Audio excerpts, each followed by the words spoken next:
Ryoichi looked at Yu Zhao and asked, "Is he the spectral swordsman?" Yu Zhao shook her head and replied, "I'm not aware of him having any such title." A frown formed on Ryoichi's face.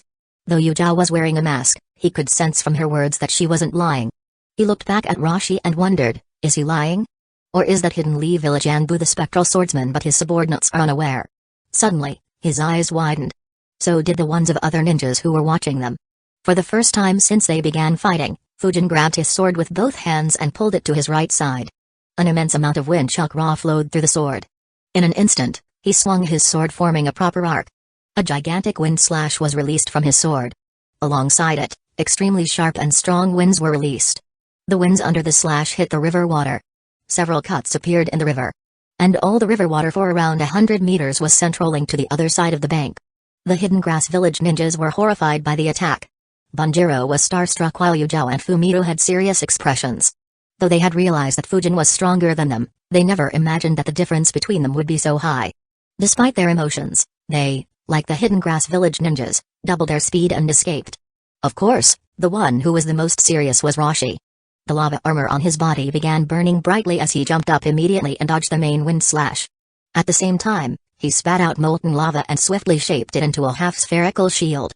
In an instant, it solidified. Hundreds of small cuts appeared on the shield, but it held on as Rashi kept pouring more chakra and lava into it. A second later, it was hit by the water wave. Rashi wasn't concerned about the water. After all, Fujin couldn't control it. But he was on high alert. Though his shield stood strong, he abandoned it and moved to his left. A moment later, a vacuum bullet streaked through the water and hit the shield, piercing it with ease. The river water traveled a long distance along the banks. Due to the heated ground, which was mixed with lava, a lot of it was turned into steam. In a few seconds, the entire terrain was covered in steam and it became very difficult to see. Rashi's frown deepened. A second later, he gathered a lot of chakra in his right fist and punched towards his left. His fist hit Fujin's sword and stopped it. He noticed that Fujin's body was covered with the iron skin jutsu once again. Instead of attacking again, Fujin took a step back and disappeared from Rashi's eyesight. Chapter 304, Where the fuck did you summon me? Rashi cursed, this is annoying. He has completely hidden his chakra just like in Hidden Mist Village's assassination technique. Before he could do anything, Fujin appeared in front of him and slashed at his chest. Rashi punched the sword once again and managed to push Fujin away. Fujin disappeared and a second later appeared behind him. Rashi turned around and stopped Fujin once again, forcing Fujin to disappear once again. Rashi was expecting another attack from Fujin, but none came. Regardless, he stayed on guard. Seconds kept passing, but no attack came. After 30 seconds, Rashi had enough. Continuously maintaining full awareness while waiting for an attack was very taxing and increased the stress. He gathered a massive amount of chakra in his right hand once again and punched towards the ground. He intended to use the flower fruit mountain jutsu to clear up all the steam. Suddenly, his eyes widened and he stopped his punch. A vacuum bullet passed through the space where his fist would have been had he continued his attack. Quickly, he bent below before moving backwards. 2 more vacuum bullets passed through the space he would have been in had he not moved. Rashi gathered chakra and shot a fiery rock bullet from the direction the vacuum bullets were launched. Unfortunately, he didn't sense it hitting anything. Fujin stopped attacking once again. Rashi thought, shit, this is getting annoying. Though I'm confident I can keep dodging successfully, one mistake could cost me my life. But, since when did Hidden Lee Village get the courage to kill a Jinchuriki in peacetime? Has their strength recovered to such an extent that they don't mind getting attacked by both Hidden Cloud's village and us at the same time? Though Rashi was stronger, Fujin had complete control of the battlefield. Unlike Rashi, whose attacks caused large-scale devastation, Fujin's attacks were always on point. They were all deadly and gave Rashi very little time to react and were quickly followed up by more attacks. For the next minute, Rashi maintained full guard but wasn't attacked by Fujin even once. Finally, Rashi began building his chakra once again. However, he stopped midway and ducked down. A vacuum wave passed above him.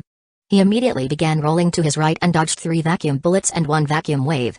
Soon after, he got off the ground and continued moving to his right as a vacuum wave landed on the ground.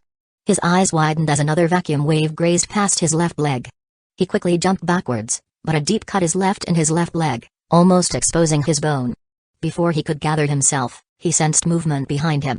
He ignored the wound and turned around and threw a punch at the incoming sword. The fist and sword clashed once again. Rashi was surprised as Fujin didn't retreat. He was about to punch with his other fist, but his eyes widened and he quickly took a couple of steps behind. He saw 2 vacuum bullets passing a few inches in front of him. His expression became grim as he realized, shadow clones. The Fujin in front of him moved forward and attacked him with his sword. At the same time, another Fujin appeared behind him and attacked his back. In addition, a few more vacuum bullets were fired at Roshi. Realizing the grave risk he was in, Roshi dodged and shouted, "Enough!" Suddenly, a massive amount of red chakra was released from his body. It covered his entire body. At the same time, it released several waves of pure chakra around him. Fujin's clones were very close to him. Their eyes widened, but they didn't have enough time to move. They immediately used the iron skin jutsu to protect themselves. The chakra wave hit them and sent them flying away in opposite directions. The red waves also reached the real Fujin, who was maintaining distance and attacking with vacuum bullets. He immediately flickered away while thinking, what the hell? He can use Four Tails' chakra to this extent without losing control? Or does he not care about losing control? The red chakra waves traveled for about 40 meters around Roshi. The steam covering the area was blown away and even more damage was done to the ground. Without the steam cover, Roshi could see Fujin clearly. He looked at him and thought, that was close. With his shadow clones, the danger was amplified exponentially. If I keep dodging, it would only be a matter of time before I mess up. Anyways, now that he has forced me, it's time to end this. At the same time, Fujin also looked at Roshi. Shock could be seen in his eyes. He saw that the chakra covering Roshi had taken the shape of a red-furred and green-skinned monkey, looking exactly like the Four Tails. What shocked Fujin the most was that Roshi looked to be in complete control of himself. He stood calmly in the head of the chakra construct. Fujin was dumbfounded. He thought, impossible. I thought only B and the 4th Mizukage were perfect Jinchurikis. Why would I have fought him for so long otherwise? The sight scared Fujin. He immediately became very serious. He was about to make a move when he sensed some movements under his feet. He gathered chakra under his feet and jumped high in the sky. The ground transformed into small spikes which were launched at Fujin. Noticing the opportunity, Roshi shot a ball of lava at Fujin. Fujin immediately slashed his sword towards the incoming spikes while looking at the ball of lava and analyzing, such a gigantic ball of lava. My vacuum cannon might not stop it. One seal on his left bracer began glowing. 100 explosive tags appeared in front of Fujin in a flash. Fujin controlled the winds and caused the explosive tags to fly towards the lava ball in 3 layers. Roshi was surprised. Just before the lava ball was about to crash into the first layer of explosive tags, all 100 explosive tags blew up. The shockwaves from the explosions decreased the momentum of the lava ball until it came to a halt and began losing its shape. The lava fell down to the ground. Immediately, Fujin focused his chakra field under the ground. He realized, someone is hiding his chakra underground. Should be that Hidden Stones village elite Jounin. Sigh, what a mess. I need to retreat. Fujin dispelled the 2 shadow clones on the ground to gain their chakra. Roshi looked at Fujin, who was around 100 meters in the air, and muttered, to jump airborne against a Jinchuriki who has displayed some control over his tailed beast. What a stupid move. He began gathering chakra to end the fight, but his eyes suddenly widened in shock. Multiple seals on each of Fujin's bracers lit up. Roshi watched in shock as he noticed more than 2,000 explosive tags appearing in the sky. The number was utterly ridiculous. Roshi was speechless. He wondered, was his real mission to destroy a city or something? In an instant, the wind began blowing. All the explosive tags moved towards the ground at a rapid speed. Roshi didn't bother creating any defenses. He was confident that despite their high numbers, the tags won't cause any harm to him. The chakra body of Four Tails opened its massive maw wide open. Concentrated chakra began gathering in a swirling vortex and pulsated with an overwhelming intensity. Behind his mask, Fujin's expression became very grim. He controlled the explosive tags while weaving hand signs. As the explosive tags moved down, they spread over the entire battlefield and split into multiple waves. The first wave had 400 explosive tags, the second had 600, and the third had 1,200 tags. The explosive tags in the first wave landed on the ground. At the same time, the explosive tags in the second wave maneuvered in the air and surrounded the chakra body of Four Tails. Meanwhile, the third layer appeared on top of the tailed beast bomb. At the same time, it also blocked Fujin from Roshi's view. While the explosive tags were moving, Fujin completed his hand signs. Summoning jutsu, a cloud of smoke appeared under him. A figure appeared in it and arrogantly said, "The great-winged saber-tooth Lord Goro is her." However, his words were cut short. All the explosive tags exploded at the same moment. In an instant, the entire area was covered by a loud explosion sound. The intensity of the explosion made Goro look down in horror. At the same time, He sensed Four Tails' chakra and the fluctuations from the tail beast bomb. Every single hair on his body stood up. He muttered in shock, "Where the fuck did you summon me, Fujin?" Chapter 305, Killing Sushi Kage with one hand tied behind the back. Fujin landed on Goro's back and shouted, "Goro, there is no time.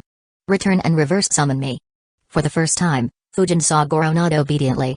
Fujin used Goro's body to jump even higher in the sky. Immediately after, Goro disappeared into a cloud of smoke. Jin, who was underground, had sensed Four Tails' chakra. Instead of running away, he decided to move deeper into the ground. The massive explosion rocked the land.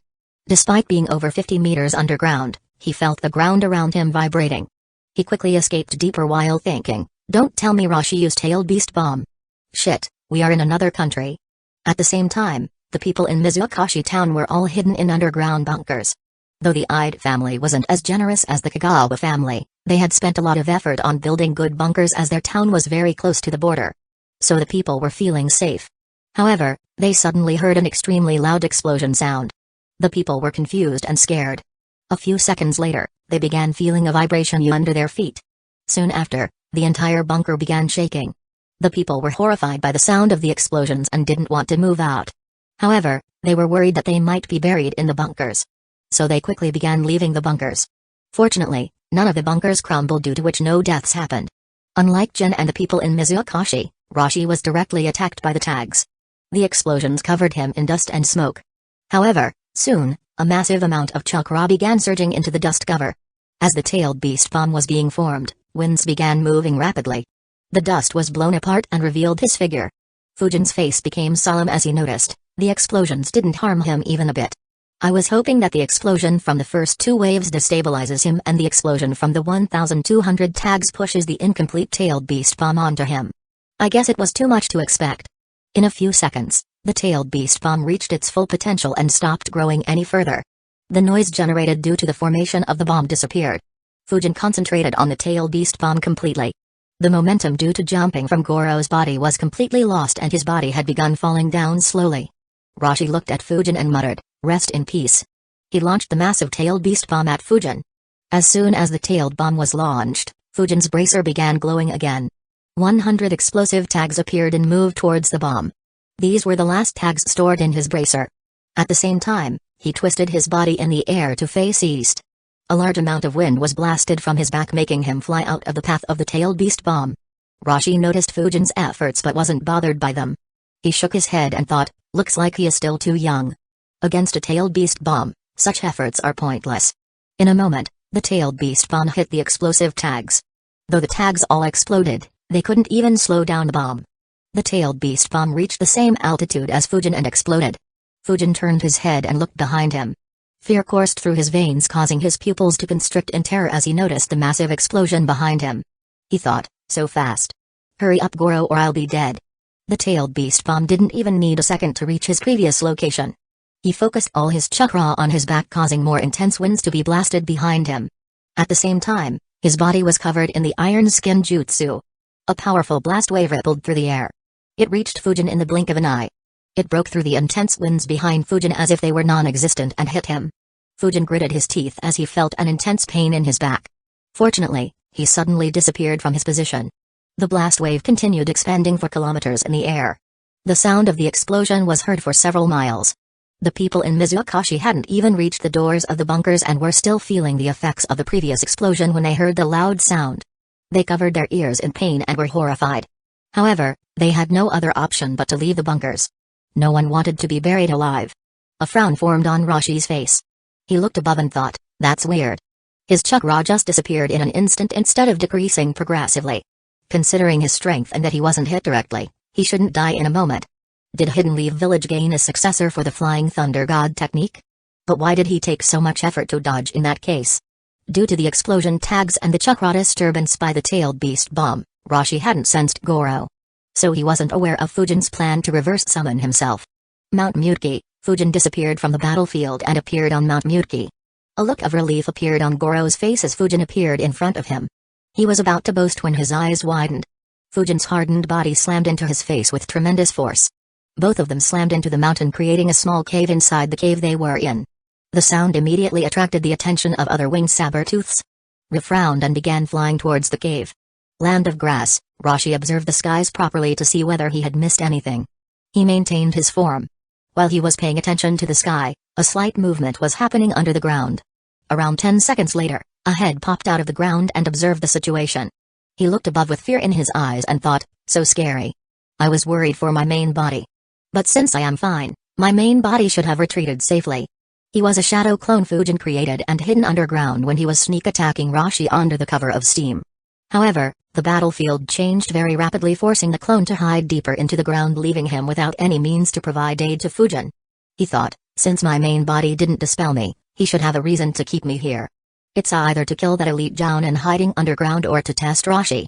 If I try to sense the elite Jounin, Rashi will sense me and defeat me. After all, I'm no match for him, and I doubt that elite Jounin will die easily. Not to mention, he is hiding deep underground. Though my vacuum jutsus have good piercing power, they can't pierce through tens of meters of ground. So there is just one option. Against a ninja who could use the wind vacuum jutsu, hiding underground was very risky. It would severely restrict mobility and the attacks could easily pierce into the ground. But by moving so deep, Jin had unknowingly got into the best defensive position. So Fujin's clone decided to completely ignore him. He focused over 80% of his chakra into his throat. The sudden chakra buildup attracted Rashi's attention. He quickly turned his head and looked at where the clone was. Wind style, vacuum cannon jutsu. In an instant, Fujin's clone shot a vacuum cannon at Rashi. Rashi's eyes widened. He instinctively moved within the chakra construct. The jutsu traveled at a very high speed and hit the head of the chakra shaped like four tails. The cannon easily pierced into the chakra and broke through the other side, leaving a massive hole in the head. However, Rashi had moved out of the path of the attack. He controlled the chakra to refill the hole with four tails' chakra in a second. Though he wasn't hurt, his expression was dark. Despite being in his strongest state, he was still in danger. Despite not doing any damage, the clone had a smile on his face as he analyzed, though the chakra cloak of a tailed beast provides decent defense, it is much weaker than that of a Susanoo. As long as I have a way to dodge the tailed beast bomb safely consistently, I can threaten even a Jinchuriki. But winning should be impossible for now. Their bodies are just too big and their attacks are too strong.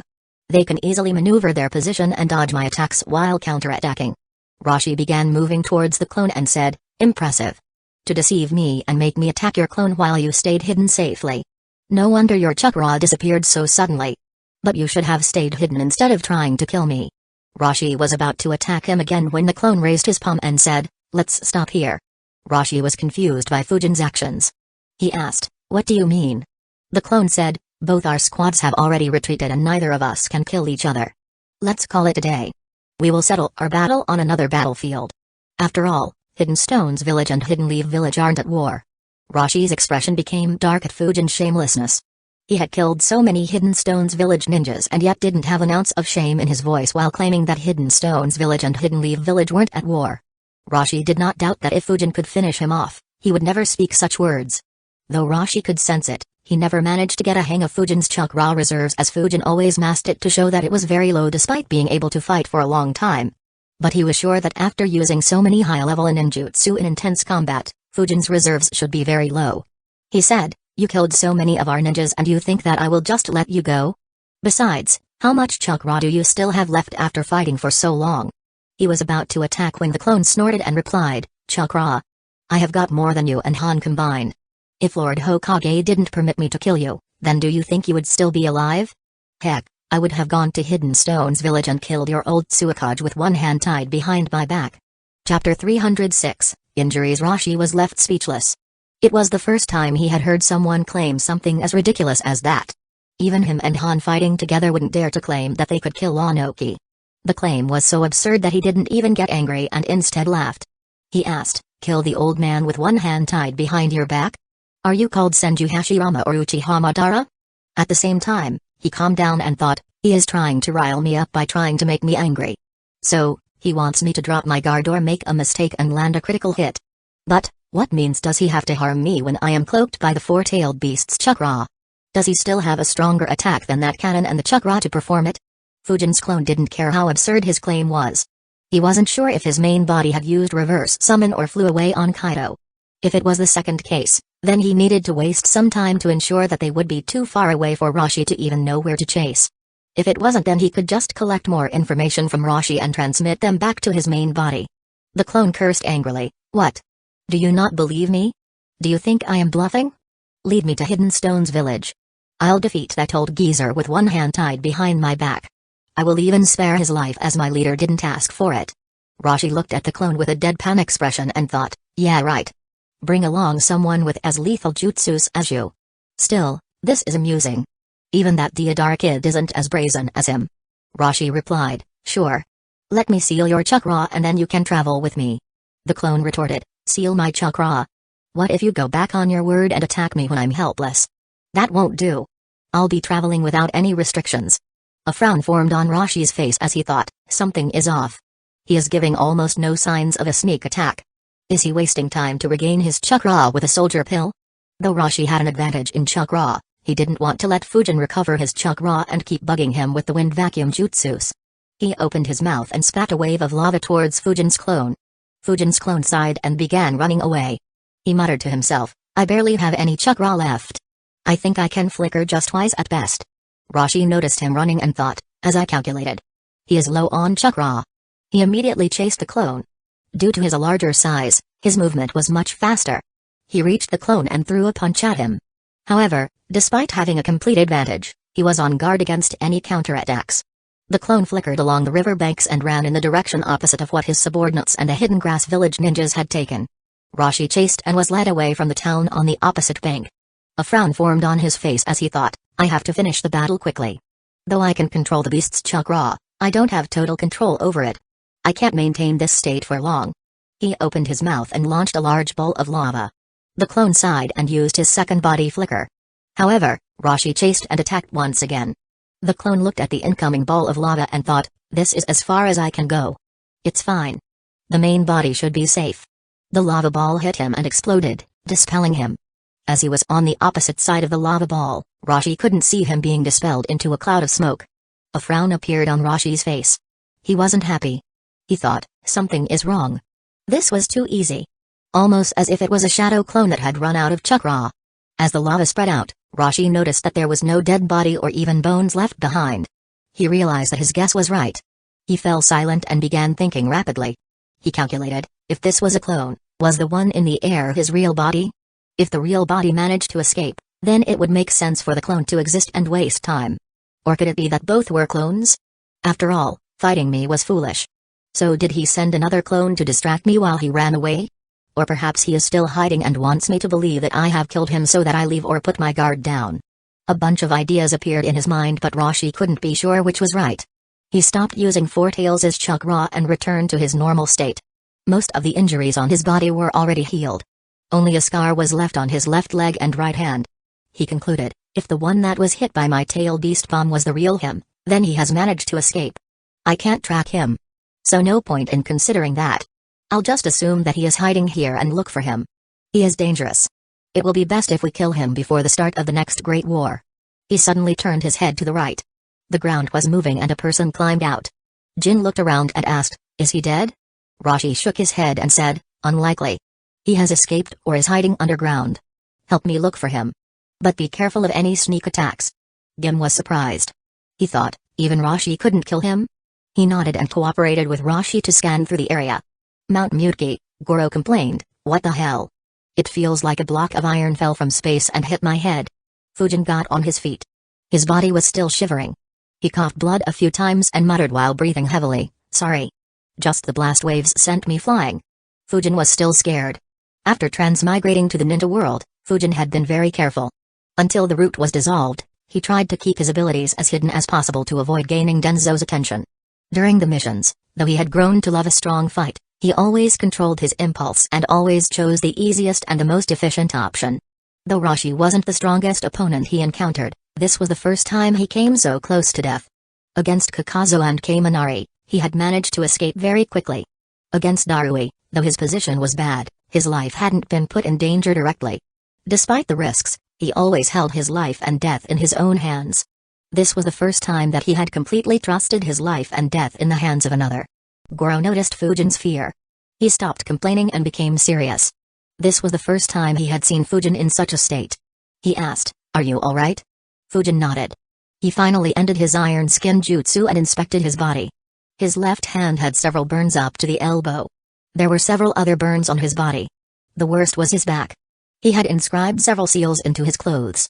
Despite them, the back of his jacket and shirt was blown apart. Even his mesh upper body suit was blown. A few of the metal pieces from it were embedded in his back. In addition, the blast wave had damaged his back as well. He could feel that some of his rib bones were cracked. Realizing the damage, Fujin's expression became grim.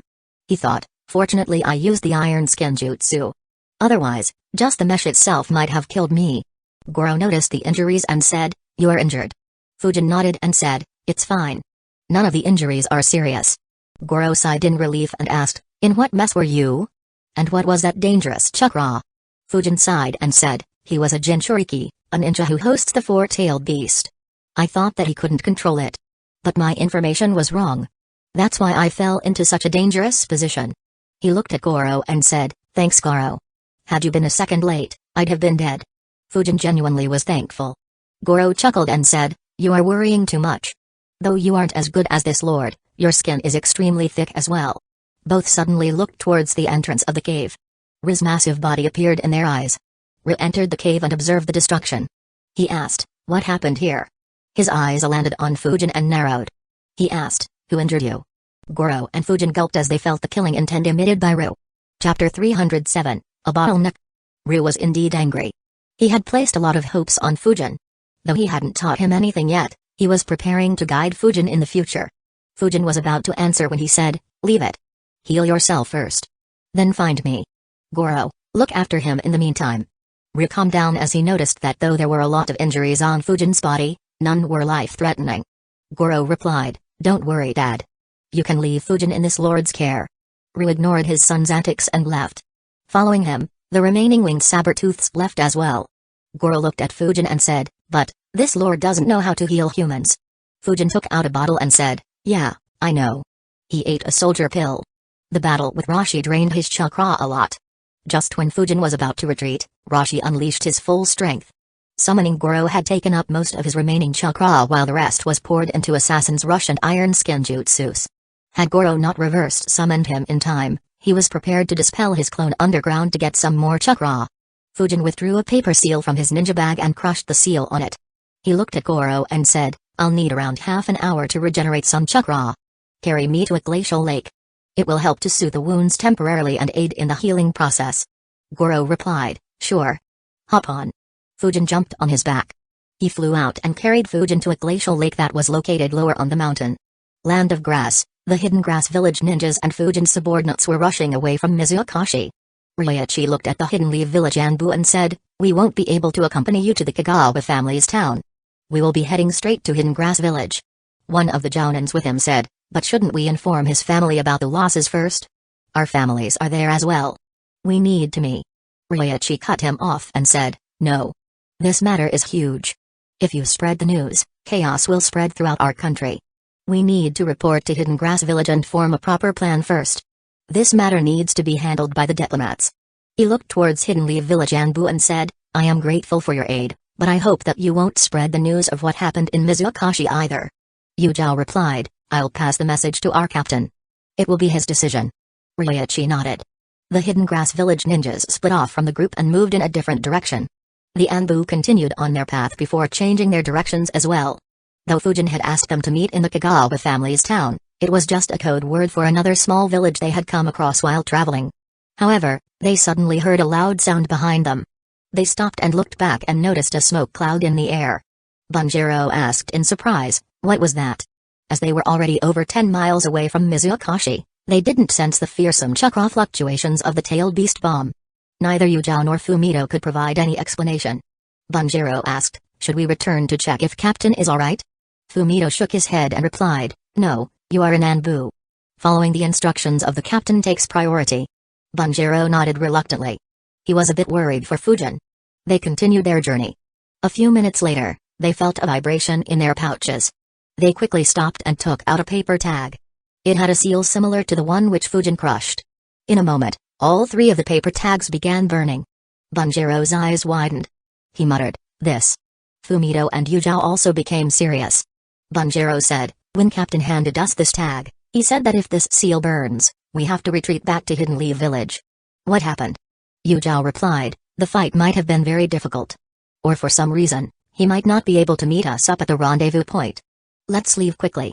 Bunjiro and Fumito nodded. They changed their direction once again and moved towards Hidden Leaf Village. Rashi and Jin looked for Fujin for around half an hour but didn't find him for obvious reasons. They gave up and retreated from the Land of Grass after meeting up with the remaining Hidden Stones Village ninjas who were hiding underground. Since the outside was calm for half an hour, the ninjas in Mizukashi finally dared to climb on the walls and observe the surroundings. The sight shocked them. On the other side of the river, the land was leveled several times for over a kilometer. Not a single strand of grass could be seen. Instead, it was covered with solidified lava. The river had changed as well. A wall of lava had solidified in its path, forming a temporary dam. It stopped the water flow, forcing excess water to move around the wall and through the banks to continue forward. They gulped in fear at that sight. Itamaki had a very ugly face. He could see the political implications of the day's events. He regretted asking Hidden Stones Village to assassinate Kagawa Noriyuki. Mount Muteki, while all forces withdrew away from Mizukashi, Fujin was resting in the glacial lake. He wondered, so, where did I mess up? He analyzed for a bit before concluding, my information wasn't right. I don't recall Rashi having such control over Four Tails in the series. And none of the intel about him in this world mentioned this. But, Rashi has been the Jinchuriki since before the Second Great Ninja War. It's impossible that the village doesn't have this information. So the only possible answer is that for some reason, they have kept this information as top secret. A frown formed on Fujin's face. If he had known this information, then he wouldn't have fallen into such a risky situation. However, his expression became normal as he thought, though the village is to be blamed, I am at fault as well. I was overly dependent on the intel I had and didn't even consider Rashi using Tailed Beast Bomb while maintaining his sanity as a possibility. Even if the village had provided all details, what if my opponent gained new skills and abilities in secret? Though depending on intel gives a good advantage, I need to avoid overdependence on it. Especially when it comes to Jinchuriki and S-rank ninjas. As someone who gave the highest importance to his survival, Fujin immediately figured out his flaw and decided on what changes he should make to avoid falling into such desperate situations again. His mind immediately began thinking about the oddity. He thought, but why isn't Rashi considered a perfect Jinchuriki? Wait, now that I think about it, though he controlled a lot of chakra, he didn't transform into four tails like how he could with 8 tails. Could it be that even without a tailed beast's approval, Rashi could harness his chakra to such an extent and use Tailed Beast Bomb? Fujin thought for a bit and concluded, yes, that should be it. So though he isn't a perfect Jinchuriki, he isn't far from it. It's kinda like Naruto's first Kurama chakra mode, but instead of having just a little bit of Four Tails' chakra, he has access to at least half of it. Now that I think about it, I recall Yujito transforming into 2 tails against Akatsuki. While Gaara was able to construct 1 tail's body during the Hidden Leaf Village crush. I guess it is easier to harness the chakra from Tailed Beast with lesser tails. I should be careful if I run into Yujito or Han in the future. They might be able to use Tailed Beast Bombs as well. On concluding, his mind immediately began analyzing the fight, ignoring the battle after he released that massive chakra. This fight was a bit weird. Rashi was much stronger than me. Be it in chakra, experience, defense or physical strength. But I had the advantage in speed and lethality, giving me the initiative for the majority of the fight. But, no matter my advantage or initiative, I just couldn't injure him. Even the few injuries I caused began healing almost immediately due to the massive chakra. This sort of exposes a big flaw in my combat system. Or rather, the imbalance in it. Right now I am heavily dependent on my combat speed and the speed and piercing power of vacuum jutsus. These 2 factors make it impossible for anyone under Elite Jounin to last long against me. But, Elite Jounins are able to dodge my vacuum attacks and stop or dodge my sword safely. It makes it impossible to win those fights if they don't get distracted. Another flaw is that this method of fighting is very exhaustive on chakra. The main reason for this is that my other skills haven't managed to keep up with these 2. Only sword skills and taijutsu comes close. The other elements and ganjutsu are much weaker and can only be used in certain situations. Even fuinjutsu can't be used effectively in battle yet. However, I don't see any way of improving those skills in a short time. In fact, even improving vacuum jutsus is becoming very difficult. I can only create more forms that won't increase my combat strength drastically. It's almost as if I have reached some sort of bottleneck. How do I break through? Involuntarily, Fujin's gaze moved towards the peak of Mount Muteki. Chapter 308, Restlessness. Fujin's gaze landed on the peak of Mount Muteki. He thought, one easy way to break through this should be learning how to harness nature energy. With Sage Mode, I'll be able to keep up with the best of the current ninjas. The other alternative is learning Flying Thunder God. With it, I'll be able to teleport. It will make dodging my vacuum jutsus almost impossible. And I will be able to retreat at will. Unfortunately, when I learn either of them isn't in my hands. It depends on Ru and Hiruzen. And I can't be sure whether I'd manage to learn them or not. If I end up failing to learn both, Senjutsu and Flying Thunder God, then my future prospects drop hard. Apart from these two, there are 4 other methods I can think of. The first is creating Scorch or Swift style. Though in terms of difficulty, it might be even more difficult as I would have neither guidance nor any information and just have a book with unsuccessful attempts towards a different Kekkei Genkai to refer to. The second method is to improve my speed even further. With the aid of Assassin's Rush Jutsu and training my body even further, I could enhance my speed even further. That could allow me to crush elite jounins. In addition to this, I need to create a few original jutsus. Though they won't be as strong as the rank A jutsus in the library, I will have to create them such that they complement my high-speed style of combat. The third method is likely the one that has the highest prospects.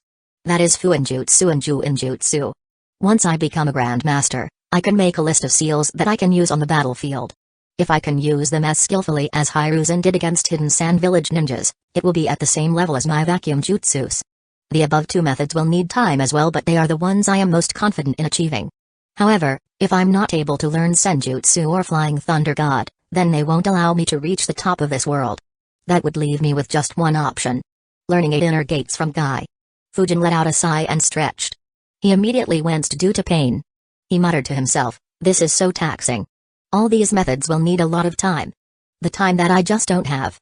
I will need to quit Anbu soon. If I waste my time on long missions, I won't have enough time to train. Fujin let out another sigh. How to inform Hiruzen and convince him to let him quit Anbu was another headache. He stopped thinking about it and muttered, my chakra has recovered a bit. Fujin got out of the lake and sat down. A shadow clone appeared next to him and began healing him. The cold water in the lake had soothed the burns on his body. The clone healed all the burn marks with ease and finally turned his attention towards Fujin's back. He poured chakra into his back and said, 3 ribs are cracked. Luckily the spine is not damaged. Though I can heal them, it's better to avoid training or fighting until we visit Hidden Leaf Village Hospital. Fujin nodded. The clone healed his back before dispelling itself. Fujin got up and stretched his back once again. A loud and satisfying cracking sound was heard. Fujin muttered, finally, it feels better. He looked up and said, Goro, it's time to visit your father. Goro was flying above. He immediately landed next to Fujin and asked, done healing? Fujin jumped on his back and said, yes. Goro replied, you humans need such a long time and complicated procedures to heal. Fujin shrugged and replied, our physique isn't as strong as a winged saber tooth. And our bodies aren't infused with nature's energy. Obviously, we can't heal as quickly as you guys. Goro chuckled and replied, sucks to be you. He took flight. In less than a minute, they appeared outside Ru's cave. Goro said, you can go alone. Summon me sometime to have some fun. But don't summon me if that dangerous beast is around. Fujin chuckled and asked, why, wasn't that fun? He jumped off him. Goro angrily replied, hey. I am only 41 years old. I want to live up to at least 41,000 years. Fujin chuckled and didn't reply. Goro flew away. Ru opened his eyes and watched Fujin walking towards him. He asked, so, what did you encounter? Fujin informed him about his encounter with Rashi and the tailed beast within him. A frown formed on Ru's face. He muttered, a Jinchuriki. Humans managed to subdue the tailed beasts? I didn't expect that they would advance so much over the last few decades. Fujin thought with a sigh, as I expected. Due to not having any summoner for so long, they aren't in touch with recent happenings in the ninja world. Though I suppose they don't particularly care. Fujin asked, how would you fare against the 4-tailed beast? Ru replied, it's hard to say. I haven't fought any tailed beast yet. However, my grandfather did fight the one named Six Tails. He said that they were quite evenly matched until Six Tails used a technique that created a gigantic black ball of compressed chakra. It should be the tailed beast bomb you stated. That forced my grandfather to retreat and run away. As for the 4-tailed beast, from what I heard, he could use lava. So I will likely be at an even greater disadvantage. But I will have to see him to say for sure. That said, great-grandmother has instructed that even I would have to retreat if I ever face one in battle. Fujin nodded. It was as he had expected. Though Ru was strong, against the tailed beasts, he wouldn't stand much of a chance. At max, he would be able to stall them for some time. Seeing Fujin silent, Ru asked, are you planning to go back? Fujin shook his head and replied, no way. If he is still waiting for me, I'll be dead. Not to mention, his village has an even scarier old man. He looked into Ryu's eyes and said, I was hoping to stay here for a while and learn senjutsu. Ryu looked back and observed Fujin for a few seconds. He replied, you aren't ready yet. Fujin complained, come on. The world is so scary. I almost died today. With senjutsu, I will be able to protect myself. Ryu looked down at Fujin and said, stop being childish. Your body isn't strong enough to contain nature energy yet. Nor is your chakra reserve high enough. More importantly. He stared at Fujin for a few seconds before continuing, you are restless. I can feel restlessness and impatience from your mind, body and will. In such a state, you will never manage to learn how to harness nature energy. His words surprised Fujin. Ryu waited for Fujin to digest them and continued, stop being so impatient. For your age, you are very strong. Your attacks can even threaten me. Instead of worrying and taking needless risks, slow down and focus on all-round development. You still have a lot of time ahead of you. Ryu's words made Fujin think. After a couple of minutes, he let out a sigh and thought, he is right. I have been too restless lately. I am too worried about the fourth great ninja war and increasing my strength. However, my restlessness might become the biggest obstacle. He took a deep breath and said, thank you, Ryu. Ryu nodded. In the last couple of years, he was quite impressed with Fujin's intelligence and maturity. He knew that he didn't need to say more. He said, rest here for as long as you want. You can fly back on Kaido. Fujin nodded. He was about to leave when he recalled something. He said, Ryu, I have created a new seal. I was wondering if I could leave one with you. It works on the principle that if I destroy my seal, it will cause the corresponding seal with you to catch fire. I can use that in times of danger and inform you to reverse summon me immediately. Ryu replied, that sounds handy. Unfortunately, we, winged saber-tooths, sleep for long periods and at times engage in battles with other worthy foes. If it doesn't catch our attention, then you'll be left in danger with false hope. Stick to the traditional method with us as it doesn't take very long. That said, leave the seal with me. If you can't even summon Goro for some reason, then you can use it as a last resort and pray that you are lucky.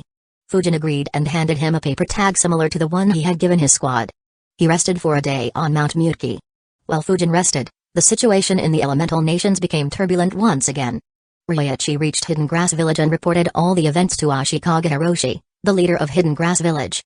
Chapter 309, The Difference Between Hidden Stones Village and Hidden Sand Village. Hiroshi's expression became grim. He muttered, it hasn't been even a month since the Hidden Stones Village and Hidden Leaf Village armies withdrew from our borders. I thought the situation would calm down since Hidden Sand Village no longer made any strange moves. Instead, they clashed inside our country. And Hidden Stones Village even deployed their Jinchuriki while Hidden Leaf Village sent someone who could fight a Jinchuriki. Ryoichi said, Kagawa Noriyuki was probably aware of something. That's why he had issued a secret mission to Hidden Leaf Village. So we can't blame Hidden Leaf Village. Hiroshi shook his head and said, no. The fact that their Anbu captain was the spectral swordsman shows that they had ulterior motives as well. But you are right. We can't blame them. We can't afford to offend both villages. Besides, I have already received multiple messages from Mizukashi. The area around the town is extremely damaged. Even the town walls have suffered a lot of damage. Fortunately, there weren't many casualties. I have discussed this with Daimyo. He has already started the process of launching a protest against Hidden Stones Village by sending an official letter to the Earth Daimyo. He also sent a message to the Fire Daimyo and Waterfall Daimyo. A diplomatic process will begin soon. It should apply a lot of pressure on Hidden Stones Village and Onoki. Ryoichi nodded. He had anticipated a similar action. The only thing that he didn't expect was that Mizukashi would send a message before he reached. He asked to see the messages to confirm that there were no falsehoods. To his surprise, all messages stated the truth other than the fact that Idamaki feigned ignorance about any collusion with Hidden Stones Village. Hiroshi said, I have asked our ninjas to begin preparing for an emergency situation. You should join them. Your participation will increase their morale a lot. Help them increase their preparedness. Though I doubt Hidden Stones Village and Hidden Leaf Village would start a war, I want to make them unwilling to start a war on our lands. Ryoichi nodded. Before he left, he said, we need to investigate the Ide family. Noriyuki was confident that they had invited the Hidden Stones Village ninjas. In addition, they didn't help us in the fight. Hiroshi's expression became serious. He said, I know. Don't worry, I have already made my move. They won't be let off easy. Hidden Stones Village. The next morning, a letter from the Earth and Fire Daimyo reached Hidden Stones Village and Hidden Leaf Village respectively.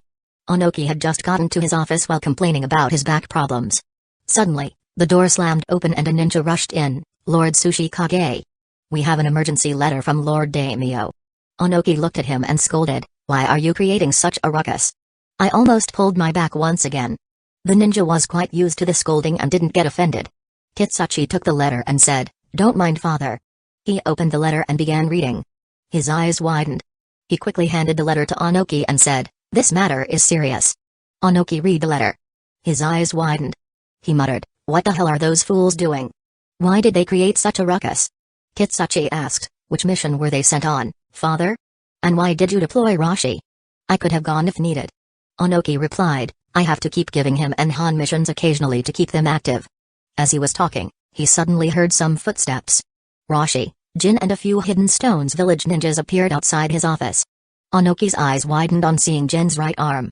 He became serious and said, Rashi, Jin stay here. Others leave.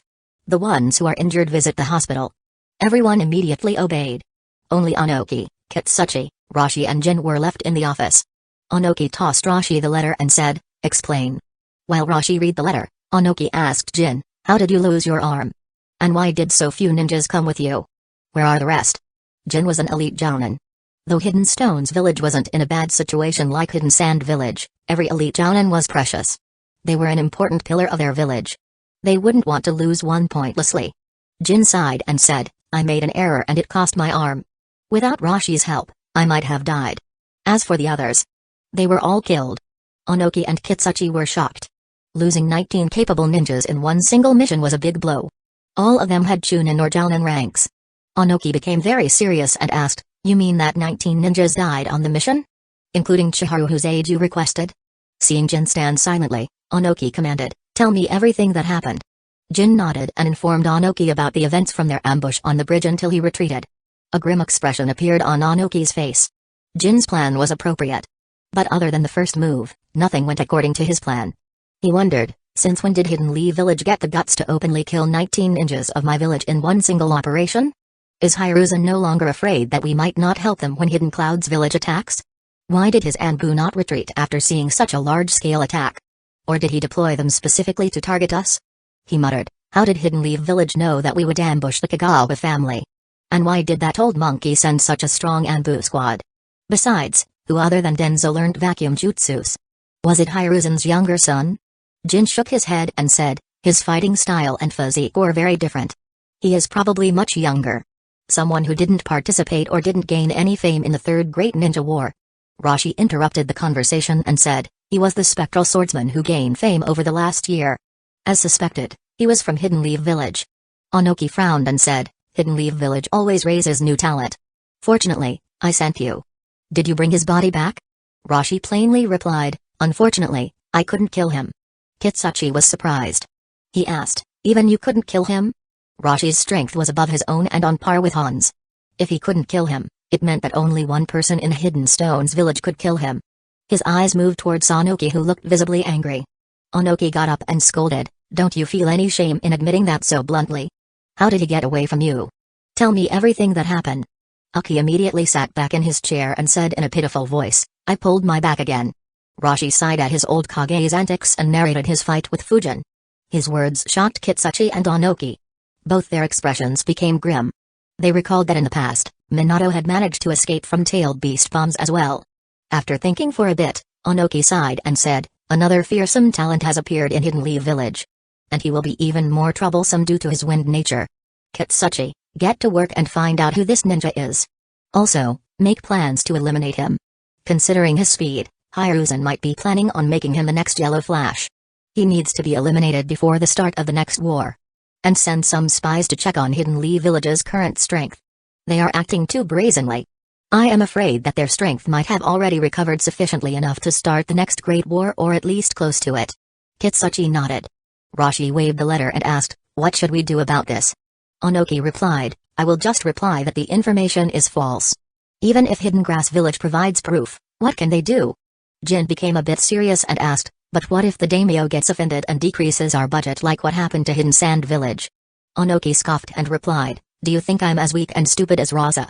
The Earth daimyo won't dare to do something like that. If he dares to, I'll just reduce him and all the nobles to dust. Kitsuchi and Rashi weren't surprised by the claim. However, Jin's eyes widened. But he didn't say anything. After all, though Onoki often suffered from back pain and looked silly, he was still his Kage. Onoki noticed his expression and said, "You are thinking too much. Even if I kill the daimyo, we won't suffer any consequences. After all, Raza looks like he wants to do the same. If I do it, he will kill the wind daimyo as well. The water daimyo currently holds no power.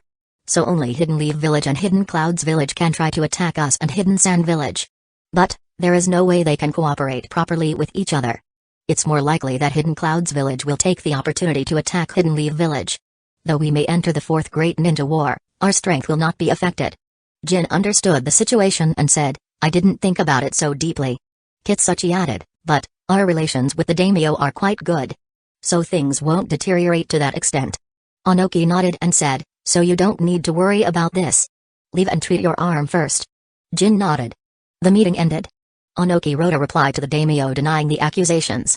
He wrote a letter to Tamaki as well. Chapter 310, Consequences. Mount Muteki. Fujin rested the entire day and left Mount Muteki the next day on Kaido's back. While flying high in the sky, Kaido asked, "Have you ever toured outside the continent you live on?" Fujin replied, "Nope. I haven't even visited my continent entirely." Though his time in the Anbu had him make several trips, they were mostly within the Land of Fire and the weaker countries surrounding it. He hadn't visited the Land of Water, Earth and Lightning much. And there were still some countries beyond them. Kaido replied, "Then you will be in for a hell of a ride. Enjoy the scenery. I'll explain some important locations to you." Fujin replied, "Cool. I always wondered how the world outside the elemental nations is." He thought, "I wonder how it will compare to my previous world. And whether there are other civilizations in this world." Kaido flew the entire day without needing to rest. As someone who is addicted to roaming around the world, Kaido could fly for over 3 days without rest. Fujin rested his body while watching below. Most of what he observed was just a never-ending ocean. But, there were many islands that were full of life. However, Fujin didn't notice a single human living there. He asked, "Kaido, do no humans live outside the continent I live on?" Kaido replied, "I don't recall seeing any. But I have barely seen around 15 to 20% of the world. So there might be some in other places. But the chances are low." Fujin was puzzled. He asked, "Why is the chance low?" Kaido smirked and answered, "You will understand it soon." Fujin sighed. He recalled that Kaido loved showing rather than telling. The two continued their journey. It was his way of making others accompany him rather than losing interest after hearing the answer. Though Fujin was stuck with him regardless, his habit couldn't be changed so easily. Land of Grass, Mizukashi Town. Tamaki was sitting in his office. It was already late in the evening. He had 2 letters in front of him. One was from Monoki while the other was from Hiroshi. And his expression was very ugly. He thought, "These guys. Hiroshi has left me with no choice. Though he hasn't asked me to admit that I colluded with Hidden Stone's village, the price he is asking me to pay is unreasonable. My family will have no chance of rising any further for decades. Instead, we may have difficulty maintaining power here as well.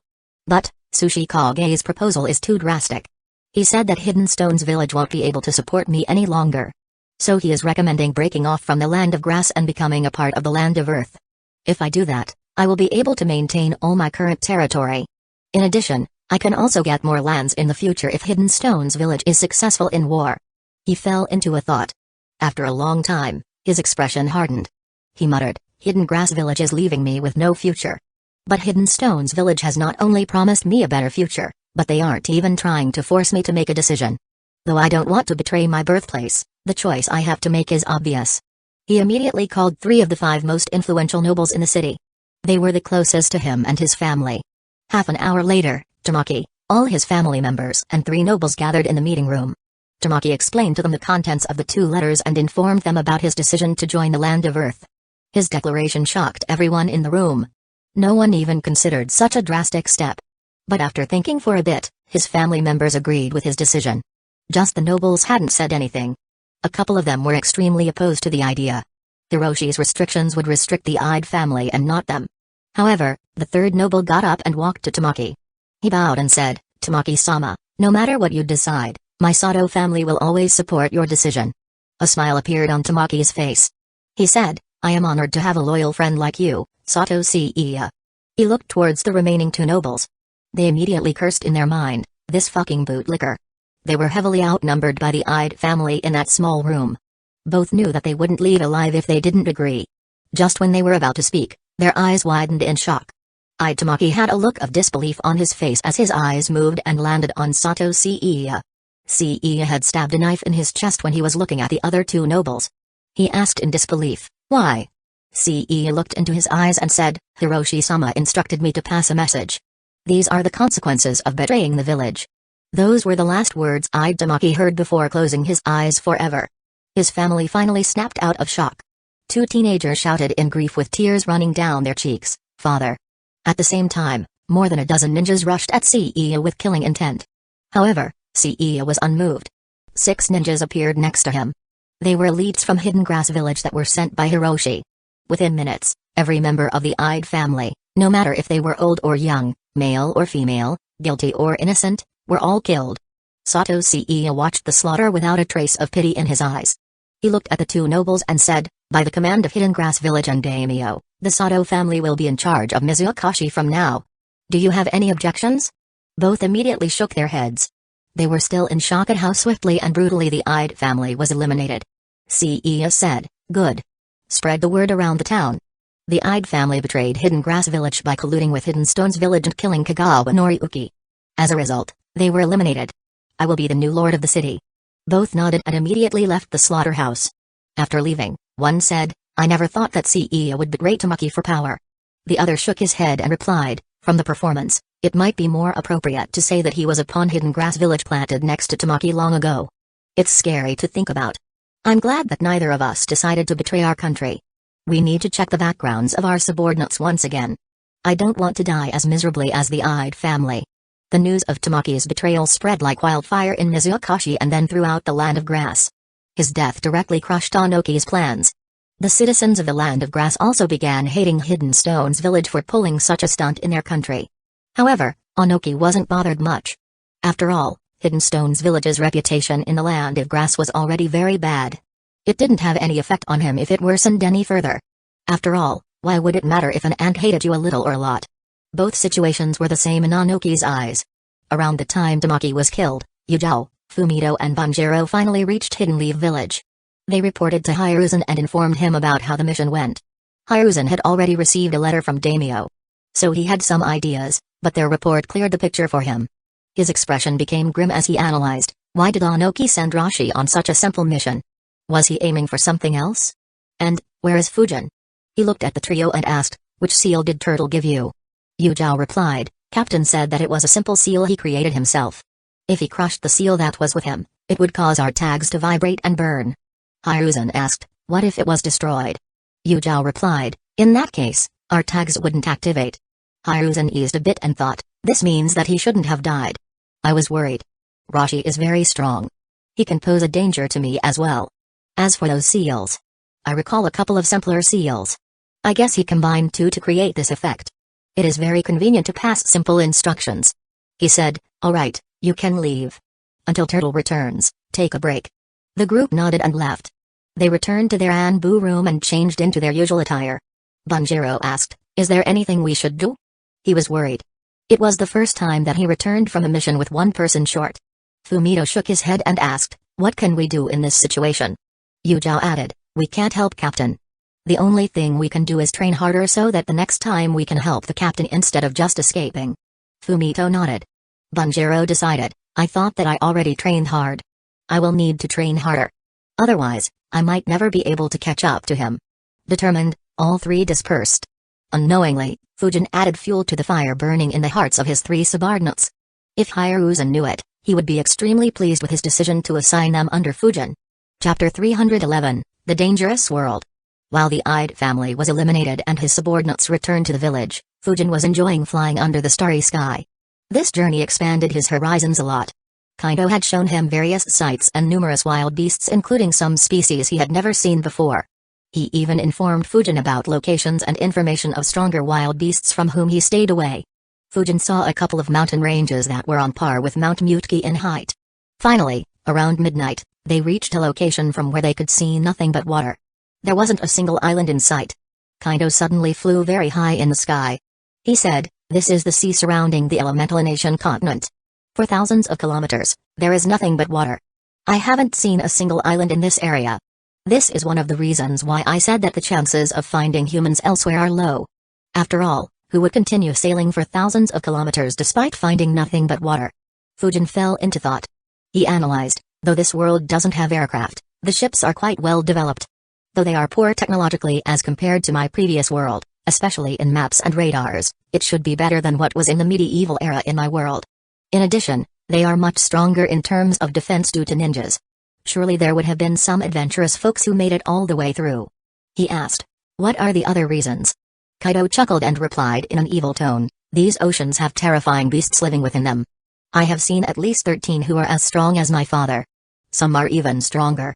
Even if someone as strong as you sailed these oceans, the chances of making it through alive would be very low. And I am not even considering the natural calamities that suddenly happen in the ocean. Numerous times I have seen a giant whirlpool forming out of nowhere. At times, a giant tide arises without any prior signs. Even if a ninja strong enough to defeat the stronger beasts and overcome any calamity sailed, they would have to suffer countless attacks from smaller beings in the ocean. They will definitely damage the ship and leave you stranded in the middle of the ocean. Eventually, all of them will die. Fujin was surprised by the answer. He hadn't expected the calm ocean to be so dangerous. However, instead of being afraid, he let out a chuckle and said, perhaps after the wars are over, I should build a good ship, gather a few friends, wear a straw hat and sail these waters. Ha ha ha. Kaido asked, why a straw hat? Fujin replied, you won't understand. Kaido was confused. But he replied, alright. Call me if you do so. That sounds like an interesting adventure. Fujin replied, sure. Kaido said in a mocking tone, though I won't join you, I would love to see you struggle from the sky. If you die, I'll be sure to weep for you and inform everyone back home about your heroic demise. Fujin had a deadpan expression. He thought that Kaido was genuinely interested in that adventure. He replied, don't worry. If I am in such deep trouble, I will be sure to summon you down. I'm sure those gigantic beasts would prefer eating someone big instead of someone tiny like me. The two continued their banter all night. After all, Fujin couldn't sleep due to the soldier pill and there was nothing interesting to see other than the stars in the sky. The night slowly faded away as the first glimmers of dawn lit up the horizon, painting the vast ocean below in hues of gold and pink. The first rays of sunlight kissed the water, setting it ablaze with 1,000 shimmering lights. A sense of serenity washed over Fujin as the vast expanse filled with awe-inspiring solitude. A smile appeared on Kaido's face. He said, no matter how many times I see this, it always feels as serene and refreshing as the first time. It's one of the reasons why I fly so much. Fujin nodded. The sight reminded Fujin of the first time he rode on Ru. Noticing how engrossed Fujin was, Kaido let out a chuckle and said, look towards the right. Fujin saw to his right but couldn't see anything. Kaido said, it's very far. Use your chakra. Fujin's eyes began glowing as he focused chakra into his eyes. As there were no obstacles, he was able to see for extremely long distances. At the same time, Kaido began flying higher into the sky. At first, Fujin enjoyed the sight of sunlight grazing the ocean surface. However, as Kaido kept going higher, he noticed a strange wave. Despite traveling for so long, he hadn't seen any waves in the ocean. It was extremely still. As Kaido kept flying higher, Fujin finally understood what the strange wave was. His eyes widened in surprise. It was a whirlpool. He muttered, what a fucking gigantic whirlpool. Kaido agreed. He said, that whirlpool always changes in size. At the smallest, it has a radius of 25 kilometers. And at its highest size, it exceeds 100 kilometers in radius. Underneath it lives a fearsome beast. It is a 9-headed hydra. The entire whirlpool is caused by it. Fujin was stunned. He asked, that freaking thing is caused by an animal? Kaido nodded and said, around 200 years ago, my grandfather and 3 of his siblings were attacked by it when they were flying over. Father said that all 4 of them were as strong as he is now. And still, they were defeated. They barely managed to make it out alive and were severely injured. From that moment, flying over that whirlpool is forbidden for us. Fujin replied, I am surprised that flying over this ocean isn't forbidden for you considering that it was that strong 200 years ago. If it is that strong, then it is almost as strong as the tailed beasts. Without the tailed beast bomb, it might even have an advantage. Kaido said, I don't know what that attack is. But our sage did say that the tailed beasts are stronger. But I haven't seen either of them in action. So I can't give my opinion. Fujin thought, it will be interesting to see what would happen if I drop 3 tails in this whirlpool. Will it kill the beast or force it to withdraw? Or will it be forced to retreat? And how much damage will it take?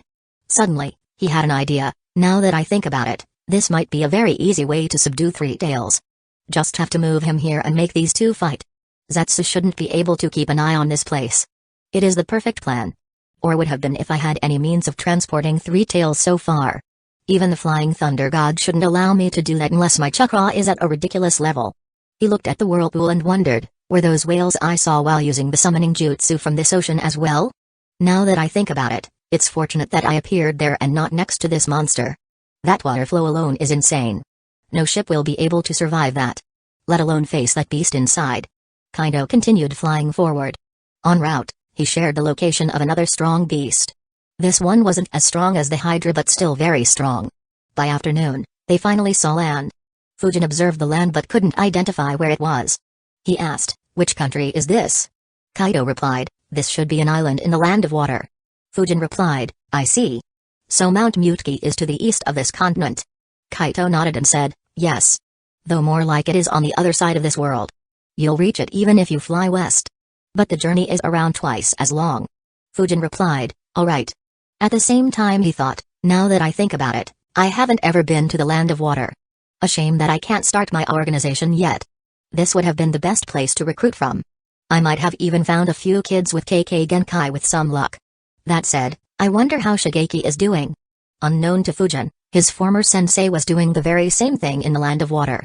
Except for the fact that it was a mission from the village rather than some personal ambition. Fujin decided against stopping in the land of water. After all, he had already created conflicts in the remaining 3 major villages.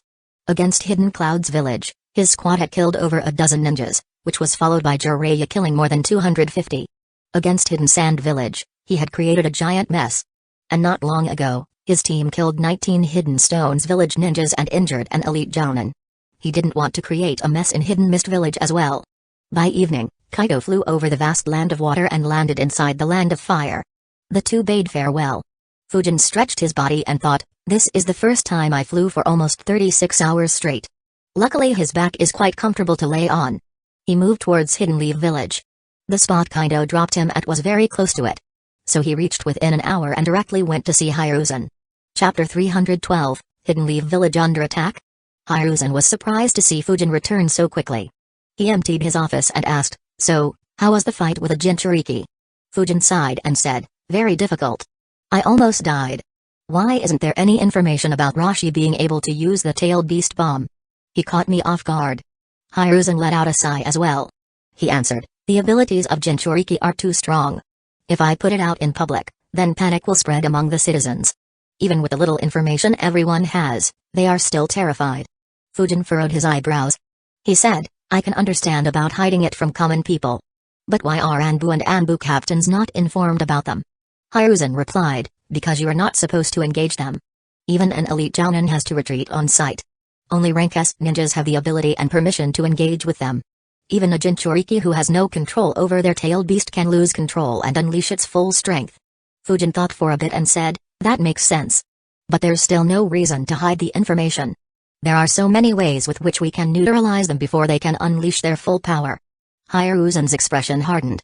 He replied, "You shouldn't be neutralizing them. That can directly lead to a major war. Jinchurikas are the backbone of those countries. Harm them and other countries will think that we are decreasing their strength in preparations for war. It will cause them to ally with other countries." A frown appeared on Fujin's face. He asked, "But isn't that Anbu's job? Every mission I took in the last couple of years restricted other villages in one way or the other." Hiruzen shook his head and answered, "All those acts were subtle. They left no links or proofs pointing towards us. And they were far from the bottom line of other countries." Hiruzen could see that Fujin wasn't being combative with those questions. Otherwise, he might have had to reevaluate Fujin. Fujin replied, "Alright. But pass me information on the other Jinchuriki. I don't want to be short on information again." Hiruzen nodded and asked, "This matter aside, describe the battle between you and Roshi." Fujin nodded and briefly narrated the battle. Though he didn't show it on his face, Hiruzen was shocked to know that Roshi had to resort to that form to defeat Fujin. Fujin's performance far exceeded what Hiruzen had expected. He said, "You did well. Don't be discouraged by the result. Roshi is a veteran of 2 great wars and one of the strongest ninjas in Hidden Stones village. But avoid fighting Jinchurikas. Even if it was someone weaker, they will give up control to the beast inside them when their life is at risk. When that happens, not only will you be at risk, but so will your teammates and the common citizens around that place." Fujin nodded and said, "I need some time off. I'll need to get my back looked at." Hiruzen nodded and said, take the next 5 days off. But meet up with your team once. And meet up with Eagle tomorrow or someday later. He will have a scroll with the necessary information. I have another rank S mission planned for you after 5 days. It won't be an Anbu mission, but a secret mission in another squad that I will assemble. So get back into your best shape. Fujin thought, I was hoping for at least 5 weeks. But unfortunately, it doesn't look like he will let go of me that easily. Sigh, if I didn't need the wind crystals and access to Section A, I would have quit right away. Though I don't think he would stop me from accessing the library, I don't see him allowing me to use the training rooms after quitting the Anbu. He replied, alright. He left the office and went straight to the Hidden Leaf Village Hospital. Meanwhile, Hiruzen turned his attention to the report on his table and thought, no wonder Onoki didn't try harder to increase his influence in Mizukashi. They suffered a thorough defeat despite Rashi winning against Fujin. And, the information regarding Fujin is far more valuable than a pointless town. Having been a part of every great ninja war, Hiruzen knew what the most important factors in the war were. And as someone with a similar level of experience, Onoki also understood it. Once a ninja like Fujin matured, he would be a nightmare on the battlefield. Not only could he cut through the enemy ranks with ease, but he could also stay back and amplify the fire jutsus of thousands of ninjas from Hidden Leaf Village. Both would bring a qualitative change to Hidden Leaf Village's forces. Alternatively, he could also be assigned to assassinate stronger ninjas in enemy ranks. Hiruzen thought, if he continues at this trajectory, Fujin's ability to create an impact on the battlefield will far exceed Kakashi. It will be under only Minato and Tsunoda's abilities. Still, he is a bit too radical in his ways. Though it might be my fault considering the missions I have been assigning him. I will need to give some diplomatic missions to tone down his aggressive means. Not to mention, he already has sufficient experience in fighting and elimination missions. Any more won't be much helpful unless he gets to face elite jounins or rank S ninjas. But that would be very risky. Fujin rested the night in the hospital. Hiruzen ensured that the best medical ninjas tended to him. His back was inspected and healed several times until it completely felt normal. To his surprise, the last person who healed him was a familiar face. Osamu looked at Fujin and said, when Lord Hokage asked me to check up on a patient, I didn't expect it to be you, Fujin. Fujin looked at Osamu and said with a smile, Osamu-sensei. It's good to see you after a long while. Osamu said with a grumpy tone, good my ass. You didn't even came to say hi. I and Yoshi-sensei were still hopeful for you becoming a medical ninja. Fujin shrugged and said, I already told you I am not interested as of now. Besides, I don't have any time. Lord Hokage keeps sending me on missions. Osamu replied, obviously. You are still young. Besides, you are lucky to have not faced any war. Otherwise, you have to keep going even when you are injured or exhausted. Fujin nodded. However, unlike others, he knew that the next great war was still quite far away. So he wasn't concerned at that moment. Osamu asked, so, where were you injured? Fujin replied, on my back, around 3 days ago. I had 3 broken ribs, but I healed them. Just came here to ensure everything is fine. But for some reason, you are the 4th medical ninja to show up here. Osamu thought, obviously that reason is Lord Hokage. It looks like he needs Fujin ready for a mission rather quickly. Osamu inspected Fujin back. The bones were already healed properly. However, Osamu was taken aback after inspecting his back with chakra. He wondered, how much does this kid train? Looking at his muscles and their wear and tear, it's as if he has trained continuously for over a decade. Osamu was surprised. Extremely few ninjas would put their bodies through such continuous training for such a long period. Even if someone was enthusiastic, they would lose that enthusiasm in a year or 2. After all, after the initial boost in strength, the effects of training on the body diminish a lot. No visible effects would be seen. Most ninjas would stop training their bodies at that stage and focus on other skills. Osamu didn't say anything and slowly healed the hidden issues and internal trauma that were caused due to constant training and fighting. He couldn't help but sigh in admiration, no wonder Lord Hokage values him so much. If someone learning medical ninjutsu also had such dedication, we might have another ninja of the same caliber as Lady Tsunoda. As his back slowly healed, Fujin's back felt very relaxed. In fact, he had never felt that good in either of his lives. Osamu said, you don't have any major injuries and I treated some old ones. Rest for the next couple of days. You can return back to training or missions. Fujin got up and nodded. He said, thank you. I don't recall my back ever feeling this good. Osamu replied, every time you train or fight, some trauma accumulates in your body. Over time, it accumulates and can cause hidden injuries. If you train a lot, then visit me every 3 months or so. Your progress will become much faster and threats to your body will decrease if you get checked up once in a while. Fujin nodded and replied, alright. Osamu turned around to leave. A smile formed on his face. As he walked out of the door, he said, normally I charge 500,000 ryo for that treatment. But since I know you so well and want you to become a medical ninja, I will offer you a 50% discount. Take care. In a flash, he disappeared. Fujin watched with a deadpan expression. He cursed, this damned world. Every freaking one is shameless. Fortunately, money wasn't an issue for Fujin. Even if he ever ran short on it, he knew numerous corrupt nobles and officials. He wouldn't bother thinking twice before stealing from them. Fujin left the hospital in the morning thinking, Osamu only asked me to rest physically. Should I continue Fuinjutsu training? Fujin pondered for a bit before shaking his head. He decided, I should take a proper rest. After all, even my brain needs some rest. Perhaps a decent break would help me master those seals even faster. Oh well, time to indulge in some delicacies. Suddenly, Fujin's eyes moved and landed on a mask shop to his right. His eyes landed on a small ball that was releasing some smoke and a shopkeeper who was inspecting it. A moment later, the ball exploded with a loud sound, engulfing the shopkeeper and some early morning customers around him in smoke. Chapter 313, What Moves?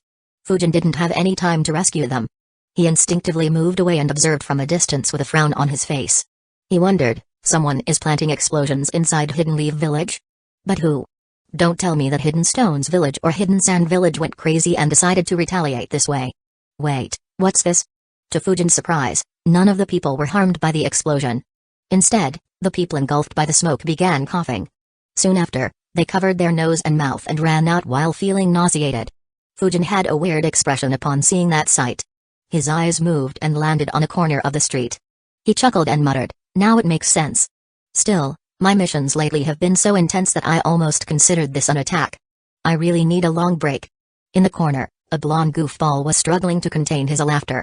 He jumped out and laughed loudly, ha ha ha ha ha. You fell for it. Without waiting for another second, he immediately began running away.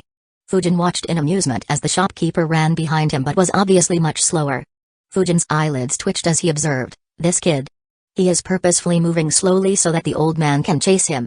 I almost forgot how much of an attention seeker he was before becoming a ninja. Fujin suddenly had an idea.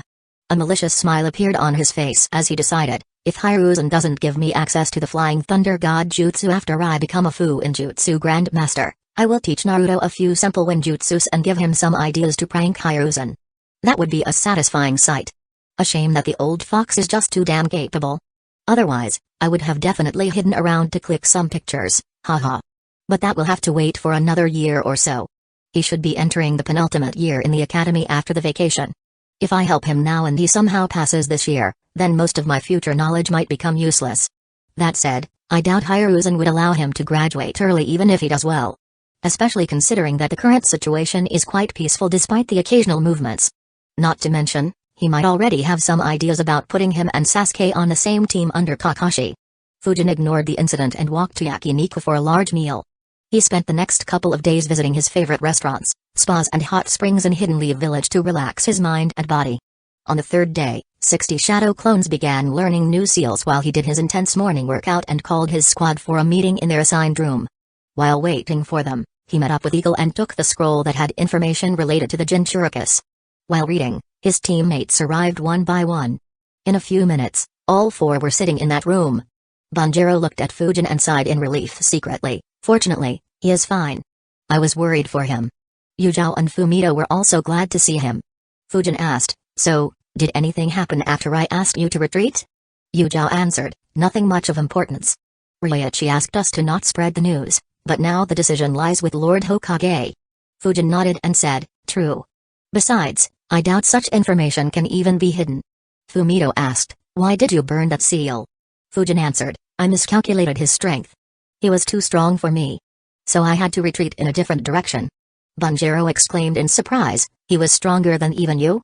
Fujin shrugged and replied, there are numerous people who are stronger than me. Anyways, it's good to see that all of us are fine. We may not get a mission for a few days. So use this time to train or rest. I have a feeling that we will have very busy months ahead. Banjiro replied, alright. The others nodded. Fujin dismissed them. After they left, Fujin looked at his turtle mask and pondered, I use this mask to prevent being identified. But it was inevitable to be linked to the spectral swordsman after such a long fight. I exposed most of my cards as well. I might not have the element of surprise from now onwards. In fact, I am afraid that my real identity could be compromised as well. After all, how many ninjas use vacuum jutsus? Now, should I still with this mask or change it again? Fujin thought for a bit before shaking his head. He decided, it's pointless. If my new mask is leaked, then the details of my teammates will also be leaked. And Yu Zhao's purple hair is just too easy to recognize. Oh well, it doesn't matter much. At the end of the day, strength is all that matters. Even if they know me, how many can resist or defeat me like Roshi? And if it is needed, we can all use transformation jutsu to prevent others from identifying us. Having made his decision, Fujin put the mask back in his pouch. He was about to leave when Yu Zhao entered the room again. Fujin was puzzled. He asked, "Did you forget something?" Yu Zhao replied, "No. I just can't resist my curiosity." "My apologies for being unprofessional, but are you really the spectral swordsman?" Had Fujin not analyzed, he would have denied it. But since it wouldn't have much effect, he nodded and said, "You are too obsessed with your sword." "Yeah, I am. But don't spread it around." Yu Zhao nodded. After catching a glimpse of his fight with Roshi, she had expected it to be the truth. However, she couldn't help but think, I never would have guessed that the infamous spectral swordsman would be someone so younger than me. She immediately asked, "Can you teach me swordplay?" Fujin immediately shook his head. He barely had any time for himself. How could he waste it training someone else? But he knew that he couldn't deny so bluntly. He immediately thought of a convenient excuse and replied, "My style is completely different than yours. I won't be able to teach you. You should continue learning from the one you currently are." A frown formed on Yu Zhao's face. She quickly said, "I know that I can't change my style now. But I can still learn a few moves from you and incorporate them into my swordplay." Fujin tilted his head and asked, "What do you mean by moves?" Yu Zhao was confused by the question. She answered, "I mean something like my hazy moon night or the dance of the crescent moon." Fujin shook his head and said, "I don't know any sword moves." Yu Zhao was surprised. She asked, "What do you mean?" Yu Zhao had always assumed that Fujin wasn't taking her seriously. She never expected such an answer. Fujin chuckled and replied, "What moves do you need to learn with a sword? It's a sword. It has sharp edges. Just grab the handle and hack or stab the ones you want dead. Or block an incoming attack. It is very simple and uncomplicated, isn't it?" Yu Zhao was stunned by the answer. She thought about it deeply. At first, it seemed like Fujin was completely bullshitting her. However, the more she thought, the more sense Fujin's answer made. She realized, that's right. Other than slashing and blocking, there isn't anything to swordplay. Even my techniques can be broken down to just slashing. But, is it really everything to his swordplay? This wasn't an answer Fujin had made up. In fact, it was something that he had realized when Renjiro was teaching him. Renjiro's own swordplay was based on this principle. When he had asked Renjiro his opinion on the various stance forms of swordplay, he had a similar answer. After thinking for numerous months, this was the answer Fujin had reached. His swordplay didn't have anything fancy. It was just plain old slashing and stabbing. He just added wind chakra to enhance its lethality to an extreme. While he did have some variations in flying slashes, those were more of a wind jutsu rather than a sword move. Yu Zhao looked at Fujin while recalling the wind slash released from his sword. Fujin noticed her gaze and realized what she was thinking. He said, "That is everything to my swordplay. I just use chakra flow and change it to wind nature to enhance its sharpness and range. There are no other complications in my sword skills." Yu Zhao thought for a long time, but couldn't think of a response. Fujin let out a sigh and said, "That's why I said that you should stick with your current master. My ways will just confuse you. If you want, you can try to learn chakra flow to strengthen your current moves.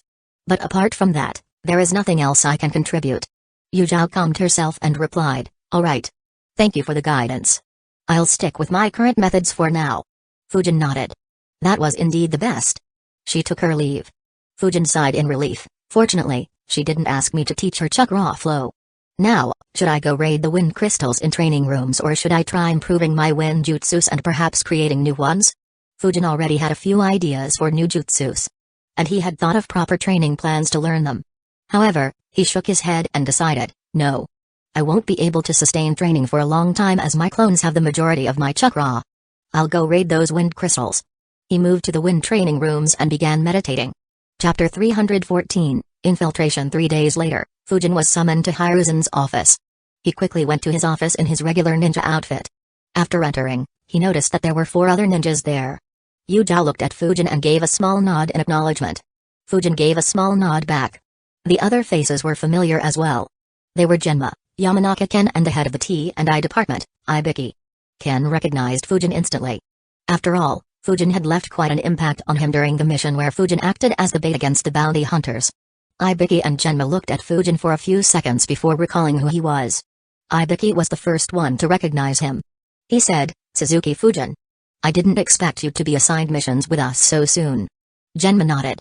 Just like Ibiki, he recalled judging Fujin during the last round of the Chunin exams. He thought, I didn't expect him to become capable enough to be deployed on the same mission as us. Did he train his Winjutsus to such an extent that he can aid Jounins? Or did he develop some other speciality? Fujin nodded and replied, "It's good to see you as well." He looked at Hiruzen and asked, "So, what's the secret mission?" Hiruzen looked at the door and said, "Wait for some time.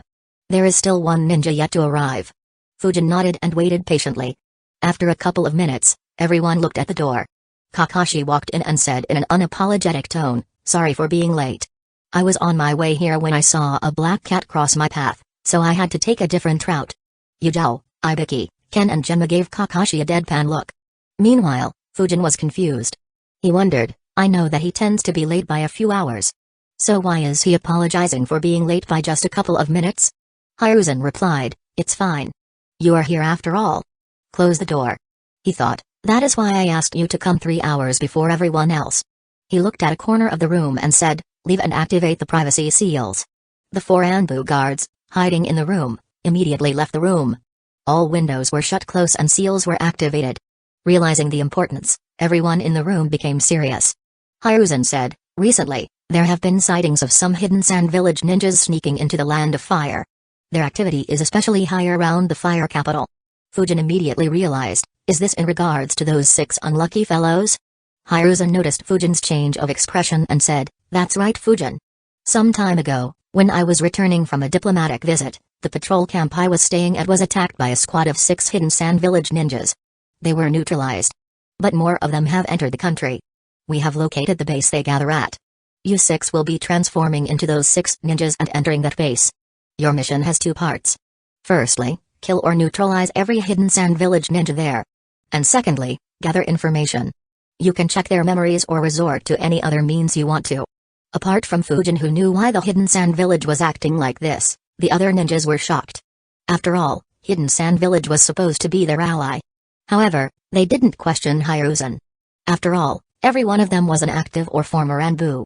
They knew about the dark undercurrents that flow in the ninja world. Hiruzen provided everyone with more details about the 6 ninjas they were supposed to impersonate, the plans, expected enemies and other minute details. In the end, he said, Kakashi will lead this mission. But since their leader, Hideyoshi, specialized in wind manipulation and because Fujin saw him in action, Fujin will disguise as him. Everyone nodded. Since Fujin was suppressing his chakra, Ibiki and Genma were surprised that he was given such an important role. But both knew the importance of replicating minute behavior patterns during such missions. So they understood why Hiruzen asked him to do it. Since everyone had arrived prepared for the mission, the group left right away. They traveled for 6 hours straight before finally halting. Ken muttered, "A base so deep into the Land of Fire. They have guts." Ibiki replied, "It is safer to create a base here rather than in the border regions or close to any cities or towns. No one would suspect them normally. If it wasn't for that squad unluckily attacking Lord Hokage, we might not have found this base." Kakashi said, "That's enough chit-chat. We will first transform into the faces they were originally disguised as. When we are intercepted by the hidden Sand Village ninjas, we will dismiss this transformation and transform ourselves into their original appearances at the same time. Is everyone ready?" Everyone nodded. Kakashi instructed, "Good. Fujin, take the lead. Remember to act arrogant. As for others, keep a close eye. Once Fujin attacks, we will follow up. Kill without letting anyone run away." Everyone immediately transformed into the disguises that Hideyoshi and his teammates were using and continued moving towards the base. After traveling for another mile, they sensed a chakra field scanning them. They continued moving. Around half a mile from the base, 12 hidden Sand Village ninjas appeared in front of them. Of course, all were disguised as hidden Leaf Village ninjas. One of them spoke, "This is a restricted area by the order of Lord Hokage. Turn away or identify yourselves." Fujin snorted and said, "It's me." A smoke cloud appeared around him. His appearance transformed into Hideyoshi. At the same time, the other 5 also transformed. Yamanaka Ken transformed into their censor, Namasa while Ibiki transformed into Kename. Seeing their appearances, the hidden sand village ninjas sighed in relief. However, they were still vigilant. One of them transformed into his real appearance and said, "It's good to see that you are safe, Hideyoshi-sama. The council was worried about you since we haven't heard from you for over a month. They were even wondering if they should cancel the entire operation." Fujin walked ahead and said, "Yasuke, we were ambushed by that damned copy ninja. We were fooled. Somehow, that copy ninja had already escaped through all the perimeters we established. We fought several rounds with his squad and had to go into hiding." Yasuke was surprised. He asked, "You encountered the copy ninja? Doesn't that mean?" Fujin nodded and continued, "Yes, reindeer. We have to ask Lord Kusagakure to stop wasting manpower there and focus here." Hearing the word reindeer, the hidden sand village ninjas sighed in relief. In order to prevent anyone from infiltrating their secret base, the hidden sand village ninjas were made to follow a certain protocol. The first was to show their real face. The second was to call the name of the ninja who talked with them accurately. And the third was to call him reindeer. Since the conditions were satisfied, Yasuke said, "Welcome back, Hideyoshi-sama. Please exert your chakra so that I can confirm your identity." While the above means were good enough in most circumstances, they weren't good enough in the Land of Fire. Hidden Leaf Village had the Yamanaka clan that could read memories. That is why Hidden Sand Village had placed a capable censor in charge of the secret base. He remembered the chakra signatures of the important ninjas so that he could cross-identify them. Fujin exerted his chakra. The amount of chakra he exerted was just higher than the amount of chakra Hideyoshi had used against Choza. Yasuke observed him and nodded. "Similar chakra signature, just more than the amount I saw last time, and shows off his affinity to wind. Just like I remember. Looks like there shouldn't be any issue." He also asked Kaname and Namasa to show their chakra and identified both their chakras as well. As for the other three, he didn't remember. He said, "Come." However, Fujin interrupted him and said, "Enough wasting time, let's go to the base. I have important information to report to Lord Kusagakure. If we don't report this, then we will suffer during the next war." Yasuke nodded and quickly welcomed him to the base while thinking, his arrogance is still the same. Hidden Sand Village's plan was almost foolproof. While some ninjas could replicate the chakra signatures as well, such ninjas were very rare. They would either be very capable censors or experienced jounins. More importantly, reading memories from a dead ninja wouldn't allow a Yamanaka to copy their chakra signature. The ninja had to see and observe it properly, only then they could do so. Unfortunately, Hideyoshi's squad ran into Hiruzen of all people. That encounter sealed the fate of all ninjas in the secret base. He was able to memorize the chakra signatures of all 6 ninjas at a glance and could replicate them well enough for all of Kakashi's team to copy it. Even Fujin had forgotten Hideyoshi's chakra signature and only managed to replicate it with Hiruzen's help. The Hidden Leaf Village ninjas walked into the base along with the Hidden Sand Village ninjas. Chapter 315, An Intense Confrontation. As they walked into the base, Fujin commanded, "Call everyone. I have important information. Hidden Leaf Village's forces have been moving. The coming period will be very critical. If we make a mistake, the entire operation will become a failure and we may be wiped out." Yasuke realized the gravity of his words and nodded and said, "All right." He immediately asked a subordinate to call everyone. The group entered into an underground base. Within a minute, 28 Hidden Sand Village ninjas arrived in the meeting room. Fujin observed them and thought, Hiruzen's analysis was right. None of them is elite jounins. 11 are jounins while the rest should be special jounins or close to that level. Yasuke said, "This is everyone currently here." Fujin nodded and asked, "How many have gone to the fire capital?" Yasuke answered, 9 have currently infiltrated the fire capital. 4 more have infiltrated other cities. Fujin had a grim expression. He said, "The other cities are fine. But Hidden Leaf Village has sent their Sanin, Jiraiya the Gallant into the fire capital." The eyes of the Hidden Sand Village ninjas widened in fear. Though none of them had faced Jiraiya, they knew the horror of the Sanins. After all, one of the Sanin was directly responsible for Hidden Sand Village's horrible defeat in the Third Great Ninja War against Hidden Leaf Village, forcing Hidden Sand Village to sign an alliance agreement with Hidden Leaf Village. Yasuke said, "What?" Suddenly his eyes widened and he immediately ducked down. Among the 28 ninjas, only 12 others managed to react and quickly jumped or ducked. Taking advantage of their distraction after mentioning Jiraiya's name, Fujin used vacuum serial wave jutsu at the Hidden Sand Village ninjas. 15 died without even reacting. As soon as he attacked, the 5 Hidden Leaf Village ninjas flickered. A loud chirping-like sound was heard as Kakashi appeared in front of Yasuke. Yasuke saw the attack coming. Thoughts ran rapidly through his mind, vacuum jutsu and lightning jutsu. They aren't Hideyoshi's squad. We were fooled. But how? Was Hideyoshi's squad killed? Not good. He wanted to fight back. Unfortunately, He was completely outmatched. Kakashi pierced his heart with the chidori. Yujao flickered behind one of the chunins that survived and slashed her sword towards the back of his neck. The chunin quickly tried to move forward while throwing a shuriken behind him. Yujao moved forward while dodging the shuriken and cut his head off. At the same time, Ebiki also killed one chunin while Genma and Kin began fighting a jounin each. Fujin himself flickered in front of a jounin and slashed at him. The jounin had just dodged the vacuum wave. He grabbed his kunai and tried to block the sword. Unfortunately, Fujin sliced straight through the kunai. The jounin's eyes widened. He quickly stepped back and stretched his head backwards in order to dodge the sword. He managed to barely dodge the sword by a few millimeters. Unfortunately, his throat was still sliced through. The remaining hidden Sand Village ninjas finally collected themselves and realized the grave danger they were in. Their survival instincts kicked in and they began retaliating. Two jounins appeared focused on Kakashi and appeared on his sides. Wind style, wind sword jutsu, wind style, blade of wind jutsu. Seeing the dangerous lightning chakra on his arm which was still lodged in Yasuke's chest, they didn't dare to fight him using taijutsu or kenjutsu. Kakashi withdrew his arm, weaved a hand sign and slammed his hands on the ground. The earth quickly raised up and formed a dome around him just in time. The wind blades hit the dome leaving some scratches on it. At the same time, Ibiki and Yujao were also attacked by one jounin each. One jounin noticed the chakra flow on Fujin's sword. He grabbed his own sword and attacked Fujin. Wind chakra flowed through his sword as well. Meanwhile, one opened a scroll and made the confrontation hand seal. A wooden puppet that looked like a cactus appeared. It had needles sticking to its entire body. The Hidden Leaf Village ninjas were instantly alarmed. The last ninja retreated to the back of the room and crushed a seal. A bird was released and it quickly flew out of the underground base. He began weaving hand signs. The puppeteer moved his fingers. 3 mouths opened up on the puppet. It fired needles at Fujin, Ibiki and Yujao. Almost instantly, all three aligned themselves such that they would be covered by the Hidden Sand Village ninjas who had attacked them, forcing the puppeteer to stop his attack. As soon as he stopped, the sound of chidori was heard once again. Kakashi's hand pierced through the ground and grabbed the leg of one of the jounins who attacked him.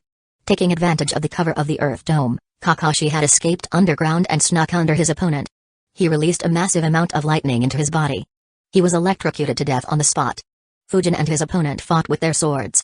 Fujin couldn't cut through his opponent's sword. But he wasn't worried. Using his position, Fujin built his chakra. His cheeks puffed up. His opponent, who had seen Fujin firing those dangerous waves, was alarmed. Wind style, vacuum cannon jutsu. Fujin fired a vacuum cannon. His opponent was expecting an attack similar to air bullets and moved to his right preemptively. Unfortunately, he underestimated the power and speed behind Fujin's attack. The vacuum cannon hit his left arm and severed it in an instant.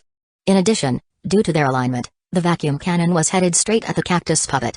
The puppeteer couldn't even react as the jutsu annihilated the puppet. The vacuum cannon continued forward through the walls of the underground base for 20 meters before stopping. The attack horrified the puppeteer. He immediately focused his attention on Fujin. Meanwhile, Fujin thought, TSK. I should have targeted the puppeteer instead. He didn't have any time to think about it or do a follow-up attack. Despite the loss and incredible pain, the jounin he was fighting didn't flinch. He immediately took advantage of the fact that Fujin was open on his left and attacked with his sword in his right hand. Fujin stepped to his right while raising his left hand. The seal on his bracer lit up and a sword appeared in his left hand as well. Almost instantly, wind chakra began flowing through his sword. His opponent's sword clashed with his and was stopped. His opponent's eyes widened. He screamed, "Impossible!" A smile appeared on Fujin's face. Now his opponent was completely open. His other sword immediately moved towards his opponent aiming to hack him in two. Wind style, air bullet jutsu. Fujin's smile soon changed into annoyance and he immediately jumped backwards. Realizing their threat, the Hidden Sand Village jounin, who sent the bird out, targeted Fujin and Kakashi. Half a dozen bullets were fired at each of them. Kakashi immediately withdrew back under the ground to avoid the attack. As for Fujin, he stepped backwards and maneuvered his body to dodge all 6 air bullets in time. Fujin's opponent attacked him again. At the same time, the puppeteer grabbed another scroll while throwing a purple ball into the hole that Kakashi had escaped into. He made the confrontation hand sign once again. Another puppet appeared while the purple ball exploded, releasing poisonous gas into the hole. Kakashi immediately jumped out from another spot and slammed his hands on the ground again. Both the holes in the ground were sealed, trapping the poisonous gas underground. However, that was enough time for the puppeteer to take control of the second puppet. It was shaped like a crocodile. It opened its mouth and shot needles at Kakashi. At the same time, The other Jounin used the Blade of Wind jutsu to cut off Kakashi's escape route. Kakashi slammed his hands on the ground once again. A wall rose in front of him, blocking all the needles. Since the blades of wind were aimed at his escape routes, he didn't need to avoid them. The puppeteer looked at Kakashi and Fujin and thought with a frown on his face, the battle has entered a deadlock. I need to poison one of them quickly. Otherwise, we may be wiped out here. Unfortunately, for him, the situation didn't last. Genma and Ibiki neutralized their opponents at the same time. Almost instantly, they sneak attacked the ones fighting Yujao and Ken. Realizing the danger, the hidden Sand Village ninja at the back shot air bullets at Ibiki and Genma to slow them down. The crocodile puppet launched its poisonous scales at them as well, blocking them and saving the lives of the Jounins fighting Yujao and Ken. Unfortunately, this reduced the pressure on Fujin. Without the support from the puppeteer and the wind ninja hidden in the back, Fujin went on the attack immediately. He slashed his right sword vertically at his opponent's head. Realizing the danger, the opponent blocked it with his own sword. However, at the same time, he saw Fujin's other sword heading at his waist. He immediately jumped up and barely managed to dodge it as well. Unfortunately, Fujin shot an air bullet at point-blank range.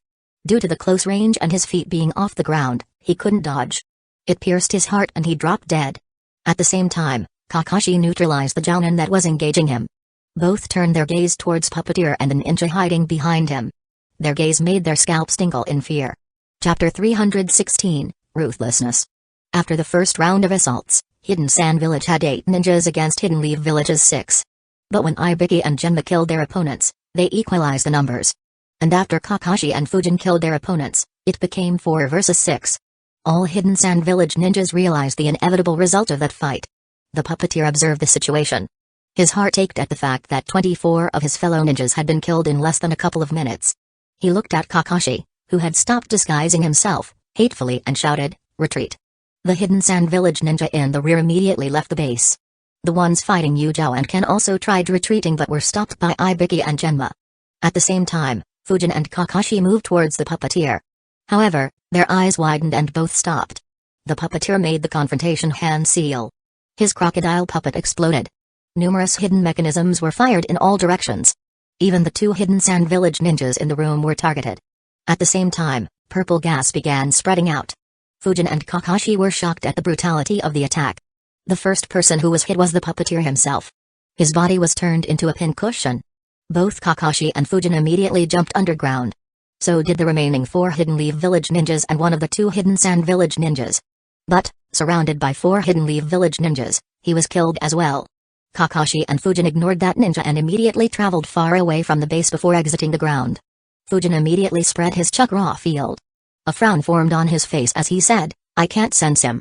He must be good at wind instantaneous body jutsu." Kakashi nodded and said, "The puppeteer provided a good opportunity for him to escape. Who'd have thought that he'd be so ruthless?" Fujin nodded. There were numerous people who could act ruthlessly against others who are weaker or helpless. But to be the same with themselves was extremely rare. In half a minute, their allies crawled out of the ground as well. Ibiki looked around and asked, "He managed to run away?" Kakashi nodded.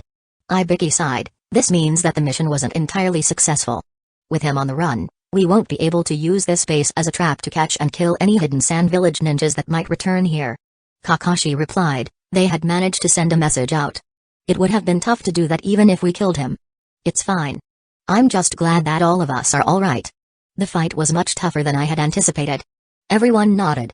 Despite the overwhelming victory, the fight was very close. One mistake could have caused a few deaths on their side.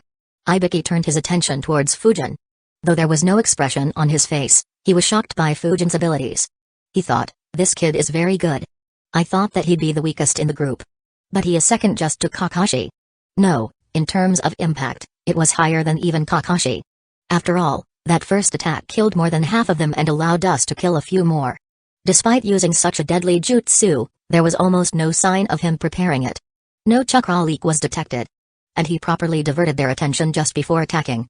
Genma had the same thoughts running through his mind. With a chuckle, he thought, "I guess our evaluation was incorrect.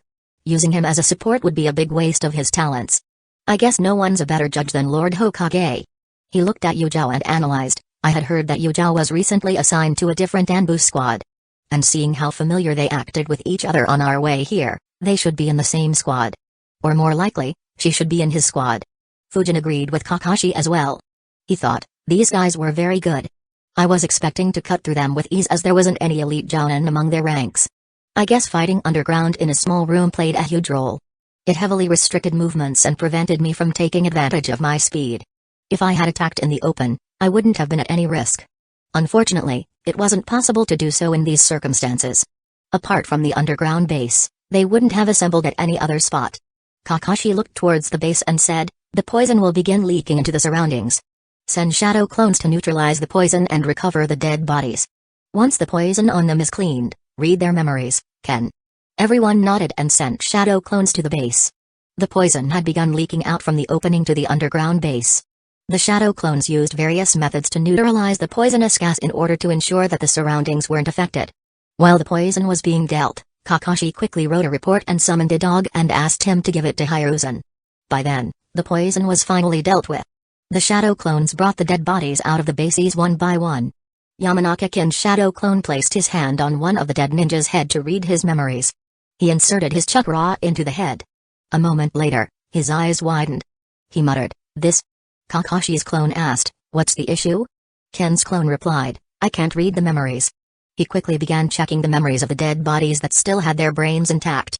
However, he couldn't read any memories. His face was very dark. He said, "The poison that Puppeteer used is the one that affects the neural system. Though I have the antidote that Lady Tsunade created, it works on alive humans and not dead ones. So I can't read any memories." The remaining clones were shocked. Fujin's clone paid attention to his words. Unfortunately, Ken didn't say anything about reading memories that he didn't already know. Ibiki's clone said, "No wonder he chose to explode the puppet. It wiped away all information. Now Hidden Leaf Village can't pursue Hidden Sand Village even if we wanted to. They can just disown these ninjas or try to pin the blame on us. In addition, we can't know what their exact plans were." Kakashi's clone nodded and said, "Fortunately, we know that there are 9 Hidden Sand Village ninjas in Fire Capital and 4 at other places." Ibiki's clone responded, "Yeah, but Fire Capital doesn't really have Jiraiya. We can't snuff them out. Finding them will be difficult unless they make a move." Genma's clone chuckled and said, "It's fine. We will let Lord Hokage worry about it." Involuntarily, Kakashi, Genma and Fujin's clones nodded while Kin and Yujao's clones looked at him with a deadpan expression. As no one had any ideas, Kakashi's clone sealed the dead bodies into a seal that Kakashi had handed him. Though the dead bodies didn't have any memories, the bodies themselves could provide a lot of information. All the remaining clones dispelled themselves while Kakashi's clone handed him the scroll before dispelling. After getting the memories, Kakashi sighed and said, "Let's wait here till Lord Hokage sends another squad with the mission to either create a new base or set up the perimeter. Until then, let's keep an eye out. If any Hidden Sand Village ninja returns, we will neutralize him and check his memories." Everyone nodded. They dispersed into teams of 2 and kept an eye out for anyone who'd stumble there. A bit after midnight, Hiruzen received the message from Kakashi's summon. Since he was expecting the message, he stayed in his office. He read the report and analyzed. 1 ninja managed to escape. And he also sent a messenger bird. Looks like keeping this a secret from Hidden Sand Village won't be possible. We can't use this base to lure more ninjas from Hidden Sand Village and kill them. A frown formed on Hiruzen's face as the situation caused him a headache. According to Shikaku's plan, Kakashi's squad should have killed all the Hidden Sand Village ninjas. After reading their memories, they would impersonate them and lure more ninjas from Hidden Sand Village and kill them, creating a death trap for Hidden Sand Village. By the time they realized, their losses would have already exceeded the acceptable levels and they would be forced to back off. He analyzed, now Hidden Sand Village has 2 choices. In addition to the squad that we killed earlier and the 2 killed in the Fire Capital, 35 Hidden Sand Village ninjas have met their demise in the Land of Fire. They can either stop, or they will attack using different routes.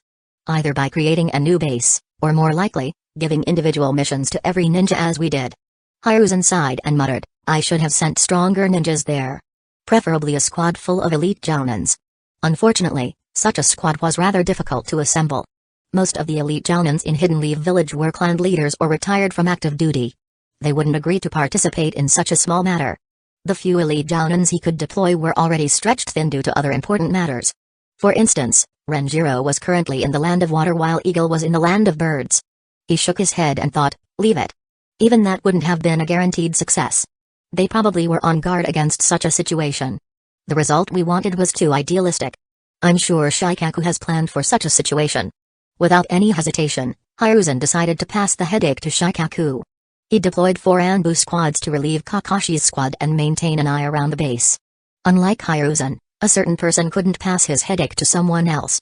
Chapter 317, Suspicions. Despite it being a couple of hours past midnight, a loud banging sound could be heard. The man in the house grumpily woke up and walked to the door while muttering, "I should have made the door out of gold and created spikes on the surface. At least then no one would bang so loudly." He opened the door to see a messenger. The messenger quickly said, "Lord Kusagakure, there is an extremely important matter." Without giving Rasa any opportunity to speak or respond, he handed him a scroll. Rasa opened the scroll and his eyes widened. However, soon a look of tiredness appeared on his face. He let out a sigh and said, "Ask the council to meet tomorrow morning." The messenger nodded and left.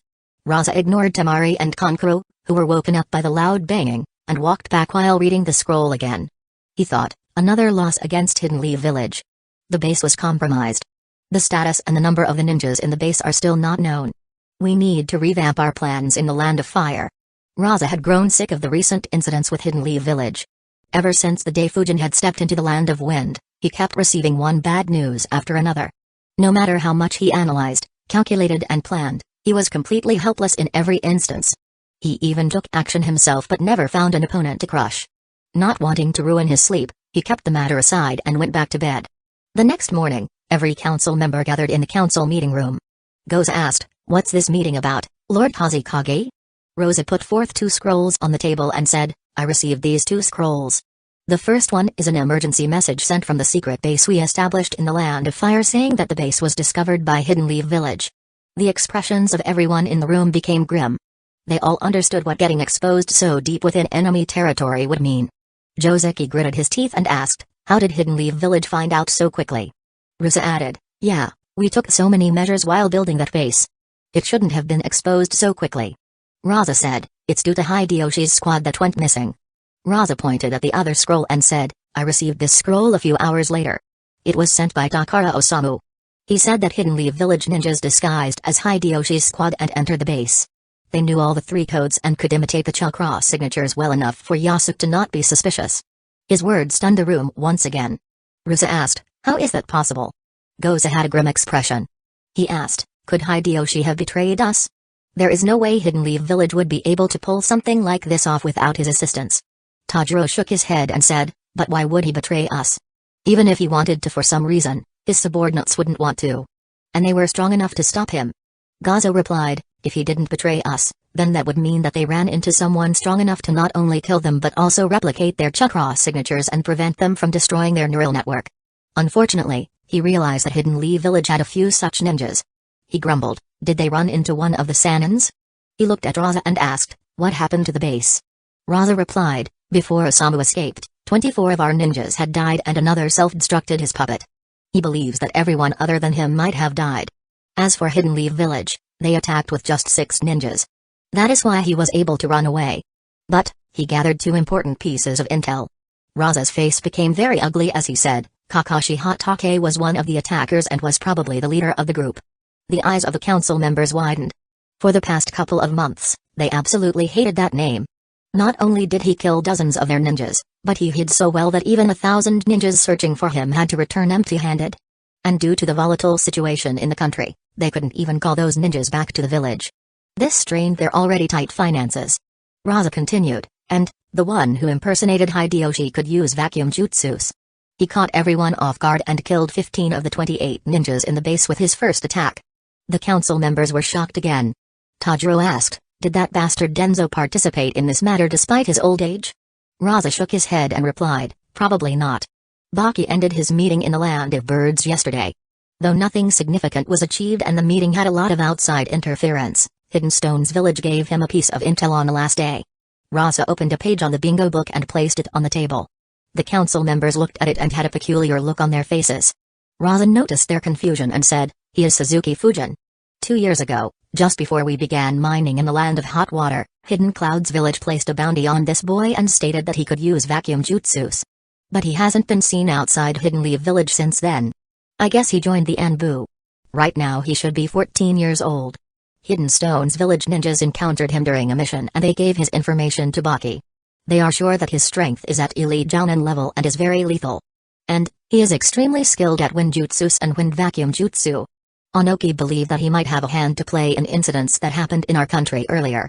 The council wasn't surprised that Onoki knew about the incidents that had happened. But all were shocked to know that a 14-year-old Hidden Leaf Village ninja not only knew wind vacuum jutsu but was so good with it that his strength was considered to be at the elite jounin level. As for Fujin's identity, Kitsuchi looked into all available information on Hidden Leaf Village ninjas. His first suspect was Saratobi Asuma, but he didn't find any evidence of him using swords or vacuum jutsus. Though that could be hidden, Asuma had been sighted when the spectral swordsman was killing his targets. So Kitsuchi stopped suspecting him. After days of looking into thousands of ninjas, he didn't have any luck. But when he decided to check the bingo book, he was surprised to see a 12-year-old with a 20 million ryo bounty. On seeing that he could use vacuum jutsus, Fujin became the prime suspect in the identity of the spectral swordsman. Kitsuchi became even more suspicious when he found out that Fujin hadn't been on any mission after receiving the bounty. He shared his thoughts with Onoki, who agreed with him despite not being 100% confident. Onoki thought, regardless of whether he is the spectral swordsman or not, he is a young talent. He must have done something big for that brat A to be so pissed. But, taking action will be difficult for now. I need to find someone else who will do the job for me. Onoki had heard that the issues in the Land of Wind were caused by a wind affinity ninja. So he passed the information to Hidden Sand Village to let them make the first move.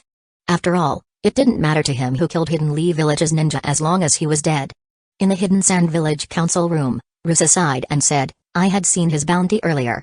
But I thought that Hidden Cloud's village was lying about his skills and he did something to offend them. Tajiro cursed, not only did those bastards steal Lord Second's jutsus, but they are now the only ones to have ninjas that can use the vacuum technique.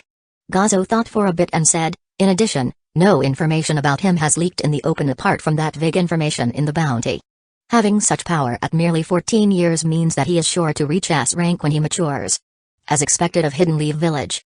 Not only did they hype up the copy ninja to be the leader of the next generation, but they are also raising another in secret. That said, the culprit of the previous incident should still be the copy ninja. After all, from the reports, he was in a clutch. If it was this kid, then he would have used vacuum jutsus to deter or eliminate our ninjas. At the very least, he could have tried to eliminate our Jinchuriki. But he didn't.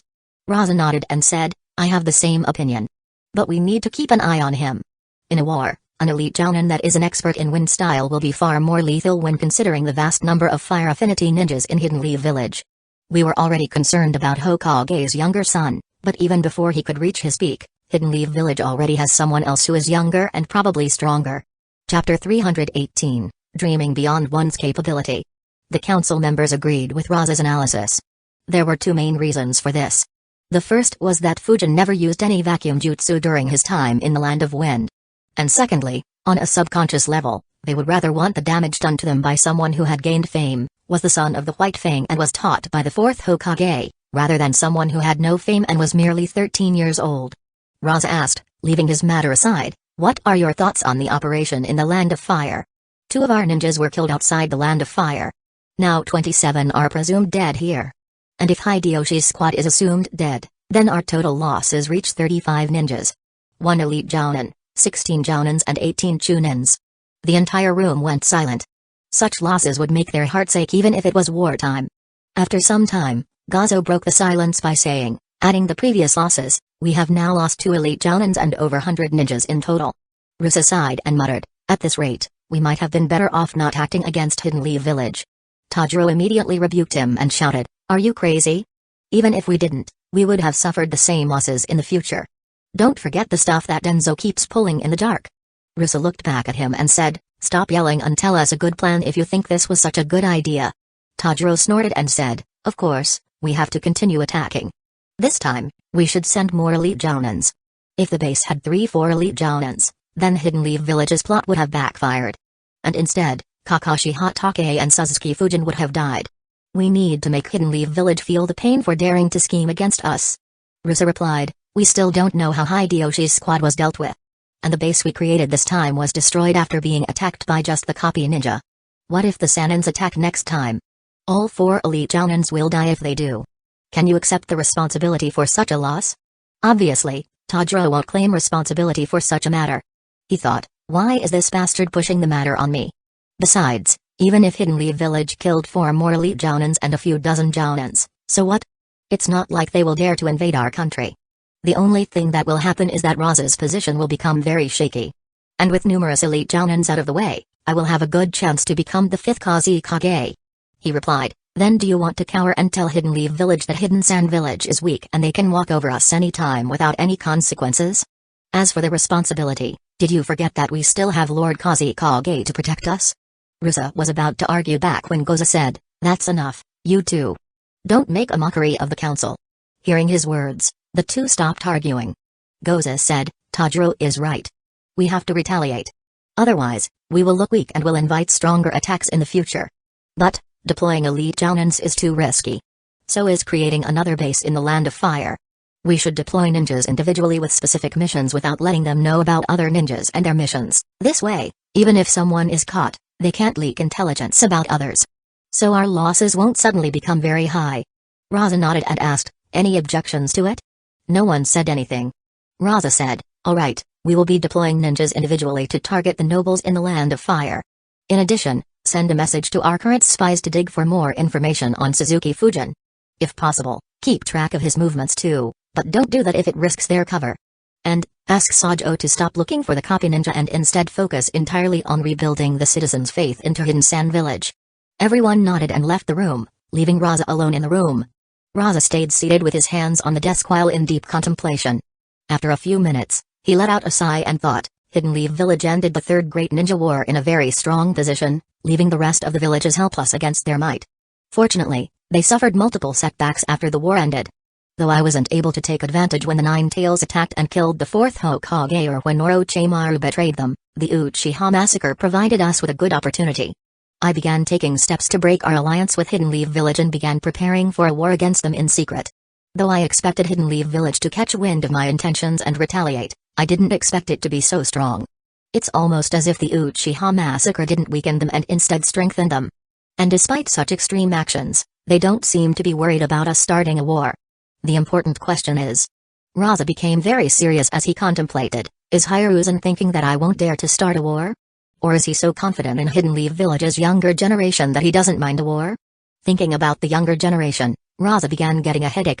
He thought, ever since the First Great Ninja War, Hidden Leaf Village always had excellent youngsters who quickly filled the shoes left by their predecessors. In fact, they have had the next generation step up even when their previous generation was still at its peak.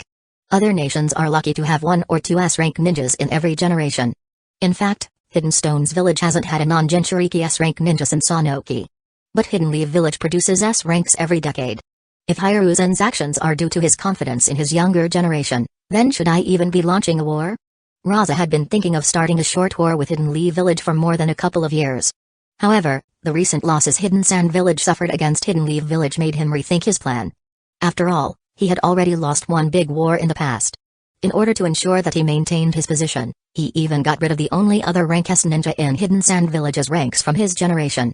After thinking for a long time, he concluded, no, right now is the best time. The Sanins barely stay in the village. All that leaves is an old Hiruzen and an injured Denzo. Though Kakashi Hatake's fame exceeds even the Sanins at his age, in terms of accomplishments, he is a lacking. And if I compare it to Minato or his father, then it's not even comparable. He probably needs another 6-8 years to reach my level. As for this new kid, he is still at the elite Jounin level. He will need even longer. As long as I make a move within the next 5 years, I will have a good chance. But, the attack will have to be a sneak attack. And it needs to be done at an accurate time. If I attack directly, then the Hidden Leaf Village armies will crush us just like the last war. And if I attack when the Sanins are nearby, I will have to face 2 or more S-ranked ninjas by myself. The best time would be to attack Hiruzen when the Sanins aren't in the village. Once I kill him, we can cause some damage to Hidden Leaf Village and retreat. Then even if the 2 Sanins return to Hidden Leaf Village, they will be helpless to do anything to me. They won't dare to march in the desert and would need to keep an eye on Hidden Cloud's village. And the Wind Daimyo will be helpless as well. That war will leave him no choice but to give us all the missions. But there are 2 main issues. Can I kill Hiruzen with a sneak attack? And what if the Sanins hide waiting for me to make a move? Raza analyzed the answers to both of his questions. Finally, he decided, as long as I catch him by surprise, I can kill Hiruzen. After all, he is far past his prime. But the main issue is Jiraiya and Tsunade. I need someone to keep them in check. An S-rank ally. Raza thought for some time, but couldn't think of anyone suitable. He thought, The only one that comes to mind is Chio. But she is way past her prime. She lost at Tsuda in the last war. This time, she might not be able to even put up a challenge. He thought of the remaining Kages but immediately removed that thought. In the end, he decided, I need to find a proper ally for the sneak attack. I will wait till I find one. If I don't find any, then I will do my sneak attack after 5 years. I will have to depend on one tail to divert the Sanins or other strong fighters. In the meantime, I need to strengthen a few subordinates that are loyal to me. I will need a few elite Jounins to block the clan leaders in Hidden Leaf Village. Unlike the rest of the council, Raza had given up on the hopes of achieving any success in their current campaign against Hidden Leaf Village. Instead, he directly began preparing for a war against a village that had 3 times more S-rank ninjas. Chapter 319, Wind-Style Ganjutsu.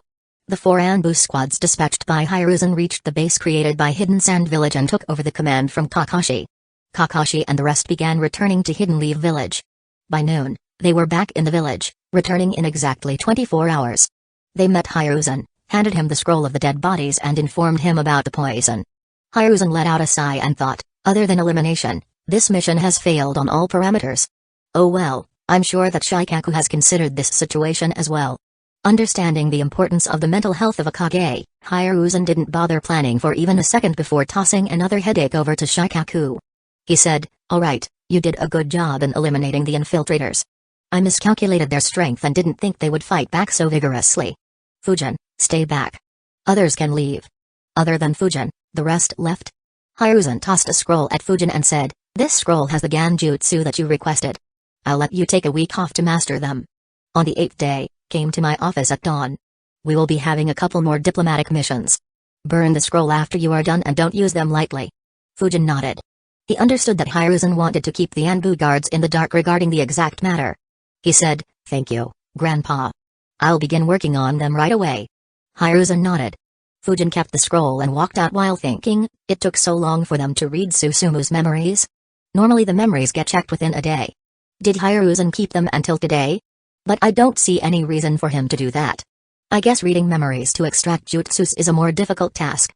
Or perhaps he wanted to check each and every memory before giving me the scroll in order to remove any issues or dangers in the jutsus or that might arise while learning them. While Fujin headed to his home, Hiruzen entered Shikaku's office and closed the door. Shikaku looked at Hiruzen and had a bad feeling.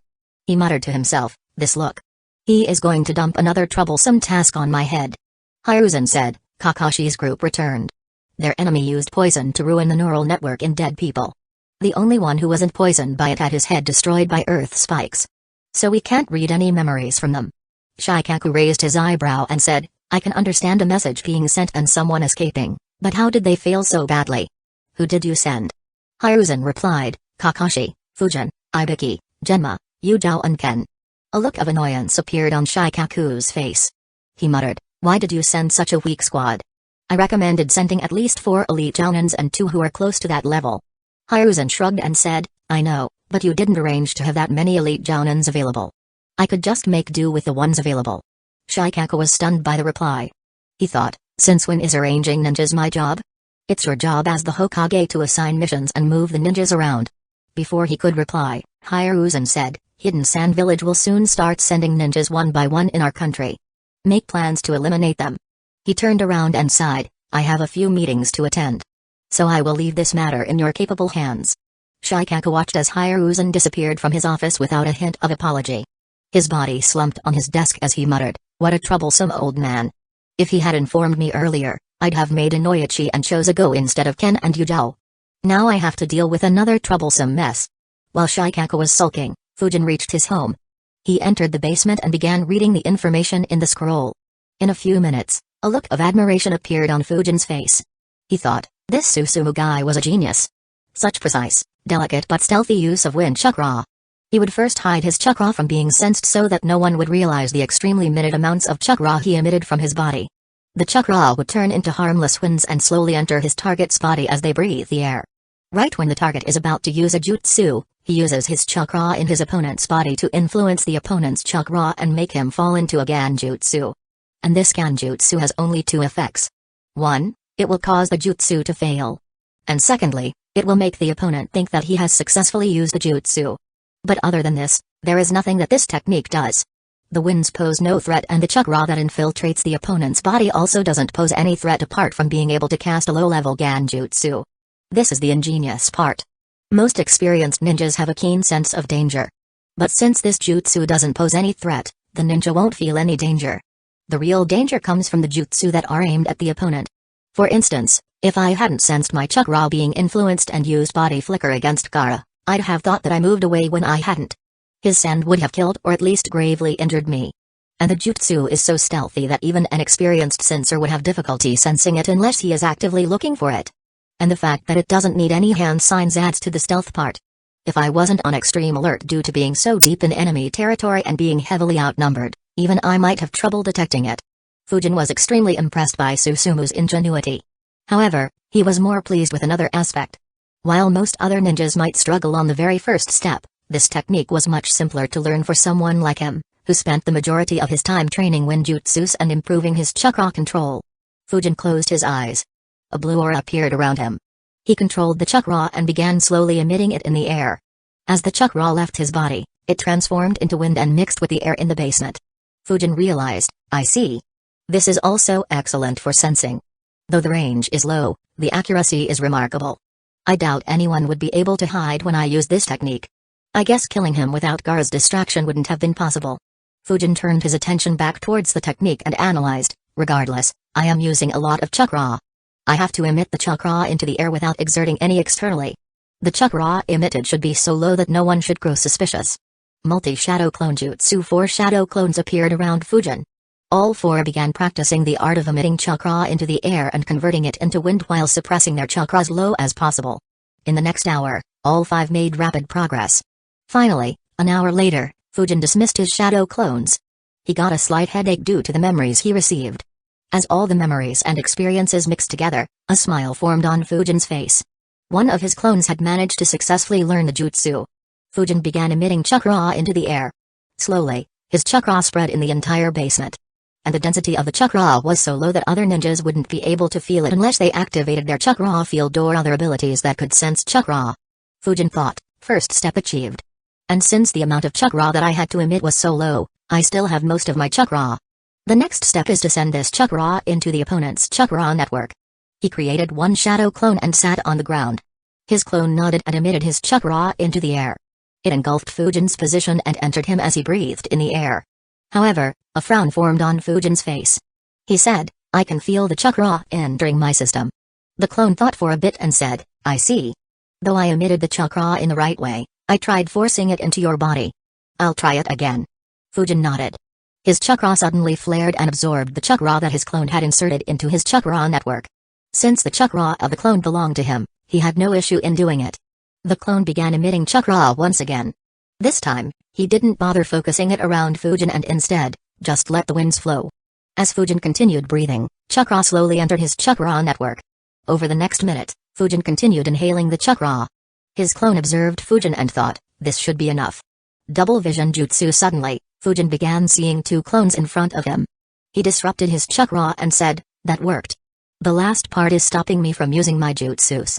The clone nodded and said, let's fight. Chapter 320, Plans for a Signature Jutsu.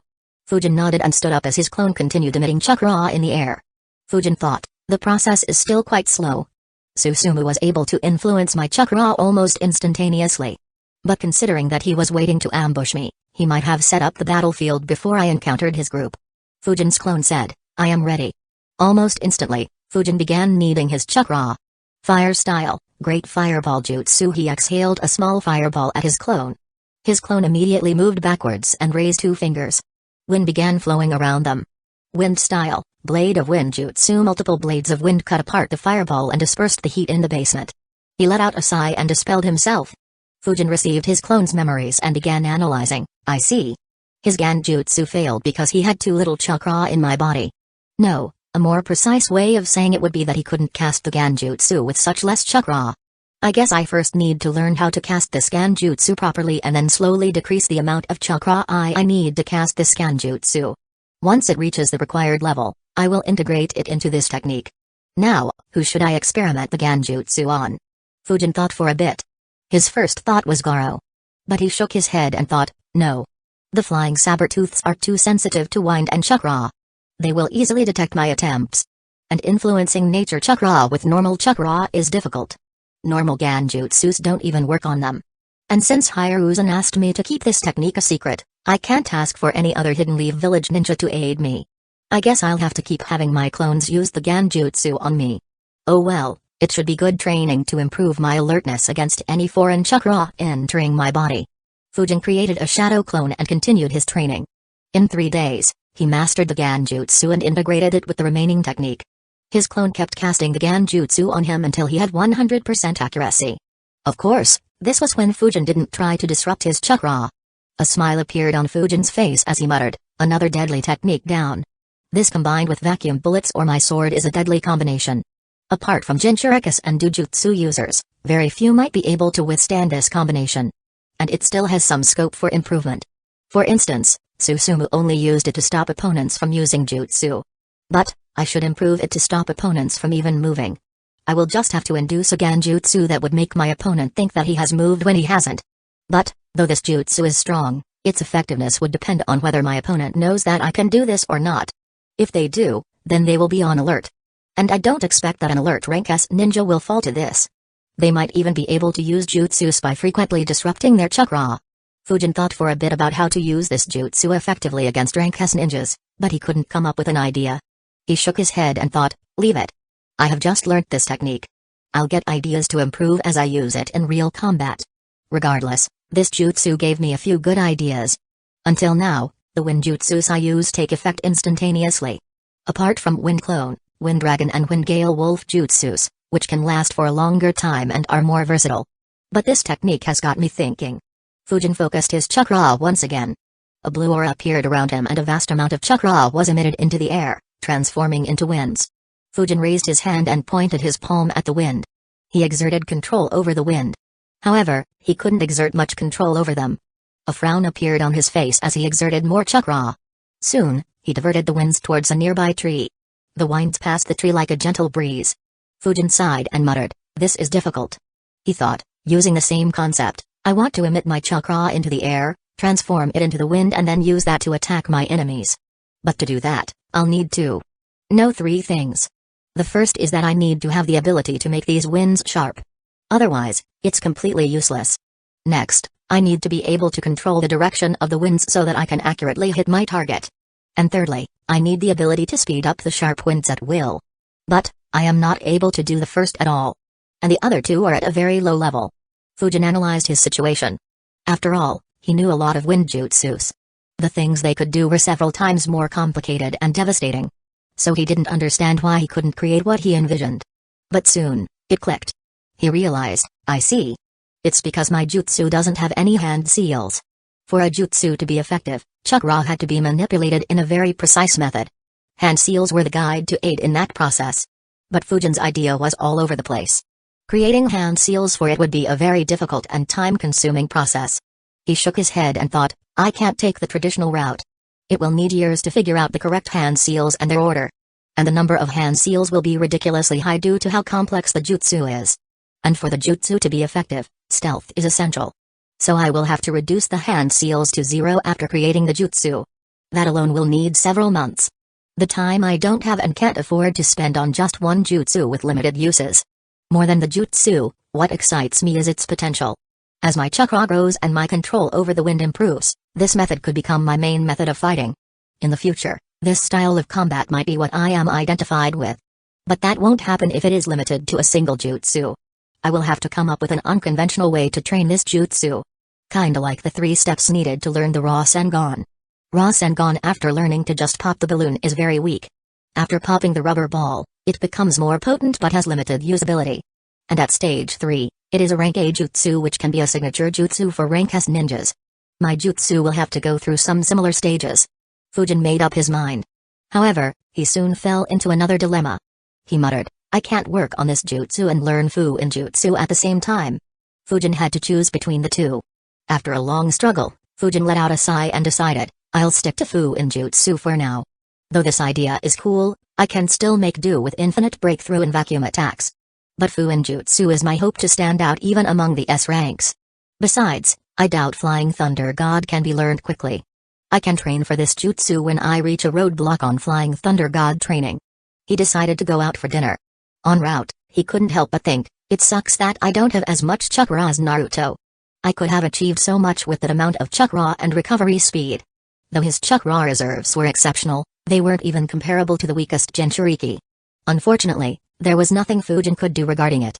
It wasn't as if Tailed Beast would fall from the sky, let itself be sealed in him and obediently provide him chakra. Fujin rested for the day and began focusing on Fuinjutsu the day after. On the appointed day, Fujin arrived at Hiruzan's office.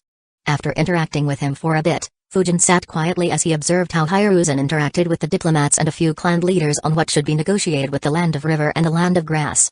After a few hours of discussion, Hiruzan, his Anbu guards, Fujin, Aburamshibi and Kurama Illumai left the village on the negotiating mission. The negotiations with the two countries went very similar to the negotiations Fujin had seen earlier. Just the resources traded were changed. Of course, Hiruzan did ask for elemental crystals. To Fujin's surprise, despite Hidden Leaf Village's relationship with them not being as good as with the Land of Tea or Noodles, they provided Hiruzan with more crystals than those countries. However, after thinking for a bit, the reason was obvious. Fujin realized, ever since my promotion mission, Hidden Sand Village ninjas must be moving around erratically. They even dared to create a base in the Land of Fire. The Land of River should be nervous about these movements. As for the Land of Grass, that's even more obvious. Hidden Stones Village's Jinchuriki entered the country and used a tailed beast bomb very close to a town. This old fox is very good at extracting benefits. He waited until the right moment to visit these two countries and extracted the maximum benefit from them. Unlike the time before, they didn't encounter any attacks and returned back to the village after a 3-day-long trip. Following the trip, Fujin got busy with his Anbu duties. Eagle assigned his team missions at regular intervals. Fortunately, none of their missions went awry. 3 months passed by in this manner. Though the villages were tense, no major issues flared up until one fateful day. The Land of Water, Renjiro stood while looking in a direction with a solemn face. He sighed softly, I bit off more than I could chew. A wave of lava was heading straight at his team. Chapter 321, Breaking Through a Siege. A few minutes ago on one of the numerous small islands in the Land of Water, an inconspicuous house stood. In the house were 11 children and 3 adults. Suddenly, a person began knocking on the door impatiently. A man got up and opened the door. The person quickly entered the house. Panic and fear could be seen on his face. He said, Renjiro-san, I sensed multiple ninjas heading towards this island. I think the rebel faction is heading towards this island. A frown formed on Renjiro's face. He asked, how many did you sense, Makoto? Yamanaka Makoto shook his head and said, I saw 4 ships heading towards this island from the west. And I felt multiple chakra fluctuations from each ship. I didn't dare to sense them or stare for too long. Renjiro nodded, good work. They might be just passing by here. Change your transformation jutsu to another appearance and keep the kids quiet. It's best to not attract any attention. Mikoto nodded. He dispelled his transformation jutsu and then transformed into a young lady and went into the room where the kids were and put them to sleep. The other 2 Hidden Leaf Village ninjas got serious as well. All 4 suppressed their chakra to civilian levels and waited. In the sea, on one of the ships, a lady was standing on the bow while looking towards the island. She had long, ankle-length, auburn hair. She asked with a serious face, is your information accurate, Ao? Ao nodded and replied, yes. I have received information that a group of people are kidnapping young children. Though I am not sure if they have evil intentions, as all the children whose information I received were orphans and in a very bad state. But, there were many other similar orphans. Since only these kids were kidnapped, I'm afraid that it is one of the major villages trying to rescue and recruit young talent and probably kids with bloodlines. Mai nodded. She agreed without speculation. After all, over the last decade, her family had done the same in the Land of Water. The kids she rescued were completely loyal to her and had a reason to get stronger. Ao added, but if it is one of the 4 major villages, we need to proceed with caution. Though I doubt anyone would want to enter into our mess, if they do and decide to support the Mizukage faction, we will be in deep trouble. Mai nodded and said, let's decide after seeing who it is. If we can kill them all, then we will do so and dispose of their bodies. The news can be blocked as well. For now, create a perimeter and send 20 ninjas to attack them. Ao nodded and flickered onto other ships to pass the instructions. Soon, all 4 ships reached and docked on the island. The Hidden Leaf Village ninjas were alarmed. But Renjiro said, they might be here to restock supplies. Stay calm and don't leak any chakra. But be prepared to run. If any issues occur, then we may have to fight or even kill our way out. Renjiro's teammates had solemn faces. They were aware that the number of Hidden Mist Village ninjas would be at least 10 times their number. However, all of them were jounins. And everyone had water affinity and could travel rapidly in the sea. They believed in their abilities to escape from an enemy that would be composed of a mix of Gainins, Chunins and Jounins. Okimaki Itaru asked, "But what about the kids?" Renjiro replied, "We will leave them here. The rebels are known to take young kids and provide them with proper care and training. So they won't suffer." Renjiro's teammates nodded. After landing, Ao activated his Byakugan. He immediately noticed the 11 children in the house where the Hidden Leaf Village ninjas were. He whispered commands to the Jounin leaders. Half the Hidden Mist Village ninjas moved normally towards the market on the island while the other half stayed near the ship. Ao and Mai waited on the coast. All of a sudden, 20 ninjas got in action and surrounded the house. 40 more ninjas moved and established a perimeter to prevent their targets from running away. Inside the house, a ninja sighed. Narikazuki said, "They are on to us." Renjiro nodded. And said, "Break out towards the east. Avoid killing to leave some room for negotiations later. Also, don't use your secret techniques unless there is no choice." Outside the house, one ninja said loudly, "We know that you have kidnapped young children and are hiding inside the house. Surrender yourself and give the children to us if you want to live." He waited to hear any responses. But he received none. His expression became serious as he thought, "I can't blow up the house. It might harm the children. But if we attack, then there might be some traps." Without any other option, he commanded half of his ninjas to attack the house and while the other half prepared themselves to provide backup. Meanwhile, Mai and Ao kept an eye from a distance. As the 10 ninjas reached the house and were about to break in, the walls suddenly broke apart on their own. And hundreds of small spherical stones were launched on the ninjas. The sudden attack caught them off guard. They were hit by the pebbles and immediately retreated back. The ninjas at the back immediately weaved hand signs. Water style, water wall jutsu. A water wall appeared on all 4 sides of the house. The Hidden Mist Village ninjas retreated through the water wall while the pebbles were stopped. However, instead of trapping the Hidden Leaf Village ninjas, they received an opportunity. They immediately broke out of the house and through the water wall on their east, that is, in the opposite direction of the ships.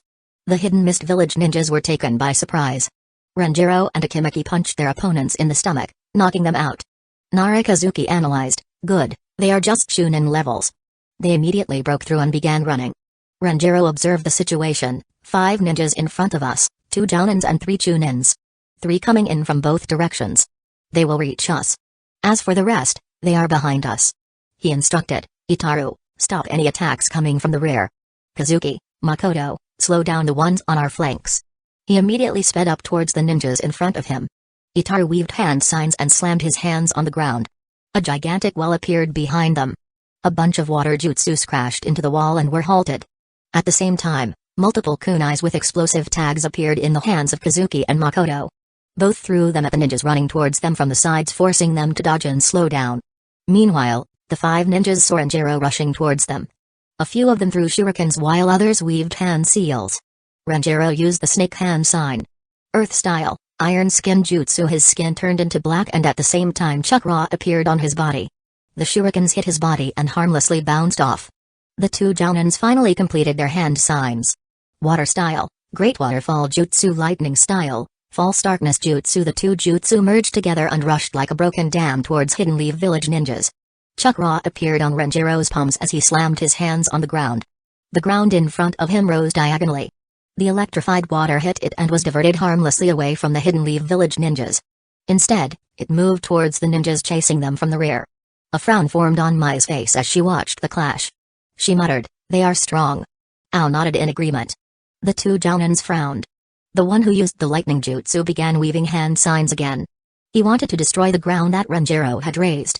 However, before he could complete his hand seals, he and the remaining Hidden Mist Village ninjas jumped and retreated. The ground under their feet transformed and spikes were launched at them. Each of the 3 Chunins had 4-6 spikes pierced into their body while the Jounin who was weaving hand signs took a couple of hits. However, none of the injuries were mortal. But, before they could regroup, Renjiro flicked behind one of the Chunins. With a strike to the back of his neck, he was knocked out cold. In the next couple of seconds, the other 2 Chunin suffered the same fate. He flickered and appeared in front of the 2 Jounins. They grabbed their kunai and attacked Renjiro from both sides. Renjiro's body was already covered with the iron skin jutsu. He punched at one Jounin and kicked at the other, forcing them to block. Using the opening, Kazuki and Makoto appeared next to Renjiro and attacked the two hidden mist village ninjas, forcing them to retreat. Renjiro quickly flickered behind Kazuki's opponent and kicked his back. The chakra-enhanced kick cracked numerous bones in his back and sent him flying. Being outnumbered by these times and seeing how easily his fellow ninjas were overwhelmed, the last jounin immediately retreated. The Hidden Leaf Village ninjas ignored him and began running away while defending themselves from the attacks coming from their rear. To their relief, they reached the other end of the island. Renjiro instructed, dive into the water and create 3 shadow clones. We will travel underwater in 4 directions. Everyone nodded. Unfortunately, before they could reach the shore, they noticed a silhouette standing on the water. She weaved her hand signs. Lava-style, melting apparition jutsu, she spat out a massive amount of lava that headed towards the Hidden Leaf Village ninjas like a flood. It cut off their escape route and forced them to stop while the ninjas behind them closed the distance rapidly. Chapter 322, Threatening each other. Makoto looked at the incoming lava wave and gulped. He muttered, the rebel forces have someone who can do this? Renjiro became serious as well. He thought, Mai. It looks like the old man's information was accurate. Still, this isn't enough to stop me. Unfortunately, I can't ensure the safety of these 3. Renjiro fell into a dilemma. He was confident in running away by himself. But his teammates didn't share his skill or stamina in the body flicker jutsu. After thinking for a bit, he let out a sigh and made up his mind. He weaved a hand sign and said, don't fight. I will negotiate. They shouldn't dare to kill us. Narikazuki sighed in relief. He thought, good. I was afraid that he would try to leave. Renjiro might have managed to escape, but we wouldn't have managed to do the same. He looked at the lava wave and realized, we made an error. We should have escaped when Makoto returned. Renjiro slammed his hands on the ground. A deep, circular trench, with him as the center, appeared around the Hidden Leaf Village ninjas. A large, inclined wall raised up from the ground along the inside part of the trench. The lava wave hit the wall and fell into the trench. Once again, another large-scale attack was directed away successfully by Renjiro. Mai was surprised. She wondered, so strong? His wall successfully blocked my attack and even diverted it. Who is this guy? Before she could think further, her eyes widened. Thousands of spikes appeared on the surface of the inclined wall. Due to her lava, the spikes looked red and extremely hot. Her expression became grim as she shouted, take cover. The other Hidden Mist Village ninjas didn't need to be told twice. They could see the spikes as well. Immediately numerous water and earth walls were raised. However, no spike was fired. Instead, a voice was heard, Mai, we aren't here to create trouble for you. Mai asked, so, why are you here? And who are you? Al appeared next to Mai as a part of the inclined wall crumbled, showing the 4 Hidden Leaf Village ninjas who had stopped using transformation jutsu. Al became serious as he said, Senju Renjiro. The commander of Hidden Leaf Village's forces that faced us in the last war. Renjiro became serious as well. He analyzed, 2 elite jounins, one with a stolen Byakugan and another speculated to have 2 KK Genkai. I could take on any of them in a one-on-one fight. But I can't win against both of them in a head-on fight. Especially in water where I won't be able to use my earth jutsus effectively. Though Renjiro was an expert at water jutsus as well, so were most of the Hidden Mist Village ninjas. Without earth jutsus, he would get overwhelmed. Since the spikes weren't fired, but still in position, Mai asked her remaining forces to stop attacking and asked, what is an elite jounin from Hidden Leaf Village doing so deep into my country? Renjiro replied, Lord Hokage was concerned over the state of affairs in this country. He was worried for the children and sent me here to ensure their safety. Mai instantly knew that he was bullshitting her. She chuckled and asked, to ensure their safety? Or to bring talented kids to Hidden Leaf Village? Renjiro ignored her chuckle and replied, the kids I rescued are at the house I was staying in. Lord Hokage's orders were to wait here until the civil war ended and to hand over the kids to the winners if I think that they would be well cared for. If the civil war continued for a long time or if there was a danger, then I would have no choice but to take them to Hidden Leaf Village with me for their safety. Renjiro's words were loud. All the Hidden Mist Village ninjas were circling the wall he had raised. Hearing his words made them reluctant to attack him. After all, they had seen what atrocities common people had to go through due to Mizukage's actions. Some of them had suffered in a similar situation until they were rescued by the rebels. Of course, Mai and Ao didn't believe him. Mai said, I don't believe you. She let out a chuckle and said, give me one good reason why I shouldn't kill all of you right here. Renjiro let out a chuckle as well and asked, do you want the Hidden Leaf Village armies to enter the Land of Water and support the Mizukage? Mai squinted her eyes. She riled her chakra up and asked, how would they even know who killed you? Renjiro maintained his smirk and riled his own chakra up. The chakra he displayed was equivalent to Mai's chakra, shocking the Hidden Mist Village ninjas who hadn't been a part of the Third Great Ninja War. He said, "You won't be able to keep me here. Unfortunately, I can't say the same about my teammates. So why don't we come up with a result which is acceptable to both of us?" Mai looked at Tao, who nodded in response. She looked back at Renjiro and said, "All right. But I will have to ask you to stay as my guest. And I will be taking the kids that you have rescued. In addition, Lord Hokage will have to send me a formal letter explaining your presence in the country and compensation for the same." Renjiro nodded and replied, "All right. We will be staying in the same house. But I will need a messenger bird to contact Lord Hokage. As for the kids, as long as you promise to take good care of them and ensure their safety, you can have them." Mai nodded. The Hidden Leaf Village ninjas were secretly relieved. But no one showed it on their face. Mai and Gao followed Renjiro to the house while the other Hidden Mist Village ninjas began taking care of the injured. To their surprise, no one was dead and only one had major injuries. Mai and Gao knew it and hence had agreed to a truce. After the fighting stopped, the people on the island were relieved. They were afraid that they would be impacted by the fight. Fortunately, the fighting happened far away from civilian areas. Hidden Leaf Village ninjas were afraid that some Hidden Mist Village ninjas might be hidden there for an ambush while the Hidden Mist Village ninjas didn't want any harm to befall them. So both stayed clear of them. After entering the house, Makoto woke up the kids while using a transformation jutsu and handed them over to Mai after consoling them a bit. At the same time, Renjiro and Mai negotiated an amount for compensation. Ao took the kids and analyzed, 11 kids. I had received information for just 5 missing kids. But I calculated that at least over 30 would be missing. After sending the kids away, he asked, "Renjiro, I have received information about 18 missing kids. Where did you keep the rest?" A frown appeared on Renjiro's face. He said, "These are all we rescued. Feel free to search the house or anywhere else on this island." Ao asked, "If they aren't with you, who took them?" Renjiro shrugged and replied, "We are the only ones from Hidden Leaf Village here. If not us, then there might be someone else who is rescuing or abducting the kids. I'd recommend that you look elsewhere for them just like you found me." I looked at Renjiro but couldn't find anything on his face. He thought, looks like there are other forces active here as well. I guess Hidden Clouds Village also sent someone. The fourth Raikage is always looking to kidnap kids with KK Genkai. That said, he is most likely lying. While Renjiro thought, I have already sent 35 promising kids to Hidden Leaf Village. Even if he suspects me, there isn't a thing he can do about it. Besides, I'm sure Hidden Clouds Village and perhaps even Hidden Stones Village are doing similar operations here. So if they look in deeply, they will find and suspect them. After completing the negotiations, Mai said, "I will ask the 4 of you to stay inside this house.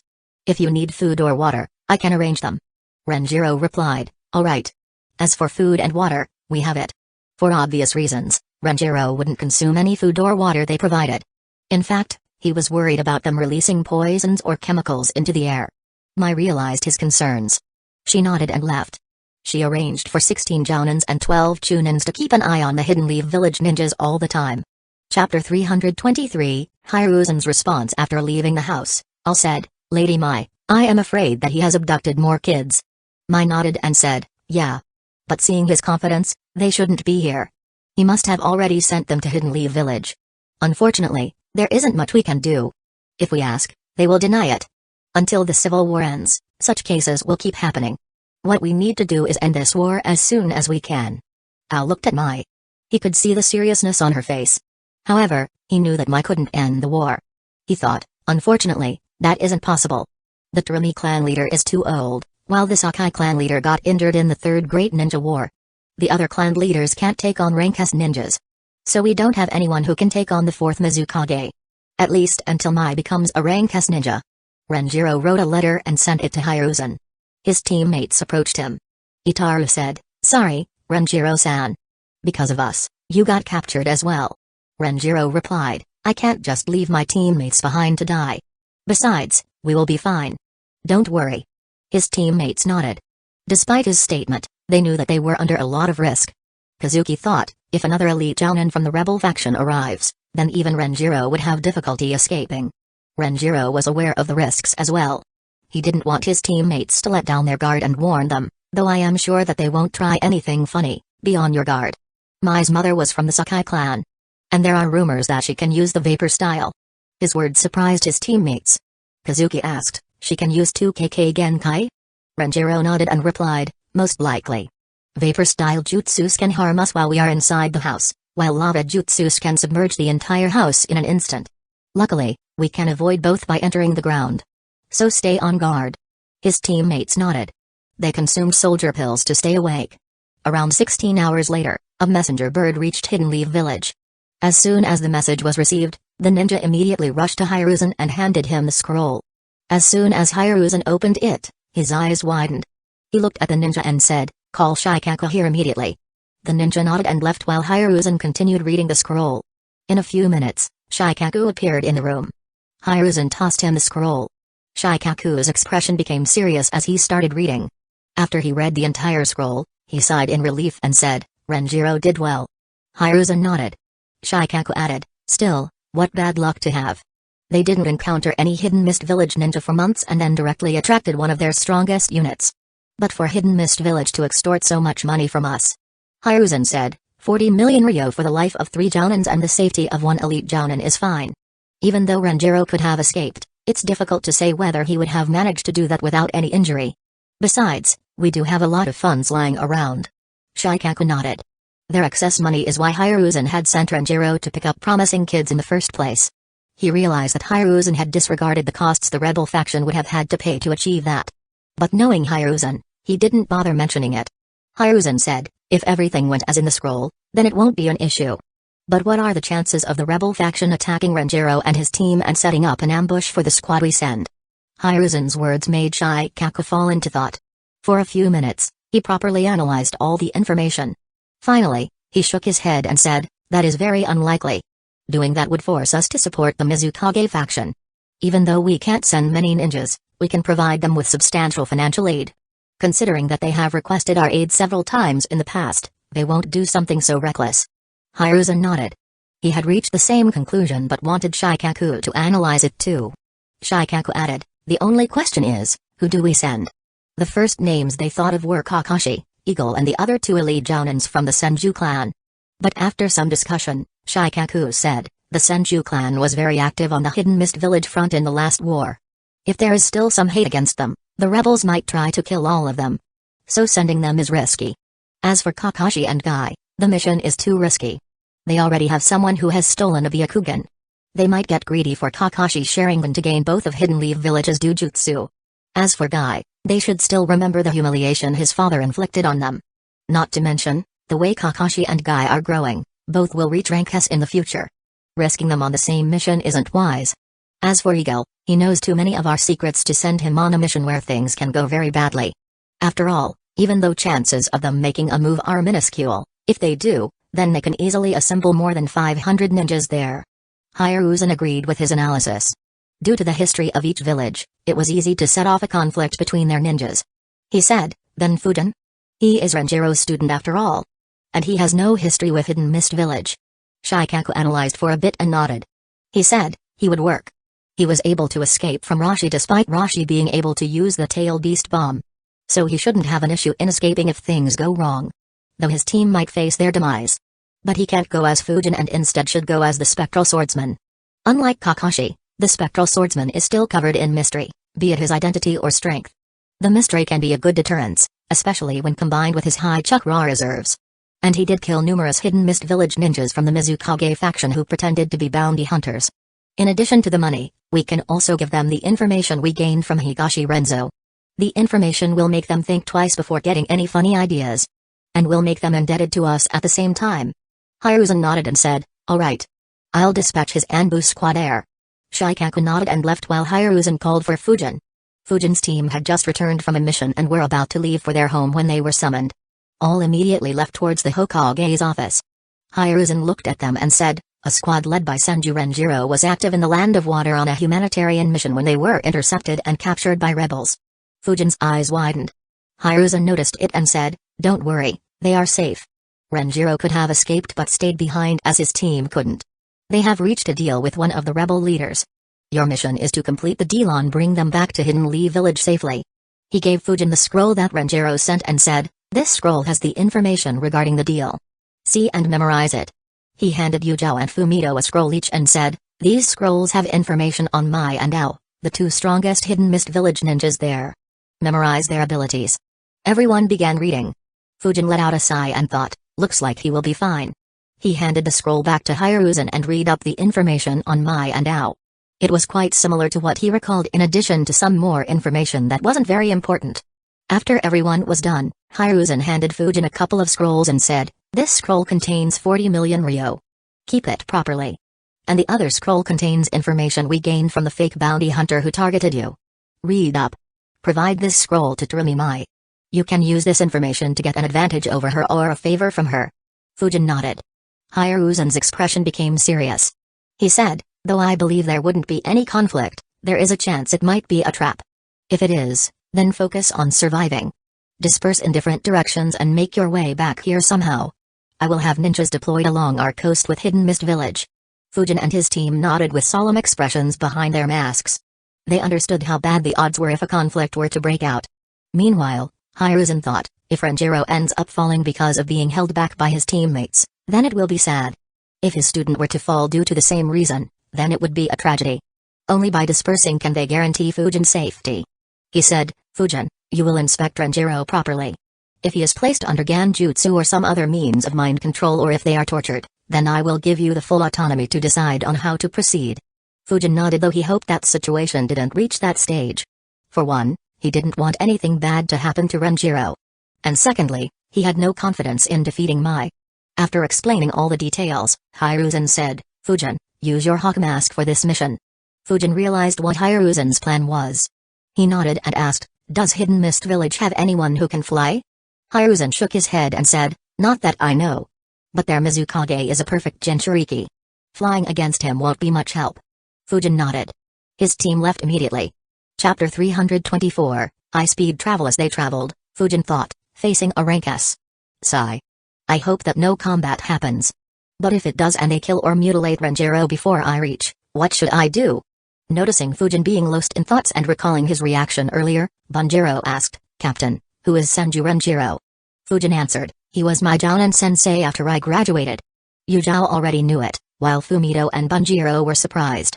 Bunjiro said, "Don't worry, Captain, he should be alright. Lord Hokage said that the chances of it being a trap are very low." Fujin nodded and replied, "Don't worry, I am fine. It's best if the situation is peaceful. But if something goes wrong, prepare to run away. I might not be able to help you guys much considering their numbers. But I'll slow them down enough to give you an opportunity. Don't miss it." Yujao immediately said, "You can't risk your life for us, Captain. Your speed with the body flicker jutsu is very high. We don't want to slow you down." Bunjiro nodded. However, Fujin said, "You don't need to worry about me. They won't be able to hurt or capture me. Just focus on escaping." The determination in his voice made his team unable to respond. They just nodded and traveled without speaking more. Despite speaking with determination, Fujin wasn't very confident. After all, Mai was a rank S ninja. Someone who'd become a Kage not long after. And unlike Gara, who was still a kid, she was in her mid-20s. Fujin thought, "I knew that Miko would eventually die. As for Hoka, his life and death are controlled by the main family of the Hyuga clan. Which is why I tried to keep a sufficient distance from them. Only Renjiro was someone who I knew wouldn't die for sure. But this world is too dangerous. One wrong mission or bad choice is all that is needed to be at risk of losing your life." Fujin was very close with Renjiro. Of all the people he had spent time with in this world, he had spent the highest with Renjiro. Though he wouldn't give up his life for Renjiro, he didn't want to see Renjiro die. Fujin sighed secretly and thought, "Let's put my emotions away. They won't help me. If conflict breaks out, can I take on Mai?" He recalled her performance from the Fourth Great Ninja War and thought, if I were to rank the 5 Kages in that war from strongest to weakest, Mai would probably be the weakest. Though having 2 KK Genkai is cool and sounds strong, her jutsus aren't very effective on an open battlefield. Her lava jutsus are too slow and I can easily dodge them. Same for the vapor jutsus. They are only effective in a closed space. As long as I don't get trapped inside a formation, I should be fine. But there are still some issues. For one, it's the 70 other ninjas with her. I can't take on them while fighting with her. Any distraction could be deadly. Secondly, if her speed is as fast as Hiruzen, then I will be in trouble. And thirdly, the sea. I have no expertise in water jutsus. I can barely perform a few rank E and D jutsus. But they should all be able to manipulate water and make the fight ridiculously difficult for me. In addition, even though I am confident in dodging her attacks and making them harmless, it doesn't mean that I can harm her. To dodge her 2kk Genkai jutsus will force me to maintain distance, which would give her enough time to dodge my vacuum jutsus.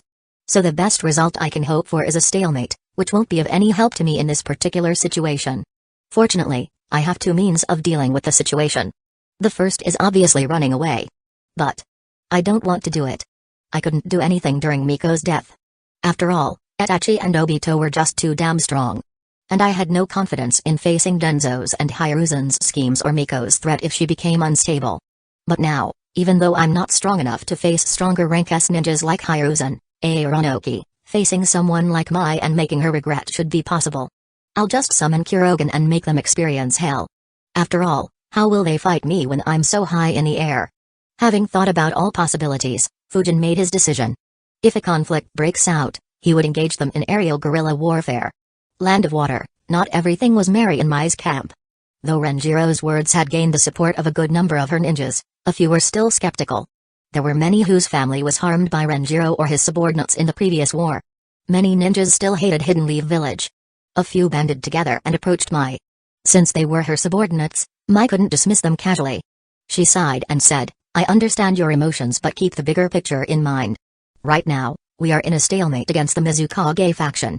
If we push Hidden Leaf Village towards them, we will be at a bigger disadvantage. If the censors from Hidden Leaf Village were to join them, then our allies, who are hiding and building their strength, will be affected. Her words made them quiet down. They wanted revenge but understood what terrible cost it would have.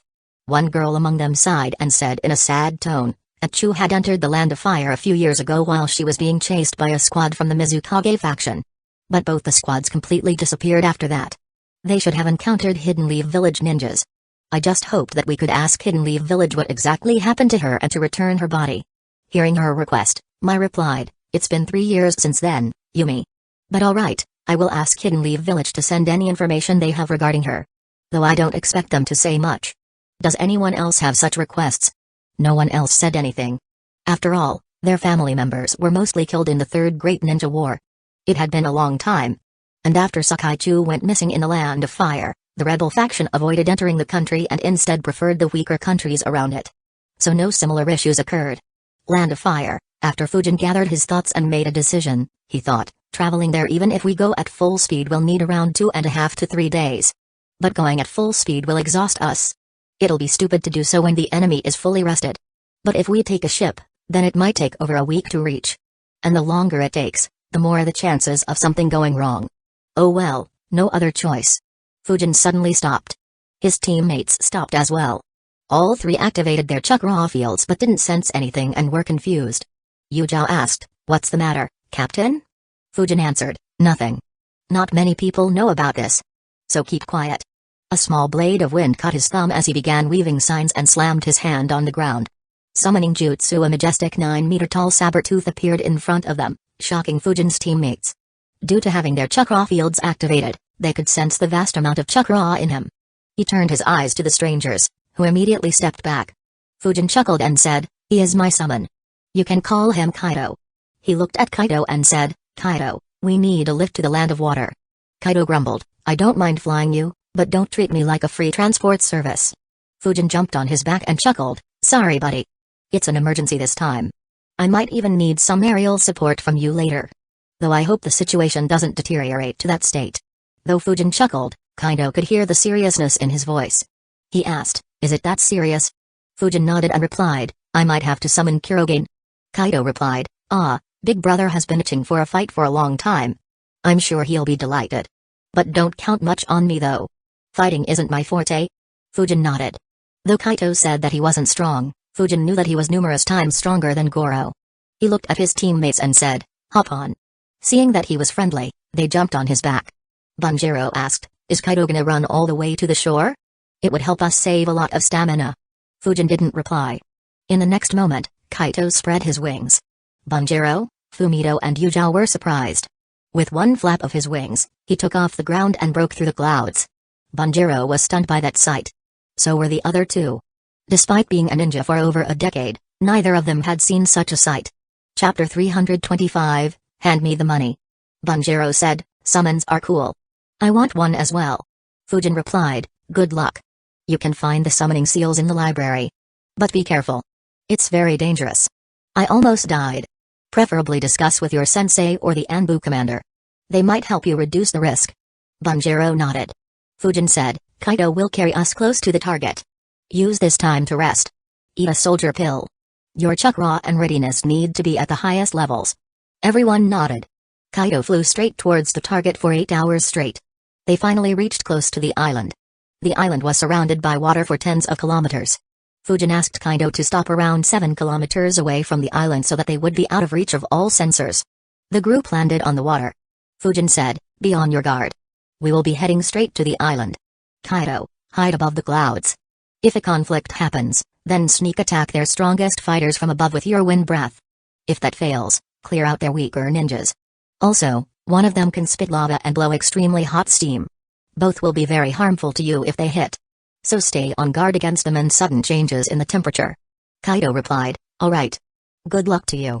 He took off and disappeared above the clouds. The Hidden Leaf Village ninjas ran straight to the island. When they were around 2.5 kilometers from the shore, a sensor sensed them. Everyone in Fujin's squad felt it and prepared themselves. 1 Jounin and 3 Chunin from Mai's forces moved towards Fujin's squad while a ninja went to inform Mai and Ao. The Hidden Mist Village squad running towards Fujin noticed that they weren't slowing down. They were alarmed by seeing the Anbu outfits.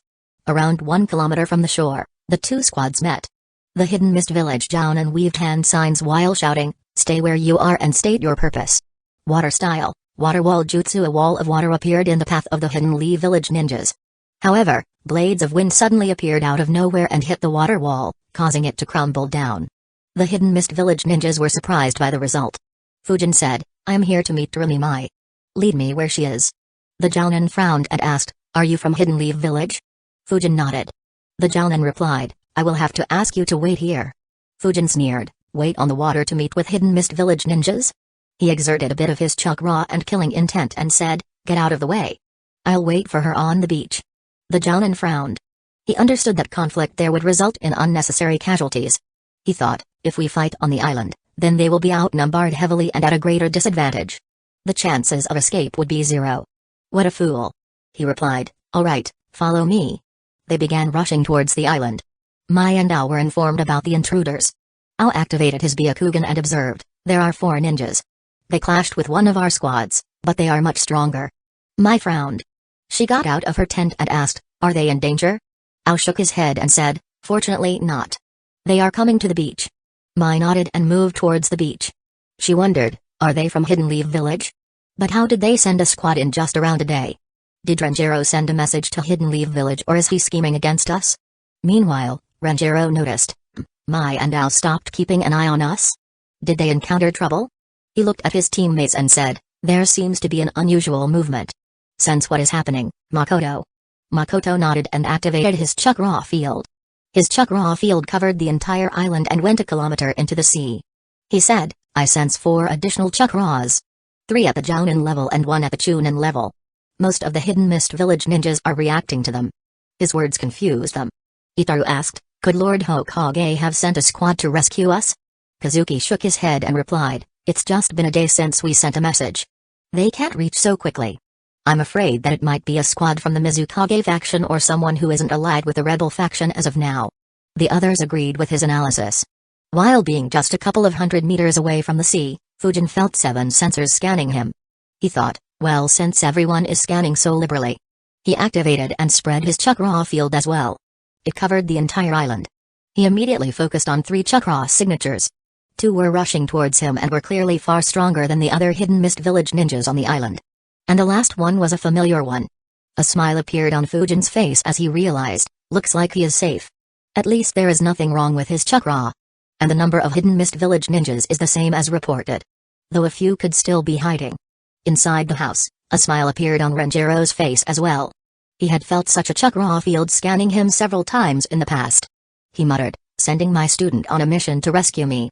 The old man still loves to make everyone feel embarrassed. His voice was very low. Kazuki asked, did you say something, Renjiro-san? Renjiro stood up and said, they are allies. Get ready. We will break out as soon as there is a clash. Renjiro's words surprised them. But no one questioned him and prepared for a fight. Though Mai and Ao had left, there were still 16 Jounins and 12 Chunins keeping an eye on them. Breaking through them would likely lead to a clash. Since Renjiro wasn't sure who the rest of the ninjas with Fujin were and because they were still heavily outnumbered, he decided to be patient. On the other side of the island, Mai and Dao reached the beach and saw Fujin and his squad. Fujin observed Mai and Dao. In addition to them, there were 20 other hidden mist village ninjas. 7 were Jounins while the rest were Chunins. Fujin analyzed, their numbers are divided into 4 groups. One is keeping an eye on the ships, another is in the village, the third is keeping an eye on Renjiro, and finally these guys here. The odds are a bit better than I anticipated. Though winning is still impossible. At the same time, Mai also took a measure of Fujin's group. She wondered, who are they? And how did Hidden Leaf Village send a squad so quickly? And why didn't the Hokage send an elite Jounin to ensure the safety of the captured ninjas? She thought a bit and concluded, did Hidden Leaf Village send a weaker squad to reduce their losses in case this was a trap? Seeing that she wasn't speaking, Fujin said, Lord Hokage received Senju Renjiro's message and asked me to take him from here. A scroll appeared in his hand. He added, this scroll has the negotiated 40 million ryo. So bring the Hidden Leaf Village ninjas here and we will complete the deal. Mai asked, how did you come here so quickly? Fujin replied in a neutral tone, I'm afraid that isn't your concern. His tone surprised Mai and Dao. They thought, despite being outnumbered and outmatched, he isn't afraid. Does he have something up his sleeve? Or is he not afraid of death?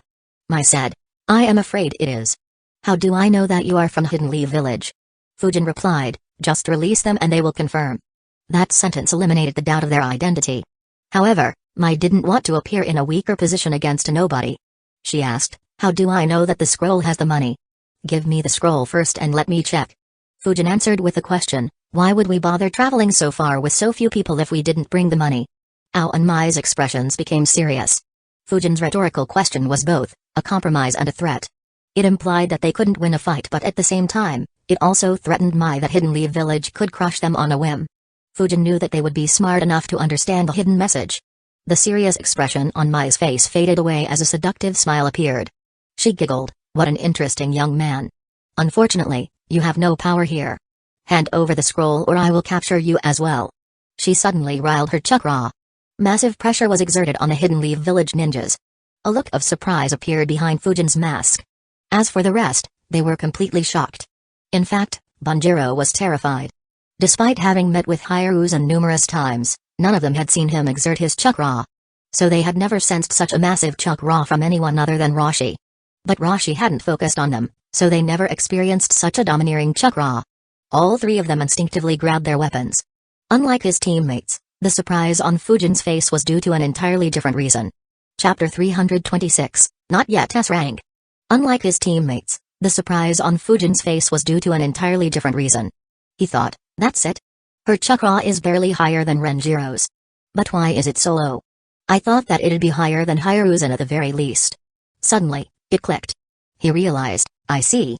She hasn't reached the S rank yet. There are still 6 years until the start of the war. She should have reached that level during this time. Now that I think about it, the scroll with her information said nothing about her being an S-ranked ninja. And if she was rank S, then the rebels wouldn't be hiding so much. Maybe even the Ganjutsu on the Mizukage would have been figured out by now. During the last 8 hours, Fujin was under a lot of stress. Taking on S-ranked ninjas was not a matter he could take lightly. Even more so when they were holding hostages. But since Mai wasn't at that level, all the stress was released. A smirk appeared on Mai's face seeing the state of Hidden Leaf Village as ninja. The Hidden Mist Village ninjas were also smirking. They saw that the leader of Hidden Leaf Village ninjas was looking dumbfoundedly at Mai while his subordinates were under heavy pressure. Unknown to them, a smile appeared behind Fujin's mask. The scroll in his hand disappeared. He said softly, unfortunately, you won't be able to afford the cost. To everyone's surprise, Fujin riled his chakra as well. And to the horror of Hidden Mist Village ninjas, his chakra was at the same level as Mai. In fact, it could even be said to be barely higher. His chakra lifted the pressure from his teammates and put the Hidden Mist Village ninjas under pressure. At the same time, 2 swords appeared on the left side of his waist. Their sheaths had intricate designs carved on them. Ao's eyes widened as soon as they landed on the swords. He looked at Fujin again and realized, Hawk Mask. Those 2 swords. And those patterns. He immediately whispered, he is the spectral swordsman. Mai was already surprised to see another Hidden Leaf Village ninja match her chakra. However, after learning about his identity, she felt that it was normal. The name Spectral Swordsman was very well known throughout the Land of Water. The reason for that was the insane number of rogue Hidden Mist Village ninjas that fell to his blade. Over 80% of the rogue Hidden Mist Village ninjas were estimated to have been killed by him. On the other side of the island, a look of surprise appeared on Renjiro's face as he felt Fujin's chakra. He looked in the direction of Fujin and thought, he has already reached this level? Soon, the look of surprise was replaced with a prideful smile. He said, let's move. They appeared on top of their houses as Renjiro riled his chakra as well. Both Fujin and Mai sensed his chakra. Fujin chuckled and asked, do you still refuse to accept my terms? If you do, I'm afraid that the losses you will experience, even in victory, will far exceed what's in the scroll. Mai wasn't offended. She said, I never thought that Hidden Leaf Village would show that the spectral swordsman is from your village. But, if the Hokage sent you, I doubt he'd lie about the money. She stopped exerting her chakra and said, ow, bring Renjiro and his squad here. Ao nodded and immediately flickered. Mai looked at Fujin. Though she was confident in taking him on, she knew that the circumstances weren't in her favor. A conflict would result in a large number of casualties on her side. And even if she managed to kill all Hidden Leaf Village ninjas, she wouldn't gain anything apart from a new and strong enemy. Renjiro's squad was surrounded by 28 ninjas. They were extremely tense. But since no conflict had started on the opposite side of the island, they didn't start the fight either. Their actions would depend on what Mai and Fujin decided. Soon, Ao appeared and said, Renjiro, come with me. You guys follow too. Renjiro and the Hidden Mist Village ninjas nodded. Everyone left towards Fujin and Mai. Though no one showed it on their faces, everyone was secretly relieved. None of them wanted meaningless casualties. Meanwhile, Mai looked at Fujin and said, if it weren't for the circumstances, I'd have liked to fight the one who killed so many of our rogue ninjas. I wonder who you are behind the mask. Mai thought, though I have information on all the top Hidden Leaf Village ninjas and have a few guesses, I have a feeling that none of them are right. She focused on Fujin to memorize his chakra. Unfortunately, Fujin's chakra kept fluctuating the entire time. So Mai realized that Fujin could disguise his chakra. But, the frequent changes gave her more information. She analyzed, to be able to change his chakra fluctuations so rapidly. He should be a very good sensor. Fujin chuckled and replied, why would I bother wearing a mask if I'd be willing to reveal my identity so easily? Besides, even if I show you a face, would you trust me? Mai replied, I guess not. Still, I do have a bone to pick with you. You killed too many of our rogue ninjas. I was planning to recruit them after this civil war ended to recover our strength. Fujin replied in a deep voice, I would suggest you focus on winning the war first. Mai frowned. She analyzed, what does he mean by that? Does he know something that I don't? She had a bad feeling. Before she could ask, Ao and Renjiro arrived along with the rest. Fujin's eyes glowed as he observed the 4 Hidden Leaf Village ninjas. He and Renjiro exchanged glances. Renjiro nodded in acknowledgement to say that everything was fine. Fujin thought, good. No injuries or signs of torture. And their chakra flow is steady as well. He looked at Fumito, who nodded in response. Fujin said, I'm glad you honored your part of the deal, Terumi Mai. He tossed the scroll with 40 million ryo to Mai. Mai grabbed it and checked the contents inside the scroll. She nodded and said with a smirk, it's been a pleasure doing business with you. Fujin knew that it was a taunt. After all, Mai had received 40 million ryo without giving anything in return. She didn't even risk the lives of her subordinates. However, the money didn't belong to Fujin. So he wasn't bothered. He thought, if that was my money, I'd definitely steal it back. But, Hiruzen is too loaded. Just the trade deals he did with those 4 countries would bring over 100 million ryo on a monthly basis. And that is without considering the cost of elemental crystals. 40 million ryo is probably just pocket money for Hidden Leaf Village. Though it might be a small sum for Hidden Leaf Village, for Mai, whose finances were tight, this was like a boon from the heavens. Fujin looked at Renjiro and asked, ready to leave? Renjiro nodded.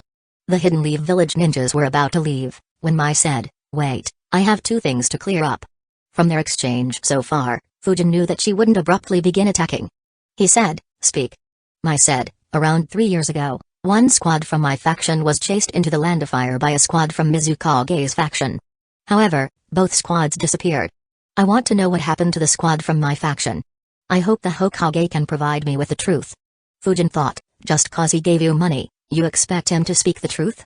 He was about to agree, when Renjiro asked, who were in the squad? And who were the ones chasing? Before Mai could answer, a young girl said, the leader of the squad was Sakaichu. She was chased by a squad led by Karatachi Kazuki. Fujin looked at the girl and thought, she looks a bit familiar. After a few seconds, he recognized her and thought, Sakayumi. I didn't expect to see her here. Regardless, it looks like Mai is nurturing her. Or at least has some hopes from her. Fujin didn't pay any more attention to her. He was stronger than her during the Chunin exams. And right now, the difference in their power was even larger. Renjiro said, I don't know anyone by the name of Sakaichu, but the mission to deal with infiltrators back then was taken by me. I remember encountering a squad of 5 led by Karatachi Kazuki. Unfortunately, we didn't see anyone else. We managed to find him because we found 2 corpses that were brutally mutilated and blown up into pieces. After defeating him and searching the forests, we found another body that was destroyed and blown into bits. I don't remember the exact number, but the blood on their weapons was tested to be from more than 15 people. But we never managed to find any other bodies. So they might have been eaten by wild beasts or killed before entering the Land of Fire. Chapter 327, A Tragedy. Renjiro's words shocked the rebels. To be killed and then blown up to pieces was extremely cruel. However, most Hidden Mist Village ninjas didn't doubt his words. They had seen the horrendous acts committed by the Mizukage faction. They had no doubts that they would do something as heinous as that. Mai was a bit doubtful of the accuracy of Renjiro's words, but she knew that nothing good would happen by pursuing such an old matter. Even if Hidden Leaf Village were the one to kill her, she wouldn't be able to get justice for Chu. Instead, her followers might pressurize her to make a new enemy and reduce their chances of victory in the war. After all, it was unreasonable to expect everyone to see the bigger picture. She let out a sigh and said, "What a tragedy." She looked at Fujin and asked in a serious tone, "I hope you can tell me what you meant by that statement." Her first question was just to satisfy the people who believed in and followed her. However, the answer to the second question was what she wanted to know. She had a feeling that it would have a significant impact on her campaign. Fujin replied, "Sure." He took out a scroll from his jacket and tossed it at Mai. Mai caught the scroll and opened it while Fujin said, "You have underestimated the Mizukage faction. Your estimates regarding their finances are way off. I'd be very careful if I were in your position." Fujin's words confused the Hidden Mist Village ninjas. Some thought, why would we hide from them if we had underestimated them? However, they became serious as they noticed the change in Mai's expression. Her face had a very grim expression. She thought, "I thought they were all tired of the situation in the country and went rogue. But the majority of them were rogue only in name. They did bounty hunting and sent money back to the village. If that is indeed the case, we have heavily underestimated their finances. And their resolve as well.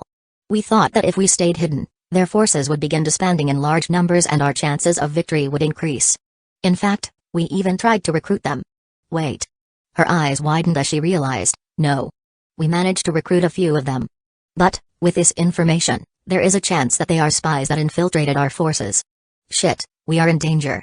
The rebel camp was currently hiding and engaged in a guerrilla campaign. But if they had spies among their ranks, then it was only a matter of time before they encountered a trap or were assaulted by a massive force. Fujin studied her expressions. They were as per his expectations. He had already read the scroll and was waiting for an opportunity to hand it over to her. Mai looked at him and let out a sigh. She said, "I don't know how to thank you for this information. Its value far exceeds the 40 million ryo we agreed upon. I'd have returned the money if my finances weren't so tight. Unfortunately, I have nothing of equivalent value that I can offer you right now. We owe you a favor." Fujin nodded and said, "Good luck with your campaign." Mai nodded. The Hidden Leaf Village ninjas finally took their leave. Fujin looked at the skies for a second before leaving. As soon as they left, Ao asked, "What information did he provide?" Mai rolled back the scroll and said, "We might have a problem. I'll need your help later. For now, let's leave." Mai didn't want to spread the news. It might cause unnecessary suspicions. The Hidden Mist Village ninjas under her command quickly boarded the ships and left the island. While alone, Mai informed Ao of the information sent by Hidden Leaf Village. Ao was stunned as well. They decided to properly inspect every rogue ninja they took into their forces in the last 3 years and to limit their participation in critical activities. Meanwhile, the Hidden Leaf Village ninjas ran rapidly across the seas. After creating some distance, Renjiro asked, "How did you come so quickly?" Fujin replied, "We had some aid. I'll tell you later." Renjiro was puzzled. But he understood that Fujin didn't want that information to spread. So he didn't push him for an answer. As for Kaido, he had seen Fujin look up at him. After they left, he ended the summoning jutsu and returned to Mount Muteki. Fujin asked, "Did they do anything after capturing you?" Renjiro shook his head and said, "No. She didn't want to get into a conflict with us. Besides, she profited heavily from our encounter." Fujin nodded. Mai received 11 talented kids, 40 million ryo and a critical piece of information that could save the lives of hundreds of her allies. Her gains were too high. And the only cost she had to pay was the time she used. By comparison, Hidden Leaf Village didn't get much. Fujin thought, It's rare to see Hiruzen suffer a loss in diplomacy. I guess he wants the rebels to win and use this as an opportunity to provide them some assistance. It should also create goodwill between the two villages when Mai wins in the future and could provide an opportunity to ally in the next Great War. Considering how brittle the ties between Hidden Leaf Village and Hidden Sand Village are, this could provide more breathing space for Hidden Leaf Village. After all, Hidden Leaf Village doesn't have the same domineering power as it did during the previous Great Wars. Thinking about it from this point of view, he didn't exactly suffer a loss. After all, 40 million Ryo isn't much. And the information was useless in our hands.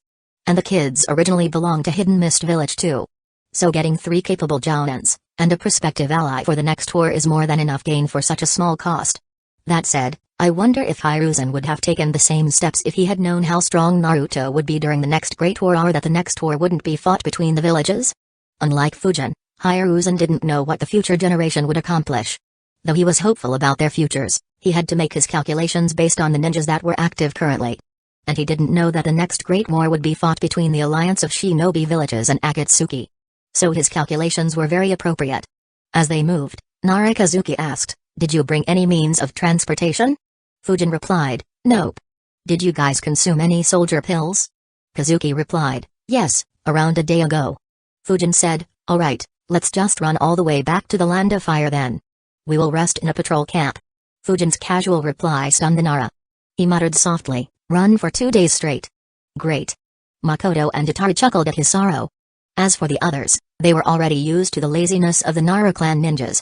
They quickly formed a basic plan on how to travel, which places to avoid, and how to use their sensors to avoid any more confrontations. The group traveled for half a day straight and reached close to the outer ring of islands in the Land of Water. Once they exited it, they would leave the area officially controlled by Hidden Mist Village. However, Makoto sensed something. He turned his attention towards a small island to their right. Smoke could be seen coming from the island. He said, "Something horrible is happening there. It's as if death is spreading across the island." His words surprised the rest. Fujin extended his chakra field as well and said, "There are no ninjas there. But I can feel numerous people dying by the minute." Renjiro said, "Let's check it out." The Hidden Leaf Village ninjas changed their directions and entered the island. They headed straight to the village on the island. But, as soon as they got close to it, they slowed down. Everyone's eyes widened. The scene in front of their eyes was straight from a horror story. The houses in the village were all damaged. Some had a few cracks, others had crumbled. However, that wasn't the worst sight. The entire village was dyed in blood. Corpses, that were sliced open, littered the streets. Among these corpses were a few people that hadn't died yet, but were not too far away from it. Fujin frowned. He walked into the village and asked softly, "Who did this?" Renjiro let out a sigh and said, "It is likely the Mizukage faction.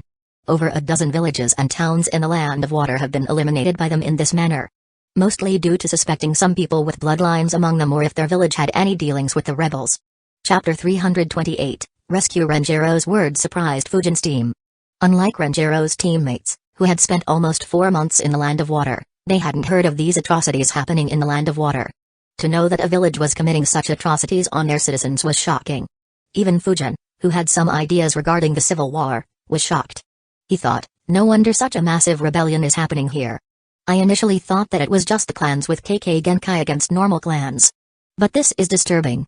Fujin let out a sigh and wondered, is this the act of some lunatics in the Mizukage faction, or has Obito made the Mizukage commit such atrocities? Renjiro said, "Makoto, check who all are alive and can be saved. Heal them." Fujin objected, "This place just had a conflict. If we spend time here, we could once again be attacked." Fujin was opposed to Renjiro's decision. After all, Renjiro's squad was captured not long ago. And seeing the horrendous state, he doubted whether any of them would be able to live a normal life after experiencing such a horrifying incident. Renjiro shook his head and said, "The situation is different. If we see any ships coming, we will run away. If not, we will save as many here as we can." Fujin sighed and asked, "Would they even want to live after experiencing such an incident?" Renjiro replied, "That isn't something we should decide." Fujin said, "Alright. I'll help out Makoto. But keep an eye on your chakra levels, Makoto. Running away will be difficult if it is low." Makoto nodded. The group immediately began looking for survivors. The village had around 450 people. However, only 60 were alive when they arrived. And among those 60, 20 were in a very critical state and couldn't be rescued without complicated medical treatments. Makoto healed most of them while Fujin healed their external wounds. Among the survivors, 24 had lost one or more limbs. Only 16 were well physically. However, their mental health was a complete mess. It wasn't a surprise though. Not only did they undergo tremendous physical pain, but they also lost their loved ones. And the streets were still covered by their blood. The Hidden Leaf Village group spent half a day on the island. Fortunately, no one sailed to the island. After putting everyone to sleep using Genjutsu, Fujin asked, "What are you planning to do with them?" "Leaving them here wouldn't be wise." Renjiro nodded and replied, "Yeah, the trauma is too intense. I'll build a ship for them to sail away towards nearby islands. As for whether they survive or not, it's their fate." Fujin nodded. Though Hidden Leaf Village was doing well, they couldn't interfere anymore in this matter. Until then, no other country had interfered in the civil war happening in the Land of Water. But once Hidden Leaf Village stepped in, the remaining 3 villages would also have to step in. It would make the situation very complicated and could lead to an all-out war between the 5 villages with the Land of Water as the battlefield. During the night, the Hidden Leaf Village ninjas built a boat large enough to carry 40 people. The next day, they asked whether the people wanted to stay on the island or leave. Knowing that the Mizukage's forces could return, everyone chose to evacuate. However, one young boy, around 6 years old, approached Renjiro. He was very skinny, had pale skin and white hair. He looked into Renjiro's eyes and asked, "Can you train me to become a ninja?" His voice was surprisingly calm and steady. Renjiro bent down to his level and asked with a kind smile on his face, "What is your name, brave child?" The kid answered, "I am Kyushu Hayami." Renjiro asked, "Hayami-kun, why do you want to become a ninja?" Fujin noticed as the boy struggled to control his emotions. He clenched his fists and said, "They made my mother and sister scream in pain for a long time before killing them. I don't want to be helpless while my loved ones are harmed." Fujin and the other ninjas sighed on hearing his words. Renjiro let out a sigh as well. He said, "It's unfortunate what happened here. But, to become a capable ninja, you will have to train extremely hard for years. Are you willing to do that?" The boy answered, "I will train as hard as you want me to." Renjiro placed his hand on his head gently and said, "All right. I will train you to be a ninja." He looked at the survivors and asked, "Are any of your relatives alive?" The boy shook his head. An old man approached and said, "Hayami-kun never talked much with anyone. But he was very close with his mother and sister. Please take good care of him and take him away from this country." The people already knew that Renjiro and the rest were from Hidden Leaf Village. They wanted to evacuate to the Land of Fire, but Renjiro declined their request as he wasn't able to guarantee their safety. Renjiro said, "All right. I'll take good care of him." At the same time, he thought, the boy's chakra is a bit dark. He might become an expert in yin style. The Hidden Leaf Village ninjas saw the survivors sailing away in the boat. After they left their sight, the group began running towards the Land of Fire once again. Renjiro carried Hayami as they ran across the seas. Seeing people run on the water was a first for Hayami. However, despite his young age, he didn't seem interested in it. His mind was still affected by what had happened to his family. Due to the break, Renjiro's squad had to eat another soldier pill to continue moving. After traveling for over a day, the group finally reached the shores of the Land of Fire. The group took a break at a patrol camp before continuing their journey to Hidden Leaf Village. During this time, Fujin interacted a bit with Hayami. Though the kid was polite, he wasn't very responsive. Fujin thought, recruiting talented kids not from the village. It leaves a threat of young kids being sent as spies by enemy villages. Even if that isn't the case, the loyalty of such ninjas can also be questioned. But, I guess Hiruzen doesn't even consider this issue. The Will of Fire. What a convenient tool. I need to come up with a similar ideology to ensure the loyalty of my members. But, though it seems simple, it is very difficult. After all, what fuels this ideology is the sacrifice of the previous generations. If the older generations don't sacrifice themselves for the next generation, then this ideology will collapse in no time. Sigh, I hope I can come up with something good enough to influence a few people. Otherwise, the only way would be a curse seal. A few hours later, the group reached Hidden Leaf Village and arrived at Hiruzen's office. Hiruzen looked at Renjiro and said, "It's good to see you all unharmed." At the same time, he looked at Fujin meaningfully and thought, for them to have returned so quickly, Fujin should have used his summons to fly over. It was the right decision to send him over. Renjiro nodded and replied, "Thank you." Unfortunately, our mission was interrupted. Hiruzen looked at Hayami and asked, "So, who is this young friend?" Renjiro let out a sigh and said, "On our way back, we encountered a village in the Land of Water that was destroyed by Hidden Mist Village ninjas from the Mizukage faction. We rescued and healed a few survivors. Kyushu Hayami was one of them. He wants to become a ninja, so I brought him with me." Hiruzen observed the boy carefully. With a smile, he said, "All right. We will take good care of you, Hayami. I have a lot of hopes for you. He looked at Renjiro and asked, should I make living arrangements for him, or will you be taking him to the Senju clan compounds? Renjiro looked at Hayami. Hayami also looked back at him with eyes full of hope. Renjiro said, I'll make arrangements for him in the Senju clan compound. Hiruzen wasn't surprised. Over the last few decades, especially since the start of the Second Great Ninja War, the Senju clan frequently took in orphans. Hiruzen nodded and said, all right. I will leave it to you then. He looked at Hayami and said kindly, Hayami-kun, can you wait outside the room for a while? We have some matters to discuss. Hayami obediently said, I can. He walked out of the room. Hiruzen asked, so, how did the mission go? Fujin replied, it went well. I had a small confrontation with Mai, but no conflict happened. Since everything went well, I created some curiosity in her and handed her the scroll. She was grateful and said she owes us a favor. Hiruzen nodded and said, good. The mission can be considered a complete success. Though your mission was cut in half, it can be considered a success as well, Renjiro. I have already moved the kids you sent over into the academy. Renjiro nodded. They discussed some more details. Finally, Renjiro said, I'll be needing some time off. It's been a while since I returned home. Hiruzen nodded and replied, you can leave. Send me a mission report later. The group left the office. Renjiro looked at Fujin and said, meet me tomorrow at noon in Yakiniku with Hoka. It's been a long time since we have been together. Fujin replied, yeah, it's been a while. Alright, I'll call him. Renjiro nodded. He took Hayami with him and the group went their separate ways. Chapter 329, a get-together. Renjiro took Hayami to his home and introduced him to his family. His wife and children entertained Hayami and made him feel at home while Renjiro arranged for Hayami to stay in the Senju clan compounds. After making arrangements, Renjiro took him to the T&I department where Hayami was put to sleep using a Ganjutsu and the authorities did a thorough checkup on him. They inspected his body for any possible seals.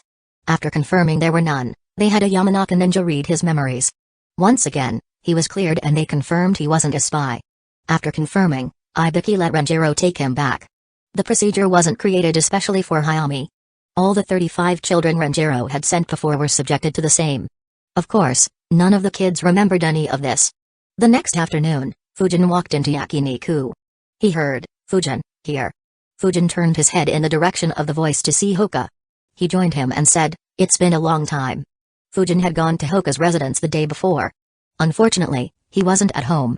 So he just dropped a message for him and left. Hoka replied, yeah. It's been over a year since we last met up. Time flies so quickly. Seems like the Anbu life is very hectic. Fujin nodded and said, yeah. Some missions need me to stay out for months. He let out a sigh and added, and for some reason, Lord Hokage seems to like giving me a lot of missions. You are lucky to not be in it. Hoka nodded and replied, yeah, it gives me a lot of time to train. Fujin chuckled and teased, so, why aren't you a jounin yet? Hoka immediately became dejected. He said in a depressed tone, Lord Hokage is so strict when it comes to promoting. I can already fight against jounins from other major villages and even in my clan. But he promoted me to just special jounin. Father said that I'll probably need another couple of years to be officially promoted to the jounin rank. He looked at Fujin and asked, what about you? Do you remember the promise we made 2.5 years ago? You only have 6 months left. Fujin replied, I got promoted to Anbu captain a few months back. That rank is equivalent to jounin. I'll be jounin when I retire. Hoka quickly caught on to the information. He asked, you are planning to quit the Anbu? Fujin nodded and answered, I don't get much time to train. But I still have some work to do in the Anbu. It should be completed in around 6 to 8 months. Hoka replied, alright. Let's compete when you are done with your work then. A grin formed on his face as he said, I can't wait to fight against you again. Is fighting all you two can think about? Fujin and Hoka turned their heads to see Renjiro approaching them. Fujin chuckled and replied, well, we can only do what our sensei taught us. Hoka nodded, yup. Feel free to blame our sensei. Both laughed at Renjiro's expense. Renjiro sighed at their antics and joined the table. It had been just over 3 years since Fujin and Hoka were Gainins under his tutelage. However, now Hoka was a special jounin while Fujin was an Anbu captain. In terms of strength, Hoka was at the jounin level while Fujin was as strong as Renjiro. Though he lacked in terms of overall capabilities and experience, in terms of speed and lethality, he had already surpassed Renjiro. In a fight, Renjiro would need to be very careful against Fujin. Renjiro was very proud of his students. However, he couldn't help but think, it's a shame that Miko got caught in the Uchiha mess. She would have been at the Jounin level as well if she had been alive. A server delivered the meat as the three of them caught up and shared some of their experiences. Of course, no one spoke about any missions that had to be kept a secret. So Hoka and Renjiro were unaware of the stunts Fujin pulled in the Land of Wind and his fight against Roshi. After having lunch and talking for a couple of hours, Renjiro asked Fujin, "So, how did you make it to the Land of Waters so quickly?" Fujin replied, "I signed a summoning contract.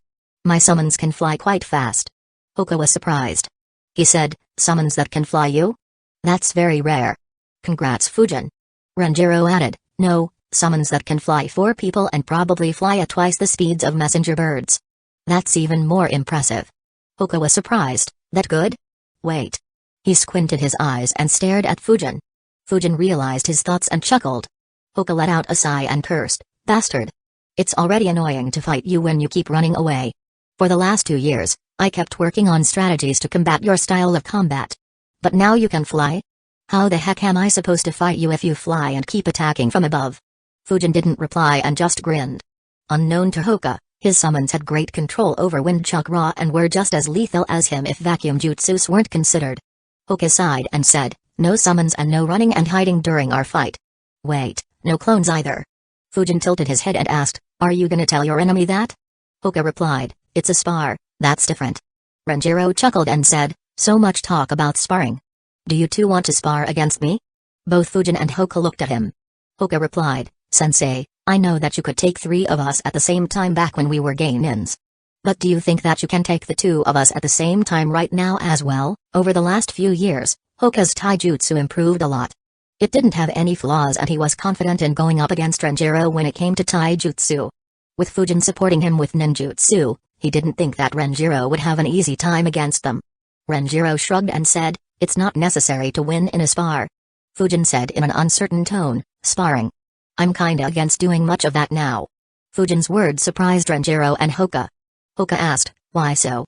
Fujin replied, "The last time I sparred with my team, I had a hard time controlling myself. The missions in Anbu have honed my killing instincts to an extreme. It gets difficult to control myself when I see openings. And it is very dangerous considering that I use Winjutsus primarily. One bad attack could end up killing a friend." Fujin's words surprised Hoka. Unlike Fujin, Hoka went on missions that were tailored to his growth. The Hyuga clan had a proper system in place for anyone who worked hard to get stronger. So Hoka benefited from it. And unlike Fujin, his missions didn't involve as much killing. Renjiro said, "Yeah, that happens when you spend a lot of time in Anbu. Even after leaving the Anbu, it stays for many years. That said, losing control over your actions is not good. It may seem advantageous in battle, but you'll end up making a lethal mistake at some point. You should find a sparring partner to learn and control those instincts." Fujin nodded and said, "Yeah. I guess Lord Hokage feels the same. My missions over the last few months don't involve much fighting." After his clash with Roshi, Hiruzen realized that Fujin's tactics and thoughts had developed to become extremely lethal. He realized that Fujin's actions in the Land of Wind wouldn't be a one-off event. So to tone down his aggression, Hiruzen had assigned him missions that dealt more with diplomacy and protection rather than elimination. Though the mission to rescue Renjiro's squad had a chance of high-level combat, it too fell under diplomacy as Fujin had to avoid conflict to ensure the complete success of the mission. So as such, Fujin hadn't killed a lot after his mission to eliminate the base that Hidden Sand Village had created in the Land of Fire. After talking for a bit, the group decided against sparring. Renjiro was concerned that an all-out spar between them would wreck an entire training ground. Though the village generally disregarded such destruction, he had a feeling that the scale might surpass what the village could ignore. As for Hoka, he wanted to keep his improvements a secret from Fujin. So he didn't push for a spar either. Fujin changed the topic by asking, "How many kids did you rescue from the Land of Water?" Renjiro replied, "Including Hayami, 36. Fujin was surprised. He said, "That's quite a lot. Do any of them have KK Genkai?" Renjiro shook his head and replied, "They are too young. So it hasn't manifested in anyone. But some of them do have the bloodline. Hopefully, a few of them will unlock their KK Genkai. Though even if they don't, it's fine. At some point in the future, one of their descendants will unlock it." Fujin nodded. Establishing a new bloodline clan in the village was a long-term project. It would take a few decades to show results. And the frequent wars and deaths during the missions would be a huge obstacle towards that goal. But Fujin wasn't very interested in the long-term aspect. He hoped that a few of the kids would unlock their KK Genkai very soon. He was planning to start fusing his own elements soon to learn a KK Genkai. Having a reference would be a huge help for him. He thought, I'll need to keep an eye on those kids. Seeing how much time had passed, Renjiro said, I lost track of time. I have some work to do at home. It was good meeting both of you again. Hoka nodded, yeah. We should do this more often in the future. Fujin and Renjiro nodded. They said farewells and went their separate ways. Chapter 330, Hidden Leaf Village's Light and Darkness. After a few days off, Fujin once again became busy with his Anbu duties. Hiruzen was quite busy as well. He made arrangements for Hayami to join the first year in the academy. Though the kids Renjiro brought from Hidden Mist Village were talented enough to be placed in elite batches, Hiruzen didn't do that and instead distributed them in the normal batches that had 100 students. His goal was to ensure that they made good friends in Hidden Leaf Village. Combined with his frequent motivational speeches, the unsuspecting kids were quickly assimilated into Hidden Leaf Village. Once the assimilation was complete, Hiruzen analyzed 36 good kids. Their circumstances will make them train harder than most. And they might even motivate others to train hard. Once their strength grows beyond the normal students, I'll expand the elite batches to include the ones that stand out. Seeing how good they were, Hiruzen thought, it'd be good if we could recruit such kids frequently from there. Unfortunately, it will be very difficult and risky. Both sides should have noticed these events. They'll be on the lookout for such operations done by other villages. Not to mention, there will be competition from other villages. He began analyzing to check if he could continue the operations in the Land of Water somehow. However, he could only think of one solution. He wondered, should I ask Denzo to make a move there? Hiruzen was in a dilemma when it came to Denzo. Though he was a comrade, he had been very extreme in the past few years. The Uchiha's loss was a big blow for Hidden Leaf Village. In addition, unlike others, Denzo won't obediently do what Hiruzen wanted. He thought, the only way Denzo would agree is if I let him induct the kids into route. No, he will agree even if I decline and would instead secretly induct the most talented kids he finds into the route. But, I have already disbanded the route. Though he still has a few dozen root ninjas under his command, it is a far cry from what he controlled before the Uchiha massacre. If I let him recruit kids from here, then he will begin rebuilding the route again. Hiruzen began analyzing the advantages and disadvantages of such an action. After around 10 minutes, he decided, though the rebels aren't lunatics like the Mizukage faction, at the end of the day, they are still a different village. I can't guarantee that they would ally with us. Even though Denzo is extreme, at the end of the day, he is still loyal to Hidden Leaf Village. I'll let him take over this operation. Even if he recruits talented children now, he will need around 10 years to raise a large number of jounins from their ranks. He will be too old by then to have any more ambitions towards the Hokage seat. Besides, a glint appeared in Hiruzen's eyes as he decided, in around 6 years, I'll pass my seat to Kakashi or Fujin. And I'll make the other the commander of route and force Denzo to retire along with me. That would be the best outcome for Hidden Leaf Village. Though there were a lot of reasons for Hiruzen to be upset with Denzo, it was undeniable that Hidden Leaf Village had benefited heavily due to him. Of all the villages, Hidden Leaf Village was the only village where a rank S ninja willingly took over the role of darkness and stayed away from the limelight. One rank S ninja leading in the light and another hiding in the dark was a deadly combination. Even if Hidden Leaf Village didn't have any other rank S ninjas, Hiruzen was confident in defending Hidden Leaf Village during the Second and Third Great Ninja Wars despite being surrounded by enemies on all sides. So if Hiruzen could see any opportunity to create such a combination in the future, he would make a move towards it. He let out a sigh and thought, I was hoping that the ones who replaced us would be Jiraiya and Orochimaru. Back then, my relationship with Denzo was very good. If Jiraiya had accepted the Hokage position and Orochimaru succeeded Denzo, we would have been in a stable position for another couple of generations. Unfortunately, Jiraiya didn't take my seat. And Orochimaru wanted to become the Hokage instead of letting Minato be the one. After Minato's death, everything became a mess. I had given up any hopes of recreating this arrangement. To think that such an opportunity would present itself once again. And unlike the ones before, Kakashi and Fujin can take the roles of both, light and darkness. It would provide a lot of flexibility to the village. After dissolving the root, Hiruzen initially didn't intend to revive it again. There were two main obstacles to reviving the root. The first was a capable leader to succeed Denzo. And the second was the manpower. Fujin's performance in the Land of Wind provided Hiruzen with a second possible future leader. And the orphans in the war-torn Land of Water provided him with the required manpower. Though there were some risks, the advantages far outweighed them in Hiruzen's opinion. Having concluded his thoughts, Hiruzen decided on going forward with his plans. He disappeared from his office. A few seconds later, he appeared in a secret underground chamber. Denzo, who was sitting in a chair and handling some work, suddenly looked up. To his surprise, Hiruzen had shown up unannounced. He asked, "What do you want?" Hiruzen replied with a question, "Are you aware of Renjiro's mission in the Land of Water?" Denzo looked at Hiruzen without speaking, but there was no change in his expression. He replied, "The one to rescue orphans from the Land of Water?" Hiruzen nodded and said, "He ended up confronting the rebel faction. So I had to stop the mission. But, it's a waste if we don't act on such an opportunity. I want you to deploy your forces and rescue such orphans." Denzo squinted his eye. He asked, "My forces?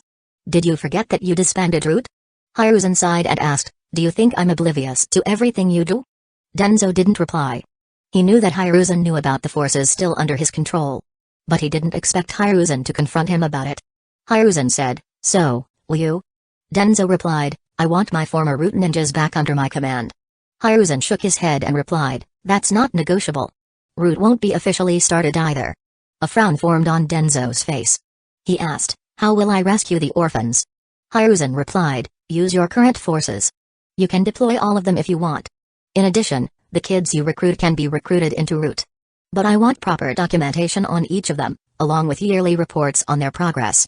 Especially if someone unlocks KK Genkai." Denzo was surprised by the offer. He thought, "I do have enough force to undertake such a task. But why is Hiruzen being so generous? I thought I would only get to induct a few kids sneakily. But if he allows me to induct them openly, I can rebuild my Root forces in 8 to 10 years. Hiruzen stared at Denzo, completely understanding his thought process. He thought, "I don't want to do something like this to an old comrade. But you left me with no choice. I can only give you false hope and take it away from you before it gives you any results." Not knowing Hiruzen's plan to force him to retire, Denzo replied, "All right. I will take over this mission. But you can't change your mind in the future." Hiruzen nodded and said, "Of course. Recruit as many orphans as you can. But be careful of the Mizukage and rebel factions. Their fighting will intensify soon." Denzo nodded. Hiruzen disappeared from the office as rapidly as he appeared. After he left, a frown formed on Denzo's face. He thought, Hidden Leaf Village's current condition is very stable. So why did Hiruzen give me an opportunity to re-establish my forces? He thought for a long time, but couldn't come up with a definite answer. He decided, whatever. No matter what he is up to, I'll just counter his schemes when they pop up. Besides, even if I figured out his schemes, I would still want to recruit those orphans. The following day, 36 Root ninjas sneakily left Hidden Leaf Village. They moved into the Land of Water and began their mission of rescuing a large number of orphans who were suffering due to the war. Around the time the Root ninja reached the Land of Water, Fujin entered his basement. There were multiple scrolls in his hand. He laid the scrolls on the floor and opened them while thinking, "In the last 8 months, I have learned all the new Fu and Jutsu symbols that were in section of the library. In addition, I have learned hundreds of new seals. Finally, my basics are good enough to begin learning this jutsu." He sighed and muttered, "It's been such a long time since I wanted to master this seal. Finally, I can do it." The scrolls in front of him contained information and a training plan to learn the 4-symbol seal. Chapter 331, 4-symbol seal. Fujin sat in his basement, carefully reading the information in the scrolls. It wasn't the first time he had read it. In fact, it was the first seal he studied after getting promoted to the Anbu captain rank.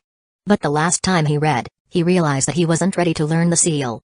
After reading all the information once again, Fujin summarized, 4-symbol seal. A seal made of just 4 symbols. Sounds so simple. Unfortunately, that isn't the case. The truth is that this seal contains thousands of symbols arranged in a very complicated manner. In terms of complexity, this is the most complex seal I have seen. The thousands of symbols are arranged in such a way that they take the shape of 4 symbols, giving the seal its name. The 4 symbols themselves have a particular function. The first symbol is to make the seal adaptable. It allows certain changes to be made to the seal such that every 4-symbol seal is different from each other, sort of like a signature or a fingerprint. And once the seal is created, this symbol allows the seal to be further modified. Due to this, the ones who know the seal and are aware of the details in this symbol can make it stronger or weaker if the host doesn't resist or considers them a threat. In addition, the seal can also be influenced by other seals to make the sealing much stronger. The second symbol is to suppress what is sealed inside this seal. It restricts the amount of power the tailed beast controls. In fact, it can pretty much shut down all power of a tailed beast and forcefully put it to sleep. The third symbol is to make the seal resilient. If the tailed beast somehow overcomes the suppression of the second symbol, then the resilience granted by this symbol is enough to temporarily stop a tailed beast from breaking out and provide the host with an opportunity to resist and fight back. It would also provide defenses to prevent someone from forcefully changing the seal. Though if the difference in power between the two ninjas is high, it won't be much help. The last symbol's effect is a bit vague and variable. It uses the willpower and determination of the host to increase or decrease the effects and strengths of the other three symbols. Though it isn't a fixed boost, it is a good addition. After all, the willpower of any person will be the highest when death is right in front of them. So at the moment when the tailed beast is about to break out forcefully, this symbol would provide a huge help to the host. In addition, if the host faces an external threat, such as a situation where his friends are being killed while he helplessly watched, the determination to live or resist the tailed beast can decrease, lowering the power of the seal and allowing the tailed beast to break out and rampage against a superior enemy force. Fujin stayed in silence for a few minutes to digest all the information. After around 7 minutes, he analyzed, if the purpose is to only seal a tailed beast or something similar, then this seal is good enough. But there are some major flaws. The first major flaw is that it doesn't steal chakra from what is sealed inside. So if a tailed beast is sealed inside a ninja, then that Jinchuriki can only act as a nuke. He won't be able to access any chakra of the tailed beast unless the tailed beast breaks the seal and kills him before rampaging on the battlefield. And the other major flaw is that, unlike Naruto's seal, this seal doesn't allow anyone else to enter the seal and help them fight the tailed beast. So these effects should be from the 8-trigram divination seal, which is created by overlapping 2 4-symbol seals. Unfortunately, the library doesn't have the 8-trigram divination seal. And asking Hiruzen for it will raise a lot of questions, starting from how I even know about that seal or what I plan to do with it. Fortunately, I do have some ideas.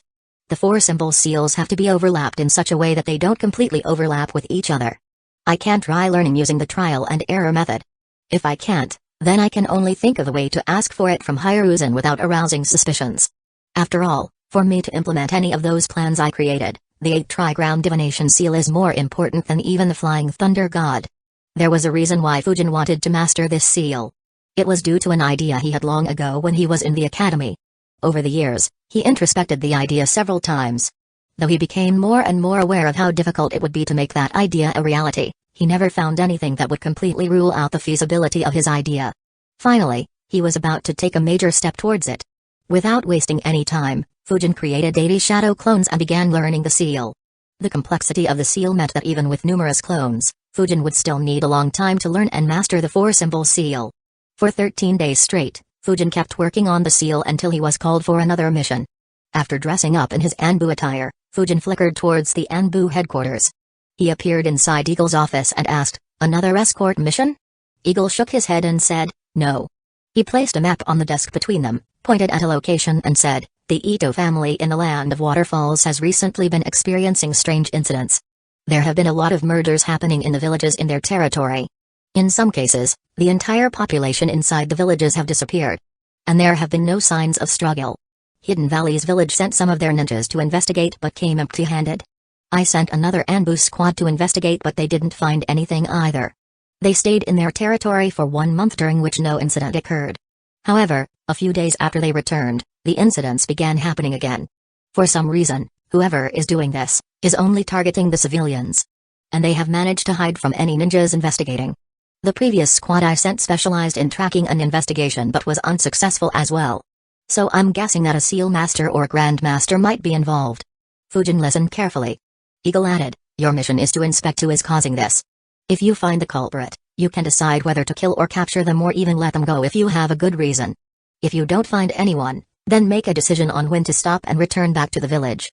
Fujin nodded and replied, "All right. We will move out soon." He took the map that had all the markings of where the incidents had happened. He went into his team's assigned room and analyzed the information while his clones moved to call his teammates. Fujin analyzed, "This case is weird. The targets are all over the Ito family's territory and no one area has a higher number of attacks.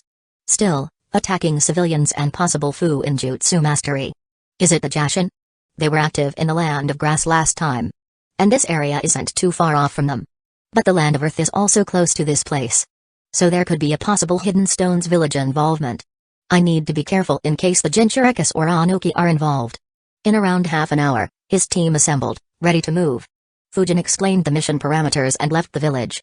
Though Fujin's squad didn't have anyone who specialized in tracking or picking up small clues like scent or hidden footprints, every one of them was a sensor. Though Yujao and Bunjiro's sensor skills were very good, they were still quite handy. Both had improved considerably during the last 7 months. Within a day and a half, Fujin's team reached the town in the land of Waterfall where the Ito family lived. Chapter 332, A Complex Situation. Fujin's squad went straight into the Ito family's mansion.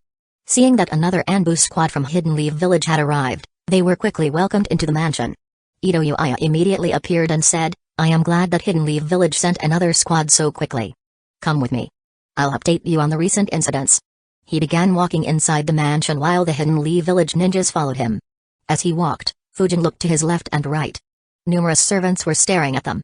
On seeing his gaze, they quickly averted eye contact and continued their work. A frown formed on Fujin's face behind his mask. He thought, that's weird. Not all of those gazes were filled with curiosity. Though no one showed it on their faces, it felt like someone was excited to see us. There is a problem in this mansion. He remembered their faces and continued following Uchiha. They soon entered a large room with a lot of maps. The room had several ninjas and people from the Ito family, who were trying to come up with a solution. As soon as they entered, all eyes landed on them. A look of relief appeared on their faces. While Fujin identified several faces, one stood out. He looked at one person and thought, Haruto. As expected, he is here as well. Haruto was a capable jounin from Hidden Waterfall Village. In terms of strength, he was about the same level as Fumito. Around a year ago, Fujin's previous ambush squad had taken a mission to eliminate the ninjas from the Kawaguchi family who wanted to kill Ito Uchiha and Haruto. So Fujin had some impression of them. Fujin walked towards a circular table that had a large map. The map was of the territory they controlled. He asked, "So, what's the current status?" Udo answered, "This is the most detailed map we have. The villages crossed out in black are villages where the entire population disappeared." He pointed towards one village and said, "This village faced their fate 5 days ago. The remaining 3 happened before your previous ambush squad had arrived. As for the other villages, the numbers next to them state how many people have gone missing. We have tried searching for them continuously but have had no luck until now. There is no pattern to their activities. The people kidnapped are of both genders, all ages and all professions. The attacks are also at completely random places. We have tried forming a pattern to deduce what they will attack next, but have never succeeded." He took a pause and looked at the Hidden Leaf Village ninjas. He continued, "However, there is one thing. Not a single ninja has gone missing. The villages where we sent a ninja squad didn't experience such incidents. But if we withdraw the squad, then such attacks resume. In addition, when the Hidden Leaf Village ambush squad was here, not a single attack took place. But after they left, it resumed. Everyone in the room was completely helpless. They had tried all they could but couldn't do anything to resolve the situation. Previously, they had specifically asked for a squad that specialized in tracking. But that didn't help them either." Udo concluded, "So our analysis is that the culprit is someone who specializes in stealth but either isn't strong enough to face our ninjas or doesn't want to risk facing us." Fujin's subordinates also fell into thought while Fujin focused on the map, trying to find any attack patterns. Banjiro asked, "Why don't you deploy a ninja squad to every village? Wouldn't that solve the issue?" Banjiro's analysis was on point. Though they won't find the culprits, they would avoid taking any more losses. However, Uchiha helplessly replied, "Unfortunately, we don't have that many ninjas. We tried asking our village for it, but the request was refused because they were afraid that these attacks would spread to other territories." Yuto nodded and replied, "In addition, if we do that, then the defenses of Hidden Waterfall Village will be weakened. We have to shield against the possibility of this being an attempt to launch an attack on our ninja village." Their explanations made Banjiro's solution unimplementable. He didn't say anything else. However, Fujin muttered while staring at the map, "Yeah. But you might not have a country if you don't stop this." Fujin's words caused a few frowns to appear in the room. However, no one said anything. They were concerned about it as well. And since Fujin was staring at the map, they didn't want to disturb him. Fujin continued observing as he thought, random incidents. Nothing is random. Even if they used a chance-based system, patterns will appear. If they tried avoiding that by having a human decide, even then the patterns will appear due to that person's mentality. He stared at the map for 5 minutes before concluding, "Unfortunately, it is too complicated. I should have brought Anara with me." Finally, Fujin stopped looking at the map. Uchiha looked with a hopeful expression and asked, "Did you notice anything?" Fujin shook his head and asked, "No. Can I kill some of your servants?" A frown appeared on his face. He couldn't decide what to say. Seeing him struggle, an old man said, "You can, but we need a proper explanation. You can't kill anyone on a whim."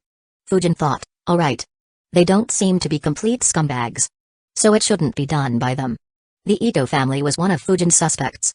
After all, every incident occurred in their territory. And wherever their ninjas went, the incidents didn't happen. So all the helpless people in their territory would begin looking at them as their protectors from the mysterious enemy that keeps kidnapping ordinary citizens.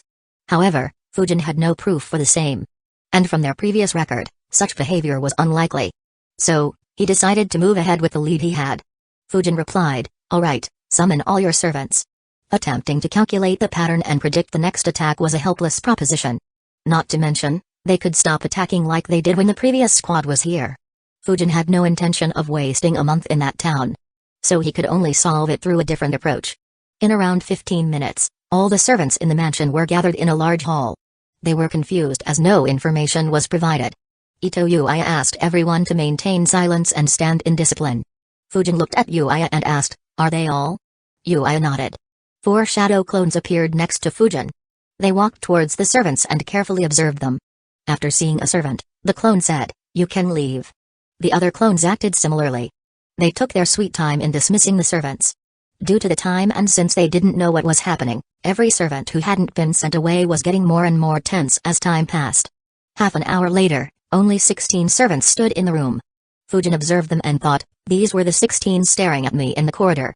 Fujin's clones dispelled themselves as Fujin said, "Lock down the doors. You 16, stand next to each other."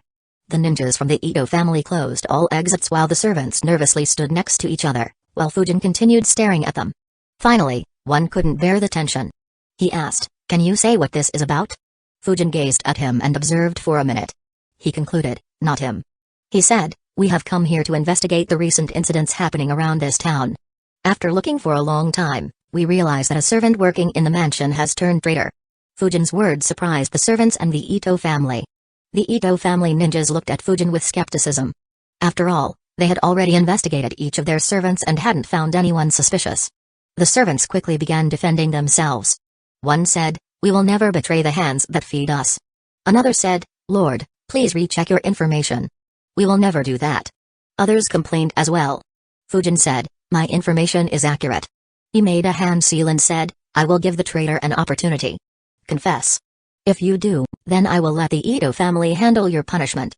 He released some killing intent and stated very coldly, "But if you don't, then not only will I kill all of you, I will also slaughter each and every member of your families." Bufura no Ikirai Jutsu. The Ito family frowned again. Once again, Fujin had done something that they didn't approve of. However, since he hadn't acted yet, they controlled themselves. After all, they had already talked with him. Only Yuto noticed what Fujin did. He thought, a Ganjutsu? But which one? Since Fujin used only one hand seal, Yuto couldn't identify what he did. The servants began arguing and pleading hysterically. They didn't want their families to suffer. However, as they shouted, they suddenly felt a pain in their stomach. They all held their stomach and fell to the ground while screaming in pain. The Ito family finally had enough, but Yuto said, "It's fine. Stay back and watch." Meanwhile, a frown appeared behind Fujin's mask as well. He thought, that's strange. None of them are ninjas. And I didn't sense anyone speaking lies. Was what I felt wrong? Or is there such a good civilian spy? The pain soon turned into panic as the servants noticed maggots drilling through their abdomen and crawling out. They pleaded with Fujin to spare their lives. Fujin looked at them and said emotionlessly, "For one last time, have you done anything to betray the Ito family or passed information to someone else?" All 16 servants replied negatively. However, Fujin's and Fumito's eyes landed on one servant. Both detected that he was lying. A few seconds later, all the servants lost consciousness. Fujin looked at Fumito, who nodded in response. Chapter 333, The Right Question. Fujin created a shadow clone who walked towards the servant who had lied and picked him up. Fujin said, "Give me a small room. I want to interrogate him." Uchiha asked, "What about the remaining 15? And what did you do to them?" Fujin replied, "They were placed under a Ganjutsu. They will wake up in a day or so. Keep them in the same room and have a doctor monitor their health. And they won't remember much of what happened. So make up a story for them." Uchiha replied, "All right." Soon, a closed room was arranged for the Hidden Leaf Village ninjas. Fujin placed a few privacy seals in the room and said, "Go ahead, Fumito. Check what he is hiding." Fumito nodded and walked towards the unconscious servant and placed his hand on his head. Yin chakra entered the servant's brain as Fumito began reading his memories. Fujin observed him carefully. He thought, it was a boon to have a Yamanaka on my squad. In the last 6 months, I have seen him read memories several times. Thanks to that, I have gained valuable insights into the technique. I used some bandits to experiment on and I can finally read some memories. But my method is still too crude. I have only a 25% success rate and I can't read all the memories as the brain gets destroyed after a few minutes. Still, this is good. In a few years, I will be able to use this technique properly. For 30 minutes, Fumito kept reading his memories. Finally, he let him go and took a deep breath. Fujin asked, "So, what did you find?" Fumito replied, "He isn't a traitor. Or at least, he doesn't consider himself as one. That is why we couldn't detect any lies earlier. He lives alone as his family died around a year ago. He knew who the killer was but had no proof and couldn't do anything as the killer held a lot of influence in the Ito family. He could only bottle it up in himself and continued living bitterly. However, a few months ago, a man approached him. He knew about his situation and promised to get justice for his family if he passed information about any foreign ninjas coming into this mansion." His words generated complicated emotions in the Hidden Leaf Village ninjas. Bunjiro sighed and said, "No wonder he didn't consider himself a traitor." Yujao asked, "Did he pass the information?" Fumito nodded. He said, he agreed but added that he will only do it once. The man agreed and eliminated the person who had killed his family. In return, he informed the man when our previous squad arrived here. After passing on the information, the man gave him another deal. If he passed them information for the second time, he would eliminate the ones who supported the killer and allowed him to live in peace without any consequences for his actions. He agreed once again. When we were analyzing the map and the situation, he went out to report our arrival to that man. A frown formed on the faces of the Hidden Leaf Village ninjas. Yujao said, "That means that our arrival is likely known to the enemy." Fujin nodded. He asked, "Did he know anything about the man?" Fumito replied, "Nothing apart from his appearance." Fujin replied, "All right, draw his sketch. It might help if that person wasn't a ninja. Otherwise, this is a dead end as well." Fumito nodded. Though he got a lot of information from the servant, it wasn't very useful for their mission. The only person who mattered was that man, and the servant knew almost nothing about him. Fumito began drawing a detailed sketch while Fujin analyzed. "No wonder it took me so long to find this guy. If he was just a spy, then it would have been much easier. The excitement I felt earlier should have been from this guy seeing an opportunity to get rid of the ones that helped the killer. And until I asked whether they passed any information, he hadn't told any lies. And my threat of killing their family was useless against him as well. Regardless, this route will lead to a dead end as well. What should I do next?" Fujin began thinking of a plan. By the time Fumito was done, Fujin strategized, "The next step will be waiting patiently. I can make a decision based on whether such incidents occur again. If they do, then I'll need to use the clues to track and hunt them. If not, then I will have to make an arrangement for us to stay here for a long time." Fumito handed Fujin a paper and said, "This is how he looked." Fujin observed the sketch. He didn't identify the man. He said, "Let's leave it to the Ito family to find this guy." His team nodded. Searching an entire town would be too tedious and time-consuming with just 4 people. Fujin deactivated and collected the privacy seals he had attached and exited the room with his team. Uchiha immediately asked, "Did you find anything?" Fujin nodded, handed him the sketch and asked, "Do any of you know this man?" Everyone observed the sketch but couldn't identify him. Fujin said, "He is the one who bribed this servant to inform him about the movement of foreign ninjas. So the knowledge of our arrival is already known to the enemies. Put the town under lockdown and find this man. He could be the key to helping us understand what is happening in your territory." Fujin's words enraged the Ito family members. Uchiha asked, "He took bribes to betray us?" Fujin looked at Fumito, who explained what the bribe was. The explanation doused their anger. Uchiha sighed and said, "I can understand his thought process. But this is still a betrayal of our trust. He won't be able to escape punishment." Fujin replied, "Well, I don't care what you do with your people, I'd advise you against it. Like others, he won't know what happened. So we can use him to pass false information to the enemies. If you can't find that man, you can keep an eye on him to find that man later on. In addition, you can also grant secret protection to his targets to trap and capture any attackers. Once the issue is resolved, feel free to do what you want to with him." Uchiha thought about Fujin's words and immediately agreed. He quickly dispatched his ninjas to investigate the town. At the same time, he made living arrangements for the Hidden Leaf Village Anbu in the mansion. The Hidden Leaf Village ninjas made themselves comfortable. Sensing the opportunity, Fujin called Uchiha and Yudo into their room. Uchiha asked, "What did you want to discuss? And why did you tell us to come alone?" Fujin looked straight into his eyes and said, "I have a doubt. I'm wondering if you could provide me with a satisfactory answer." Uchiha replied kindly, "Just say. We will do our best to fulfill any of your requests." Fujin didn't break eye contact and asked, "Is the Ito family behind these events?" Fujin's question shocked everyone in the room. Yuto quickly looked at Uchiha, who looked angry. Uchiha controlled his temper and asked in an unpleasant tone, "What do you mean?" From his reply, Fujin could see that Uchiha wasn't a part of it. He said, "Stop being emotional and think rationally. Such a large incident without the support of someone from inside is difficult. Do you suspect anyone from your family is behind this? Or perhaps providing them with information that could assist them in some way?" Uchiha thought for a minute before shaking his head. He said, "I can't think of anyone doing something like this. There is nothing for our family to gain. Some rival families may have a hand, but even after investigating, we didn't find any proof." Fujin replied, "All right. Keep an eye out. Though I don't have any proof either, this being an inside job has a high possibility. For that reason, I will only be informing you two about the next step of my plan." Uchiha got serious. Yuto asked, "What plan did you come up with?" Fujin replied, "If the attacks continue happening, we will begin a hunt depending on the situation. But, if the attacks stop like last time, then we will stay here for a week. You will take that opportunity to see how we act here. And you will arrange for 4 ninjas you trust to disguise as us. We will sneak out during the night without alerting anyone, and those 4 ninjas will continue disguising as us to deter any future incidents." Uchiha and Yuto fell silent and began analyzing. Finally, Yuto let out a sigh and said, "Looks like that is the only feasible action." Fujin nodded and said, "If the incidents continue happening in the future, then we can meet someplace outside the town secretly and create a plan to stop them. But if they keep hiding, there isn't much we can do." Yuto nodded. They discussed some more details before leaving. While walking back, Uchiha sighed and said, "Looks like this is our only way. The village won't send us more ninjas, and Hidden Leaf Village doesn't want to station a squad here permanently." Yuto nodded and replied, "Yeah. But this is better than nothing.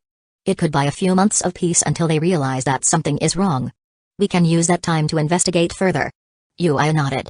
Since the information was leaked, they didn't have any hopes of catching the culprits and could just wish for temporary peace. Unknown to them, their prediction would turn out to be completely wrong. Chapter 334, A Creepy Feeling. Uchiha and Yuto began overseeing the task of searching for the man. They showed the sketch around the town. However, not a single person similar to the sketch was seen by anyone in the town. Uchiha went to Fujin and reported to him the state of investigation. Fujin said, "Looks like that man is a ninja. He should have used the transformation jutsu when the servant saw him." Uchiha asked, "What do we do now?" Fujin instructed, "It's fine. Continue the search until everyone is asked. Once it is completed, inform me. Inform me as soon as the ninjas stop the search." Uchiha was surprised by the weird command. But he nodded.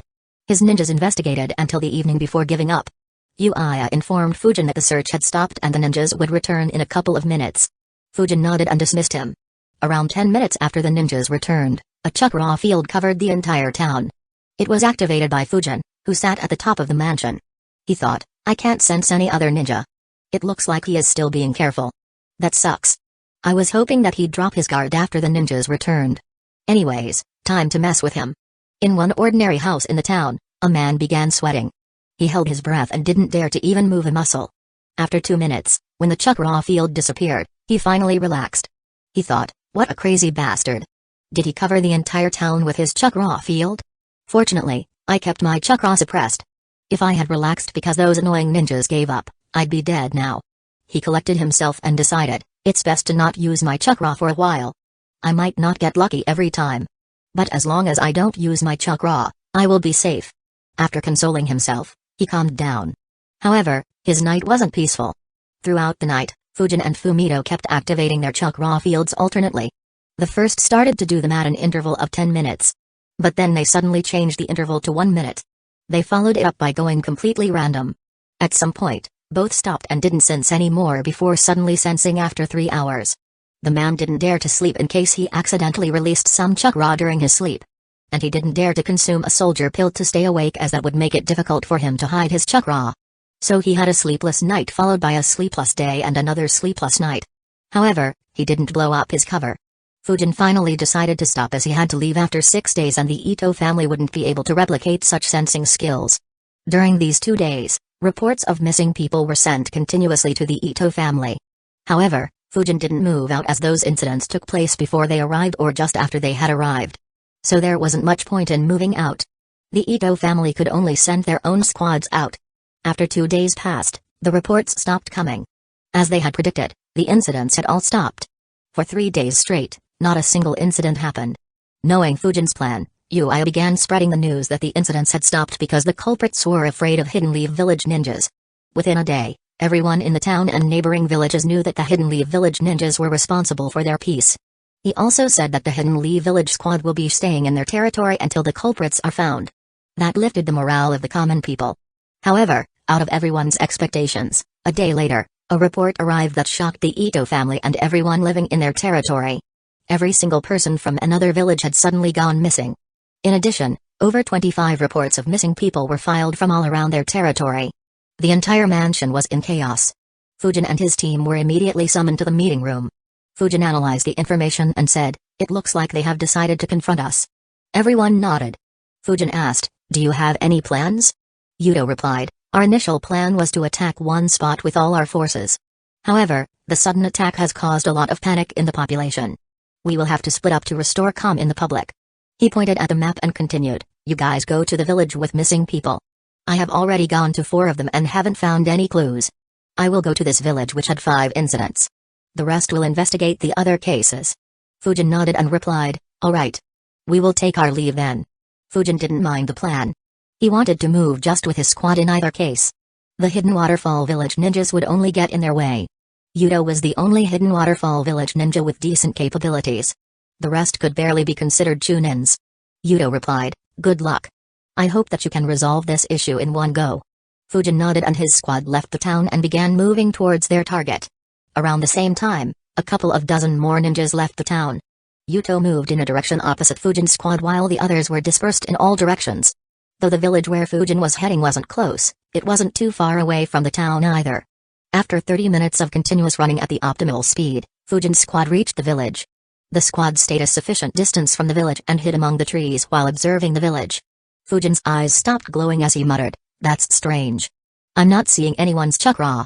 But the village is giving me strange creeps." Bunjiro replied, "Maybe it is because the village is empty." Fujin replied, "No. That's not it. Be on your guard. Fumito, let's investigate the village." Fumito nodded. Both he and Fujin activated their chakra fields. However, neither sensed anyone or anything strange. But Fujin had a frown on his face. He said, "Let's go. Everyone keep your chakra field active. Be on your guard and stay behind me. Retreat when I say so without any questions. Is that understood?" His team nodded. They began walking towards the village. All 4 were actively sensing. In a minute, they appeared at the entrance of the village. Fujin stopped walking as he stared into the village with hesitation in his eyes. His team also stopped behind him and wondered whether he discovered anything. Fujin stood for 2 minutes but still couldn't make sense of anything. He thought, "My first thought is Fu in Jutsu. But this doesn't feel like it.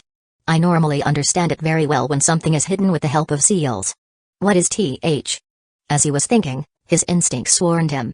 Suddenly, a wide grin appeared behind his mask as he thought, "Not bad at all. You almost had me." A sword appeared in his right hand and he swung it forward with all his strength as he said, "Retreat." In the next moment, Fujin's sword met with a hardened black fist. Uchiha, Fumito and Bunjiro immediately jumped backwards. The sword cut into the fist for a few millimeters but couldn't pierce any deeper. Instead, the force of the punch overwhelmed Fujin's sword. But Fujin wasn't bothered and instead used the force of the punch to be sent flying backwards. He laughed loudly and shouted in excitement, "Very impressive. Consider me impressed." Though Fujin laughed and said those words, they were only a taunt to provoke the ones hiding inside the barrier and make them come outside. He didn't want to fight on a battlefield created by the enemy. Unfortunately, no one fell for his taunt. Fujin continued moving backwards as he built up a large amount of chakra.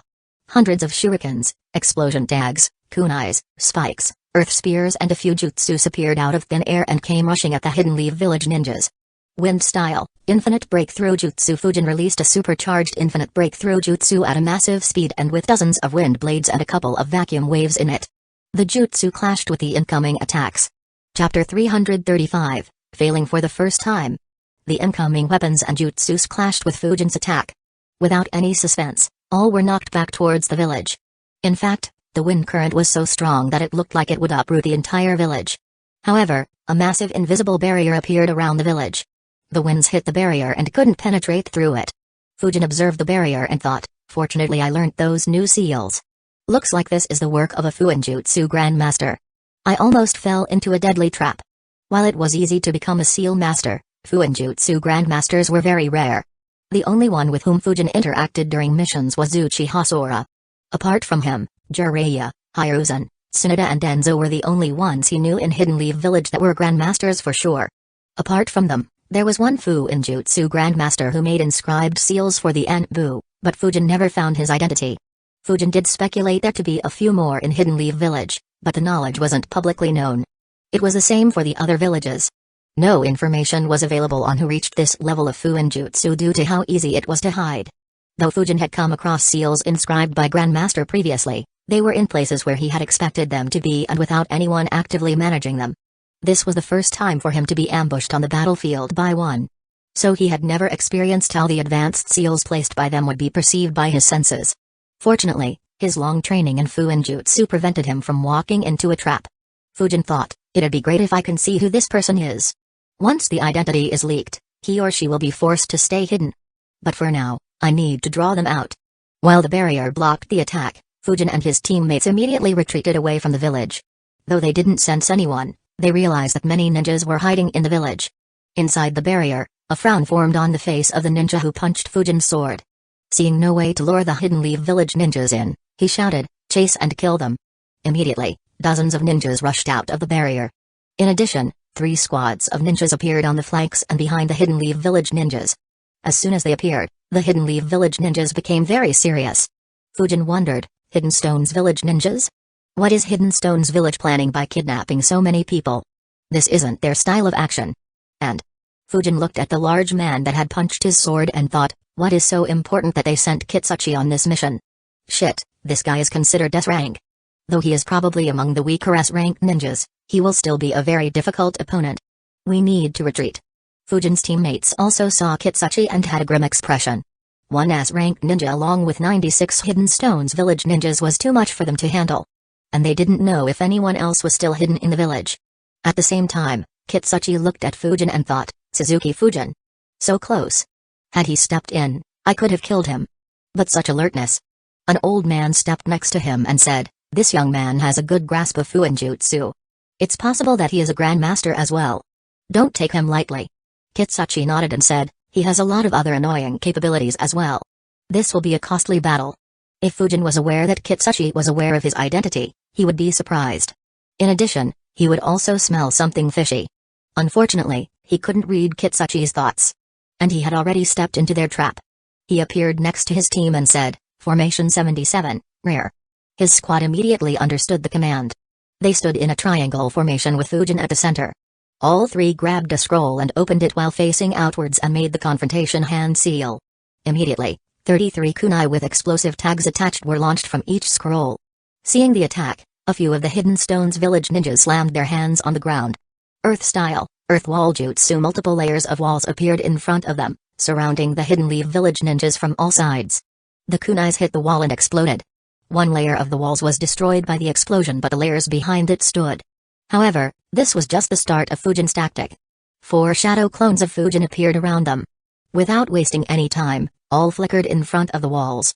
Wind-style, vacuum serial wave jutsu. At the same time, Fujin's squad moved towards the enemy squad at their rear. Fumita rapidly weaved hand seals. Lightning-style, false darkness jutsu. Fujin's clones launched dozens of vacuum blades at the walls. All pierced through the walls with ease and moved towards the Hidden Stones Village ninjas. A smile formed on the faces of Fujin's clones. Hitting enemies who thought that they were safe was a tactic that had yielded him too many kills. At the same time, the lightning spears launched by Fumito broke through the walls and moved towards the ninjas behind them. However, something happened that shocked Fujin's clones.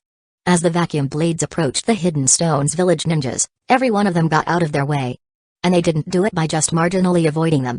Instead, they dodged, leaving sufficient distance to not be harmed by any suction force. It was almost as if they were waiting in anticipation to dodge the incoming attacks. The 4 Hidden Stones Village ninjas dodged Fumito's lightning spears as well. But the Hidden Leaf Village ninjas had anticipated that. Fujin followed up by shooting 8 vacuum bullets, 2 for each ninja, from a very close range.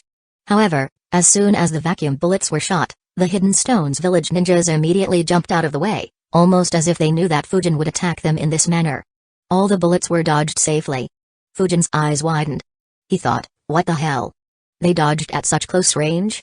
Wait, I don't sense any chakra disappearing from my clones' attacks either. Did they all dodge? Fujin didn't understand. If he used the vacuum bullets at such close range, only elite jounins would be able to dodge in such a convincing manner. But the chakra levels of the 4 ninjas were much lower. In addition, his clones' attacks were dodged as well. But there was no way that all the dozens of Hidden Stones village ninjas were elite jounins. Unfortunately, he didn't have any time to make sense of the situation. The 4 Hidden Stones village jounins facing them counterattacked. Though the Hidden Leaf village ninjas managed to deal with the attacks, it provided enough time for the remaining Hidden Stones village ninjas to come swarming towards them. He thought, this is bad. My tactic's success depends on killing a few enemies quickly and demotivating the rest to chase us due to the costs they would have to incur. But since neither vacuum waves nor bullets manage to kill anyone, we will be swarmed by them. Fujin had a bad feeling.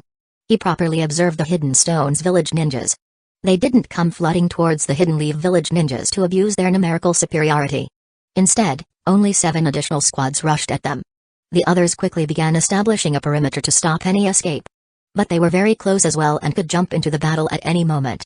It was as if the Hidden Stones village ninjas wanted them dead at all costs. Seeing the situation, 2 of Fujin's clones moved towards a couple of incoming squads and stalled them. The remaining 2 clones got together and faced the direction which had the maximum number of Hidden Stones village ninjas. Fire style, Searing Migraine Jutsu, Wind style, Infinite Breakthrough Jutsu. The 2 jutsus combined seamlessly and a massive firestorm was launched at the incoming Hidden Stones village ninjas. However, before they could be hit, Kitsuchi slammed his hands on the ground. A massive earth wall appeared in front of the Hidden Stones village ninjas. The fire and wind combination jutsu hit the wall and was about to move around and over it, but the size of the wall kept increasing and surprisingly kept up with the expanding firestorm. The wall curved to properly protect all the Hidden Stones village ninjas so that the firestorm would harmlessly pass by. Though the attack was stopped to the clones' dismay, it stopped the Hidden Stones village ninjas behind the wall temporarily, allowing Fujin and his remaining clones a breather. One of the clones flickered in front of the incoming squad and shot a dozen air bullets. Once again, all the bullets were dodged. The clones stopped their counterattack while analyzing. They know about my skills. They move as soon as I attack. The same should have happened with vacuum waves. But why would everyone be aware of my skills? Suddenly, the clone flickered again and appeared behind them. The Hidden Stones village ninjas quickly dispersed in 4 different directions immediately. Surprisingly, a cut appeared on the back of each of their necks. Before it could cut through, 2 of the ninjas hardened their bodies using Iron Skin Jutsu and stopped the attack. The remaining 2 dropped dead. The clone analyzed, looks like they don't know all my tricks. Air bullets, Infinite Breakthrough and Vacuum Jutsus were anticipated. But Blade of Wind caught them off guard. As soon as the 2 ninjas died, a squad from the perimeter moved and attacked the clone, keeping him busy. So despite the killing, the situation of the Hidden Leaf village ninjas didn't improve. Chapter 336, Countering Fujin. While one of Fujin's clones had some success in killing, the other clone couldn't get rid of his opponents so easily and was stuck fighting. He realized the same too. He analyzed, did Hidden Stones village know that I was coming here? Regardless, mid-ranged wind jutsus isn't all I can do.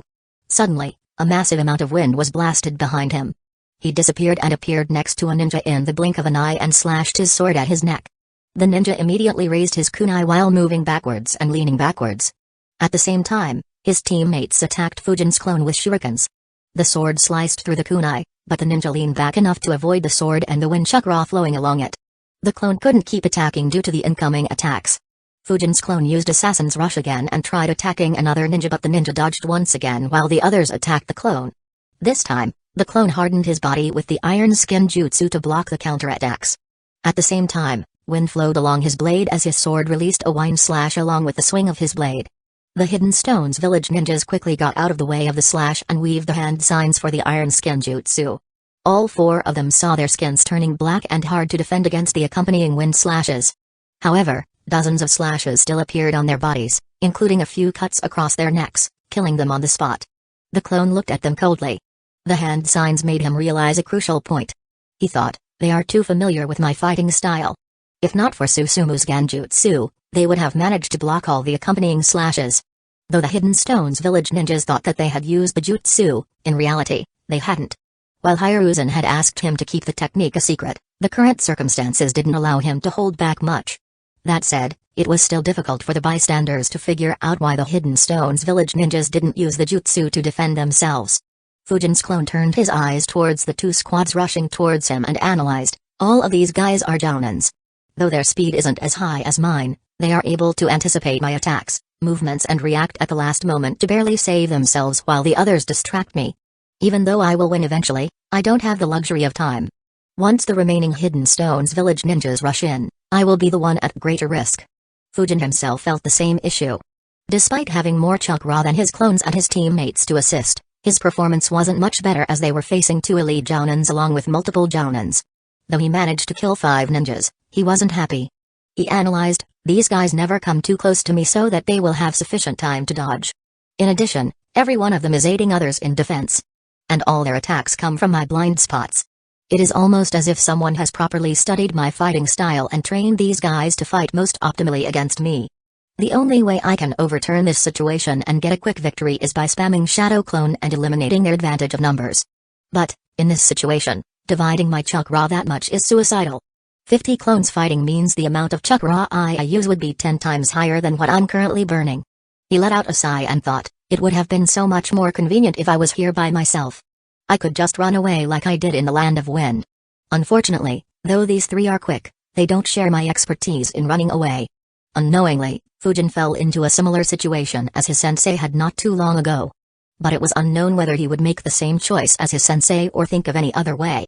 On the other side of the battlefield, separated by a firestorm and a massive wall, Kitsuchi thought, I had to waste so much chakra. If it wasn't for his wind vacuum attacks, we could have just escaped underground and sneaked upon them unharmed from this attack. But I can't keep waiting. The more time I waste here, the more of my men will die at Fujin's hands. I can't afford to lose so many well-trained ninjas. He suddenly increased the amount of chakra he poured into the wall. Thousands of spikes appeared on the outer surface of the wall. In an instant, all were launched at the Hidden Leaf Village ninjas. The 2 clones saw the incoming attacks. They couldn't dodge as the attack would hit Fujin and the rest who were behind them. One clone slammed his hands on the ground while the other charged up his chakra. Wind style, vacuum cannon jutsu. Earth style, earth wall jutsu. A clone shot a vacuum cannon at Kitsuchi. Immediately after, a wall rose from the ground. In terms of size and majesticness, it was far less impressive when compared to the wall raised by Kitsuchi. However, it did its job by blocking the earth spikes moving towards Fujin and his team. At the same time, the vacuum cannon pierced through the gigantic wall and headed straight at Kitsuchi. A look of surprise appeared on Kitsuchi's face. He immediately dodged by moving underground. He thought, Rashi wasn't kidding. This kid is very dangerous. He concentrated chakra on his body. Earth style, earth instantaneous body jutsu. Kitsuchi suddenly began moving towards Fujin's squad at a fast speed from underground. Fujin's clone sensed him and immediately shot vacuum bullets into the ground. To their surprise, Kitsuchi maneuvered around and dodged all the bullets and passed from under them. The clones thought, so fast while under the ground? Even Renjiro isn't his agile under the ground. Fujin immediately sensed the massive chakra moving towards him from under the ground. A frown formed on his face as chakra gathered on his fist. Just before Kitsuchi was about to reach his location, he punched the ground with all his might. The punch instantly cracked the ground. The ground trembled as a strong shockwave moved towards Kitsuchi. The shaking caught the remaining Hidden Stones village ninjas off guard and they immediately retreated momentarily in order to not give an opening to the Hidden Leaf village ninjas. Kitsuchi, who was about to launch a couple of jutsus, was shocked. He immediately hardened his skin. Due to the shockwave, he felt some impact of the punch. Sweat appeared on his face as he thought, fortunately, I used the iron skin jutsu. Otherwise, I could have been injured. Rashi didn't mention this absurd strength. Did he manage to hide some cards while fighting Rashi? Unlike Kitsuchi, Fujin didn't bother thinking much. The punch had brought him a slight breather. He immediately shot a dozen vacuum bullets at Kitsuchi. Kitsuchi immediately moved. However, the vacuum bullets fired by Fujin targeted all his escape routes as well. He could only move in one direction. By twisting his body far beyond what someone of his size should have been capable of, he barely managed to avoid the attack. The vacuum bullet grazed his left arm, leaving a slight cut despite the iron skin jutsu protecting him. Kitsuchi immediately appeared out of the ground. Before Fujin could attack, he said, Suzuki Fujin. You are very impressive for your age. Fujin's eyes widened. Seeing Kitsuchi facing them, the other Hidden Stones village ninjas quickly surrounded the Hidden Leaf village ninjas in a couple of seconds. Fujin glanced and understood, looks like escaping normally is not possible. But I guess that isn't my main concern right now. Since the Hidden Stones village ninjas weren't attacking, Fujin asked, how do you know my identity? And why are you targeting the civilians? Fujin had understood by now that Rashi had leaked all his combat abilities and fighting style to Hidden Stone's village. But he was surprised to know that Hidden Stone's village managed to link the spectral swordsman's identity to his real identity. Of course, what disturbed him the most was that they had prepared an army of Jounins specifically to counter his style of combat. Kitsuchi smirked and replied, "You gave us quite a scare with your fight against Rashi. Did you think that we can't see behind your mask?" Fujin watched back without replying. Kitsuchi's statement gave no information. More importantly, he was building up a massive amount of chakra. Fujin understood why the remaining Hidden Stones village ninjas weren't jumping on them. Of course, Kitsuchi won't give him the answer. When a secret gets leaked, a lot of suspicions arise. If Fujin suspected a Hidden Leaf village higher up, it could decrease his loyalty to the village. Kitsuchi looked at Fujin and thought, 6 months of planning just to bait and trap him. It's time to deal the final blow. 6 months ago, Hidden Stones village, Kitsuchi walked into Anoki's office and put a few files on his desk and said in a tired voice, "It's too difficult to trap him, old man." Anoki looked at all the files on his desk. Every file had information on Suzuki Fujin. Unknown to Fujin and anyone in Hidden Leaf village, Hidden Stones village had begun scheming against Fujin a few weeks after his clash against Rashi. Chapter 337, a 6-month-long scheme. Kitsuchi reported, "There is very little information on Fujin. None of our spies in Hidden Leaf village have seen him in action or heard about his abilities. The only information they have is his fights during the Chunin exam 3 years ago. And that information is very outdated. And since he is in the Anbu, it is very difficult to track when he leaves on missions and to where. So trying to ambush him during a mission is almost impossible. We will have to lay a bait and hope Hidden Leaf village sends him over." A frown formed on Nanoki's face. He said, "Though it is normal for ninjas to hide their skills, some information eventually leaks out. To be so secretive. Hiruzen must be scheming something. If it wasn't for sending Rashi on that mission, we would have been completely in the dark.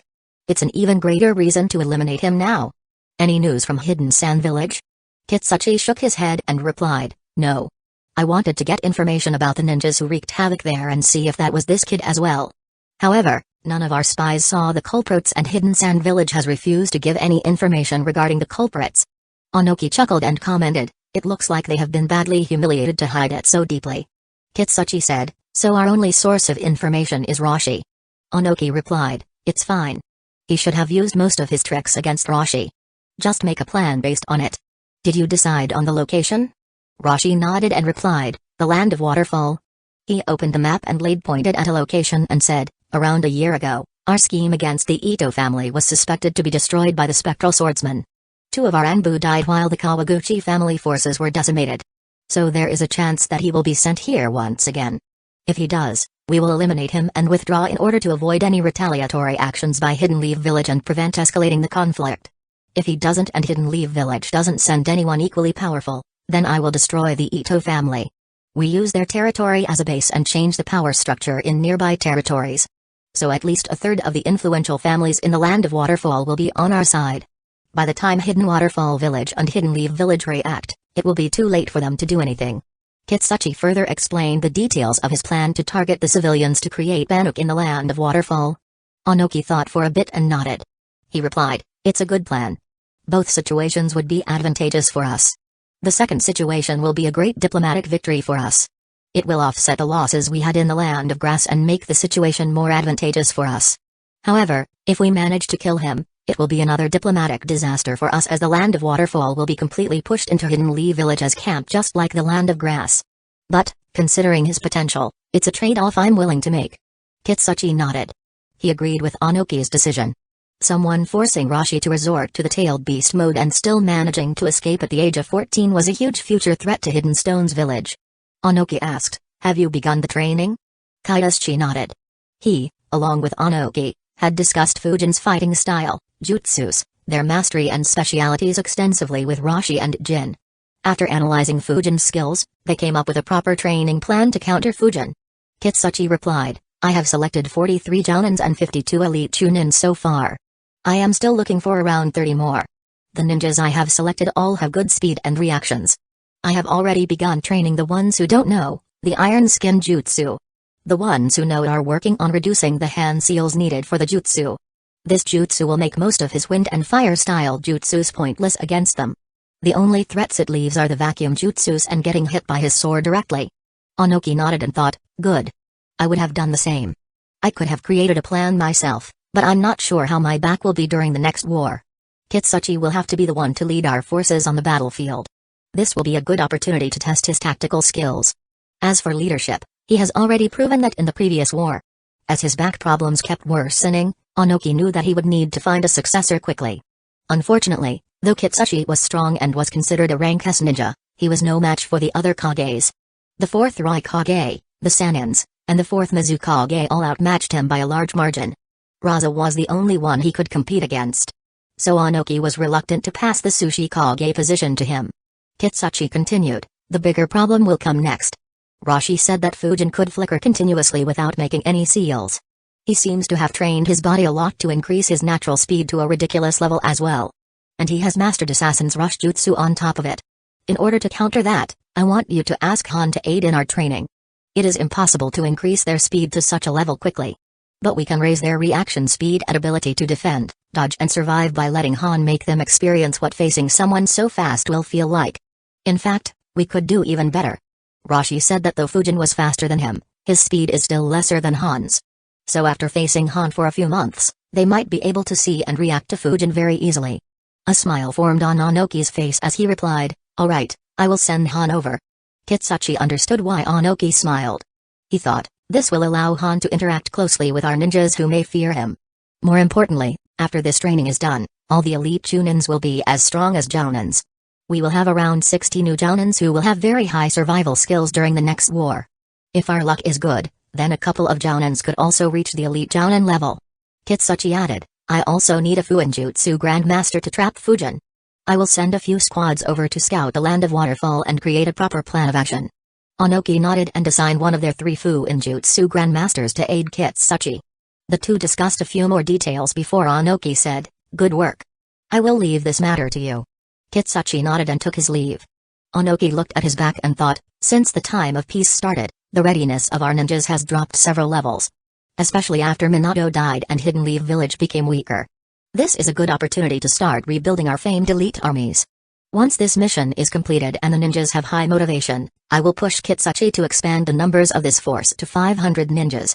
At the same time, I will start rebuilding the 1,000 ninja elite army units that we are famed for. With the 3rd Raikage and the 4th Hokage no longer alive, we won't suffer similar losses as in the last Great War. Once the armies are raised, the only thing missing will be commanders. I, Rashi, Han and Kitsuchi could handle the next war. But we will need the next generation to step up for the wars after that. Thankfully, this generation does have some promising youngsters. Akitsuchi has shown a lot of promise. So has my granddaughter. There is also the Deodara kid who has the explosion-style KK Genkai. If these 3 reach the S rank, then Hidden Stones Village will be safe for another 50 years. After Kitsuchi left, he selected more suitable ninjas and began the training with full intensity. For 3 months straight, the ninjas trained with a plan tailored to counter Fujin. Every single ninja became capable of using the Iron Skin Jutsu rapidly and had sufficient defenses to defend against normal wind jutsus. At the same time, Han used his speed in order to give the ninjas a taste of what a fight against Fujin would be like. The initial phase of that training resulted in a lot of pain for the ninjas as they couldn't even see Han move. However, after 3 months of being beaten daily, the reactions of the ninjas improved several times. They could finally protect themselves from Han's attacks. As an added bonus, the beatings also motivated them to learn the Iron Skin Jutsu better. A few ninjas managed to learn how to use that jutsu without any hand seals. 3 months later, Kitsuchi left for the land of Waterfall along with the ninjas who were adequately prepared in his opinion. The remaining ninjas continued their training and joined his campaign at a later stage. Chapter 338, Patience. After entering the land of Waterfall, Kitsuchi kept a major chunk of the ninjas he trained with himself and distributed the remaining along with more Hidden Stones Village ninjas around the Ito family's territory. They immediately began their plan of creating unrest in the territory by kidnapping civilians. At the same time, Kitsuchi summoned his best spy. Sho appeared in front of him and asked, "What are your commands for me, Kitsuchi-sama?"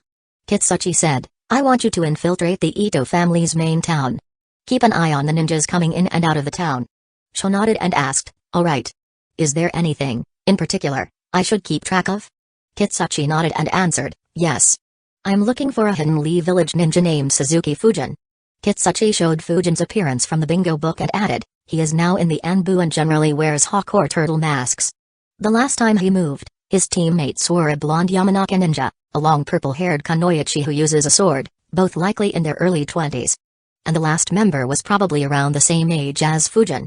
If a squad that is similar in appearance shows up, then you have to inform me right away.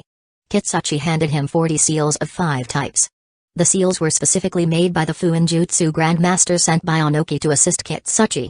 He picked up the first seal and said, "If you recognize Fujin's squad, then crush this seal. I will understand the message." He pointed at the other 4 seals and said, "This seal is if an elite jounin from Hidden Leaf Village arrives instead. This seal is for any other Hidden Leaf Village squads. And the last seal is for considerable reinforcements being sent by Hidden Waterfall Village. Like at least more than 20 ninjas. And the last seal is to inform us about when Hidden Leaf Village's squad quit their mission and leave. Are the instructions clear?" Sho took the seals and said, "I will do my best, Kitsuchi-sama." Kitsuchi smiled and said, "Good luck. Don't engage in any battles with them though. We won't be able to provide much aid." Sho nodded and took his leave. A few days later, he entered the Ito family town under disguise. Around a week after entering, Sho convinced that servant to work for him. When the previous Anbu squad from Hidden Leaf Village arrived, he quickly crushed the appropriate seal to inform Kitsuchi. When the Anbu squad went to investigate the villages with the missing population, Kitsuchi checked them and confirmed that they weren't Fujin's squad. Due to the seals, the Anbu squad never suspected anyone spying on them while they were inspecting the village. Kitsuchi waited patiently for a month until the Hidden Leaf Village Anbu retreated and began the attacks after they left to force Hidden Leaf Village to send an even stronger squad. Luckily for him, Fujin's squad was the next one to be sent. When Sho learnt about the appearance of Fujin's squad, he immediately crushed the seal to inform Kitsuchi. As soon as he received the message, Kitsuchi was thrilled. His 6-month-long effort and patience were finally rewarded. He cooperated with the Fuinjutsu Grandmaster to create the perfect trap for him. He redistributed his forces, calling back the majority of the ninjas that he had trained to counter Fujin. Once the distribution was done, they did multiple attacks at the same time to force the Ito family to split up their forces, so that Fujin's squad would have little to no reinforcements and thus prevent any unforeseen circumstances from occurring. When Fujin reached the village with just his squad, his tactic succeeded. The only part of the plan that didn't succeed was that Fujin didn't step into the village. Kitsuchi didn't manage to find out about Fujin's expertise in Fuinjutsu and thus revealed a flaw at the last step. Despite that, Fujin was in a very bad position in Kitsuchi's eyes. So his plan could be considered a complete success. As he continued building up his chakra, Kitsuchi said, "Surrender. Otherwise, you and your teammates will have no means of survival." Yujao, Fumito and Banjiro became very tense. However, to Kitsuchi's surprise, Fujin chuckled and said, "I recall Rashi saying something similar. Still, what a good scheme." Formation 66. As soon as they heard that, chakra gathered at the feet of the 4 Hidden Leaf Village Anbu and Fujin's clones. All jumped high into the air. Almost instantly, Kitsuchi slammed his hands on the ground. Earth-style, opening earth-rising excavation jutsu. A large mound appeared under the Hidden Leaf Village ninjas and a huge blast of force was released at them. Fujin looked down at the attack and thought, "I thought that this attack could only be used to target the ones hiding underground. To think that he would use this against us. If we were hit directly, even I might have been blown apart even if I used Iron Skin Jutsu." Fortunately, Kitsuchi couldn't hide the high amount of chakra built up for this jutsu, giving Fujin plenty of time to plan a counterattack. Fujin's clones all made the same hand seal. At the same time, wind moved blasted around their bodies and helped them move in such that they were vertically above each other with the 4 Hidden Leaf Village ninjas at the top. Immediately, 4 layers of barrier appeared. A frown formed on Kitsuchi's face as he noticed the barrier. The frown became worse as he noticed a large amount of chakra Fujin was building up. He thought, such proficiency with the barrier. But it won't help him much in this situation. All barriers can be destroyed. He will eventually run out of chakra. The bigger issue is the chakra he is building up. What is he planning? The blast force due to Kitsuchi's jutsu hit the first barrier. It crumbled instantly. The clone dispelled itself before the attack hit him.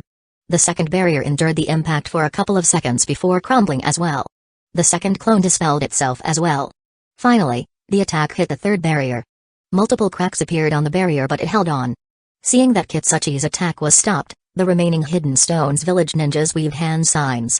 Earth-style, stone pistol jutsu. All the Hidden Stones Village ninjas shot small stones at the barrier. As they traveled up in the air, their size increased until they could be considered boulders. However, Fujin wasn't concerned about the attack. He bit his thumb and thought, it was great that I didn't expose this against Rashi. Otherwise, I'm afraid that Onoki might have shown up to kill me. summoning jutsu just like how Kitsuchi patiently waited for Fujin. Fujin had been patiently hiding his trump cards as well. Very few knew about his summon or his mastery of Fuin jutsu and barriers.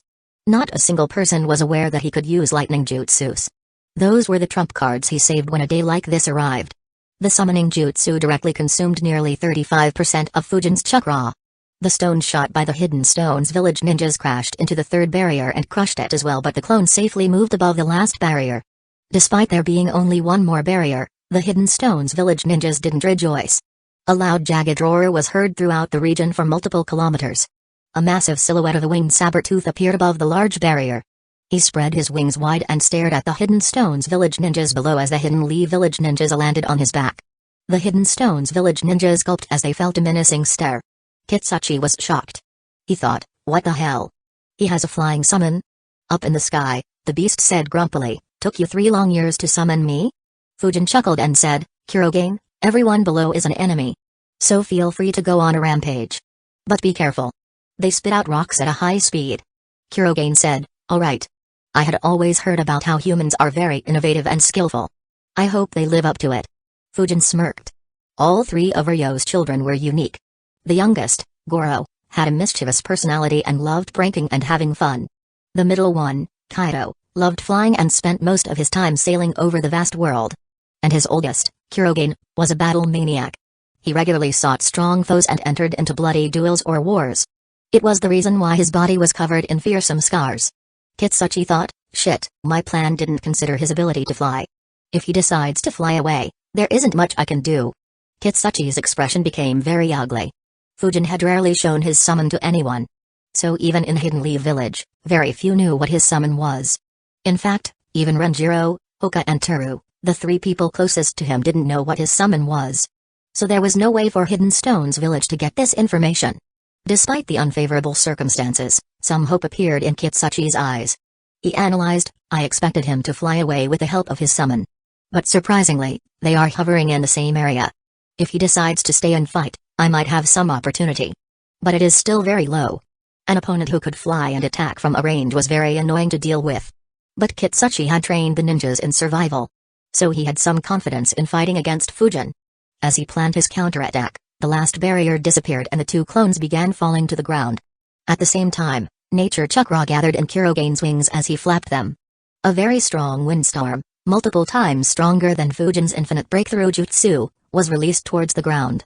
Kurogane perfectly controlled the winds so that they wouldn't hit the 2 clones. As soon as the winds passed the clones, they got in action as well. Fire style, searing migraine jutsu both exhaled a massive amount of fire into those strong winds. Hidden Stones village ninjas looked up as hellfire rained down on them. Chapter 339, Annoyance. A squad of 4 Hidden Waterfall village ninjas were rushing towards the Ito family's town. One said, Captain, what do you think is happening in this territory? It's been nearly 4 months since the first missing case was reported. And despite sending so many ninjas, they have still failed. The captain of the squad replied, it's difficult to say. The situation is very serious and peculiar. If the Ito family doesn't resolve this soon, then they might be overthrown. The ninja was surprised. He asked, is it that serious? After all, only some civilians went missing. The captain answered, that is why no serious action has been taken until now. However, as the number of missing cases keeps rising, everyone will become very serious. After all, what's the use of a ninja village if it can't protect its citizens? Everyone will begin migrating to other countries. So it is a critical period for the Ito fam. He suddenly stopped speaking. All 4 ninjas stared in the western direction. Their eyes opened wide and their throats dried as they saw a massive firestorm raining down from the skies. One of the ninjas bulked and muttered in terror, what the hell is happening there? Another gulped and commented, this looks like Armageddon. The captain said, I don't know. But we need to get away and go to the town very quickly.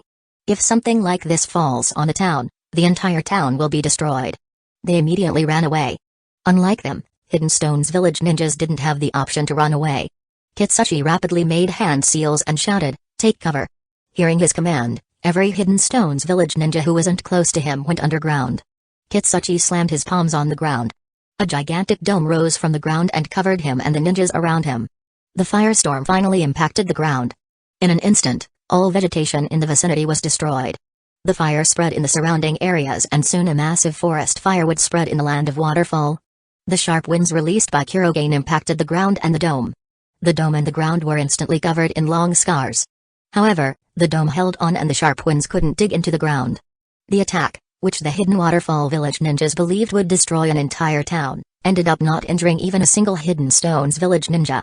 Fujin observed from the sky. Normally, digging into the ground against me is suicide. But everyone who went underground is at least 40 meters deep into the ground. I can't penetrate that deep. They know how deep my attacks can penetrate. Sigh, this is why I like keeping my abilities a secret. Fighting is infinitely easier when the enemy doesn't know what to expect from me. Still, though hiding deep underground counters me to an extent, they are trapped there as I can attack when they try to come up. Unfortunately, there was no way for Fujin to hide his exposed secrets once again. In fact, after this battle, even more of his secrets would be exposed. Hidden Stones Village might even spread them around, so even the other hidden villages might become aware of his capabilities. While Fujin was observing, Kurogane said, "Killing them won't be easy. Fujin, support me." Fujin didn't need to be told twice. He immediately riled his chakra up and said, "My clones will provide you with ground support. Take advantage of the openings." Fujin's clones landed on the ground. At the same time, Fujin shot a vacuum cannon at the top of the dome Kitsuchi had created. At the same time, Kurogane opened his mouth and exhaled wind breath at the same spot. Within the dome, some sensors said, "They are attacking the dome from the top. Be ready to defend yours." Before they completed saying, the vacuum cannon hit the top of the dome. It penetrated the dome with ease, leaving a gigantic hole. Kitsuchi, who was standing at the center of the dome, immediately moved out of the way while hardening his body. He weaved a hand seal. Earth-style, fist rock jutsu. The vacuum cannon hit the ground and created a 25-meter deep hole in the ground. Mere fractions of a second later, Kurogane's wind breath arrived at the opening created by the vacuum cannon. At the same time, Kitsushi's right arm turned into rock and he punched towards the hole, aiming to block the opening. He shouted, "Be careful. We don't know what that summon can do."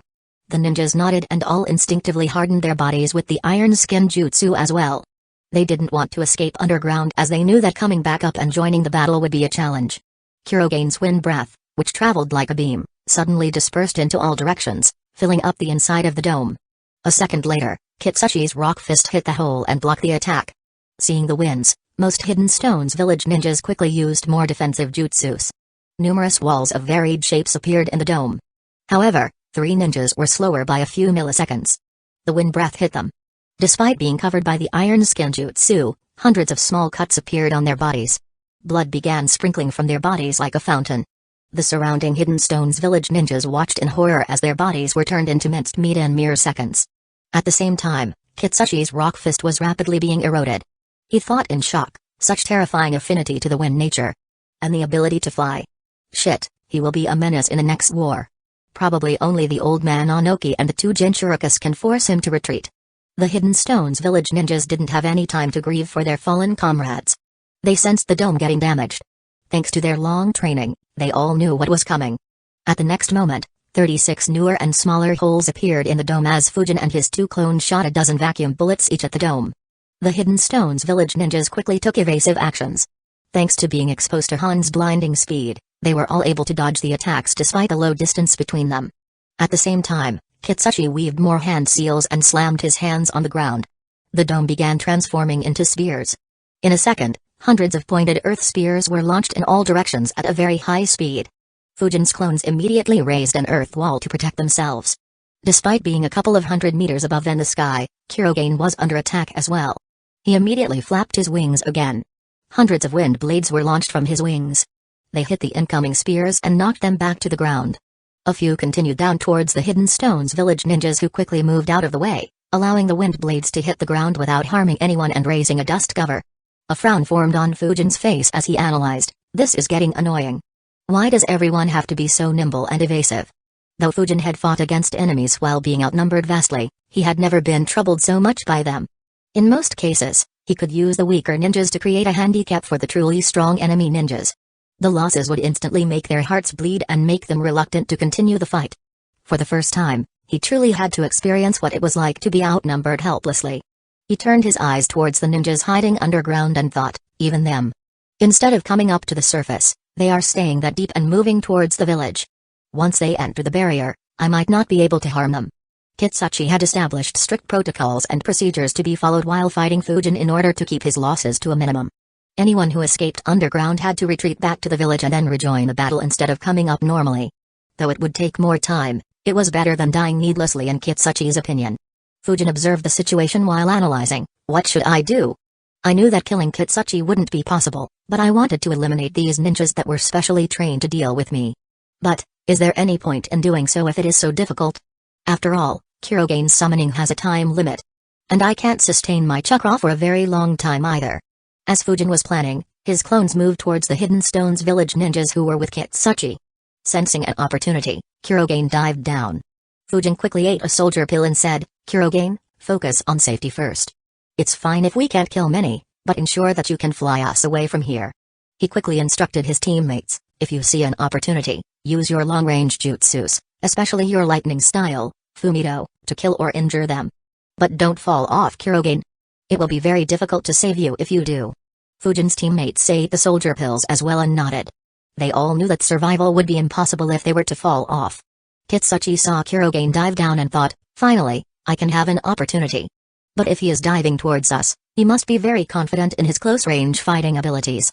The long-range battle would soon end and instead, a mid- and close-range battle would begin. Chapter 340, An Intense Clash. Fujin's clones approached the Hidden Stones village ninjas from opposite directions. Wind chakra flowed through both their swords and at the same time, they puffed up their cheeks, preparing the vacuum bullets. The two elite jounins immediately faced each clone. Though this was the first time Fujin and Kurogane were fighting together, both had practiced several times. He knew what the clones were about to do. He quickly closed in on the Hidden Stones village ninjas from the top while gathering wind energy in his mouth. At the same time, Fujin created another shadow clone. The clone looked towards the village with the missing people. Wind style, instantaneous body jutsu. He disappeared from Kurogane's back and appeared right on top of the Hidden Stones village ninjas who were traveling towards the village through the underground. At the same moment, the two shadow clones swung their swords, releasing two long wind slashes along with accompanying winds, sandwiching the Hidden Stones village ninjas between them. The elite jounins slammed their hands on the ground and shouted, their cheeks are puffed. "Keep an eye out for the vacuum bullets." The wind slashes hit the walls, leaving a large scar at their centers, but the wall withstood the attacks. A second later, dozens of vacuum bullets pierced through the walls. At the same time, Kurogane opened his mouth wide. Kitsuchi's eyes widened as he noticed 8 spheres of wind in Kurogane's large mouth. Kitsuchi shouted, "Keep an eye on the sky as well." In an instant, he fired them at the Hidden Stones village ninjas who were dodging the vacuum bullet. Kitsuchi had a very ugly expression. Though Fujin was frustrated by the Hidden Stones village ninjas' consistency in dodging his deadly attacks, Kitsuchi was equally frustrated with Fujin's tactics, if not more. He rapidly weaved hand signs as he thought, first those deadly vacuum jutsus. And now a 3-directional attack.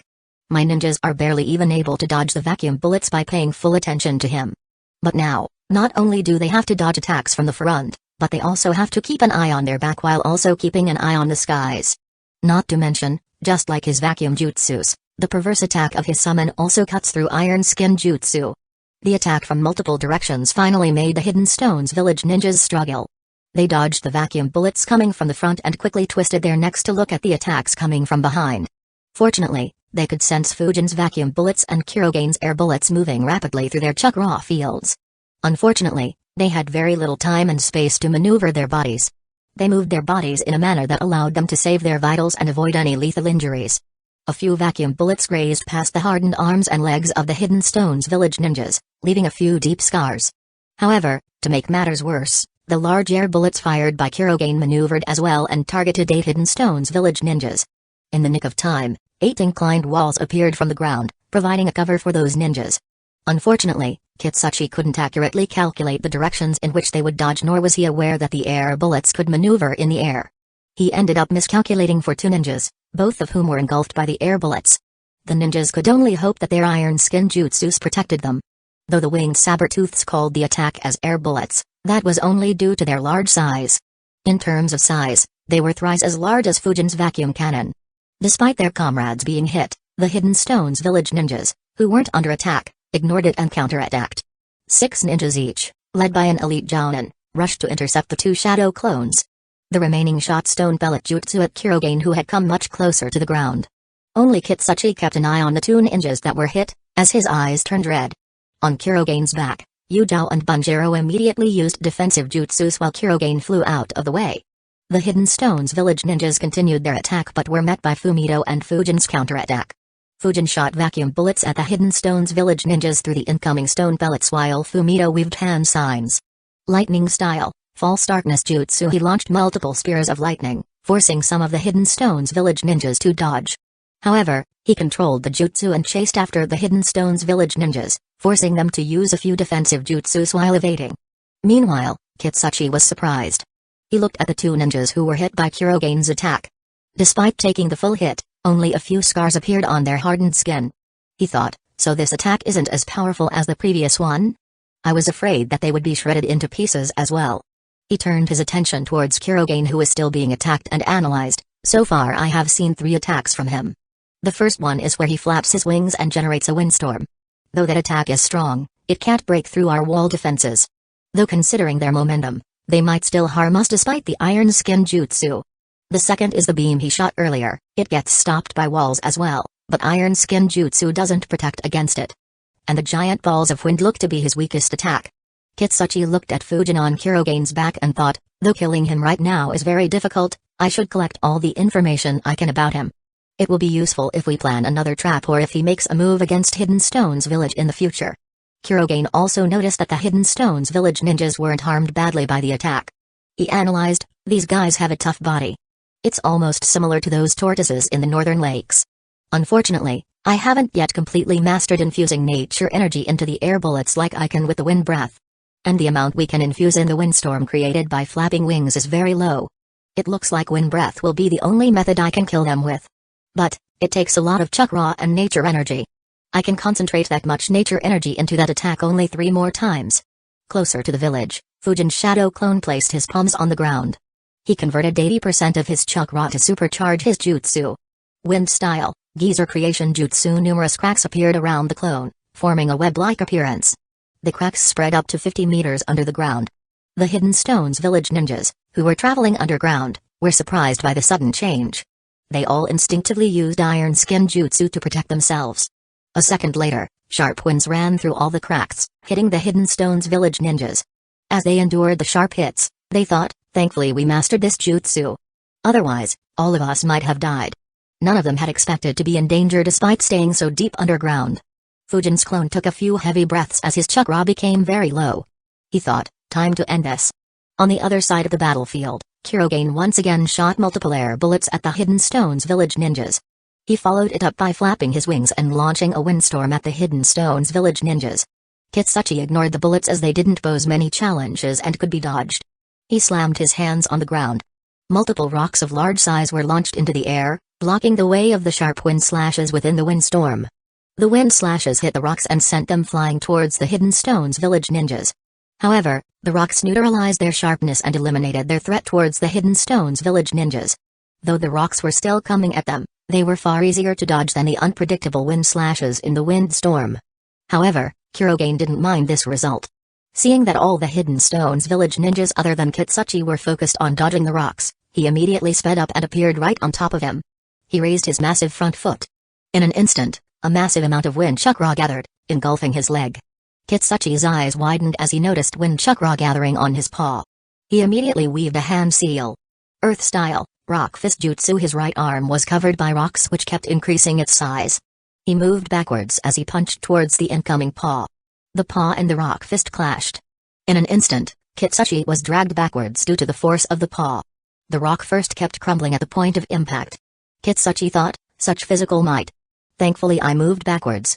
Otherwise, I could have been crushed under this enormous paw. Kurogane's paw almost entirely crushed the rock fist. Knowing that he couldn't hold on, Kitsuchi flickered backwards. However, his eyes widened as he saw a figure flicker even faster towards him. Noticing the opportunity, Fujin flickered towards Kitsuchi, his sword overflowing with wind chakra.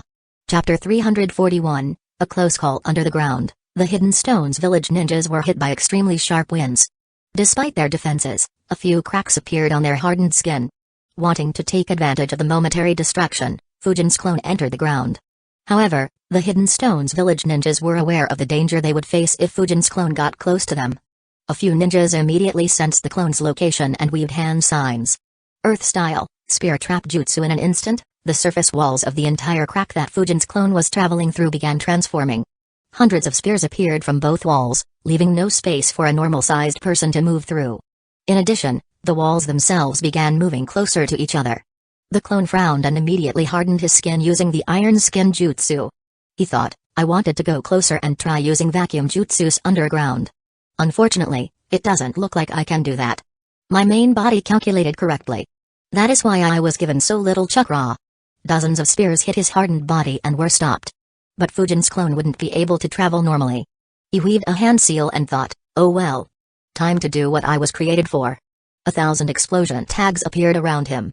A breeze appeared, carrying the explosion tags into all the cracks created by the geyser creation jutsu. Some also flew where the Hidden Stones village ninjas were. Their eyes widened.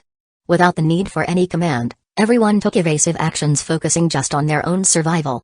Kitsuchi saw Fujin flicker towards him and noticed his sword as well. Rock engulfed his right arm once again as he sent a punch at Fujin. The remaining Hidden Stones village ninjas, other than the ones engaged by the clones, also noticed the attack and immediately sprung into action. Fujin observed the incoming rock fist, sidestepped it and shot a vacuum bullet at Kitsuchi. Kitsuchi barely managed to move to his right to dodge the attack. Fujin used that time to move around the rock fist and appeared on Kitsuchi's left. Kitsuchi's left arm also started transforming into rock, but he frowned and thought, shit, there is not enough time.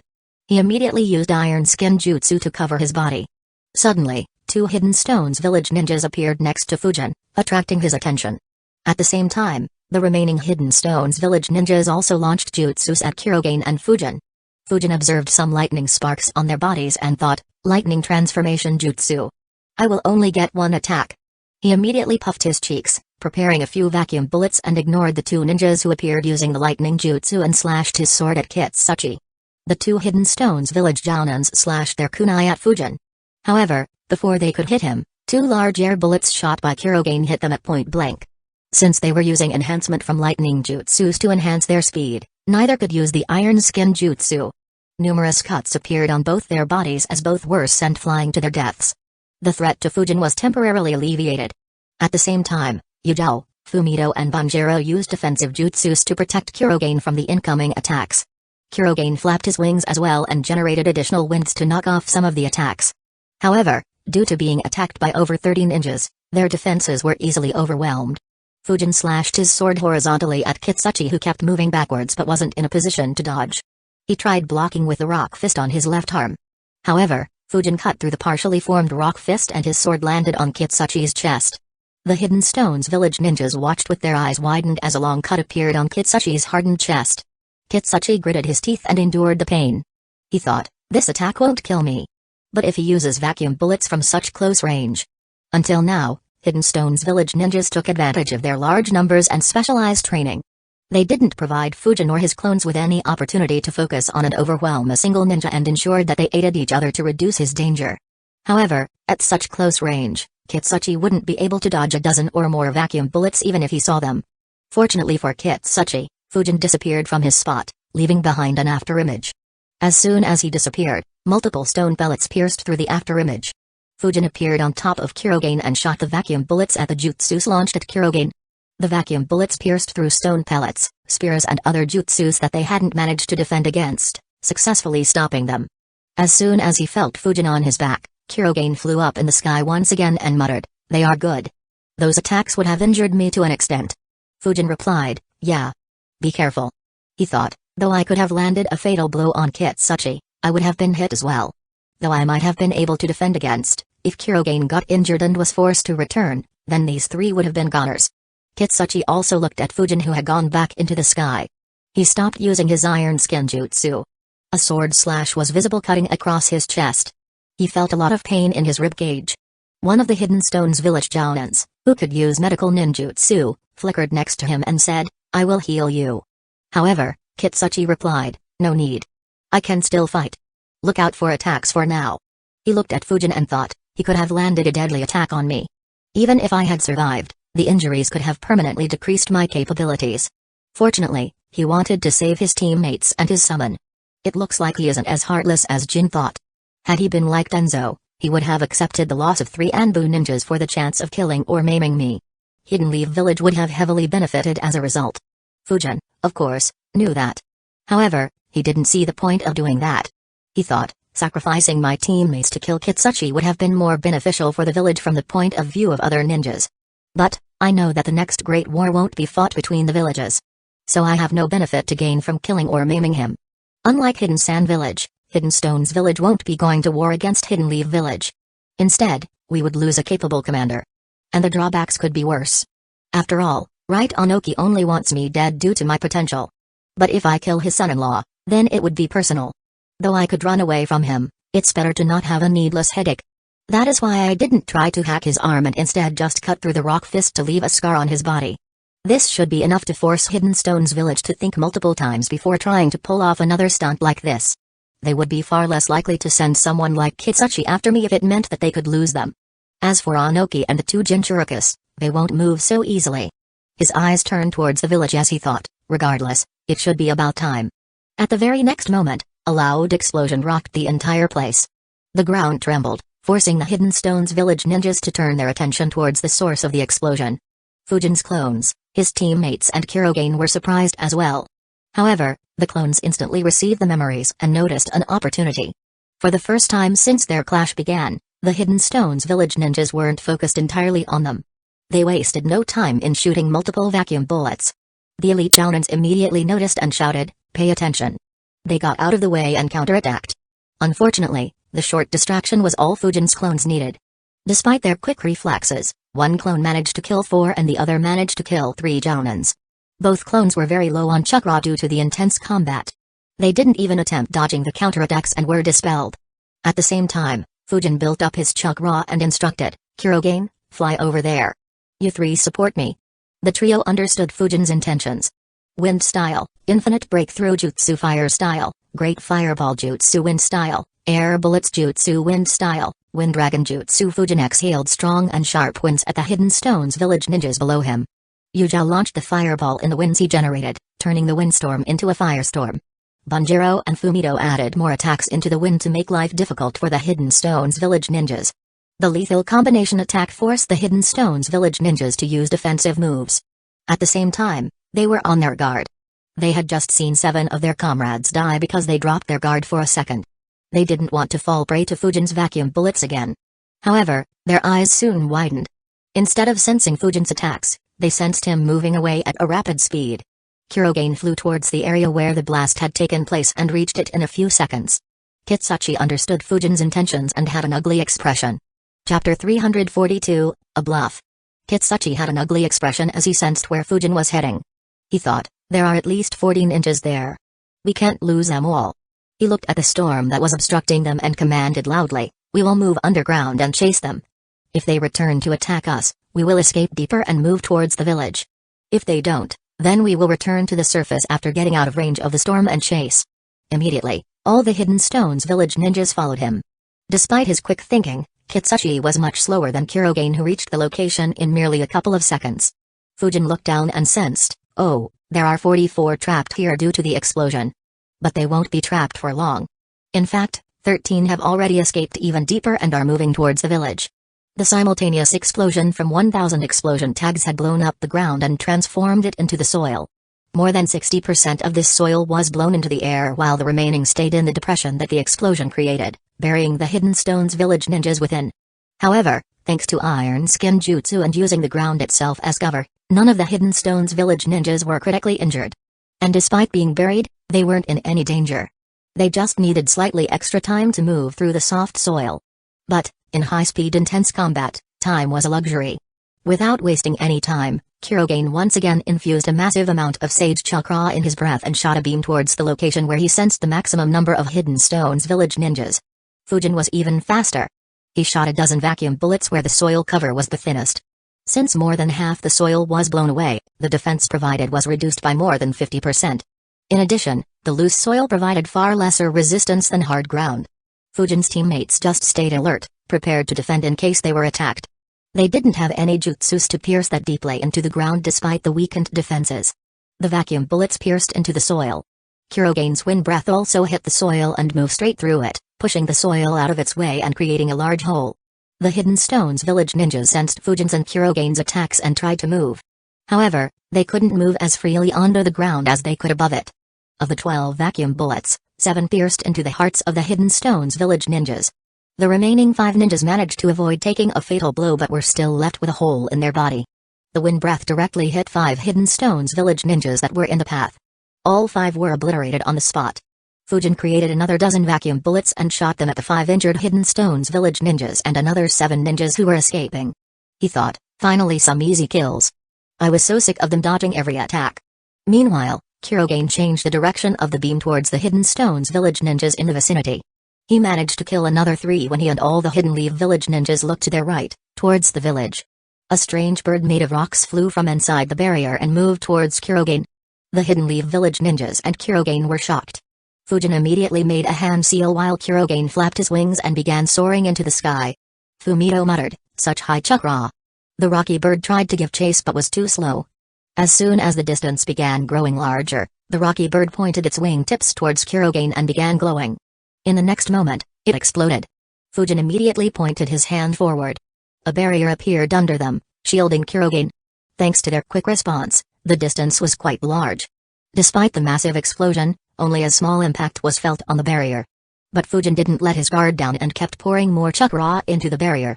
As he expected, 2 rock spheres crashed into the barrier at tremendous speed. They were the rock spheres inside the rocky bird's wings which it had pointed at Kurogane before detonating. They created multiple cracks in the barrier before losing their power and crumbling into the soil as they fell to the ground.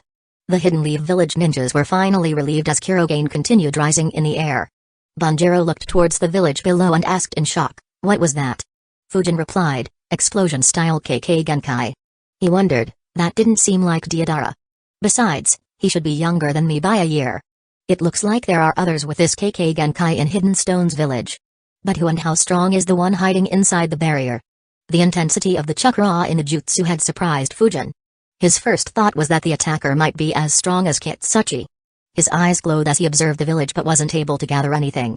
He asked, "Kurogane, can you sense anything inside that barrier?" Kurogane tried sensing using nature's energy.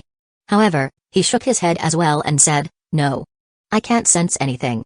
I didn't even notice that barrier earlier." "What do you want to do?" Fujin calculated, "I still don't know who is inside the village. Considering that they didn't come out to help, I assume that they aren't strong or confident enough to finish me off. But this attack was strong. Even flying on Kurogane won't guarantee our safety. Should I test out who it is and why that ninja hasn't revealed himself?" Fujin thought for a few seconds and decided, "Leave it. It's not worth the risk. My chakra is already very low. And creating another opportunity to kill them easily will be difficult. Not to mention, if the ninja hiding inside the barrier is as strong as Kitsuchi, then even my life would be at risk." He said, "Let's retreat. We have killed enough today." Kurogane agreed with Fujin's decision and his teammates didn't object either. Fujin pointed Kurogane in the direction of the Ito family's town as he flew away. On the ground, Kitsuchi's group arrived a couple of seconds after the rocky bird exploded.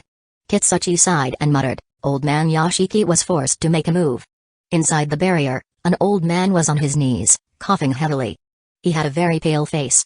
It was the same old man who warned Kitsuchi about Fujin's attainments in Fu-in-jutsu. He thought, "Fortunately, my bluff worked. I poured almost my entire chakra into the jutsu and would not be able to perform another anytime soon. If he had stayed, then we could have faced more losses." A younger man supported him and asked, "Are you fine, master?" Yashiki caught his breath and said, "I am fine, Makoto. It's just that I used too much chakra in that jutsu. Looks like my old bones won't support me much." Makoto sighed. Yashiki was 76 years old. Though he was an elite jounin in his prime was far behind him. Of course, he was still highly respected. The reason was that he was among the only 3 Fu-in-jutsu grandmasters in Hidden Stones village. As for Makoto, he was one of the seal master that Yashiki was guiding. Makoto looked into the sky and saw that Kurogane was flying away. He asked, "Why did you scare him away? Now we can't kill him." Yashiki got up and shook his head. He said, "The battle was lost even before we started. Kitsuchi wasn't aware of his summon nor did he know about his expertise in Fu-in-jutsu. So killing him today wasn't possible. He would have just continued attacking until he ran out of chakra and then escaped. The only thing that would happen is that more of our ninjas would have died." Makoto had a complicated expression. He was being guided to become the next Fu-in-jutsu grandmaster in Hidden Stones village. Though he wasn't anywhere close to reaching it, his future prospects were very good. But, to know that someone 7 years younger than him from an enemy country was not only strong enough to fight against one of Hidden Stone's village's strongest ninjas but also better than him in his speciality was a bitter pill for him to swallow. He muttered, "But isn't he just 14? Yoshiki sighed and nodded. He said, "In every generation, Hidden Leaf Village produces many such talents. 2 decades ago, it was the 3 Sanins. A decade ago it was the 4th Hokage. And now they have the copy ninja, Hidden Leaf Village's green beast, and this youngster, the spectral swordsman. Not to mention, I heard that the children of their clan leaders will be graduating from the academy in little more than a year. Once they do, Hidden Leaf Village would likely gain even more elites in another 4 to 5 years even if they don't reach the same level as these 3. Makoto didn't have any response. He could just sigh helplessly. Chapter 343, A Clash with No Winners. Outside the barrier, Kitsuchi began checking in on the ninjas who were caught in the explosion. He thought, I thought I could make him let his guard down and kill him in one blow. But it looks like Yoshiki disagreed with my analysis. Makes sense considering the massive losses we took. I miscalculated badly in this fight. Not a single ninja was alive in the pit dug up by the explosion. The reason was that whoever was alive quickly escaped after the Rocky Bird forced the Hidden Leaf Village ninjas away. They entered the village before appearing back on the surface. Everyone had minor injuries due to the geyser creation jutsu and the explosion tags. Only 3 had critical injuries. One ninja had a hole in his right thigh, another was missing his left arm, and the third had a huge chunk of flesh and bones missing on the right side of his chest. Fujin's last attack managed to kill the 5 injured ninjas while killing 2 more and injuring 3. 2 ninjas managed to get deep enough into the ground just in time. The medical ninjas hiding inside the barrier quickly began healing the injured ninjas. In a few minutes, Kitsuchi and the rest dug out the Hidden Stones Village ninjas that had been killed underground. They found 16 dead bodies that had 1 or more holes in them. There were 3 more spots where blood and minced flesh and bones had mixed, forming a gory sight. The Hidden Stones Village ninjas understood that a ninja died at each spot. The worst was that spot that Kurogane had targeted first. The sight of the gore made even the most experienced ninjas nauseated. Kitsuchi stood still, realizing the losses they took. The Hidden Stones Village ninjas around him had solemn expressions. They had trained intensely for months to kill Fujin. However, after encountering him, nothing good happened. Not only did Fujin manage to escape uninjured, but a lot of Hidden Stones Village ninjas died. Kitsuchi asked everyone to gather the remains of the fallen Hidden Stones Village ninjas and went inside the barrier. He met up with Yoshiki. Yoshiki looked at him and said, "It's fine. You didn't have all the information. You won't experience such a failure the next time." Kitsuchi sighed and said, "There might not be a next time. His summon can fly at a high speed. We can't trap him even if we know about this information unless Lord Tsuchikage makes a move himself. Not to mention, Hidden Leaf Village will be very careful next time." Yoshiki didn't say anything. He agreed with Kitsuchi's analysis and only said those words to lift his spirits. Kitsuchi glanced at the village once and said, "Make preparations to leave. We will destroy all the seals and evidence that might be linked to us. We will retreat after everyone is healed." Yoshiki nodded and looked at his students. Everyone nodded and got to work. A few seconds later, an elite jounin approached Kitsuchi and Yoshiki and said in a grim tone, "We have tallied our losses." Kitsuchi, Yoshiki and a few ninjas around them had dejected expressions. The ninja said, "We found 36 dead bodies. 34 of them were killed by Fujin and 2 by his summon." A hint of anger could be felt in his voice as he said, "And there are a few more ninjas whose bodies were minced by that beast's attack." We tallied the missing ninjas and calculated that the place with the largest amount of blood and flesh should have had 5 ninjas. So 11 more ninjas should be dead. We lost 47 capable jounins in this clash. He clenched his fists very tightly as he finished speaking. The nails dug into his palms, making them bleed. He wasn't alone. The remaining Hidden Stones Village ninjas couldn't believe the losses they took in that fight. Almost half the ninjas that participated in the attack had died. And they didn't kill or maim even one Hidden Leaf Village ninja. Kitsuchi gritted his teeth. He thought, "I wanted to use this opportunity to train a special elite army unit. But 47 are dead and another is handicapped. To think that I would lose 40% of the ninjas I trained in one blow. Damn it." He hated Fujin a lot at this moment. However, he couldn't do anything but sigh. He wasn't stupid enough to make a move that would cause Hidden Stones Village more losses. He thought, along with losing so many ninjas, we will also face the consequences of our earlier actions. Just like the Land of Grass, the Land of Waterfall will hate Hidden Stones Village as well and would closely align with Hidden Leaf Village. With the Land of Rain having Hanzo and Hidden Sand Village being allied with Hidden Leaf Village has completely secured their western borders. And Hidden Mist Village is embroiled in a civil war. At this rate, only Hidden Cloud's village would be in a position to attack Hidden Leaf Village. Of course, that is if Hidden Sand Village doesn't betray Hidden Leaf Village. He looked towards the direction of the Land of Wind and thought, I never imagined that after being humiliated so badly in the last war, Hidden Sand Village would become the kingmaker in the next war.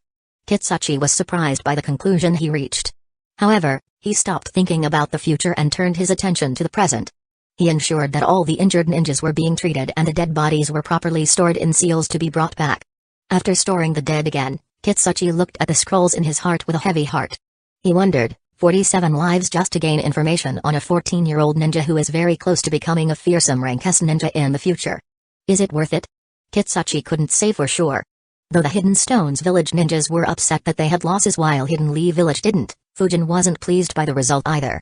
In fact, he was even more upset than Kitsuchi. Kitsuchi at least gained knowledge about the skills Fujin kept hidden until then. But Fujin had no gains at all. While this wasn't the first time he had to run away from a fight, it was the first time that Fujin was so disgusted by a fight.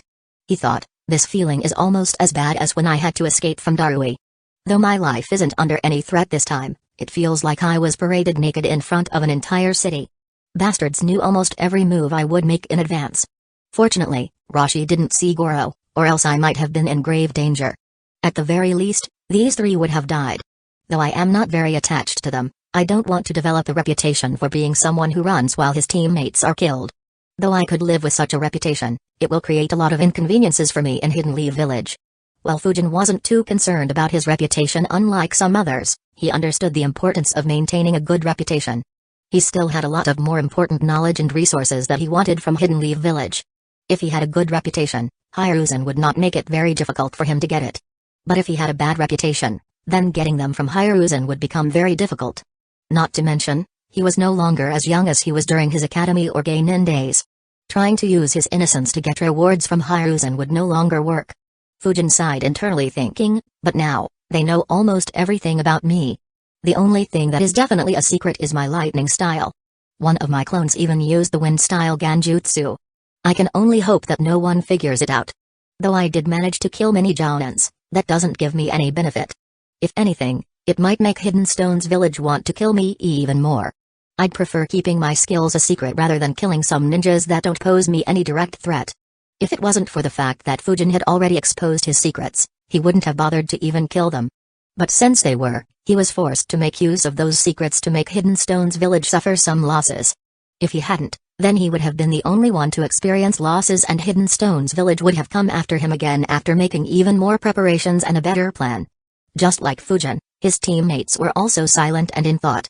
During the entire battle, forget about killing, they hadn't even managed to injure one ninja.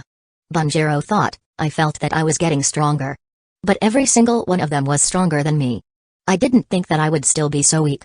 Fumito and Yujao had similar thoughts. They knew how ridiculously fast Fujin was and that he could have escaped if he was by himself. They thought, we were the reason why Fujin didn't escape and had to fight against such terrible odds. Though things turned out well this time, it might not always be the case.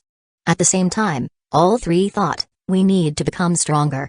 We need some time off so that we can train and catch up with Captain. Chapter 344, Ito Family Crisis. Kurogen noticed the gloomy mood on his back and was annoyed by it. He muttered to himself, I'd rather fight those ninjas than keep getting this depressed feeling from my back. He snapped them out of their thoughts by asking, how far do you want me to carry you, Fujin? You know that I don't like flying for a long time. Fujin answered, we have to pass by a town which should be very close. After reaching it, just fly south for an hour. You can drop us in the Land of Fire. Our chakra is very exhausted. I'd prefer to not have any more surprises. Kurogen replied, alright. You'll have to guide me though. I have no idea about the geography here. Fujin nodded. Fujin's words surprised Yujao. She asked, are we not going back to the town? Fujin shook his head and replied, no. The enemy is stronger than us. Staying in this country is very risky. If there is any other such force here or they decide to chase us to this town, then we could be in danger. The seals in the village were made by a Fuinjutsu Grandmaster and they have someone who can create that strong explosion.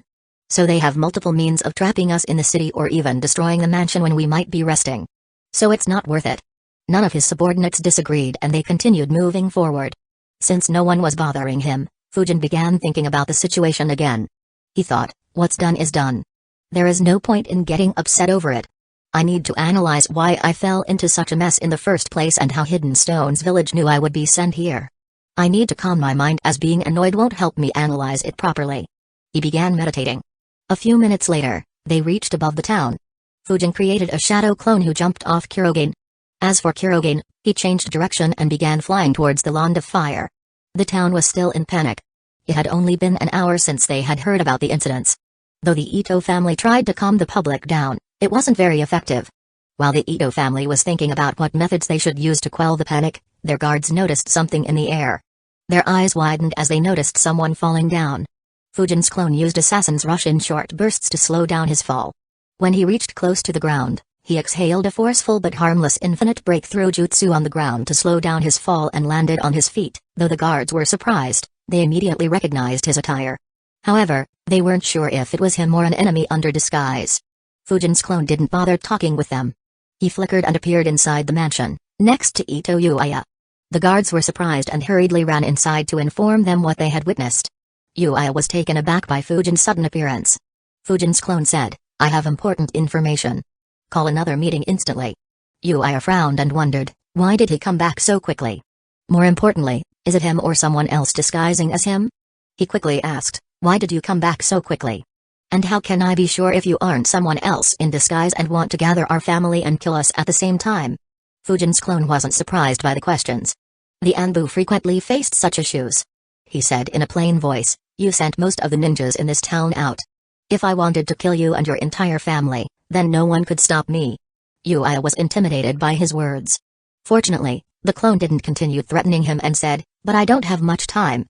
If you want to listen to it yourself, then that's fine as well. As for what you do after is none of my business. The one behind the recent incidents is Hidden Stones Village." Uchiha's eyes widened. He said loudly in disbelief, "How can that be? Why would a major village do something like this?" Fujin's clone answered, "No idea. We didn't talk much. The village with the missing people is covered with seals by a Fuinjutsu Grandmaster.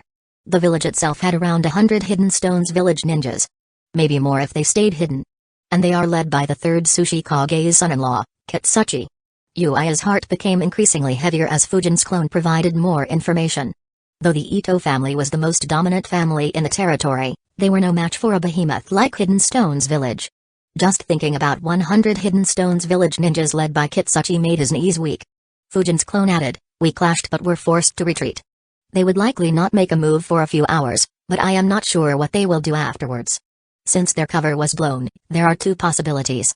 The first possibility, and the one you might prefer, is that they will retreat back to the Land of Stone.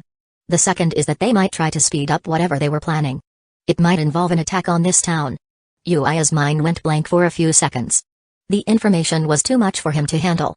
However, as an experienced politician, he gathered himself quickly. He bowed and pleaded, "Please help us defend the town." Fujin's clone shook his head and said, "The amount of Hidden Stones Village forces is enough to start the war. This matter is something that Hidden Waterfall Village needs to handle. As someone from Hidden Leaf Village, I can't be involved lightly in this matter. Slowing them down and providing you with sufficient time is the most I can do. My squad is already heading back. I'll report the details to Lord Hokage and he will make a decision on Hidden Leaf Village's further involvement. In the meantime, you should coordinate with Hidden Waterfall Village and take appropriate measures." Uchiha immediately understood his mistake. He realized, if the Hidden Leaf Village ninjas get involved, then this could result in a war between Hidden Leaf Village and Hidden Stones Village fought in the Land of Waterfall. Our country will be one to suffer the most. I can't make such a decision. It will have to be made by Hidden Waterfall Village." He replied, "All right. Thank you for your suggestions. We will act hurriedly." Fujin's clone nodded and replied, "Good luck." He dispelled himself. Uchiha thought, so he was just a clone. He immediately gathered the important members of his family and informed them about Fujin's words. The entire Ito family was terrified. Thankfully, while the meeting were taking place, the ninjas from Hidden Waterfall Village, who were terrified by the flames raining down, reached the town.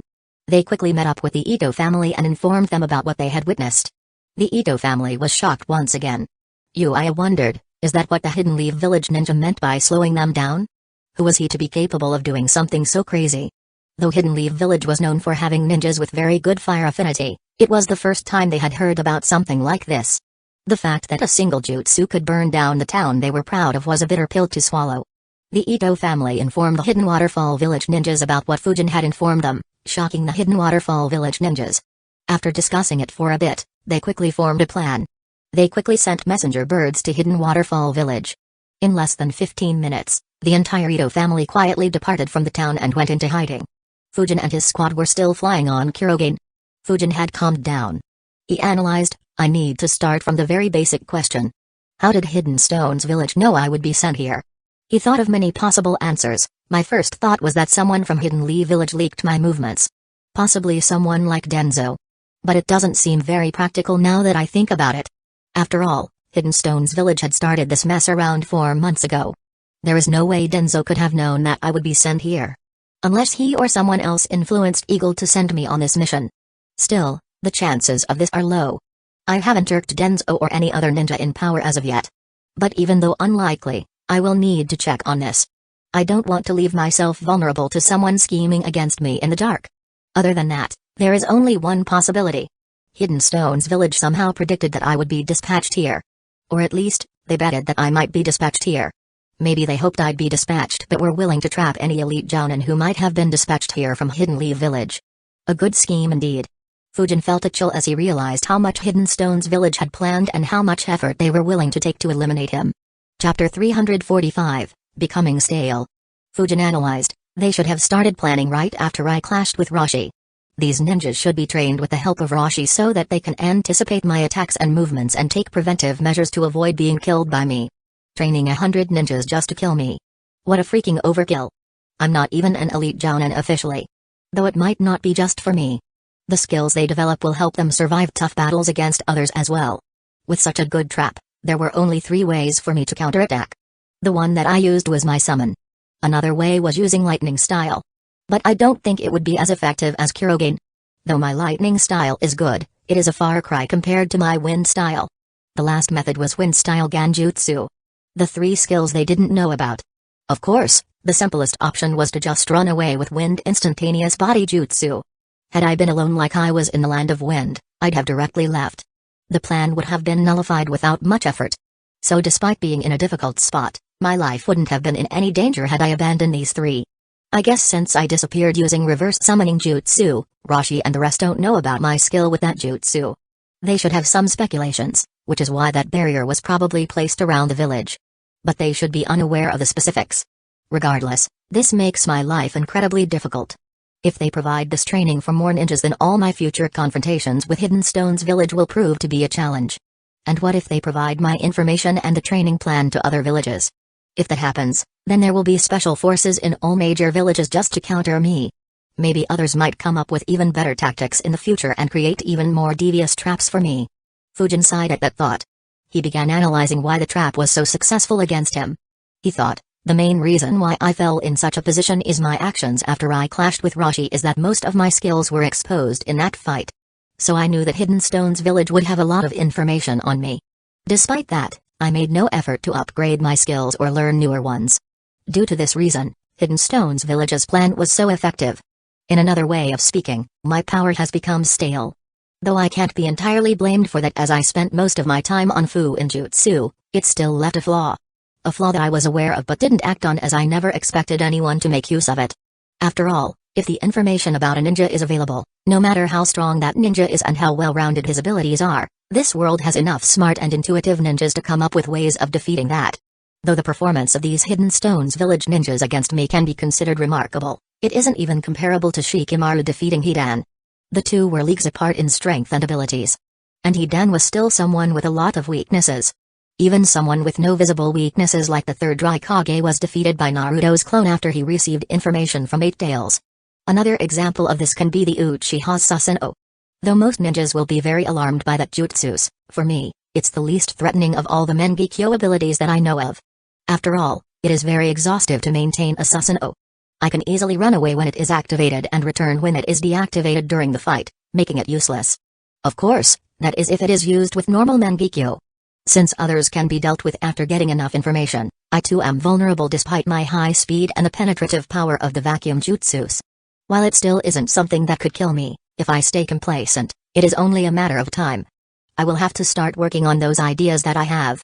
Sigh, I'm so close to becoming a Fu in Jutsu Grandmaster. It would have been great if I could have achieved that before being made to work on this.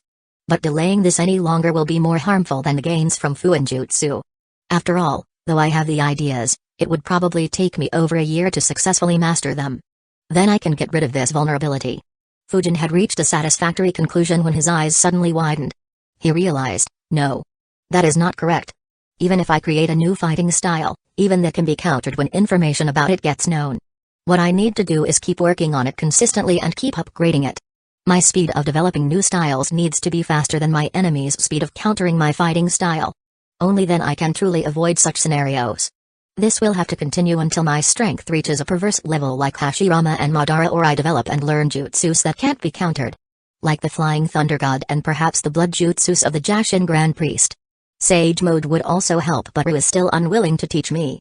Regardless, I need to start working on my ninjutsu once again.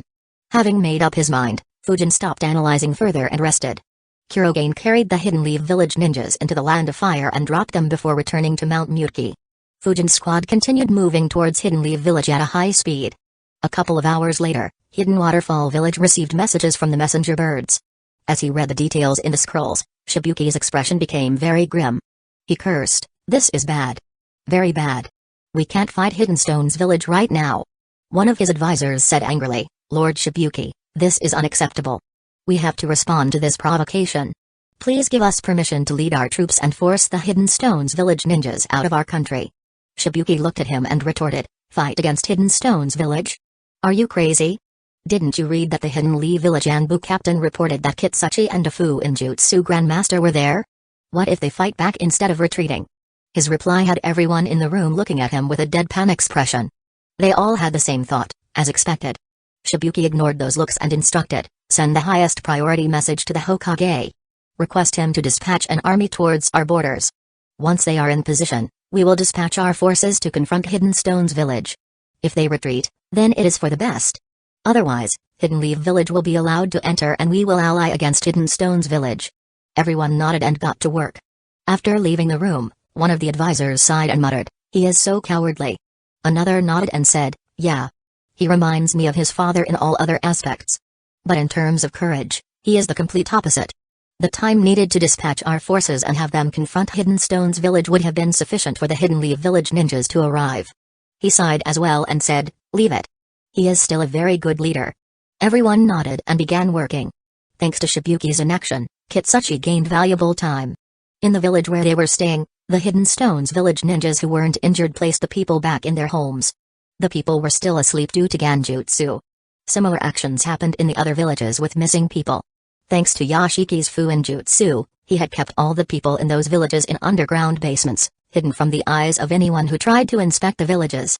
They deployed some ninjas in those villages to ensure that the villagers could be kept under Ganjutsu and not die of thirst or hunger. As for other people they had randomly kidnapped, Hidden Stone's village didn't have any choice but to kill and bury them silently. Though they sent a considerable force, they couldn't handle so many people properly. So keeping them alive would have created some chances of their operation being exposed.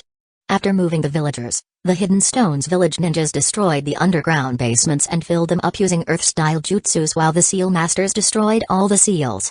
They removed every trace of their involvement. After confirming that no evidence was left, all the Hidden Stone's village ninjas in the Land of Waterfall began stealthily moving towards the village where Kitsuchi was at. Though Fujin inflicted a lot of damage on the ninjas that attacked him, the remaining Hidden Stone's village forces didn't have any casualties. Kitsuchi waited until everyone had returned to the village and then retreated to the Land of Stone along with everyone else.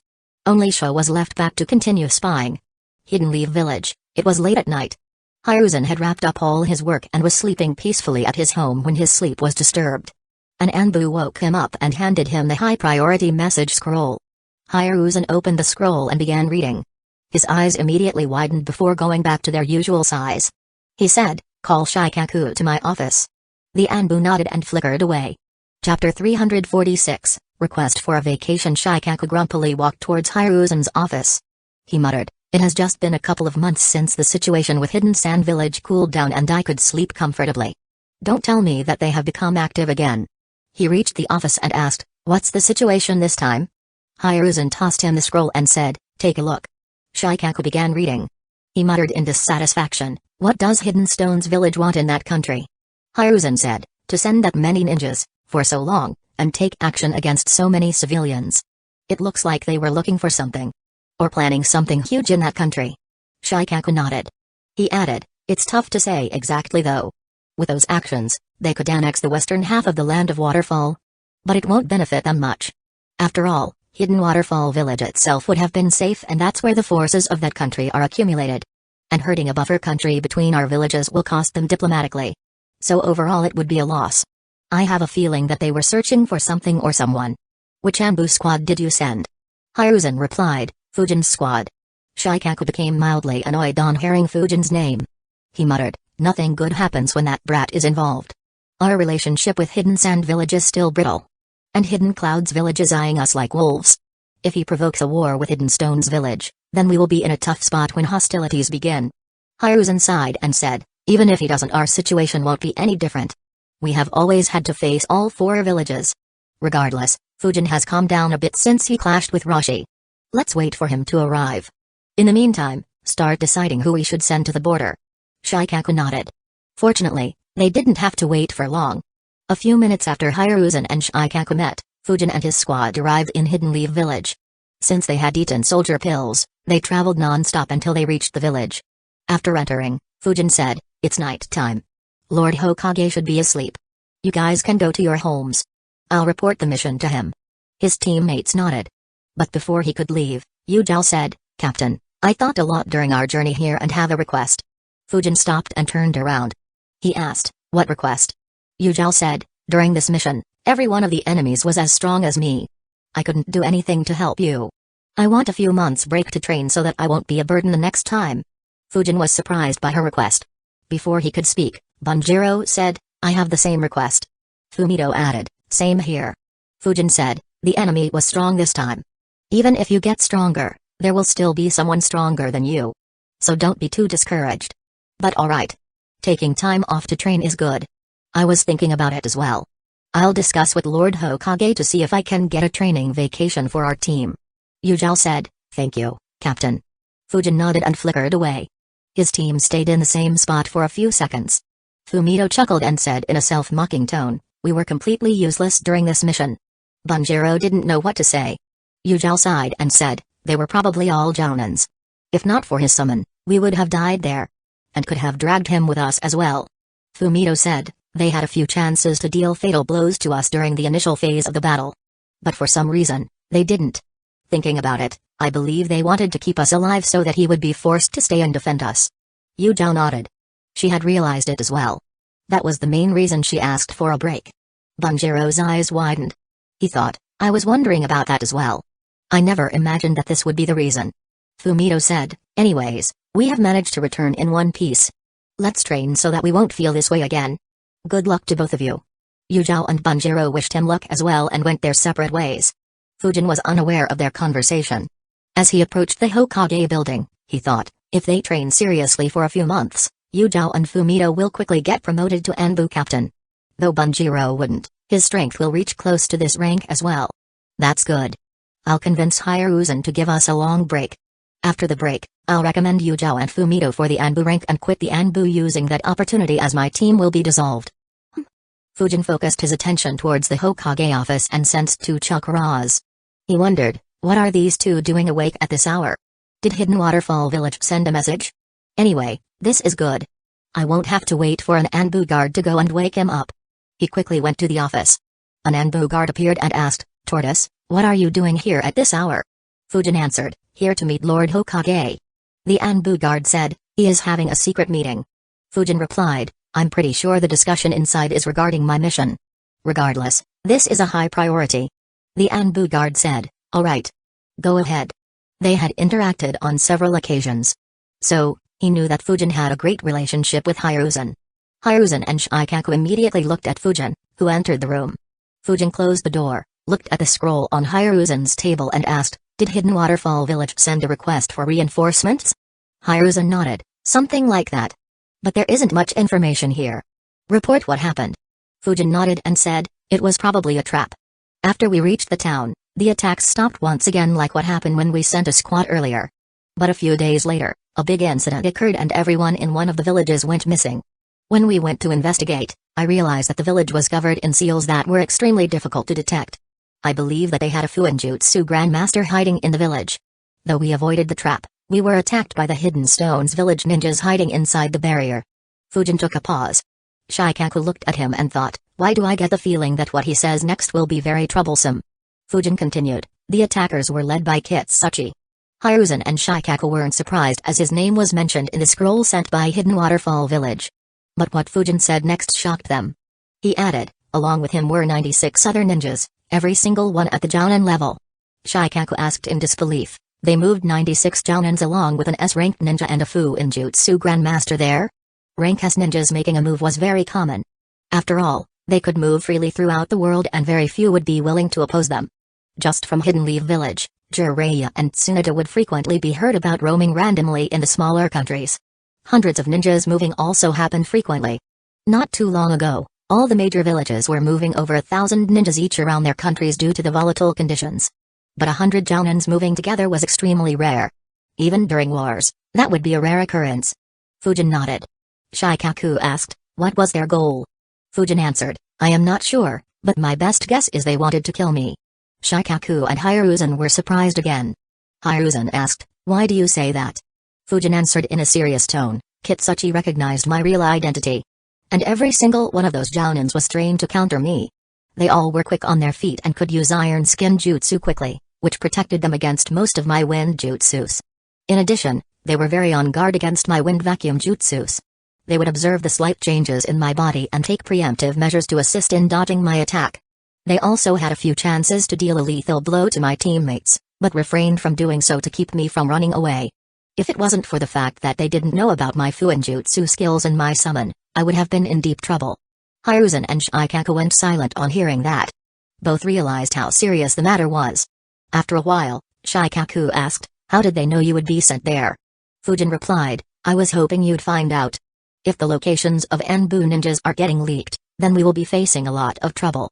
Even more so if they have some degree of control over who gets dispatched on some missions. Neither Hiruzen nor Shikaku opposed him. Both could see the Anbu squads getting picked one by enemies if that was the case. Hiruzen said seriously, I will look into this matter. If someone is leaking information, then that person would be eliminated. Fujin nodded.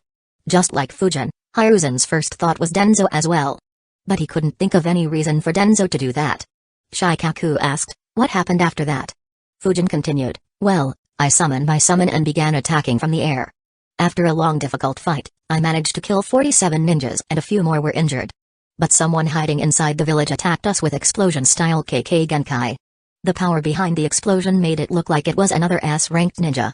But I'm suspicious as that ninja never showed himself. I decided that it was too risky to continue and withdrew along with my team. Once again, Shikaku was left speechless. He wondered, did they set a trap for him or offer him their heads? Chapter 347, Hidden Leaf Village makes a move. Shikaku asked, you killed 47 Jounins who were trained to counter you? Fujin replied, well, they didn't have any defense against my vacuum jutsus. So I had to create opportunities to make them drop their guard momentarily or make a slight mistake. Though difficult, I managed to do that a few times and managed to kill a few of them. But I didn't manage to kill many. Thankfully they made a big mistake towards the end of the battle that allowed me to kill more than 20 in one go. It's probably what forced the explosion KK Genkai ninja to act. Shikaku didn't know how to respond. He thought, killing 47 Jounins is a huge achievement. But there isn't even a single bit of joy in his voice or a sense of achievement in his expression. Instead, he sounds like he was the one who lost 47 Jounins. Unlike Fujin, who was very frustrated over his skills being countered, Shikaku and Hiruzen weren't worried about it. After all, Hiruzen was probably the most all-round ninja in the world. He had no weakness and he could freely switch to any fighting style to counter his opponent. As for Shikaku, his opponent's intelligence was the last thing he worried about. He could make numerous strategies on the battlefield to counter whatever plan the enemy came up with. So neither shared Fujin's vulnerabilities. Though they understood his position, from their point of view, it was just a natural obstacle that any top-level ninja would have to overcome. Hiruzen thought, if Fujin can overcome this by himself, he will become a force to reckon with. If not, then I will have to provide him with more jutsus to ensure that he doesn't stay susceptible to such tactics. But if I have to do that, then his future prospects won't be as bright as I expect. He will still become a rank S ninja but won't reach the same heights as me or Minato. Hiruzen said, you did great. Take a break.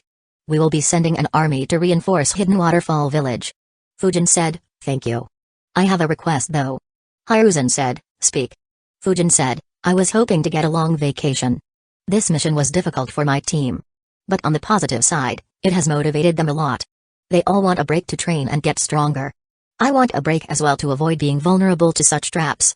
Shikaku's face became dark. He thought, this brat. He keeps increasing my workload and then asks for a vacation in front of my face. Hiruzen wasn't a stranger to this request. Fujin had asked for a vacation several times in the past. He thought, though I refused his requests in the past and kept him busy with missions, it won't look good to reject this time. Plus, this incident should motivate him to train more instead of just meditating in the training rooms. And I'm curious to see how he breaks through his current situation. He asked, how long of a vacation do you want? Fujin replied, preferably 6 months. Hiruzen replied, that's too long. I'll give your squad a 3-month vacation. But, if the situation in the Land of Waterfall worsens, you will be called back to duty. Fujin replied, alright. I'll convey the message to my team. Hiruzen was puzzled. He thought, that's it? He didn't argue for more? Meanwhile, Fujin thought, that's good. I didn't think he'd agree so easily. I'd have been happy with 1.5 months break. 3 months should be plenty for what I have planned. Before leaving, Fujin asked for another favor. He said, I have one more request. Hiruzen said, speak. Fujin asked, do we have any soldier pills that could aid in training longer? I have tried using the best ones available for Anbu, but they aren't sustainable for long-term use. And, the chakra they provide is very less at my level. Fujin hadn't used soldier pills to train for a long time. The only time he used them without much restraint was during his academy days. Back then, since his chakra was much lower, he would need lower quality soldier pills. They wouldn't cause much strain on his body. In addition, as a student, he wouldn't be called suddenly for any missions that could pose a danger to his life. So he wasn't worried about the time when the collective exhaustion would hit him and would force him to rest for a few days. But the normal soldier pills didn't have much effect on him anymore. With the crazy amount of chakra some of his jutsus needed, even the highest quality of soldier pills available to him didn't provide him with much help in training. And despite that, the exhaustion it would cause was greater than ever. So Fujin had been reluctant to use them to train. Since he wasn't in a hurry and felt that he still had plenty of time before the important incidents took place, he hadn't bothered to look for other means. But the trap set by Hidden Stone's village created a sense of urgency in him. Hiruzen replied, no soldier pill is sustainable for long-term use. They are meant to be used only in war to help you fight for a longer time. He opened his drawer, grabbed a bottle and tossed it at Fujin. He said, these pills are specially made for me. The amount of chakra they provide is several times what the Anbu use. In addition, it works for 2 additional days. But, the exhaustion it causes is very bad as well. Don't train for a day after the exhaustion hits. And don't consume another pill for a week after you recover from the exhaustion. Fujin observed the pills in the bottle and said, thank you, Grandpa. I'll see you later. He left the room, leaving Hiruzen and Shikaku alone. Shikaku asked, was it safe to give him that pill? Hiruzen replied, it's fine. He trains a lot but takes good care of not overexerting himself. He also has some expertise in medical ninjutsu and regularly gets himself checked by Yoshi and Isamu. As long as these pills don't land in Guy's hands, we won't have any issues. Shikaku replied, true. His training is just too much. Shikaku glanced at Hiruzen and asked, by the way, can I get a vacati? Before he could complete his question, Hiruzen interrupted and said, no, get to work. Shikaku let out a sigh and got back to work. He wrote a reply to Hidden Waterfall Village and sent it to them through the same messenger bird. While the bird traveled, the two of them worked through the night. After leaving the office, Fujin wondered, so, what should I do now? As he had eaten the soldier pill, Fujin wouldn't be able to sleep for another 2.5 days. He thought, though my chakra isn't completely exhausted, it is still very low. It will take around 8 to 10 hours to recover. Until then, I can't train or create a lot of clones for Fu in Jutsu. Looks like I only have one choice. Fujin went straight to the wind training room and began meditating. As he meditated, he thought, the wind crystals barely have any effect on me anymore. Though thousands of small, minute improvements could still create some qualitative change, the process will be very slow and might need decades. I don't need to waste my time in these rooms anymore. Though there is no harm in coming here when I have to meditate for any reason. Fujin eliminated all thoughts from his mind and began meditating earnestly. The energy from the wind crystal began dissipating rapidly. By noon, Shikaku had assembled 250 ninjas.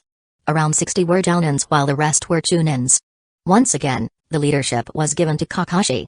Kakashi stood in front of the small army and muttered, "Aren't we doing this too frequently?" Guy, who was standing close to him, said, "Yeah, and we don't even fight anyone. We just move around until the situation diffuses itself." Kakashi sighed. He wasn't a big fan of war. But since Hiruzen wanted to nurture him, he had been assigning Kakashi to all such leadership roles. Due to frequently leading hundreds of ninjas and in addition to his reputation, almost everyone in Hidden Leaf Village had begun seeing Kakashi as the leader of the next generation. Under Kakashi's orders, the Hidden Leaf Village forces began moving towards the Land of Waterfall. An hour later, the messenger bird reached Hidden Waterfall Village. Shibuki received the message and called for another meeting. He informed the council. Hidden Leaf Village said that they will send out 250 ninjas this noon, meaning that they should have already left. In addition, they will dispatch 500 more ninjas tomorrow. One of his advisors said, "Hidden Leaf Village is quick as always. The first force should arrive at our borders by tomorrow morning. So they will be in a position to reinforce us quickly after our clashes begin." Shibuki asked, "How is our preparation?" Another advisor answered, "We have prepared all our ninjas. All 2,000 ninjas are available and are awaiting orders." Shibuki thought for a bit and said, "If we move now and run into Hidden Stone's village's trap, then we will suffer a lot before the Hidden Leaf Village forces arrive. We will wait for a bit more to prevent any needless casualties. At midnight, you will lead half our forces towards the Ito family's territories. We will use the cover of the night to sneak attack any enemy forces in our territory. The remaining half will stay back and defend the village in case this is some sort of distraction." Everyone agreed with his decision and began making preparations. Chapter 348, Training Plan, New Vacuum Jutsus. While Hidden Waterfall Village got busy, Fujin finally stepped out of the Anbu training facility. He stretched his body and thought, "My chakra has completely recovered. Looks like I can return to training. But first, I need to inform them of the vacation." 3 shadow clones appeared around Fujin. They immediately flickered away and informed his teammates about the 3 months-long vacation. Everyone thanked him and promised to spend the entire vacation training to become stronger. The clones gave some tips to them, especially to Banjiro, before dispelling themselves. When Fujin received their memories, he was back in his home. He thought, not bad. Their determination hasn't decreased. But how should I move forward? He thought for a bit and analyzed. My initial plan was to have my clones continue learning the 4-symbol seal while I begin ninjutsu training. But I won't be able to sustain such training until I eat the soldier pill Hiruzen gave me. So for the next couple of days, I will focus on ninjutsu. Even in ninjutsu, I can't keep moving blindly anymore. Though I did create a few combat systems in the past to ensure that I have no weaknesses, those systems won't be very useful against rank S ninjas or jounins who have been trained to counter me. But that doesn't mean I need to scrap everything I learned in the past and come up with something completely new. After all, these techniques are still very lethal and provide a skeleton for my future combat systems. I just have to make a few additions or changes that would make any preparations against the current me useless against the future me. As he analyzed, Fujin walked into his basement and entered one of the rooms. This room was his study room. It had a few desks, a lot of books, scrolls and writing and drawing tools. Of course, nothing in the room was something that needed to be kept a secret. Fujin grabbed a pen and a piece of paper and made a few notes as he thought, my current strengths are my high movement and combat speed, high speed and penetrative power of vacuum bullets, cannon and waves, the versatile nature of my infinite breakthrough jutsu and my swordplay. In these aspects, I can compete with almost everyone except the ones that stand at the very top like Hiruzen, Aonoki. Among the ninjas still alive, I guess Adobito are the only ones who can dodge my vacuum jutsus with ease and would dare to get hit by it. Even though Hiruzen and a few others could dodge, while some like Orochimaru and Kakazu have their quirks, they would still be very wary when facing me and would be forced to place the majority of their attention on me. But it's this penetrative power that made me a bit complacent. Hidden Stone's village took the perfect advantage of this complacency. I currently use 3 vacuum jutsus regularly. Vacuum bullets, vacuum cannon and vacuum serial waves. All 3 have to be shot from my mouth. And though short, all 3 need some preparation time. The Hidden Stone's village ninjas use this fraction of a second to comfortably dodge my attacks. And this isn't something I can improve on. The time I take is already very low. Decreasing it any further by a substantial amount isn't viable. So that leaves me with 2 options to make my vacuum jutsus even more threatening. Fujin raised his left palm. A wind sphere with a vacuum core began forming quickly. Fujin looked at the vacuum sphere and thought, this was the first vacuum jutsu I learned?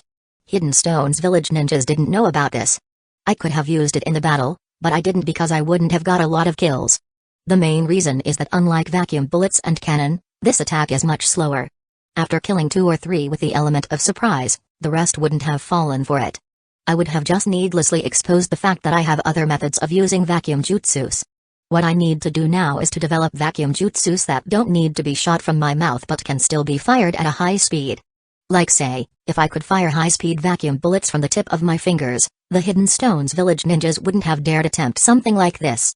So this will be one thing I will need to work on.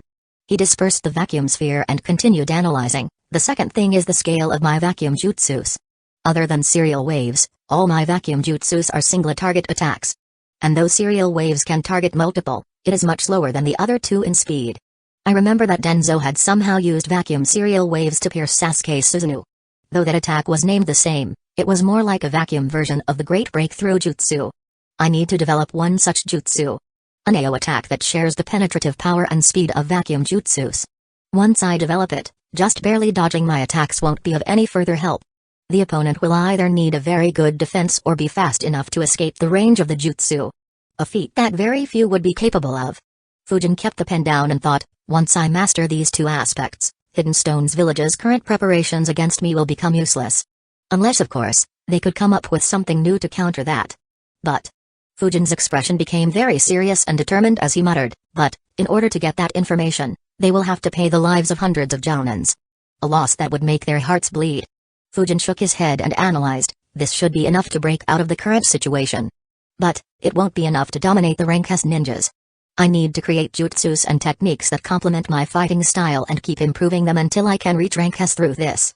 One idea I have had for a long time was using wind chakra for taijutsu. Though the senju taijutsu style is strong, just like vacuum bullets, dodging them is easy. But if I can cover my fists with wind, then merely dodging won't be sufficient. If I succeed, my punches can become as lethal as my sword. If I can go a step further and create a wind cloak similar to Raikage's lightning chakra mode. But that will be very difficult. I will have to see how I could use wind to enhance me. I can see how I can use it to make a threat to anyone attacking me, but if I can also use it to increase my speed and power, then the effect will be numerous times higher. And, I will have to do the above without putting a huge strain on my chakra reserves. Apart from this, there is the idea I had with the Renki and Dijutsus before I decided to drop them. That idea might be the key to implementing the idea I had when I was learning Susumu's wind-style Ganjutsu. If I can master this and reach the level I am imagining, then I'm certain that I will be able to go against any rank S ninja. Though that is a big if. This will be a long-term project. I can't complete this one or the cloak in a short time. But I will begin studying the basics. I will get more ideas to improvise once I start the training. Fujin stopped thinking and looked over the notes he had made while analyzing. After a few minutes, he nodded and crumbled the piece of paper in his fist. The paper caught fire and was soon reduced to ashes. Fujin left his home and stepped into Training Ground 23. He entered into the deepest part of the training ground as he thought, it's been a while since I learned a new jutsu. More importantly, this is the first time I am developing my own jutsus without much reference from this world. He stretched his body and muttered, oh well, I hope everything goes well. He clenched his right hand into a tight fist and stared at it. Chakra gathered around his fist and forearm. The chakra transformed into the wind and began revolving around Fujin's arm. Fujin focused on the wind and made it revolve faster. Under Fujin's control, the wind began revolving at a higher speed, almost forming a mini tornado around his fist and forearm. Suddenly, a long cut appeared across Fujin's forearm. Blood spouted like a fountain and mixed with a mini tornado, giving it a reddish shade. Chapter 349, Training Begins. Fujin immediately stopped providing the chakra. The winds lost their sharpness and slowly dispersed away. 3 long cuts had appeared on Fujin's forearm. Fujin sighed and thought, I was expecting something like this to happen. That is why I didn't try this idea when I had it. Unfortunately, after learning medical ninjutsu, I became busy with a lot of matters. Since high-level ninjutsu were readily available, I didn't bother learning this jutsu. A green glow appeared on Fujin's right forearm. The 3 cuts stopped bleeding and started healing at a rapid speed. If Hiruzen saw this sight, he would be shocked. Fujin was healing himself without using any hand seals. An extremely small number of ninjas were capable of this feat. Fujin observed as the cuts closed up and thought, sealless healing sure is convenient. But the chakra control needed for this is nuts. I needed over 2.5 years to learn this. And my current speed of healing isn't high enough to shrug off any damage I take in between a fight. Fortunately, I can play a game of cat and mouse until I am healed. Once the cuts closed up, Fujin's right forearm became black in color. He once again gathered chakra around his fist and forearm. The chakra transformed into wind and began revolving around his arm at a rapid speed. As the speed increased, Fujin felt several blows to his arm.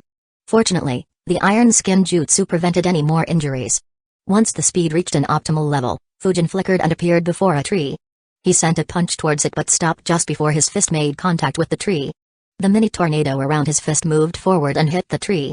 It created hundreds of cuts on the tree every second. After around 5 seconds, the winds began losing their sharpness and dispersed away. Fujin withdrew his fist and observed the tree. The tree had thousands of small cuts on its trunk and a few small holes drilling through it but was still standing. Fujin analyzed. This is much weaker than I thought. But it's understandable as this is the first time I did it and didn't physically punch the tree. Once I master it, I should be able to blow the tree apart. The power will still likely be weaker than a Senju Taijutsu style but it will be more lethal. But, something doesn't feel right. It's as if the jutsu isn't as free-flowing as I imagined it to be. Fujin went silent. He once again hardened his right arm and created the tornado around it. He closed his eyes and allowed the winds to flow rapidly for a few minutes. He submerged his mind focusing only on feeling the wind to understand what was wrong. After 5 minutes, the wind slowed down and dispersed. He opened his eyes and thought, there are two main problems. Though using iron skin jutsu protects my hand, it also takes some of my concentration away from the winds. The reason for this is that I have to simultaneously convert my chakra into wind and earth at the same time. So the jutsu isn't as free-flowing as I envisioned. The other issue is the very fact why I need to use the iron skin jutsu. I can feel the wind hitting my arm randomly. Just like the tree, the wind hits my arm hundreds of times per second. Even though the iron skin jutsu protects my arm, the hit from the wind imparts some force to my arm. And this force isn't aligned with my punching force. One way of seeing this can be me punching an opponent and my opponent using his palm to attack my forearms and divert my punch away. Due to these random hits on my arm, the direction of my punch will change slightly.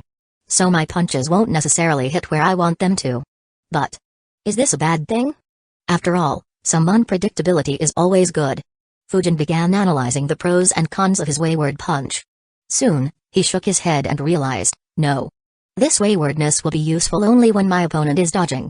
If my opponent hits back, then this uncontrolled punch can cost me dearly. The most ideal way would be to properly control when the wind would hit my arm and use it to catch my opponent off guard. Unfortunately, that is quite difficult. I will first have to completely prevent any such random winds from hitting my forearm and fist. Then I will have to find a way to hit my arm with the same winds, but without their sharpness and in a controlled manner. Either that or I could use the assassin's rush as a reference to do something like that. But first thing first. I need to stop getting hit. Luckily, this training will also allow me to improve my control over the winds further. Something that will be very useful for my plans to create new vacuum jutsus and wind jutsus. Fujin began his training. Since the technique didn't require a crazy amount of chakra, he created 3 shadow clones.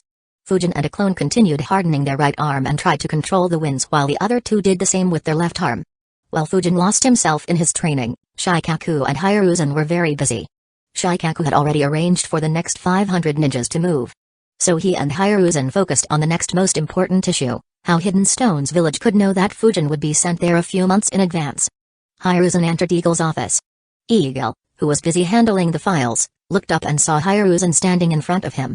He asked, "What brings you here, father?" Hiruzen said, "The current deployment is due to the mission you assigned to Fujin. The one behind those incidents in the Land of Waterfall was Hidden Stone's village. Fujin's identity was compromised and Hidden Stone's village knew about his arrival far in advance." Eagle's eyes widened. He was surprised to hear that. Hiruzen obviously wouldn't doubt his own son. He asked, "Did Denzo or anyone else influence you to send him?" Eagle shook his head and said, "That's impossible. No one asked me or even hinted at sending Fujin to that mission. In fact, I didn't know I would send him there myself. I only decided that after the previous ambush squad returned empty-handed. Considering that the incidents started around 4 days ago, there was no way Hidden Stone's village knew that he would be sent there." Hiruzen fell into a thought on hearing his words. He thought, his words are logical. How could anyone know that Fujin would be deployed 4 months ago? The only way would have been if Hidden Stone's village could arrange for him to be sent. But that doesn't seem to be the case. Did they somehow predict, or perhaps gamble, that we would send Fujin when we learned that this matter needed an elite jounin to handle? Hiruzen said, "All right. If you find or recall anything strange about this incident, came to my office." Eagle nodded. Hiruzen disappeared as quickly as he arrived. Later in the evening, Shikaku once again arrived in Hiruzen's office. Dark bags were visible under his eyes due to his lack of sleep. He asked, "Did you find anything from Eagle?" Hiruzen shook his head and answered, "No. No one influenced his decision to send Fujin." "Did you find anything?" Shikaku replied, "No. I didn't find anyone suspicious." This means that Hidden Stones Village didn't know that Fujin would be sent there in advance. They might have been wanting to target any elite Jounin we send sneakily and eliminate him. It's likely that they had some spies in the land of Waterfall who identified Fujin's squad when they reached there. So they either activated the trap that they had in place or called for reinforcements within the 3 days when they were silent. Hiruzen nodded. He had reached the same conclusion as well. He said, "So that leaves us with just one more question." Shikaku muttered, "How hard Hidden Stones Village will retaliate considering the losses they took?" Hiruzen nodded and said, 47 Jounins is a huge number. Onoki should be in a raid once he gets the information about the losses his forces took. But, he should also know that a war between us will be detrimental to both our villages. Hidden Sand Village and Hidden Mist Village aren't in shape to take advantage of it. So Hidden Clouds Village will benefit heavily. Shikaku agreed. He said, "Yeah. In addition, though they suffered a heavy loss, they were the ones who attacked first. And the war won't be just between us. Hidden Waterfall Village will assist us as well. Hidden Grass Village might help as well considering that Hidden Stones Village sent their Jinchuriki into their territory a few months back. At the very least, we can ask them to deploy their forces on Hidden Stones Village borders to pressurize them and split their forces." Chapter 350, Hidden Waterfall Village Moves, Hidden Stones Village Schemes. Hiruzen nodded and said, "Yeah. Let's hope that Onoki follows common sense and doesn't act irrationally. Keep a close eye on the situation. If the situation worsens, deploy any tactics you can to inflict heavy losses on Hidden Stones Village as soon as the war starts. That would deter Hidden Stones Village from escalating the situation, or at least slow them for some time, allowing us important time to reassess the situation and mobilize our forces appropriately. Also, call Renjiro here. Call Eagle as well. He will act as Renjiro's deputy and both will lead tomorrow's army. If a war starts, then they could inflict high damage quickly." Shikaku nodded and left the office. He sent messengers to call for Renjiro and Eagle. In Training Ground 23, Fujin dispelled his clones.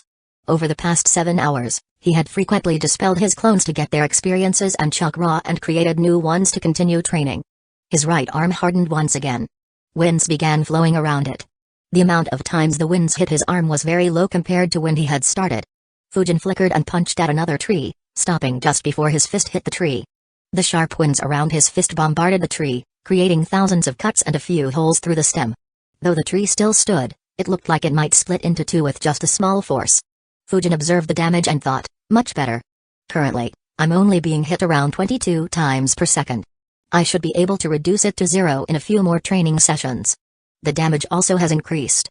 It looks like I'll be able to add this attack to my arsenal soon.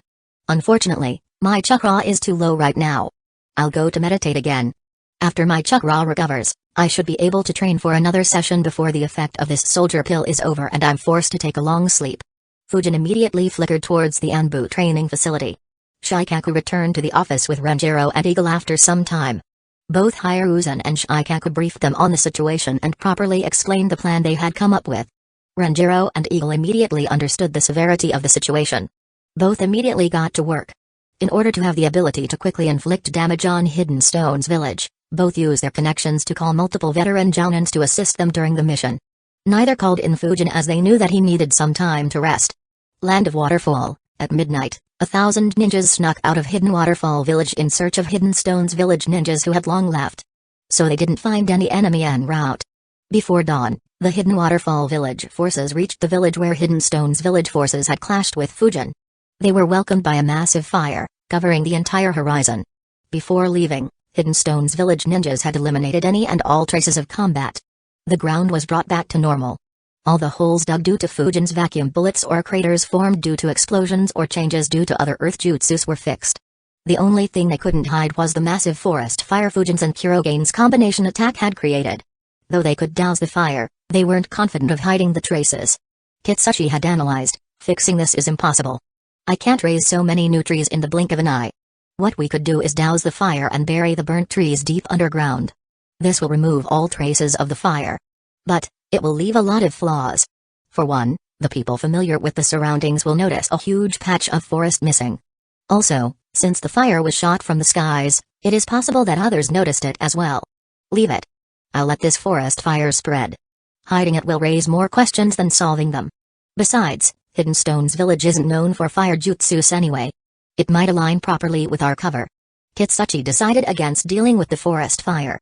So for over a day and a half, the fire had been spreading throughout the area. Millions of trees had burnt down. Even more wildlife was escaping the area. Despite the nighttime, the Hidden Waterfall Village ninjas didn't have any cover of the night due to the light from the massive fire. Fortunately, the forest fire was a long distance away from the village and was spreading in the other direction. The Hidden Waterfall Village ninjas tried to hide as much as they could and move towards the village, encircling it slowly. Taking utmost precaution, they stayed some distance away and kept an eye on the village. They hadn't expected to find anything and were planning to send clones first and then a few weaker ninjas to inspect the village. However, to their surprise, they spotted a few people moving in and out of the village. The people looked like normal villagers. Confused, they decided to inspect properly. One brave Jounin, Kagan, along with a few genin were sent into the village to inspect. Kagan inspected the people and interacted with them. He thought, what the hell is happening here? These people all look fine. The village itself has no damage at all. It's almost like nothing has happened here. Kagan quickly found the old village chief and said, what happened here? The village chief quickly recognized his headband.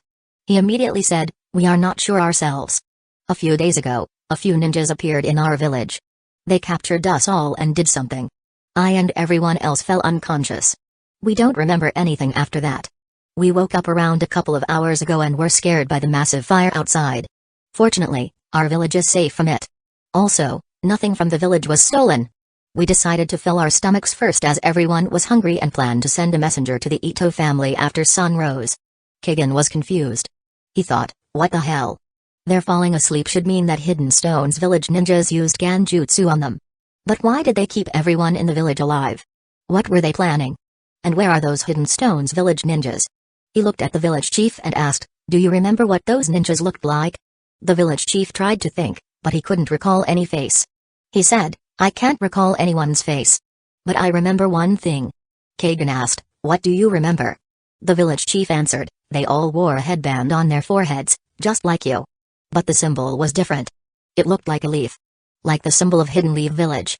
Kagan's eyes widened on hearing that. He became serious and thought, does he mean to say that Hidden Leaf Village was behind this incident? Or did Hidden Stone's village try to set them up by disguising their headbands? He thought for a bit before deciding, I can't make a decision on this matter. I will have to report it to the advisors. He said, you don't need to send a messenger to the Ito family. Stay in the village and check whether everything is in place. If you remember something else, contact me. The village chief nodded. Kagan asked similar questions to others in the village. However, everyone he asked gave the same answers. He left the village and reported what he found to the advisors hiding outside. The advisors were also stumped by the information. But they decided to ignore it for the time being and decided to inspect the village. A couple of seal masters were sent to check the village for any seals. Hidden Stone's village. A few hours after the Hidden Waterfall Village army reached the village, Kitsuchi returned to Hidden Stone's village. The forces with him would return to the village in smaller batches to avoid any suspicions. In order to show that Hidden Stone's village had nothing to do with the incidents, Kitsuchi didn't deploy any forces on the border. He wasn't worried about Hidden Waterfall Village attacking their borders. If they did, then Hidden Stone's village would hit back hard and Hidden Leaf Village wouldn't have any righteous excuse to help Hidden Waterfall Village. Kitsuchi entered Sushi Kage's office. Onoki looked up and saw him. He said, good to see you back. A frown formed on his face as Onoki asked, why is your expression so down? Kitsuchi sighed and said, everyone leave. Immediately, all the ninjas and the Anbu in the room left. The doors and windows were shut and the secrecy seals were activated. Onoki asked, what happened in the land of Waterfall? Kitsuchi said, we lured Suzuki Fujin into the trap. But nothing after that happened as per our plan. Kitsuchi narrated the fight against Fujin to Onoki. Onoki's eyes widened. His expression became serious as he learned the full range of Fujin's abilities. He muttered, vacuum jutsus, a summon that can fly and is equivalent to an elite jounin in power, high Fuinjutsu attainments, 47 jounins. He went silent for a minute. Despite having seen so much, the details were still too much for Onoki to digest easily. A well-planned trap that was created by Kitsuchi and overseen by him was broken. They suffered heavy losses and only received more information in return. Chapter 351, Onoki's decision. Kitsuchi waited without speaking, waiting for Onoki. Finally, Onoki sighed and muttered, "This brings back the bitter memories of the last war." Kitsuchi understood what Onoki meant. Hidden Stone's village had paid a bitter price to eliminate the third Raikage. Soon after, Minato eliminated an entire army of 1,000 ninjas consisting of only Jounins and Chunins by himself. The twin blows forced Onoki to back down and sign a peace agreement with Hidden Leaf Village. Onoki could see that Kitsuchi was very dejected by his loss. In order to lift his morale, he said, "Though the losses are high, they show how dangerous this kid is. Any one of these three aspects would force us to take that ninja seriously. But this kid has all three. And that too at the age of 14. In the future, he will be as dangerous as Kakashi Hatake. Perhaps, he might even reach the same heights as Minato. If a similar incident like the Nine Tails assault doesn't happen again, Hidden Leaf Village will once again enter a golden period. We have to crush him before he completely matures. Otherwise, we won't have anyone to defend against Hidden Leaf Village in the future." Onoki thought, though we too have three promising youngsters, they are far lacking as compared to Fujin and Kakashi. It's very unlikely that Kurotsuchi, Akatsuchi or Deidara will reach the same level as me. So once my power begins to fade, we will be very vulnerable to any attacks from Hidden Leaf Village.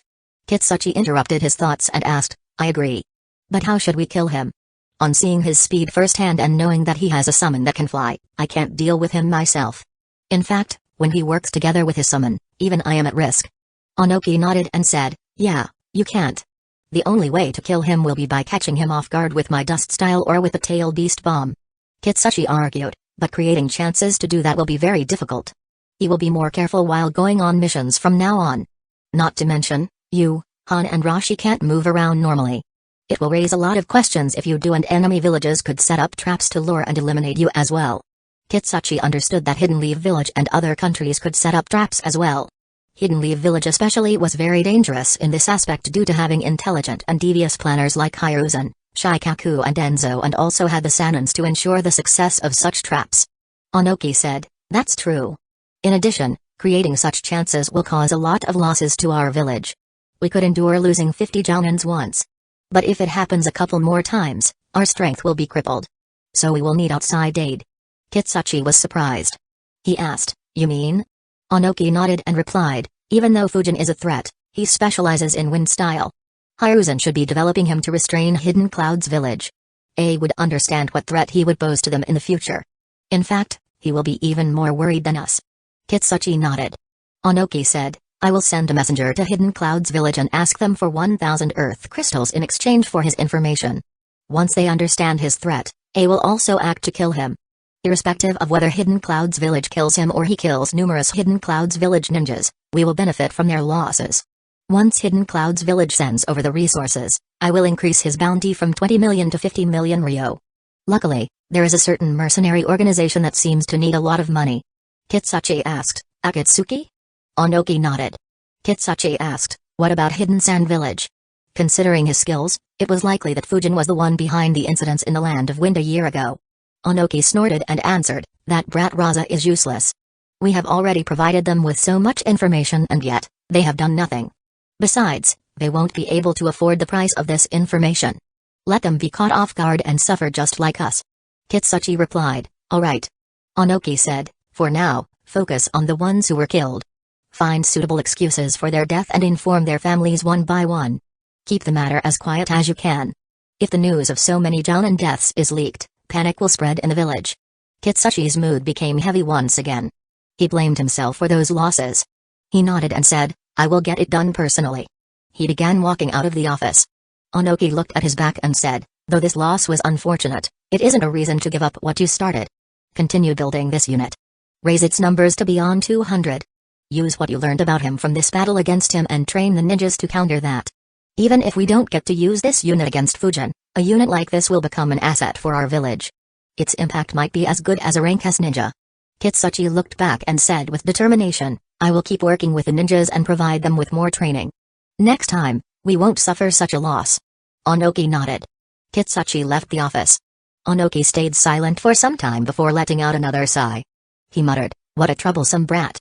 I need to provide more training to the youngsters." Onoki grabbed a scroll and began writing a letter to Hidden Cloud's village. Land of Waterfall. Around the same time that Kitsuchi exited Onoki's office, Kakashi reached the border with the Land of Waterfall. By then, The forest fire was doused and Hidden Waterfall Village's seal masters had checked the village several times. However, no matter how many times they checked, they found no evidence of any seals in the village. They declared the village to be perfectly safe. During this time, the other villages, where the villagers were supposed to be missing, sent messengers to nearby villages and the Ito family's town. Since those villagers also remembered just the headband, they informed everyone about the same. Due to the same thing being said to dozens of villages, a rumor started forming in the Ito family's territory. The rumor stated that Hidden Leaf Village ninjas were behind the recent missing incidents. Neither Hidden Leaf Village nor Hidden Waterfall Village were aware of the start of this rumor. Since the Ito family wasn't in their town, they were unaware as well and did nothing to stop it. Since the Hidden Waterfall Village army didn't find anything wrong in the village or any signs of Hidden Stone's village ninjas, they decided to move on. They left just 2 squads in the village so that they wouldn't fall into a trap if Hidden Stone's village had left one behind. They separated into smaller groups and began moving around the Ito family's territory to find any traces of Hidden Stone's village ninjas. However, despite searching for hours, they didn't find any traces of Hidden Stone's village ninjas. Instead, they found that people in the remaining villages that had gone missing months ago also reappeared safe and sound. In addition, they also heard the rumors that were spreading. They sent a message back to Hidden Waterfall Village and continued looking. Hidden Waterfall Village, Shibuki sat in his office with a confused expression. He read the scroll once again and wondered, what the heck is going on in the Ito family's territory? First, so many people went missing without leaving any traces. Then Hidden Leaf Village ninjas claimed that they fought against Hidden Stone's village ninjas and blamed them for the incident. But our armies found no traces of combat. They only found a burning forest. And the missing people suddenly appeared back without any harm done. Only the people who were kidnapped individually are still missing. But the people who returned say that Hidden Leaf Village is behind the incidents. He wondered, is Hidden Leaf Village trying to make a fool of me? But what would they get from such actions? He analyzed for a few minutes before shaking his head. He concluded, no, Hidden Leaf Village doesn't have anything to gain from this. If they wanted something, they could have easily hidden their identities from normal civilians. They won't do such a sloppy job. So Hidden Stone's village is still the most suspicious one. But why is Hidden Stone's village doing this? Shibuki called for a council meeting. After a long discussion, they reached the same conclusion. The only thing they couldn't agree upon was the intention behind Hidden Stone's village's actions. They waited for a day to receive more updates from their ninjas. However, they didn't find any additional information. The only thing that happened was that the rumors spread even more and started spreading to nearby territories. Shibuki sent a messenger to Kakashi's camp, informing him about the situation.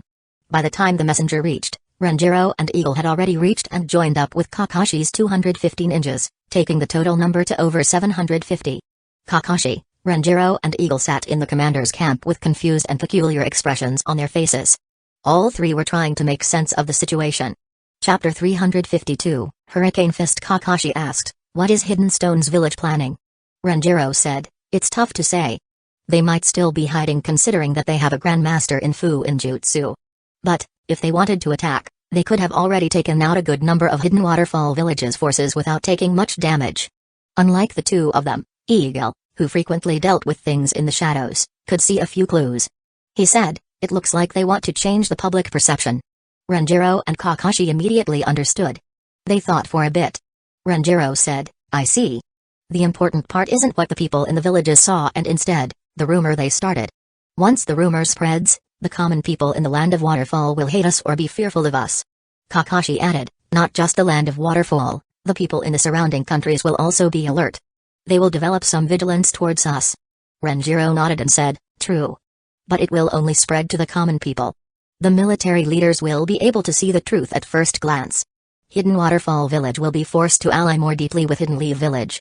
That's the most important matter. Kakashi argued, but if we leave this matter unchecked, it could develop into a big problem. Especially if the next generation of nobles and ninjas grew up hearing this rumor. However, Renjiro shook his head and said, that will take over 10 years to happen. We can change the public perception 100 times during this time. Eagle nodded in agreement.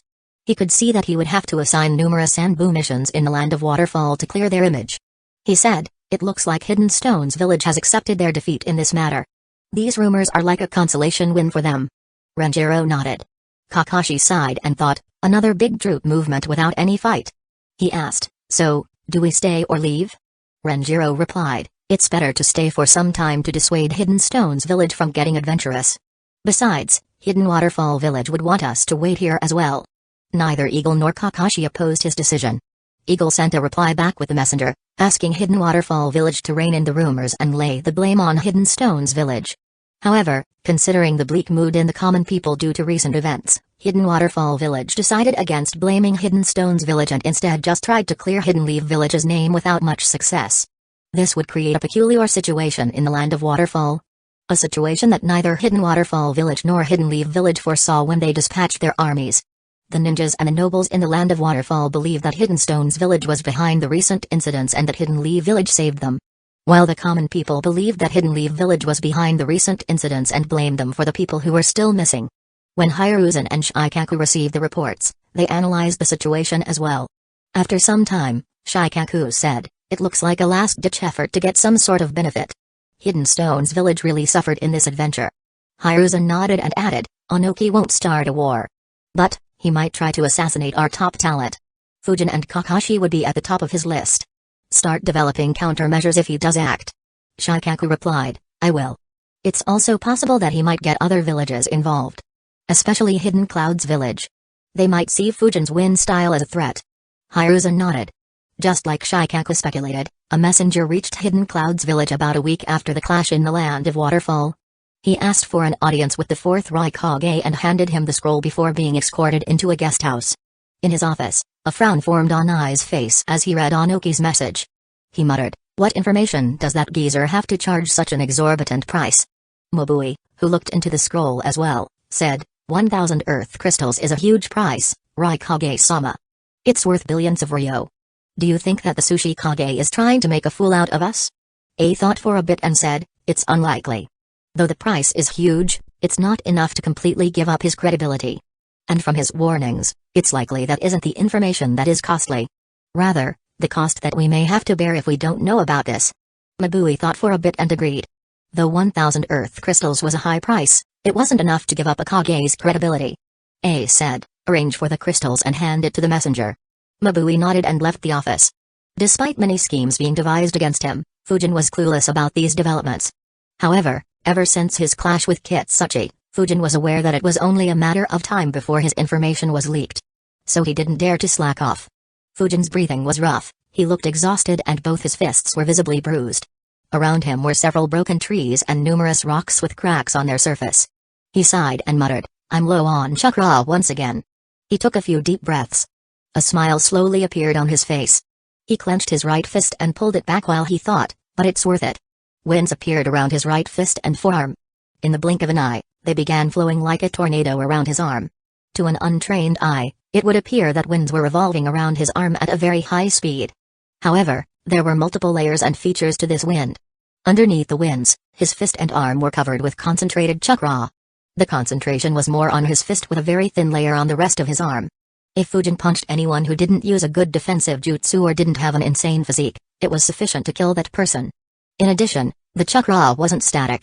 Instead, it moved in the opposite direction of the wind that was revolving around Fujin's arm. Due to this, in addition to its offensive nature, it also protected Fujin from his own technique. Fujin was inspired by the thin film of chakra that he used to isolate vacuum cores while using vacuum jutsus while creating this. In the past few days, Fujin had managed to ensure that no winds hit his arm. However, he decided to do this in order to ensure that he wouldn't be injured in case he ever made a mistake. If he ended up making a mistake in the heat of battle and got distracted by the pain, that split-second distraction could put him at a disadvantage or, in the worst case, cost him his life. The winds themselves were extremely sharp. They could easily tear apart a person, leaving only his skeleton behind. Fujin flickered and appeared in front of a small hill he had raised earlier using earth style. He punched it with his full might. The chakra-enhanced punch immediately created a giant crater on the side of the hill. Several giant cracks spread throughout the hill.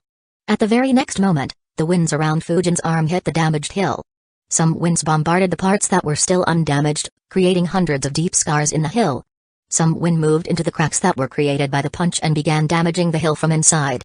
Fujin immediately jumped back. The part of the hill where he had punched crumbled and fell on the ground, releasing a lot of dust. Fujin looked at the damage with a smile and thought, "Great. Iron Skin Jutsu won't be able to block this attack." The chakra-enhanced punch is sufficient to create cracks in Iron Skin Jutsu used even by a top-level ninja like Kitsuchi. When followed up by sharp winds that invade into the cracks, The attack would end up ripping the person from inside. Fujin had a thoughtful expression. He analyzed, actually, I can make this technique several times more lethal. No, I can make it so lethal that no one would dare to fight me with taijutsu. Perhaps only the last 2 gates of Gai, maybe the 6th as well, might be able to counter me then. It's likely that I could hurt Raikage with it as well. The way to make it so lethal is to add vacuum waves to the winds rotating around my arm.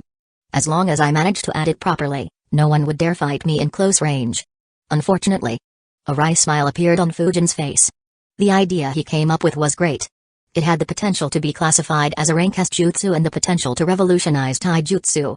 But, Fujin didn't dare attempt it. He thought, if I mess up even once, I will directly lose my arm. No amount of chakra or protection from iron skin jutsu would help me avoid that. Though I could use shadow clones to master this, there is always a risk while using a technique like this even if I master it. Despite its potential, the benefits from this technique are just not enough to justify the high risk. Fujin shook his head and thought, anyways, even without adding vacuum, to develop a new jutsu from scratch in just a week. And such a lethal jutsu at that. These 3 months are going to be fun. Sadly, this was the easier part. I had some inspiration from Kurogane's attack as well as from the way vacuum jutsus were formed. The next part won't be easy. Regardless, this calls for celebration. He began walking towards Sekiraku while thinking, what should I call this jutsu? Well, it doesn't have to be something very complicated. I'll just call it the Hurricane Fist. Chapter 353, Hiruzen's Soldier Pills. Fujin celebrated his success in creating a new jutsu within a week by eating into Kairaku until he couldn't eat anymore. He followed it up by taking a long, well-deserved sleep. At dawn, Fujin woke up as usual, freshened up and got ready for another day of training. He thought, it's been 6 days since the effects of the previous soldier pill ended. My body is rested sufficiently. There shouldn't be any danger in consuming another soldier pill. Let me see how good Hiruzen's pill is. Fujin grabbed the bottle that Hiruzen had handed him and moved to the lowest floor in his basement. He opened the bottle and tossed a pill in his mouth. At the same time, the chakra in his body separated into 2 parts, one having 80% of his chakra and another having 20%. At the next moment, the entire basement was filled with smoke. 80 shadow clones appeared in the basement, each having 1% of Fujin's chakra. Without any word, every clone began working on the 4-symbol seal. As for Fujin, he left his home and entered the wind training room in the Anbu facility. As he began meditating, he thought, I'll skip my physical training when I'm using this chakra pill. While physical training is important, I won't be making any major breakthroughs anytime soon. I can delay it for a bit and use the time to focus on ninjutsu. Anyways, let's see how effective this pill is. Fujin closed his eyes and started his meditation. 2 hours later, Fujin opened his eyes. A look of surprise could be seen on his face. He muttered to himself, this pill is incredible. The pill I was using earlier would have needed 10 hours to bring me back to full chakra. But with this pill, I managed to reach it in just slightly over 2 hours. This pill is nearly 5 times as effective. Such a good pill. I should have asked Hiruzen about this earlier. Once this batch is consumed, I should ask him to procure more for me as well. These are too good. Anyway, it looks like I can train at full strength for at least 80-90 hours in the next 5 days. With his chakra back to full, Fujin immediately left the training facility and returned to training ground 23. He decided, it's time to work on wind vacuum jutsu. I will first start by creating vacuum jutsus that don't have to be shot from my mouth. Once I have a sufficient number of them, I will start creating a vacuum jutsu that can affect a large area. The first part will also have to be divided into multiple phases. The first phase will involve deciding on a structure of the jutsu and creating it. This should be relatively easier.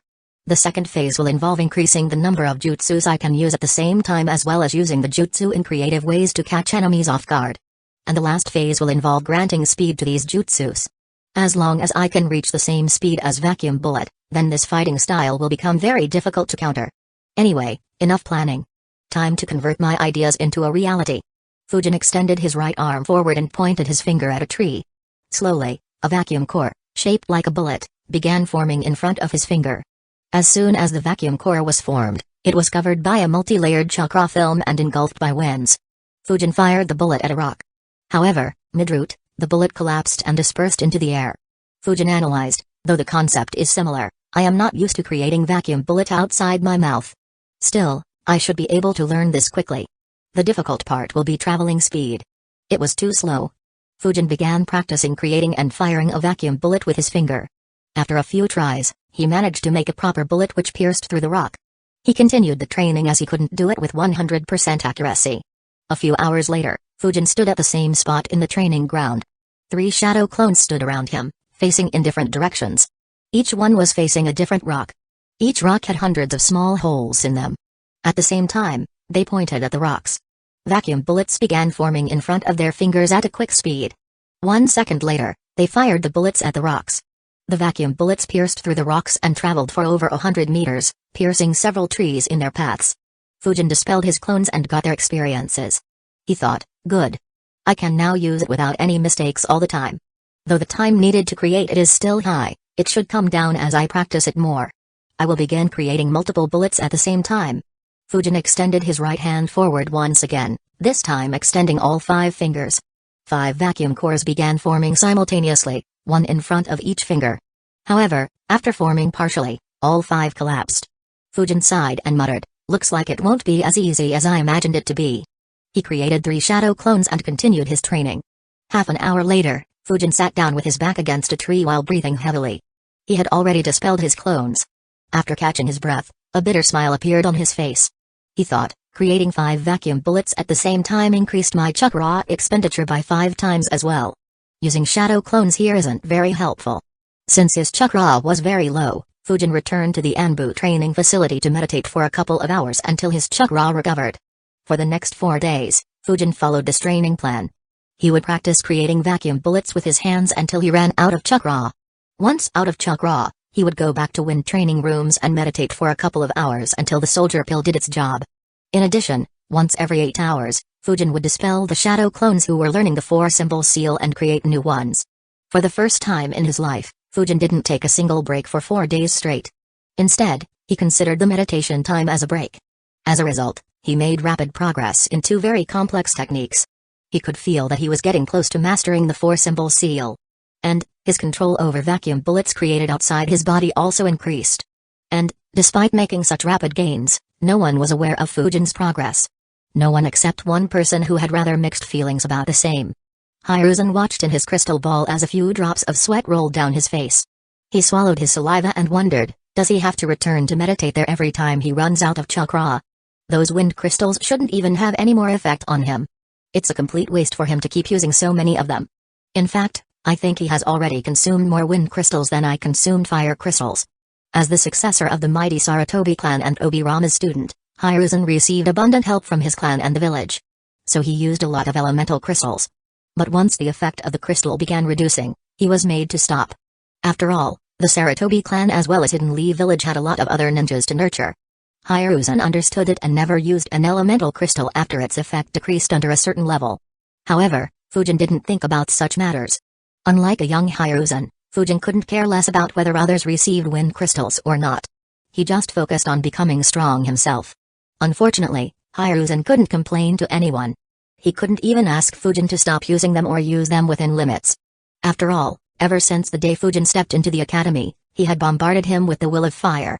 Though Fujin was quite mature for his age, Hiruzen wasn't sure how Fujin would take the news of him not being allowed to use any more wind crystals. Hiruzen thought, considering his greedy nature, he will question my will of fire if I ask him to limit its usage. A bitter smile appeared on Hiruzen's face as he sighed. He muttered, now I see why he agreed for 3 months without any argument. I messed up. I should have said 1 month and settled for 1.5 or 2 months vacation. Fujin was blissfully unaware of Hiruzen's sorrow. Of course, even if he knew, he would just grin and continue doing the same. Once his chakra reserves recovered, Fujin returned to the training ground. He extended both his arms forward and stretched his fingers. In about a quarter of a second, 10 vacuum bullets were created. He launched them all at the rock in front of him. The vacuum bullets pierced through the rock leaving 10 new holes in it. Fujin repeated the attack a dozen times until the rock crumbled. Fujin observed the result and analyzed, alright, I can use this attack without any mistakes. The basic form of this jutsu can be considered as mastered. Though I still need a few improvements. Chapter 354, 3 Improvements. Fujin analyzed, the first improvement is increasing the amount of bullets I can fire. The ideal will be if I can fire 10 rounds of this attack in less than a second. That will make trying to outnumber me very expensive in terms of life. This attack alone could force an army to retreat. Of course, that is if that army isn't suicidal like the one that fought the third Raikage until he died. The second improvement is to increase my control over these bullets. Right now, I can change the direction in which I want to fire the bullets by pointing each finger in a different direction. But once I fire it, I can't control it any longer and it only travels in a straight line. Also, I can't twist my fingers too much. But if I can make the bullets curve in the air, or better, get the ability to freely change their direction mid-flight, then it will add even more aspects to this jutsu. It will completely make all preparations against me completely redundant. And the last and the most critical improvement needed is speed. Though the speed of these bullets is higher than my vacuum sphere, it is much slower as compared to the vacuum bullets I shoot from my mouth. In fact, it is even slower than the air bullet jutsu. At this speed, the jutsu wouldn't be as effective as I wanted it to be. Though it will still add a new dimension to my fighting style, it won't be that threatening. After all, those hidden stones village ninjas could dodge the vacuum bullets consistently. In addition to the above, I also need to decrease the amount of time I need to create and launch the jutsu. But that will keep decreasing just like it did during the last 3 days. Fujin analyzed for a bit and decided, I will start by working on the speed aspect. I'll move on to the other 2 improvements once its speed is at least greater than the air bullet jutsu. Fujin began working on the jutsu again. Since he was only working on the speed of the bullet, he created 3 shadow clones and worked with just 1 bullet at a time. Fujin and his clones worked on the jutsu for around half an hour. A frown formed on Fujin's face. He dispelled his clones and got their memories. His frown deepened as he thought, I have made no improvements at all. Is this the max speed I can go? Fujin shook his head and thought, no. How can that be? There should be some method of increasing the speed. But, I will have to innovate because the normal method doesn't seem to be very effective. Fujin began thinking. However, even after 10 minutes, he couldn't come up with anything. Fujin sighed and muttered, this is tough. I can't think of anything that could give me a breakthrough. When I shoot the vacuum bullets or air bullets from my mouth, I am able to give an additional push to it due to the wind chakra I gather in my mouth and throat and use it to blow the bullets. But doing so with hands is difficult. For some reason, when I try to infuse wind chakra from my finger in the same way, the result is very subpar. I need a better way. Should I ask Hiruzen for help? Fujin thought for a few seconds before shaking his head. He thought, I'm sure Hiruzen would have some methods to resolve this. Even if he doesn't, he could apply the concept behind Obirama's high-speed water jutsus to wine jutsus and teach me. But, I don't want to take such a shortcut. At least not yet when I haven't given it my all. If I become dependent on him, then I will struggle a lot in the future when I try to develop even more advanced jutsus. Of course, if there is no choice, I won't shy away from asking him. I could think of at least a dozen ways of using the will of fire to make that old fox teach me. Having made his decision, Fujin immediately created shadow clones. A couple of dozen clones appeared next to him. All of the clones had very low chakra. They all sat down and began thinking about methods to increase the speed of the bullets. Despite thinking for another hour, Fujin couldn't think of any good ideas. He looked at his clones and thought, I hope some of them had better luck. He dispelled his clones and received their memories. After organizing all his thoughts, Fujin analyzed. Nothing too revolutionary. The only decent idea I could come up with was using my own speed to grant more momentum to the vacuum bullets. But this isn't very promising. In combat, I might not always get the chance to move at a very high speed to provide momentum to the jutsu. One way to overcome this could be by providing momentum by just moving my hand at a fast speed. However, it is a problem as well. My main reason for making this jutsu is to not give a lot of signs to show that I'm preparing vacuum jutsu. The jutsu will lose its purpose if that is compromised. Regardless, I don't have any better ideas. I will first try with increased momentum and then try to increase the amount of wind chakra I infuse in the jutsu. Fujin extended his arm forward and began creating a vacuum bullet in front of his index finger. Suddenly, he moved forward at a rapid speed while the vacuum bullet was still being created. As soon as the vacuum bullet was created, he shot it straight in front of him. The vacuum bullet traveled at a high speed, piercing everything that stood in its way.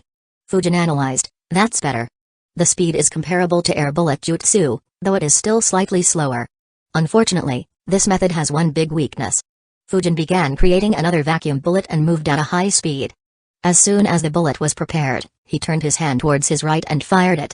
The vacuum bullet began traveling towards his right. However, due to his momentum, the vacuum bullet also moved forward. Fujin missed his target by a huge distance. And, the speed of the bullet was much slower. Fujin thought, as I calculated. The momentum is only useful while firing the bullet in the same direction. But which fool will keep standing at the same place in a battle? The technique is almost completely useless while firing in other directions. Not to mention, it will put a huge retrain on my fighting style. Fujin raised his right arm and thought, I wonder if the momentum from a jab will be sufficient. Fujin pulled his arm back, preparing to jab the air in front of him. A vacuum bullet began forming once again.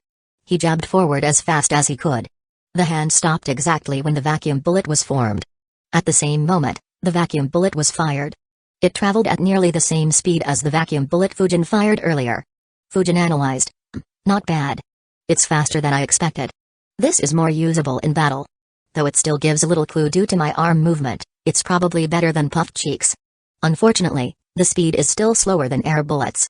There is no point in comparing it to the vacuum bullets I shoot from my mouth. How can I increase it further? Fujin analyzed for a minute and concluded, I guess I could move at a fast speed while jabbing forward. The two boosts shout stack up and increase the speed to at least beyond the air bullet. But it still has the same weakness. I should instead focus on making my jab faster. Fujin suddenly had an idea. He thought, the assassin's rush jutsu works by expelling a large amount of wind behind me at a high speed. What if I create a smaller, localized version of this jutsu? I could expel the winds just behind my elbow and move my arm forward at a high speed using the assassin's rush. It will not only increase the speed of my bullet but will also reduce the amount of time I need to jab and hence reduce the warning time that my enemy has. Fujin thought for a bit to analyze whether the idea was feasible. After a few minutes, he nodded and thought, yes, this should be the way to go. Not to mention, I could also use this method to improve my taijutsu. I can use a similar force to increase the speed of my punches and kicks. Maybe even the speed of my sword slash. In fact, I can even do it. Fujin's mind suddenly went silent as another idea appeared in his mind. A weird expression appeared on his face. He felt an overwhelming urge to facepalm himself. Chapter 355, Difficulty Level, Insane. A wry smile appeared on Fujin's face as he thought, since when did I become so stupid? Why should I develop a localized version of the assassin's rush jutsu to increase the speed of my jab? Instead of releasing wind towards the back of my elbow, why don't I release it from the tip of my fingers? All the speed will be transferred to the vacuum bullet directly. And I won't need to do any wasted movements that could drop hints to my opponent. Fujin maintained a minute of silence for missing such an obvious trick to solve his issues. Finally, he shook his head and thought, leave it. Such things need to click. Otherwise, one may not see it even if it is in front of their eyes. Still, I should work on the localized version of Assassin's Rush as well later on. Perhaps I could test it against Guy. Fujin raised his right hand to his chest level and pointed his index finger forward. He closed his eyes and recalled how he normally used the Assassin's Rush jutsu. Soon, a small amount of chakra appeared on Fujin's finger. It quickly transformed into wind and was released from Fujin's entire index finger instead of just the tip. Fujin watched with deadpan eyes as a gentle breeze moved for a couple of feet before dissipating. He let out a sigh and complained, this won't be as easy as I thought. Why does everything have to be so difficult? Fortunately, it consumed very little chakra. Fujin created a dozen shadow clones and started his training to modify the Assassin's Rush jutsu. Fujin trained till 2 a.m. Since the jutsu consumed very little chakra, he needed to visit the wind training room to rest just once. Due to his clones, he made rapid progress. However, he was still far away from reaching a satisfactory level. He walked to his home and took a bath before diving into his bed. Lying in his bed, he thought, just another couple of hours for the effects of the pill to end. To think that I still don't feel any physical tiredness. This pill is good. Still, this is so difficult. In the last 118 hours, I have had 80 clones working on the 4-symbol seal for at least 108 hours. Which means that I spent 8,960 hours learning that seal. That's more than a freaking year. A freaking year without any break. And still, I haven't mastered it. How the fuck did Minato, Jiraiya, Orochimaru and Hiruzen even master this? I wonder if the Uzumaki clan had some sort of shortcut to learn this seal that they know of. Or is it simply a difference of talent? Then again, it is possible that all 4 of them took the same route as me and needed to work on it for a long time with numerous clones. All 4 have or had more chakra than I have right now. Leave it. It doesn't matter. I am very close to mastering it. I should be done in another session or 2 with these pills. Hiruzen said that I should take a day's break after the effect of the pill runs out. But I suppose he didn't imagine that I would train for so long. It might be better to take 2 days off. Then I'll focus on physical training while simultaneously improving my control over Assassin's Rush for a week. Then I can consume the pill once again and repeat the entire process 5 more times until the 3 months are up. Fujin closed his eyes and kept lying in his bed without thinking about anything else. The last 5 days were very taxing on his mind. He needed a long sleep and a break from continuously straining his brain to find ways of increasing his strength. At dawn, the effects of the chakra pill ended and Fujin fell into a deep sleep. While Fujin slept peacefully, a ninja entered Hidden Stone's village. He moved stealthily and entered into the Sushi Kage's building without attracting much attention. The messenger, who Onoki had sent to Hidden Cloud's village, returned and silently entered the Sushi Kage's office. Onoki saw him and said, "Everyone, leave." Immediately, everyone except the messenger left. Onoki asked, "How did it go?" The messenger said, "It went as you predicted, Sushi Kage-sama. The Raikage didn't give me much trouble." He quickly handed Onoki a scroll. When Onoki grabbed it, a huge pressure was lifted from his shoulders. The messenger thought, "Finally. I was so tense and worried that someone might rob me. And I had to travel to such dangerous areas as well." Onoki noticed his expression and chuckled. He said, "You have done well. You can take a couple of weeks off. When you leave, ask the Anbu outside to call for Kitsuchi." The messenger quickly said, "Thank you, Sushi Kage-sama." He took his leave. Onoki inspected the scroll and thought, all 1,000 earth crystals here. It looks like Hidden Cloud's village hasn't developed a substantial number of earth affinity ninjas. Though Onoki was pleased with getting so many resources, there wasn't any happy expression on his face. He stared at the scroll and sighed while thinking, 1,000 earth crystals for the lives of 47 jounins. This is so not worth it. Onoki kept the scroll down and began writing another letter. It was addressed to the 4th Raikage and included numerous details about Fujin's abilities. While he was writing, Kitsuchi arrived and entered the room. He noticed the scroll on the desk and asked, "Hidden Cloud's village paid the price?" Onoki nodded. He finished writing on the scroll and tossed it at Kitsuchi. Kitsuchi grabbed the scroll and began reading. His eyes widened. He exclaimed, "This? Shouldn't we?" Onoki cut him off and said, "None of the information there is a lie. Besides, we just suffered a heavy loss. Why should we ensure that Hidden Cloud's village doesn't lose any ninjas? Let them fight him. No matter which side gets hurt, both results are good for us." Kitsuchi nodded. Onoki instructed, "Send this scroll with a messenger bird. After a couple of days, increase Fujin's bounty. Raise it to 50 million ryo. But don't mention any skills beyond vacuum jutsus and fuinjutsu." Kitsuchi became a bit thoughtful. After a few seconds, he asked, "Do you want to deal with the Akatsuki as well?" Onoki's expression became a bit grim as he said, "That organization gives me a bad feeling. To have so many rank S rogue ninjas gathered together. If they decide to partner with some village in the future, that village will immediately have a huge advantage over the others. If they want to, they could take over a minor village and turn it into a major one. An organization that is so strong and with no mentioned goals can pose a lot of danger. Though I doubt Fujin would be able to kill their members, it'd be great if Hiruzen tasked his students to hunt them down." Kitsuchi nodded. He realized, no matter whether Hidden Cloud's village takes action or whether Akatsuki does, irrespective of their success or failure, Hidden Stone's village will get a lot of advantage. Sigh, the old man is worthy of his title. Kitsuchi immediately got to work. Around a day later, Raikage received the scroll Onoki sent. Raikage's office, A sat in his chair, reading the letter. Around him, Mabui, Darui and C were present. A read the scroll and muttered, "This brat has become strong." He handed the scroll to the three to read. Darui, C and Mabui's expressions became serious as they continued reading. Finally, Darui sighed and muttered, "I knew that he would become strong. But I didn't expect him to reach this level in less than 3 years." Mabui questioned, "The Sushi Kage said that he could run away from Rashi and Kitsuchi. Do you think that he is telling the truth?" A replied, "It should be the truth. In fact, I suspect that Hidden Stone's village experienced some sort of painful loss against him. That's why they are trying to get us involved." The information he sent mentions the same vacuum jutsus that Darui reported. The only addition is the vacuum waves jutsu. The more critical matter is his fuinjutsu skill and his flying summon. This information, along with the fact he managed to escape from Kitsuchi and Rashi, shows what threat his talent could be in the future. But, Onoki should be hiding a lot more information. Information that could cause us a lot of losses. We can only have a chance of killing him after we figure out this information. Mabui nodded and asked, "That's right. We can't expect him to care about our well-being. But, should we still make a move against him?" A answered, "We don't have an option. Since Onoki sent this information, he must have concluded that this kid has a very high potential. Since he specializes in wind style, Hidden Leaf Village likely intends to raise him as someone to handle our village during a war. So getting rid of him before he matures will be the best scenario for us. Otherwise, he could cause a lot of deaths in our future wars with Hidden Leaf Village." Chapter 356, A Sparring Partner. Mabui, Darui and C listened silently. None of them objected to I's decision. After a few seconds, C said, I guess the only question is how we kill him. If Hidden Stone's village's information is right and he is good at Fu-in-jutsu, we can't use it to set a trap for him. In addition, he is also a damn good sensor. Drawing him into a trap would be nearly impossible. Even if we succeed somehow, he can easily escape using his summon. Darui added, no, even without his summon, his escaping skill is very good. Last time, we only gave him a few seconds of rest and he created an opportunity to escape. And now, they should be even better.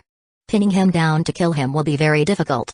Hidden Stone's village should be hiding this information or perhaps didn't get to see it as he decided to fly.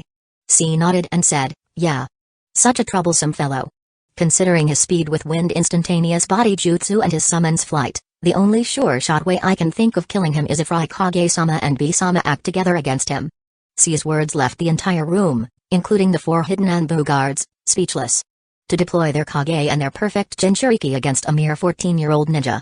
However, no one countered C. Without A, Fujin could just run away by spamming wind instantaneous body jutsu. No one apart from A would be able to give chase. But, A didn't have any good means of attacking someone who flew at a high altitude. Though he could kill Fujin before he got an opportunity to use the summoning jutsu, if Fujin managed to summon, there wouldn't be much he could do. So, they would need B's tailed beast bomb to target Fujin in that case. But, to deploy them both would be very embarrassing for Hidden Cloud's village. A thought, for both me and B to go on a hunt to kill one 14-year-old boy. What an embarrassment will that be? Just like Hanoki and Hidden Stone's village, A and Hidden Cloud's village fell into the same dilemma. Though Fujin wasn't necessarily stronger than their top ninjas, killing him was an incredibly difficult task. Even if Fujin was defeated, the victory would be pointless if Fujin managed to escape. Due to his young age, he would steadily grow stronger and eventually become a headache for them. Mabui said, that wouldn't be wise.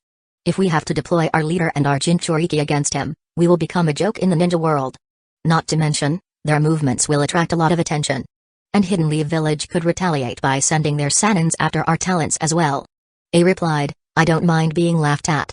Killing him now will save a lot of lives in the future. But you are right. I can't move around rashly. Once I move, I will have to guarantee his death. Until that opportunity arrives, you will have to deal with him and find the information that Hidden Stone's village hasn't mentioned, Darui. Darui nodded and said, alright boss. He followed it up by sighing and muttering, that's such a pain in the ass. I's fury surged on hearing Darui complain. Veins visibly pulsated on his forehead. He scolded, it's all your fault for being soft. If you hadn't shown mercy the last time and killed him there, we wouldn't have this problem. Darui immediately apologized, sorry boss. A snorted and said, no need to keep analyzing. Have our spies check to see what he is doing. We could try to attack him if he takes a mission in the Land of Frost or the Land of Hot Water. Darui nodded. Both he and C left the room while Mobui continued her work. As he left, Darui thought, I'm curious to see how strong he has become since the last time. Despite their plans to kill Fujin, both Onoki and A missed one crucial aspect. That crucial aspect was the intense training Fujin was undergoing to eliminate his current weaknesses. Onoki, despite all his intelligence and experience, never imagined that his failed trap would result in Fujin taking training so seriously and working to completely revamp his fighting style and habits. Instead, both he and Kitsuchi believed that Fujin would be very happy considering the number of Jounins he killed despite falling into Hidden Stone's village's trap. Any other 14-year-old would be thrilled by having such an achievement under his belt. But, with Fujin's mentality about caring just about himself, he didn't feel any sense of achievement and instead focused entirely on the huge threat to his life. Of course, that training could still not yield any result if he encountered the likes of I or Onoki prematurely. But if the two Kages and their Jinchurikas didn't make a move and instead sent their subordinates, their village could end up paying a heavy price for targeting Fujin. As he planned, Fujin spent a couple of days entirely resting. The backlash from using the pill was as bad as how effective the pill was. Fujin didn't have any energy or stamina to train on the first day. For safety reasons, he decided to rest on the second day as well while treating himself to a lot of delicious and nutritious food. On the third day, Fujin got up early and began his morning training routine. He increased the training seal pressure from 69% to 88% for the duration of the training to exert his body as much as he could. 4 hours later, Fujin sat exhausted in the training ground. He drank some water and ate a few ration bars while thinking, my taijutsu is stuck at the same level for quite some time. Even though my body is growing stronger steadily and my chakra control is improving, in terms of basic taijutsu, I have long grown stale. I guess the main reason for this is how rarely I use taijutsu in combat. Generally, my sword gives a far better result. And when I do use it, it's just a chakra-enhanced punch or kick to win the fight or gain an advantage. Modifying the Assassin's Rush Jutsu will aid, but the improvement will just be on top of my basic taijutsu, which needs improvement desperately. Fujin thought for a bit before concluding, I need a taijutsu partner. And a damn good one. The only decent ones I can think of are Guy, Renjiro, Kakashi and Hoka, in that order. But, Hoka won't spar with me right now, Kakashi might not agree to spar on a consistent basis, and Renjiro and Guy are frequently out of the village. Even now, all four have been dispatched to the Land of Waterfall border due to my clash with Kitsuchi. Fujin sighed and decided, leave it. I'll work on my taijutsu forms with my clones and do a basic taijutsu spar without using any chakra enhancement. At the same time, I will continue training my control over Assassin's Rush Jutsu. It'll be the best if I reach an acceptable level before they return. Fujin continued his rest. After recovering sufficient stamina and chakra, he got up and created 11 shadow clones. 8 clones immediately moved away and began training. The remaining 3 stood around Fujin. At the next moment, 2 clones attacked Fujin, while the last clone tried to sneak attack the 2 clones. They began a 4-way battle involving only basic taijutsu. Since a one-on-one taijutsu would be boring, Fujin decided to have some fun with a 4-way battle with all 4 fending for themselves. The fight was as chaotic as Fujin imagined. Since all 4 had the same intelligence and thought process, they had to consider what others would think and do something that they normally wouldn't do. In addition, since there were no teams, temporary alliances would randomly form, and when least expected, there would be backstabbing. So they had to stay on alert even against any temporary ally. As the week progressed, Fujin's taijutsu began showing slight improvements. The constant scheming and backstabbing also raised his awareness and added some new aspects to his scheming abilities. However, what had the most improvement was his Assassin's Rush Jutsu. Fujin stood on the training ground and pointed his index finger at a tree. Immediately, a stream or wind was released from the tip of his finger. The wind moved at a high speed like a ray for a dozen meters. After that it began spreading out, covering a slightly larger area. Finally, it hit the tree. The highest amount of pressure was at the center of the ray, while the rest hit around it, forming a circle of about a 5 centimeters radius. Despite having a high speed, the attack didn't have much destructive capability.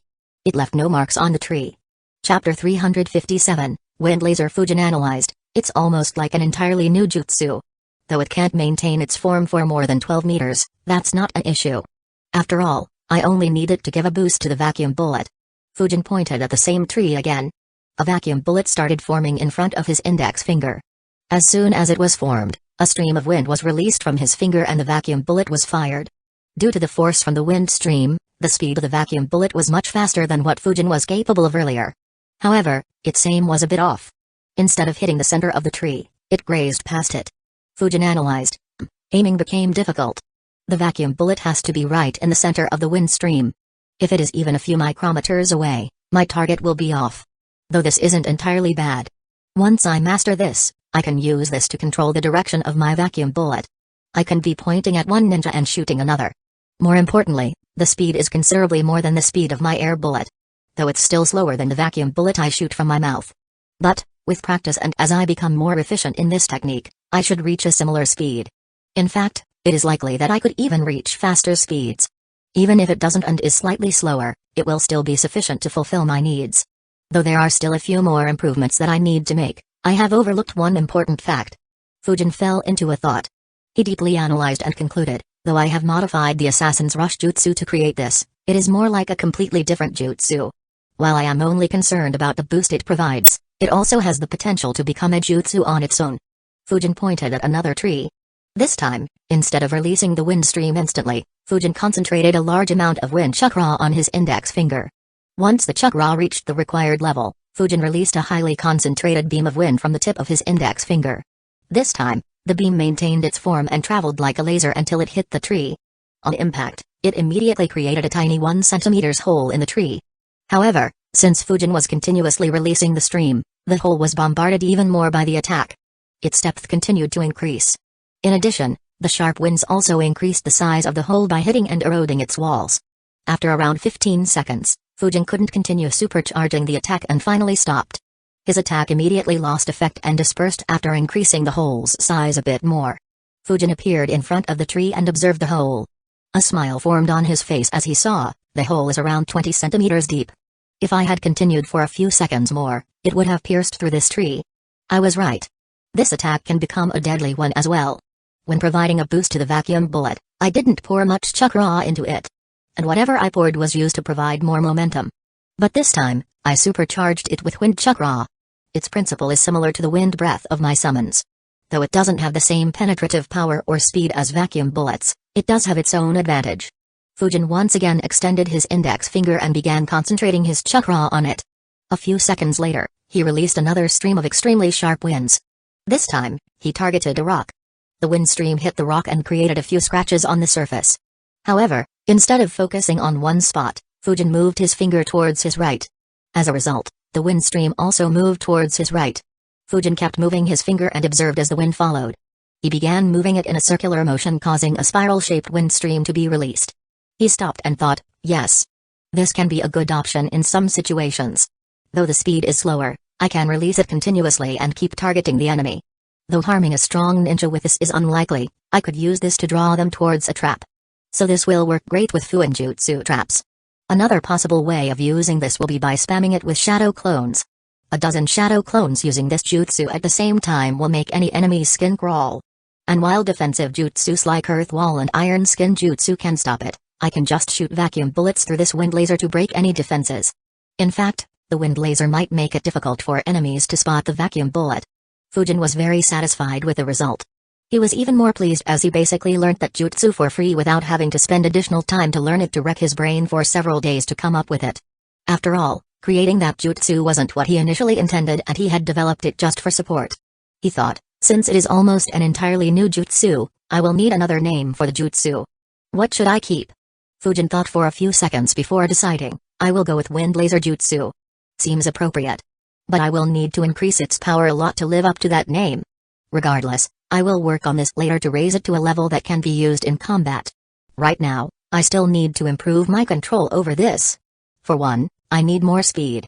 And more importantly, I have to be able to use 10 wind lasers at the same time to give a boost to 10 vacuum bullets.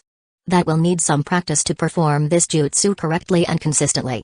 In addition, I also need to improve my aim and work on controlling it such that I don't necessarily have to fire straight. I will eat the soldier pill tomorrow. Hopefully, 5 days will be enough to bring this jutsu to a level good enough to be used on a battlefield. When I take the third pill, I should do both, master this jutsu and learn the 4-symbol seal. Since it was already dusk and his chakra reserves were low, Fujin decided to stop training and he returned to his home. The next day, Fujin consumed the soldier pill once again. Just like a couple of weeks earlier, Fujin created 80 shadow clones, who continued studying the 4-symbol seal, while Fujin went to the Anbu training facilities. En route, he thought, the wind crystals barely have any effect on me anymore. There is no point in meditating there unless I can somehow increase my absorption speed by several times and compensate quality with quantity. Fujin thought of ways to do that until he reached the training facility. Unfortunately, he couldn't come up with anything once again. He sighed and decided, leave it. I'll visit other training rooms. A shame that I couldn't live up to the grand expectations of the benevolent Lord Third Hokage. Fujin entered one of the fire training rooms and meditated for a couple of hours to recover his chakra. After recovering his chakra, Fujin returned to the training ground. Fujin decided to focus on 2 things. The first was shooting vacuum bullets from his finger and propelling them forward using the wind laser jutsu. The second was shooting 10 wind lasers simultaneously from the tip of his fingers. Of course, in both aspects, the wind laser wasn't the supercharged one that could do damage. Instead, it was harmless and just increased the vacuum bullet's speed by providing it additional momentum. Fujin created a dozen clones and alternated his training between those 2 aspects. Unfortunately, the 2 aspects didn't require as little chakra as it did to try and master just one wind laser. Using 10 wind lasers at the same time needed 10 times more chakra. While shooting a vacuum bullet needed more chakra than even the 10 wind lasers. So Fujin needed to take a meditation break several times to recover his chakra. Despite that, the progress was rather quick. After experimenting just for a day, Fujin got a feel of the vacuum bullet combined with the wind laser. He could position the vacuum bullet in the dead center of the laser about 70% of the time he tried. On the next day, the accuracy reached 100%. Fujin stopped training this and instead divided the training time into 2 more aspects. The first was the speed aspect. He tried to increase the power of the wind laser so that it would grant more speed to the vacuum bullet. The second aspect was positioning the vacuum bullet just slightly off the center so that Fujin could aim the vacuum bullet in a direction where his finger wasn't pointing. Both were considerably more difficult to achieve as compared to merely placing the vacuum bullet at the center of the laser. Chapter 358, Vacuum Gatling. On the third day, Fujin stood facing 10 human-sized rocks on the training ground. His fingers were pointing at each of the rocks. At the same time, he fired 10 wind lasers from the tip of his fingers. Every laser hit the top of the rock it was aimed at. Fujin stopped the attack and once again pointed his fingers at the 10 rocks. 10 wind lasers were fired once again. However, this time, they didn't hit the rocks at the same time. Instead, the fastest reached in around 0.25 seconds while the slowest hit the rock in 1 second. The rest wind lasers hit at some moment in between those ranges. Fujin thought, great. I can use 10 wind lasers comfortably now. Not only can I aim accurately, but I can also control the speed. This will allow me to shoot vacuum bullets at varying speeds at the same time. This will make predicting the path of my vacuum bullets and dodging them much more difficult. In this aspect, this new vacuum bullet jutsu will be superior. The attack will be just too difficult to predict. Fujin stopped pointing at the rocks and decided, this is enough training for shooting 10 lasers at the same time. I should move on to working on perfecting the aim with 10 vacuum bullets at the same time. I can already do it with 1 vacuum bullet. So this will just need some practice until I get a hang of the remaining 9 as well. Fujin continued his training.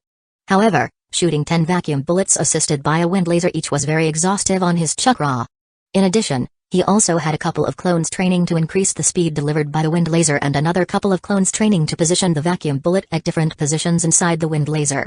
So he had to take a meditation break after every hour. While Fujin was training, Hiruzen was reading the reports in his office. His main focus was on the report sent by Renjiro. He analyzed the report and thought, as we analyzed, Onoki doesn't seem to have any intentions of starting a war. I'll ask them to stay there for another couple of weeks. If Hidden Stone's village doesn't make any move, they can pull back and leave around 100 inches on our border to take care of any emergencies. He wrote a message and handed the scroll to an Anbu ninja to deliver. He picked up another file and began reading. His eyes widened immediately. He thought, the rate of consumption of the wind crystals reduced. How? Did that greedy boy finally think about the good of the village? Or was the effect too little for him? Hiruzen immediately activated his crystal ball and searched for Fujin in Training Ground 23. On not finding him there, he turned his attention to the training rooms. After looking for a bit, he found Fujin meditating in the fire training room. A relaxed look appeared on Hiruzen's face. He could feel a lot of pressure being lifted off his shoulders. It almost looked like he became younger by a few years. He sighed in relief and thought, his rate of absorbing energy from fire crystals is just a fraction when compared with the wind crystals. If he doesn't decide to switch back to wind crystals, I can finally rest easy. Had Hiruzen been an emotional person, he might have cried tears of joy. Fujin had given him quite a headache and he had to make a lot of efforts to ensure that Hidden Leaf Village didn't run out of wind crystals. However, his confidence in his ability to do that was waning every day Fujin visited the wind training rooms. Despite the good news, Hiruzen couldn't help but pray, I hope his speed of absorbing energy from fire crystals doesn't increase like what happened with the wind crystals. 2 days later, Fujin was sitting with his back against a tree while breathing heavily. He muttered, I need to find who made this soldier pill. And I need to ask that person to make a better one. Despite being so good, it still isn't sufficient for training non-stop. Needing to take a break after just 50 minutes is rather annoying. Regardless. A smile appeared on Fujin's face. He muttered, I have mastered shooting vacuum bullets from my fingers. That Hidden Stone's village army will be decimated if they face off against me right now. Fujin looked around him. There were hundreds of rocks and walls that he had raised from the ground using earth style. Every single one of them was riddled with holes. Several trees for hundreds of meters had suffered the same fate. If someone was to walk onto that training ground, they would wonder what exactly was happening there. Fujin thought, though this jutsu is considered mastered, there is still a lot of scope for improvement. I have increased their speed to just above half the speed of the vacuum bullets I shoot from my mouth.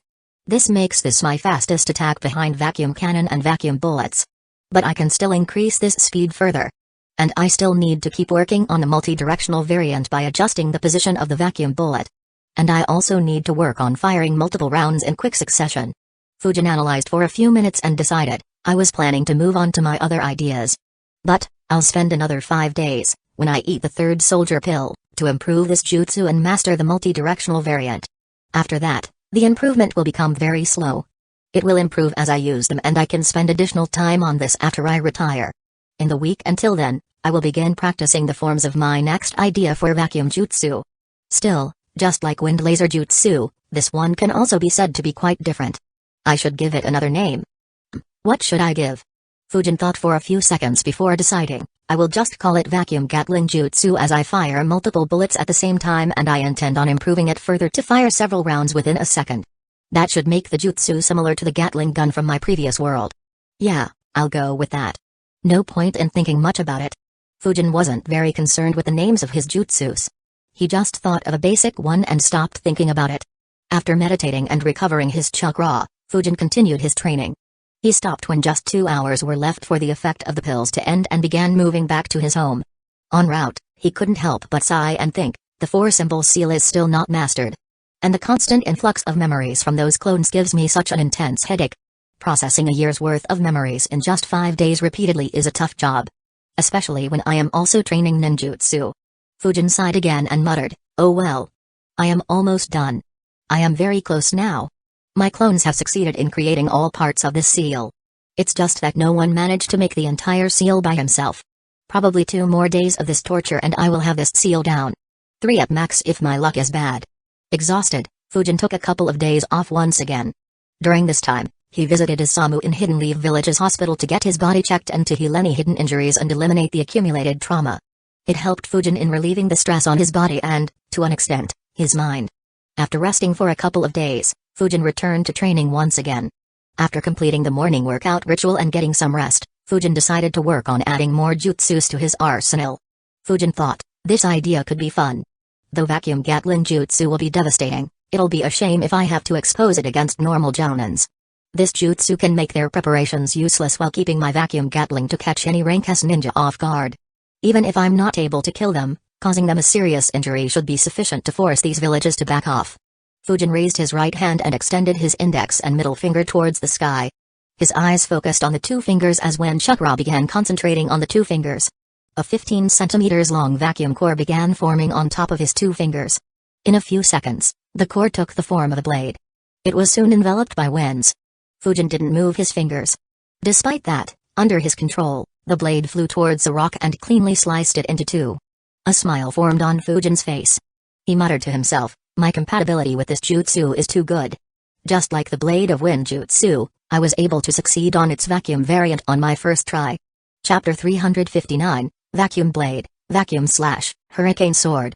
Though Fujin succeeded in creating the vacuum blade on the first try, the jutsu needed a lot of improvements, unlike the blade of wind jutsu. Fujin concentrated wind chakra on his 2 fingers once again. 5 vacuum blades began forming above his fingers. However, before they could completely form, the vacuum core collapsed. Fujin immediately moved backwards and sighed. He analyzed, looks like mastering this jutsu won't happen on the first try. Oh well, it should still be done sooner than Hurricane Fist and Vacuum Gatling. I just need to increase the amount of blades I can create and be able to control them like I can control the blade of wind jutsu. Though this jutsu will be much slower than the vacuum bullet and vacuum Gatling, it is far superior in maneuverability. That is why, the Hidden Stones village ninjas, who could easily dodge my vacuum bullets, weren't able to dodge the blades of wind at a close range. Unfortunately, blade of wind jutsu could be defended against with the iron skin jutsu. The vacuum blade won't have that weakness. Fujin began his training. He started by increasing the number of vacuum blades to 2. Within half an hour, he managed to successfully create 2 vacuum blades consistently. By the time the pre-lunch training session was completed and Fujin's chakra reserves started taking a hit, he managed to successfully create the 3rd vacuum blade as well. Since he was low on chakra, Fujin decided to use the post-lunch training session to practice taijutsu with his clones and only continued training the vacuum blade jutsu in the evening. For the next 4 days, Fujin repeated the same training pattern. The only change was that as the number of vacuum blades increased, the rate of his chakra consumption also increased. So his training time for vacuum blade decreased while he focused more on the taijutsu spars. The terrain of Training Ground 23 became even more weird. The rocks that were riddled with holes were now slashed into several pieces. So now, small rocks that had a lot of holes were spread throughout the training ground. Several trees also had similar holes. Luckily for them, Fujin stuck to testing the vacuum blades on the rocks. Fujin ignored the terrain and analyzed, I can already create 7 vacuum blades at the same time and control their directions very well. This should be enough for the time being. Time for the next idea. Fujin slammed his hands on the ground and an earth wall appeared in front of him. Soon after, the seal on Fujin's bracer lit up and a sword appeared in his right hand. Chakra immediately began flowing alongside its edge and was quickly transformed into wind nature. Soon, the wind chakra just in front of the edge of the sword began transforming. An extremely thin vacuum core began forming along the edge of the sword. A few seconds later, Fujin pulled his sword back and swung it, forming an arc in the air. Immediately, a sword slash was released along the arc that the sword created. However, unlike Fujin's previous attempts, this time the front part of the sword slash was a thin arc made of vacuum. The sword slash hit the earth wall in the center and cut it through into two pieces. The upper part of the wall was sent flying in the air by a few centimeters. At that moment, it was hit by the winds accompanying the sword slash. The impact of the winds pushed the upper half of the wall backwards, and it collapsed. Fujin analyzed, good. My normal sword slashes couldn't cut through the walls. But this attack can. I'll call it vacuum slash. If someone uses the earth wall and keeps standing like a fool, he will be cut in two. Even if they duck or jump to barely avoid the slash, they will be hit by the falling wall. The only way to completely avoid it is by moving backwards and jumping by a safe distance while using the iron skin jutsu to defend against the accompanying winds or escaping underground instead. But Fujin raised his sword and observed it for a few seconds. He wondered, I remember that the way Denzo used the wind vacuum jutsu with his sword was different. He blew winds on his sword which hovered around the sword, making it very sharp. But was that technique a vacuum jutsu or just normal sharp winds? Fujin thought for some time before giving up. He thought, I barely even remember how it looked. I don't recall if any theory behind it was stated.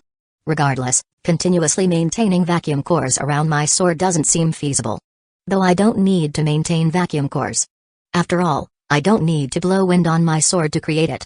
I can just create new vacuum slash cores whenever I need it. And I can use this attack in both close-range combat and long-range combat.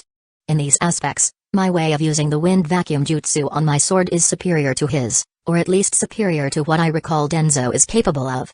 That said, this isn't the max I can do. Though I couldn't add the vacuum waves to my hurricane fist, I should be able to use them with my swoop. Fujin was about to pour his chakra into his sword and try it, but suddenly stopped. He thought, never mind. If I mess up, I'll destroy this sword.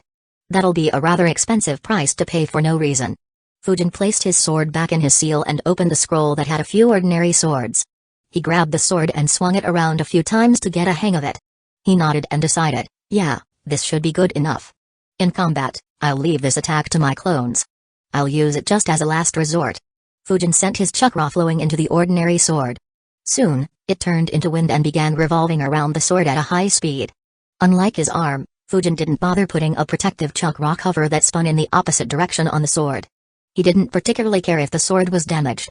Soon, 3 vacuum waves began forming just outside the hurricane.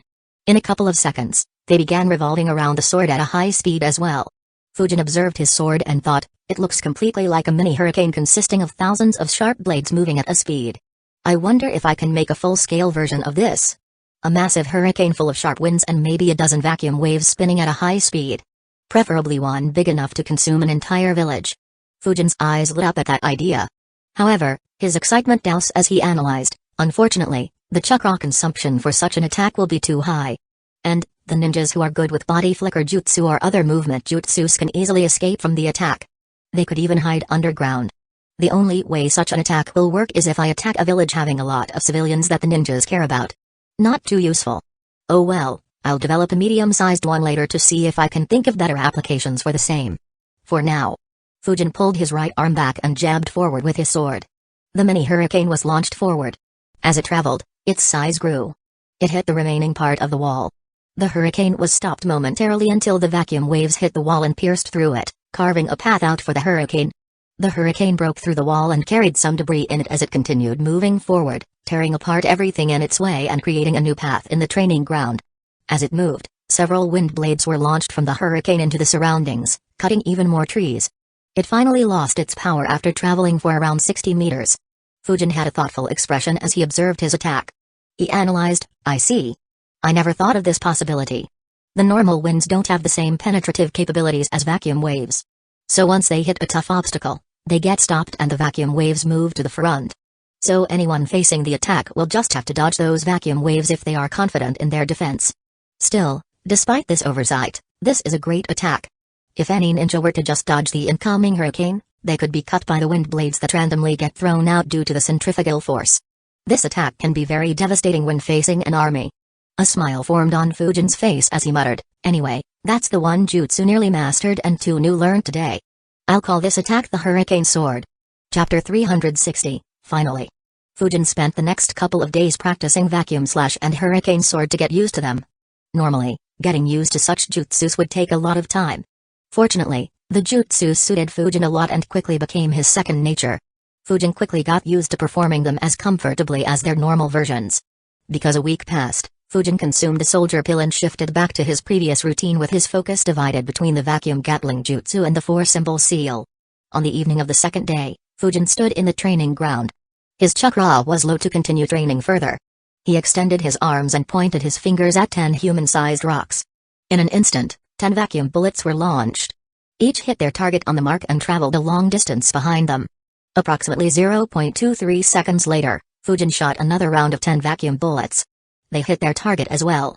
Approximately 0.76 seconds after shooting the second round, Fujin shot the third round of the vacuum bullets. Fujin nodded and thought, "Good. This now looks like a Gatling. However, I still need to improve this more. It'll be great if I can fire 5 rounds within 1 second and 10 rounds in around 2.5 to 3 seconds. Only then it'll live up to its name." Fujin extended his index finger once again and pointed at a rock. He fired a vacuum bullet. However, instead of hitting the rock he was pointing to, the bullet hit a hole in the rock adjacent to it. Fujin muttered to himself, "This has reached partial mastery as well.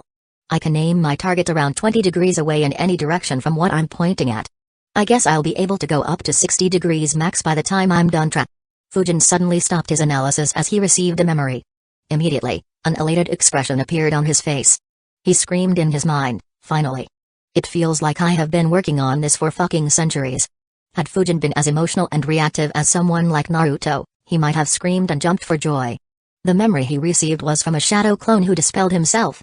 He was the first and the only shadow clone so far to successfully create the four-symbol seal. Fujin decided, "I will meditate later. Time to visit my basement." Since this clone passed on his memories, the other clone should be getting it done soon as well. Fujin immediately flickered towards his home. In his basement, 79 shadow clones were sitting, each and every last one of them in deep thought. Just like the clone who dispelled himself, the remaining 79 clones were very close as well. It was just that they were stuck at some level or the other. After receiving his memories, they compared their results with those memories and immediately had a breakthrough. By the time Fujin reached his home, they continued working on their seals. Fujin observed his clones sitting while making seals. He thought, no point in disturbing them. I'll take this opportunity to get a third person's perspective. Fujin sat on one side of the room and observed his clones closely. Within 15 minutes, a second clone managed to complete the seal. As soon as he did, he dispelled himself as well. The remaining clones received his memories as well and increased their speed of creating the seal. Fujin observed, using shadow clones for learning is crazy good. Normally, even after learning a seal, I will have to practice several times to be more comfortable with it. But with clones, when one succeeds, they dispel themselves. Due to this, the knowledge is transferred to the remaining clones. This has two advantages. The more obvious one is that every clone learns the same method. And the hidden and the more fearsome one is that every clone can think of methods to improve the seal. So by the time the last clone successfully manages to create the seal, I will have improved the seal slightly 79 times. But, that will still not be enough. The current time needed to create this seal is too high. The first clone who succeeded was at it for 5 hours straight. The second clone had started working on it 6 hours 8 minutes before he succeeded. Even if I create a more optimized version, I will need at least an hour to create a four-symbol seal. But I remember that the likes of Minato, Orochimaru and Jiraiya were very quick with the seals.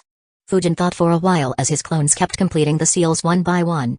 A few minutes later, Fujin shook his head and concluded, I can't think of any way to decrease the creation time of this seal to a few seconds. The only way will be if I create the seal beforehand and use it in battle. But how do I do that? Fujin analyzed, but once again, he couldn't come up with any solution. He sighed and decided, I will ask Hiruzen. Though I could come up with a way eventually, it will take a lot of time. The wait has no benefits. Though Fujin didn't ask Hiruzen for help in increasing the speed of his vacuum Gatling, that was because he was creating a new jutsu. Creating a dependency on Hiruzen for matters he could resolve could be detrimental to him in the future. But, the matter with Fuinjutsu was different. It could be applied to all seals and Fujin wouldn't have to improve it. So he didn't mind asking Hiruzen. Fujin kept waiting in his room while observing his clones. In 2 hours, all 80 clones had successfully created the four-symbol seal. On receiving the last clone's information, Fujin realized, not bad. I think I can create this seal within an hour already. Of course, that's still too slow. Fujin created a shadow clone who left his home and flickered towards the Hokage's building. Fujin's clone thought, it's kinda late. I hope the old fox is still in the office. Otherwise, I'll have to wait till tomorrow. He reached the building in a few seconds.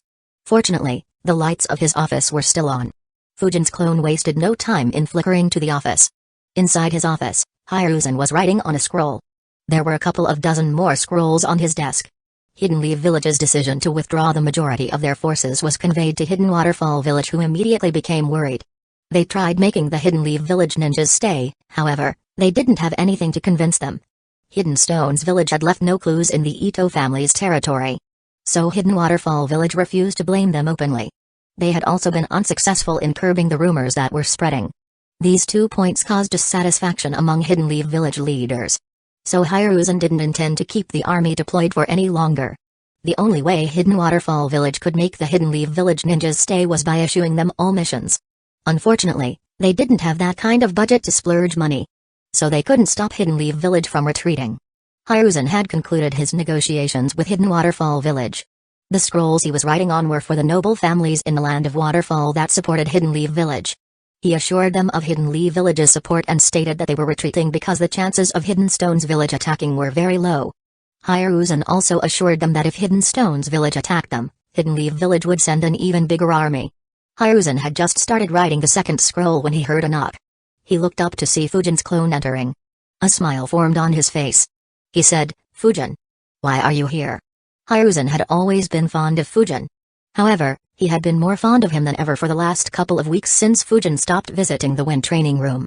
Fujin's clone wondered, why is he so happy to see me? Wait.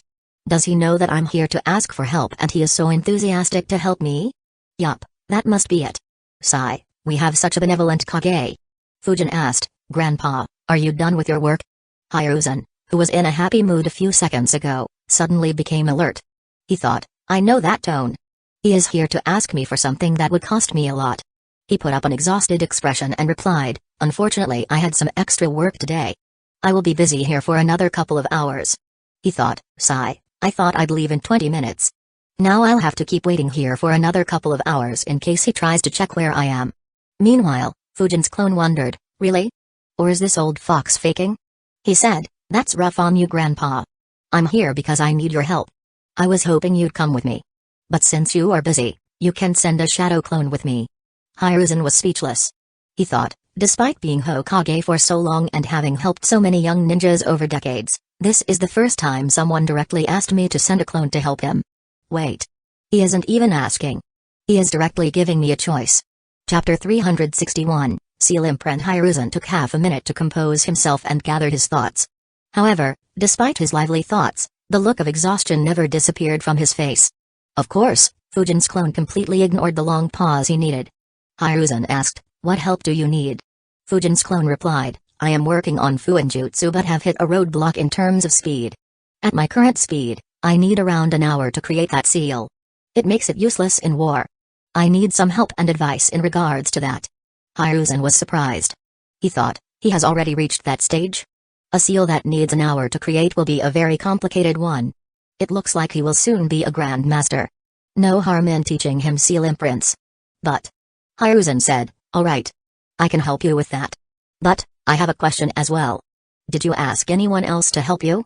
Fujin's clone tilted his head and asked, why would I ask anyone else, Grandpa? You are the one everyone calls the professor. Despite his vast experience, Hiruzen couldn't help but look at Fujin's clone with a deadpan expression. He muttered internally, I have led Hidden Leaf Village for over 4 decades. I have lived through 3 deadly wars. I never expected that I would experience so many firsts within a few minutes at this age. This is the first time anyone sent a clone to ask for my help outside of wartime. Apart from my students and children, this is the first time anyone has come to me directly for help without asking anyone else. And this is the first time someone directly asked me to send a shadow clone to help him. Fujin's clone maintained his innocent expression. However, he was laughing in his mind. He thought, old man, you have tried brainwashing me with the will of fire so many times that I don't even remember the count. I guess you even believe that you have succeeded. You even asked me to call you Grandpa. Let me see with what face you decline my request when there is no good excuse. Hiruzen was in the same dilemma as Fujin had calculated. Though he regularly preached the will of fire to motivate his ninjas to push themselves harder for the village without having to do anything himself, the will of fire was a two-way street. Just as he had expectations from the younger generation also had expectations from him that he had to live up to. Of course, that wasn't necessarily bad for Hiruzen. After all, unlike Fujin who viewed the will of fire as an ideological tool, Hiruzen believed in the will of fire completely. In fact, he could be even said to be the most devout follower of the will of fire. So he usually did what was expected of him even before anyone asked him to do so. However, when faced with someone like Fujin, Hiruzen realized an issue. He shuddered while thinking, if I agree, it will create a dangerous precedence. What if everyone else begins running to me for every small thing? How many shadow clones can I even create? Until now, though everyone knows that they can ask me for help, they are very respectful and mindful to not disturb me too much. But this boy. Unfortunately, Hiruzen could just sigh internally and hope that others didn't get any ideas from this instance. His principles didn't allow him to say no to Fujin without any reasonable reason. He replied, all right. I'll send a clone to help you. Fujin's clone smirked internally and thought, Lord Hokage really is the best. I can't imagine this being done in any other village. Even among the Hokages, I guess just future Naruto and maybe Minato and Hashirama would agree to such requests. He waved a hand sign and a shadow clone popped next to him. The clone approached Fujin's clone and said, let's go. Fujin's clone immediately said in a respectful and excited tone, thank you, Grandpa. The two clones immediately left and arrived at Training Ground 23 where Fujin was waiting for Hiruzen while thinking about the four-symbol seal. He looked up and looked at the two arriving and thought, I see. He sent a clone. As their eyes met, Fujin's clone dispelled himself and passed the memories to Fujin. Fujin smiled and said, thank you for coming here despite being so busy, Grandpa. Hiruzen's clone's eyebrows involuntarily twitched. However, he immediately put up a smile and said, how can I say no to a youngster who is working so hard? Which seal are you working on? Fujin replied, the four-symbol seal. But I'd like the same advice for other seals as well. I recall you sealing up the hidden sand village Jounins using Ju-in-jutsu. But despite learning almost all Ju-in-jutsu, I can't activate them that quickly. I still need more than a few seconds which is just too slow to be used in a battle. Hiruzen's clone was surprised. He thought, he has already learnt the four-symbol seal? That's the most difficult seal available in the library. Has he learned all the other seals or did he just focus on this seal? But why does he need this seal? He became suspicious but didn't show it on his face and asked, have you learned all the other seals in the library? Or did you focus on the four-symbol seal after becoming an Anbu captain? Fujin answered, I am done with all Ju-in-jutsu and simpler seals in the library. I still have a few complicated seals to learn. But they didn't seem as good as the four-symbol seal at restraining enemies. Especially the enemy Jinchuricus. So I decided to leave them for later. Hiruzen's clone realized, I see. I guess he is more obsessed with this seal due to his encounter with Roshi. Normal chakra suppression seals have no effect on a Jinchuriki. Even advanced ones are useless against ones that can use most of the tailed beast's chakra like Roshi. Regardless, such speed is very good. In terms of speed learning this seal after getting access to it, he is slower than only Kushina and Minato ever since I became the Hokage. And his chakra is lesser than theirs at his age. So the effect of shadow clones should be lesser for him than them. He nodded and answered, I understand. It is a good choice. Your issue is a pretty basic one that all seal masters have to face. Unlike ninjutsu, you can't create seals in the blink of an eye as it isn't entirely dependent on merely manipulating your chakra and is much more complicated. Especially complicated seals like the four-symbol seal. Fujin analyzed Hiruzen's words and nodded. He asked, so, how do we shorten the time? Hiruzen's clone said, it's pretty easy. The concept is similar to pre-made seals that you use instantly in battle. Can you figure it out? Fujin began thinking. After a couple of minutes, he shook his head and answered, no. I had thought of creating seals for the same. But, those are for one-time use. While I can make a lot of them as a preparation and have a similar effect, it won't be the same. In addition, I won't be able to modify the seal if I use seals I drew on paper. The only workable idea I have is probably creating the seal partially so that I can use it by just completing the remaining seal. But I am not sure how I could sustain a partial seal for that long without it putting a drain on my chakra reserves and taking a lot of my attention. Hiruzen's clone smiled and said, not bad. You are a bit off, but the method is similar to the two ideas. The clone raised his right hand and showed his palm to Fujin. In an instant, the four-symbol seal appeared on his palm. Fujin's eyes widened in surprise. He thought, that was almost instantaneous. It's as if he merely needs to think about it to create the seal. Hiruzen's clone said, most people consider Grandmaster as the peak level of Fu in Jutsu. Every Grandmaster in Fu in Jutsu is respected by every ninja. However, for the ones who reach that level, becoming a Grandmaster is just the start of the journey. Once you reach this level, there are two things you need to do. The first one is imprinting all the seals you have learned on your body, preferably the palm. This allows you to use every seal that you have imprinted instantaneously. I would have taught you this after you became a Grandmaster. But since you asked me before you became one, I'll teach it to you now. Fujin smiled and said, thank you, Grandpa. But what is the second thing? The clone smiled and said, it's to create new seals. Fujin thought, that was a stupid question. What else could they do? He replied, I'll leave creating newer seals for the future. For now, can we start learning the imprinting part? Chapter 362, The Complications in Creating Seal Imprints. Hiruzen's clone nodded and said, yes. But before we start, I need to warn you. To complete this is even more difficult than becoming a Grandmaster. In Hidden Leaf Village, we have 10 Grandmasters, the most of any village. But, including me, there are only 3 ninjas who have completed this step. And even we can't be said to have truly completed this step as we didn't imprint hundreds of seals that we judge to be unneeded in combat. Fujin raised an eyebrow and asked, why is it so difficult? Hiruzen's clone answered, it is easy to imprint seals at the start. But as you keep increasing the number of seals imprinted on your body, it becomes increasingly difficult.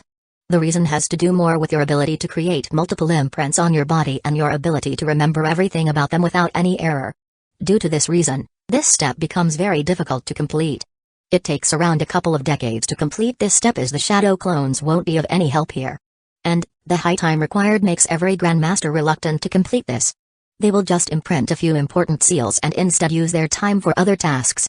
So before we begin, remember this. Only imprint the seals that are important for you on your body. If you create a good seal in the future that you want to imprint, you will face difficulties if you imprint all the useless seals on your body. In the future, if you want to complete this step like me, go ahead. But don't waste your time on this in the short term. Fujin thought for a bit and nodded. He said, alright Grandpa.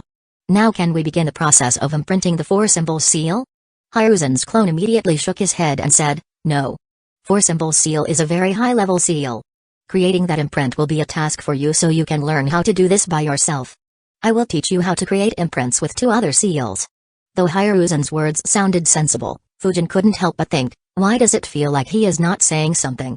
Hiruzen's clone didn't say the following out loud and only muttered in his mind, not to mention, making an imprint of the 4-symbol seal will need around 1.5 to 2 weeks and will have to be done in multiple phases. I don't want to keep sending a clone daily for the next 2 weeks. Unfortunately, Fujin couldn't read his thoughts. He replied, alright. Which 2 seal imprints will you teach me? Hiruzen's clone replied, the 2 seals that you'll use the most. Chakra suppression seal and self-cursing seal. Fujin said, I see. A Fu in Jutsu and a Ju in Jutsu so that I'll get a hang of both. Hiruzen's clone nodded and said, yes. Once you get a hang of how to imprint these seals, you should be able to slowly work the rest out yourself. But I'll advise you to not work on the imprint of the 4-symbol seal until you try a few other seal imprints to get a hang of this technique.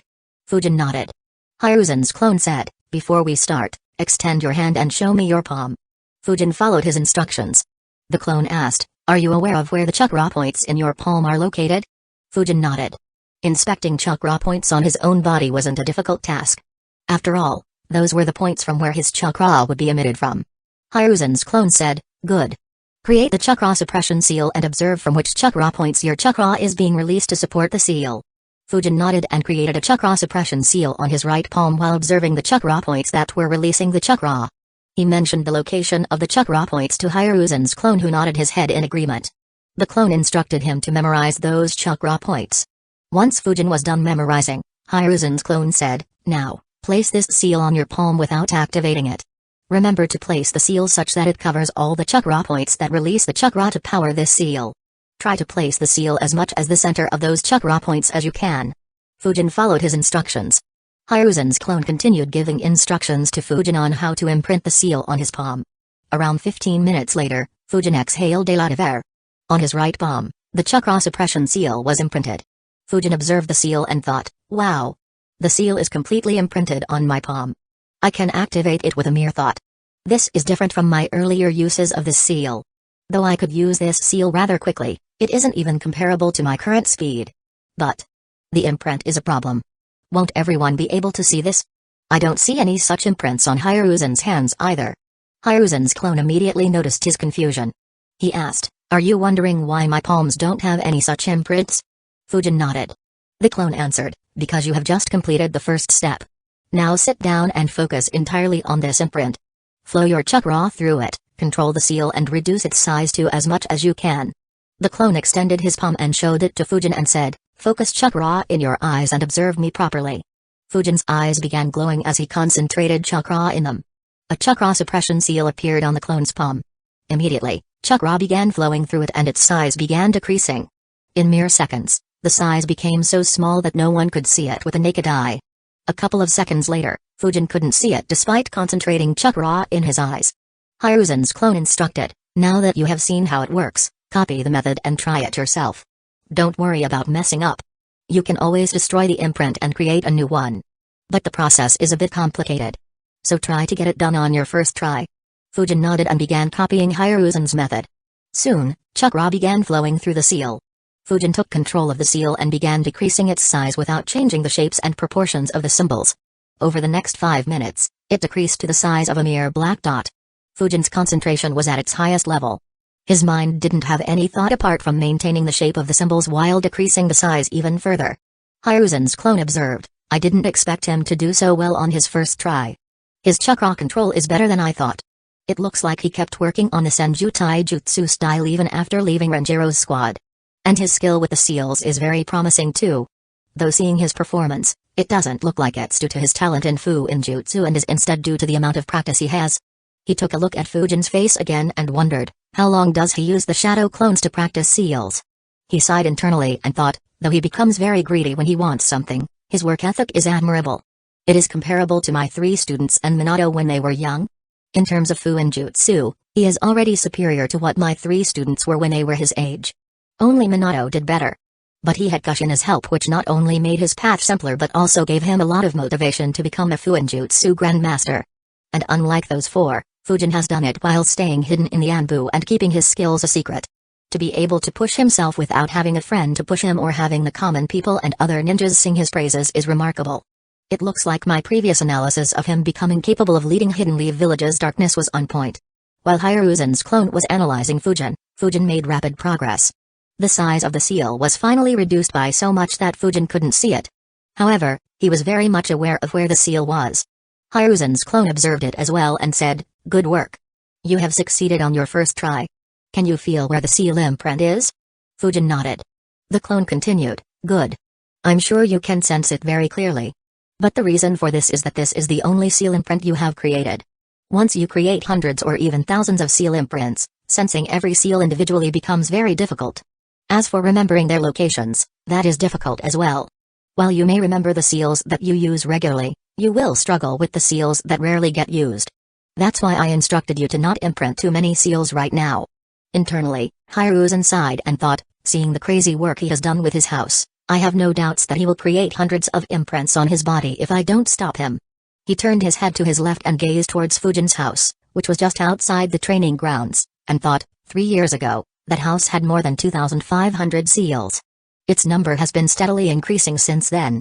Right now, there are so many seals that even I can't see them all. Despite being better at Fuinjutsu, the quantity of the seals is so much that I couldn't keep track after the number crossed 5,000 as even I can't see through all of them. Chapter 363, Another Base. Fujin noticed Hiruzen's clone's gaze and a wry smile appeared on his face. He realized, so that's why he keeps saying that again and again. He isn't wrong though.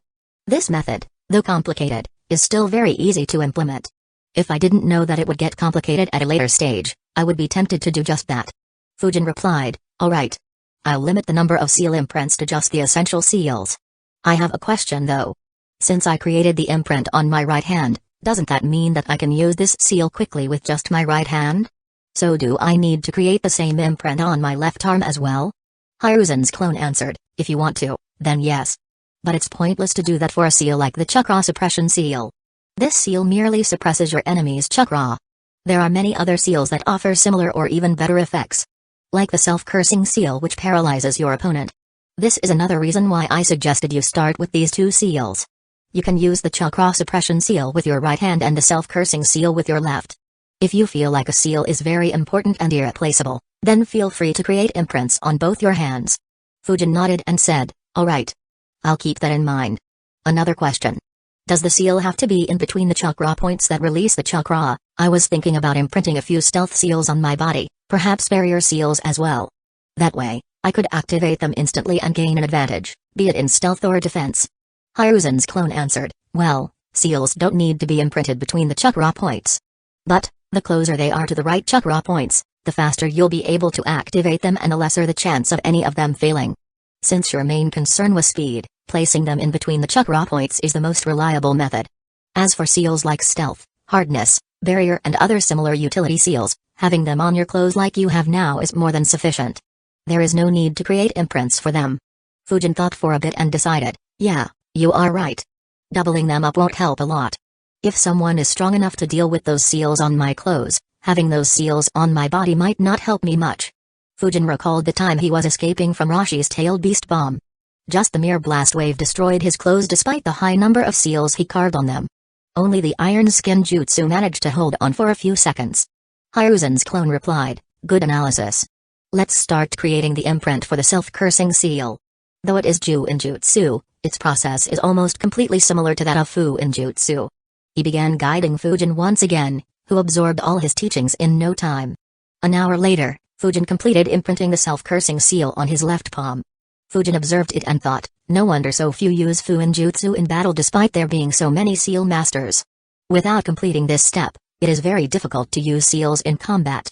Hiruzen's clone said, you have learned the way to create imprints for both Fu in jutsu and Ju in jutsu. I will leave the work of imprinting the remaining seals to you. Just remember my warnings. If you face any confusion or have any doubts, you can come and see me. Fujin nodded and said, thank you, Grandpa. I will. The clone smiled and dispelled himself. In his office, Hiruzen, who had already completed his work, received the memories. He sighed and thought, fortunately, everything went well. I just hope that I don't end up regretting that last sentence. Hiruzen left his office and returned to his home to sleep. As for Fujin, he still had 3 more days for the soldier pill to run out. He sat in the training ground while analyzing, what do I do now? Should I begin working on creating the imprint for the 4-symbol seal? Should I make imprints for a few more important seals? Or should I just focus on learning the remaining seals?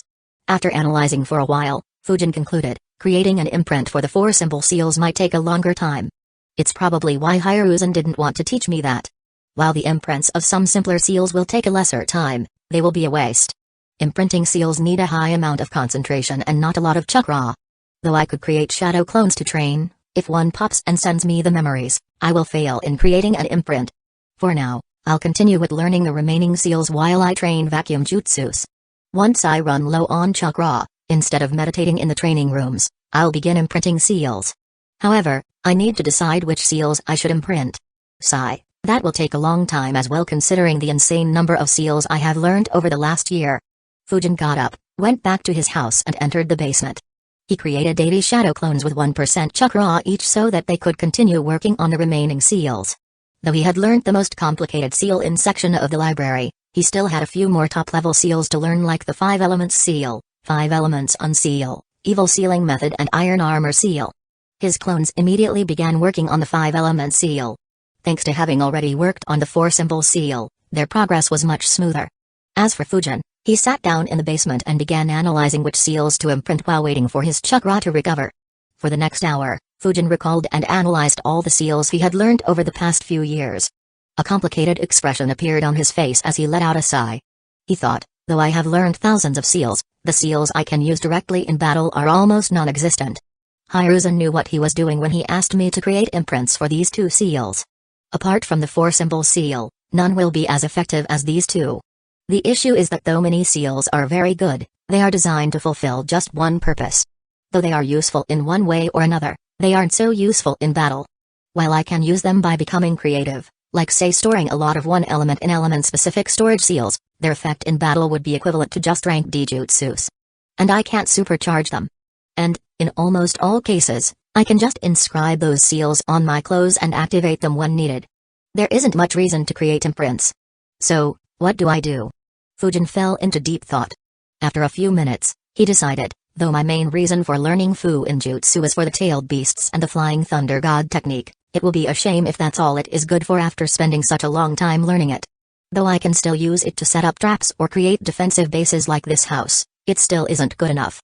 There is only one way to make my knowledge implementable in battle. A very simple way. I need to create seals that I can use during battle. Of course, creating entirely new seals would be a very difficult and time-consuming task. It won't be worth it as the chances of success will be low. What I need to do is use the knowledge of my current seals to create complex seals that contain several of those seals and replicate their effects at the same time. Only such combinations of seals could be of some help in battle. Though this can be complicated as well, fortunately, I already have 2 good ideas. Hopefully, I'll get more in the future. For now, I'll create imprints for the 2 seals that might be of some help to me.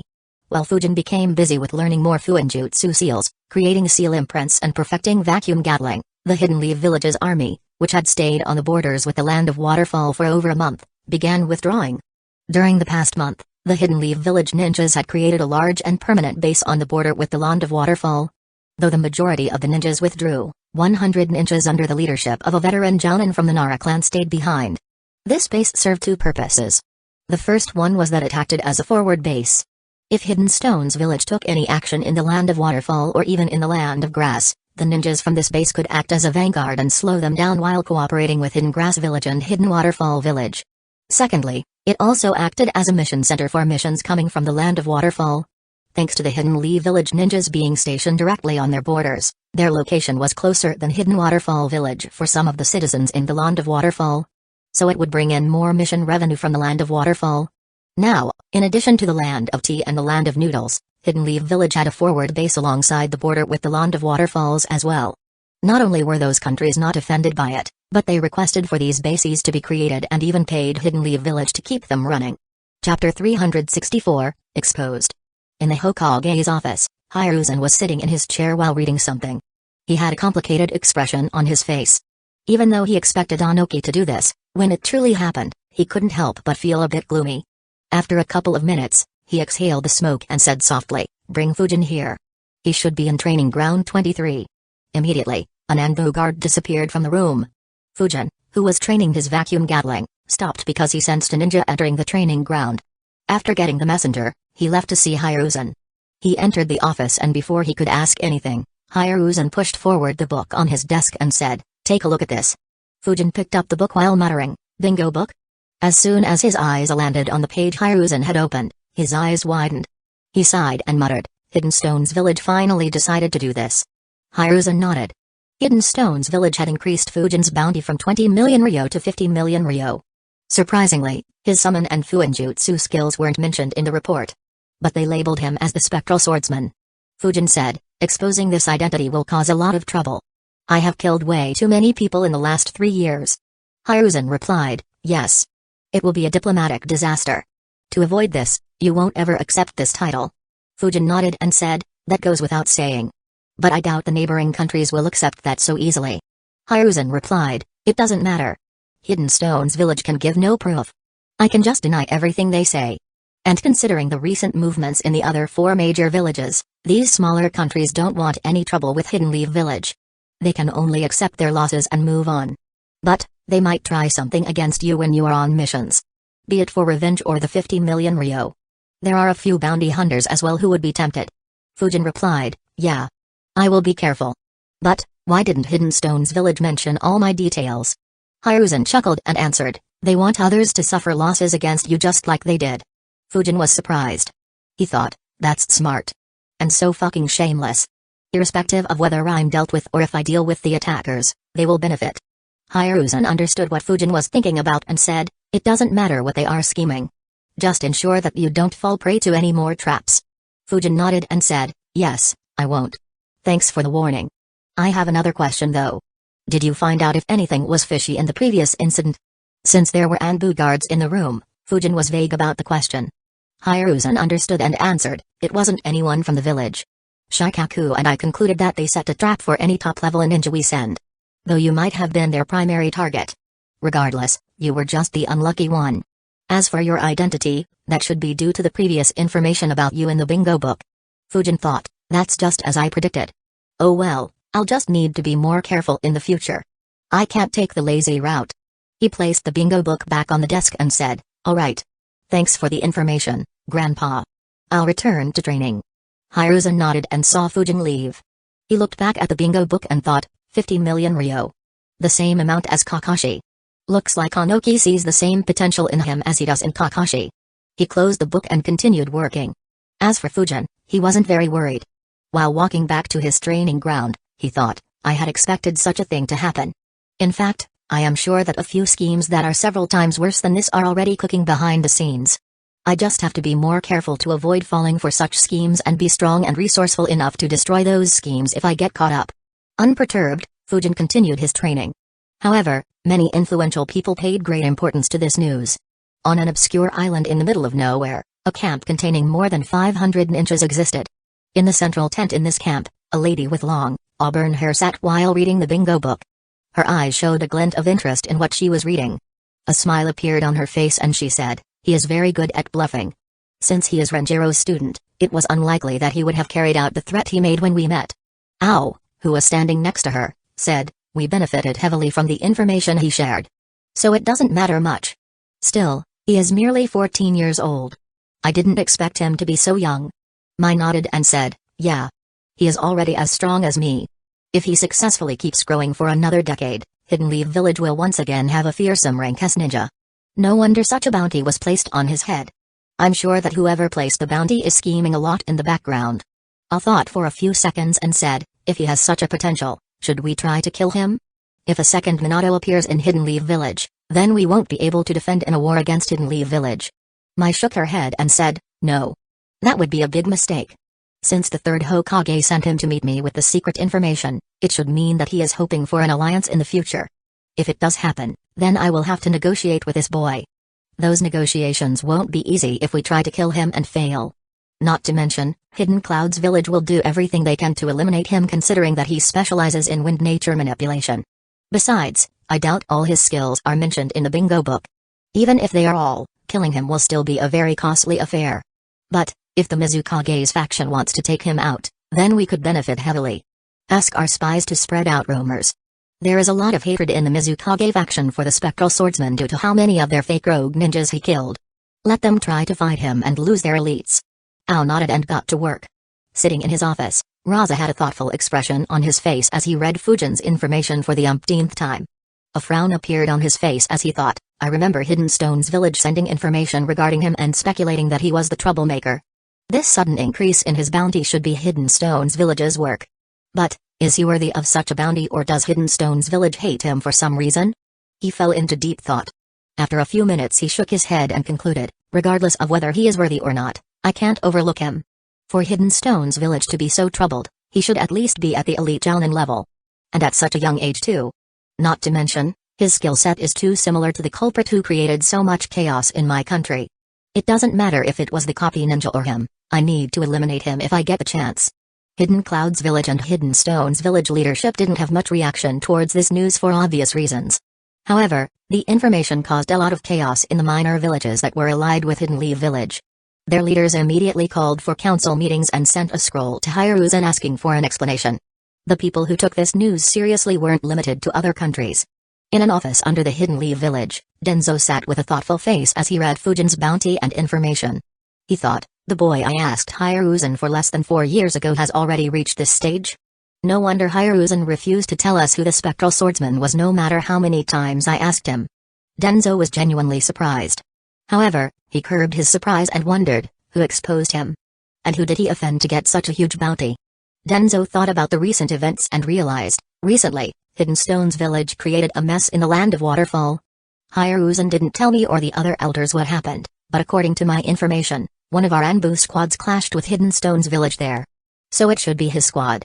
But why would that make Hidden Stone's village so alarmed? Denzo's left eye widened as he recalled, wait, around half a year ago, the Four-Tails Jinchuriki, Roshi, went on a rampage in the Land of Grass. Information regarding that incident was buried as well. I thought we benefited only due to Hidden Stone's village's folly. But if I assume that Roshi clashed with him, Then it would make sense for Hidden Grass Village to trust Hidden Leaf Village so much and for Hidden Stones Village to attach so much importance to him.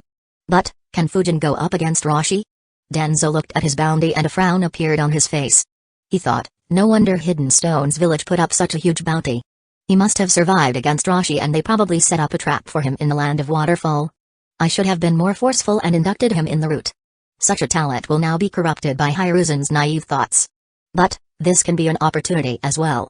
Denzo entered into deep thought. He analyzed, for an Anbu, maintaining their disguise is the most important. If their identity is leaked, then everyone who they targeted and their families will try to get back at them. Hiruzen has failed him by failing to protect his identity. I can use this to try and recruit him. In addition, the spectral swordsman is known to be very ruthless and efficient. His method seems to be very similar to mine. I could try to influence him with my ideology as well. He looked at a root ninja in his office and instructed, call the two elders here. Due to his analysis, Denzo was upbeat about his chances of recruiting Fujin. However, if he was to know that Hiruzen was planning to pass the route to Fujin in the future, one would wonder what Denzo's expression would be. Chapter 365, A Casual Spar. The people surprised by this bounty weren't limited to just village leaders. Okimaki Choza saw Fujin's bounty while looking through the new bingo book. A thought, such a high bounty. No wonder Lord Hokage wants to nurture him. But, I still don't understand why he wants to make someone this talented a negotiator. Yamanaka Inoichi thought while looking at Fujin's information, so this is the boy that has been giving Shikaku sleepless nights. Fumito is on his squad. I'll ask him to improve his relationship. Hyuga Hayashi analyzed, so this is the boy pushing Hoka to continuously become stronger. I hadn't paid much attention to him earlier. But if someone like him is pushing Hoka, then it'll be very beneficial for Hoka. A look of surprise appeared on Inyuzu Katsume's face as she thought, I remember how dedicated he was to training during the Chunin exam. I knew he'd become strong. But I never imagined he'd reach such a level so quickly. The other clan leaders had similar reactions. However, because they hadn't been in direct contact with Fujin, they had to look up for more information on him. Since not everyone checked the bingo book regularly, the ones other than the clan leaders didn't get to know about Fujin's bounty immediately. But as the word about this matter, almost everyone in Hidden Leaf Village became aware of another talented youngster rising through their ranks. Of course, the one who was the most proud was Renjiro. A smile formed on his face as he muttered, it looks like I might not be able to keep up with him anymore. He looked at the sky and wondered, is this a sign for me to retire and leave active duty? Fujin was unaware of the fame he was gaining in his village. However, even if he had known, he wasn't in a state to think about it. The effect of the soldier pill had run out and he was in a deep sleep as his body and mind were completely exhausted. He rested for a couple of days before continuing his morning routine. To push himself to his limits, he started to use his training seal at 100% capacity for the duration of the training. After the training, he sat with his back against a tree while breathing heavily. He thought, 100% capacity is too much to handle with that intense workout. I should go at 92% from tomorrow and slowly increase it to 100% in a month. Fujin took a while to catch his breath. On recovering, he analyzed, in the last 3 days before the pill ran out of energy, I managed to create imprints for all the seals that I decided on. And my clones managed to learn both, the 5 elements seal and 5 elements unseal. I will next create imprints for these two. Their complexity level is much higher than the other seals I imprinted. Once I manage to create imprints for them, I'll begin working on the 4-symbol seals imprint. My vacuum Gatling is also at a usable level now. Its speed is around 71% of my vacuum bullet. And I can fire them at an angle of up to 45 degrees. In terms of firing rate, I can fire 4 rounds in a second and 10 in 3 seconds. Spending more time on improving any of these aspects would be pointless. Over the next few months, as I become more used to this jutsu, its speed should increase to around 90% of the vacuum bullet and the angle should increase to 60 degrees. The firing rate should also increase to 5 rounds in a second. I only need to train one more thing with the vacuum Gatling. After I'm done with it, I'll begin working on a Neo vacuum jutsu. But, these can wait for some time. I need to do something more important today. Fujin kept resting until he had completely recovered and then got up and began moving towards another training ground. He thought, I hope this goes well. If possible, I would love to explore this route further as well. Maybe not to the limit, but close to that point. Fujin disappeared from his spot and moved at a rapid speed using body flicker. In one of the many training grounds in Hidden Leaf Village, a voice could be heard reverberating among the trees. 894, 895, 896, 897, 898, 899. Suddenly, the person stopped and looked up. After a moment, he continued doing his push-ups and asked enthusiastically, Fujin, how have you been? Fujin replied, doing well, Guy-san. How about you? Guy replied with the same enthusiasm, never been better. Why are you here? Also, just call me Guy. Fujin, sure. I need your help. My taijutsu skills are growing rusty and I was wondering whether you'd be up for some sparring. Guy said, so you want to spar? Alright. Just give me a few minutes.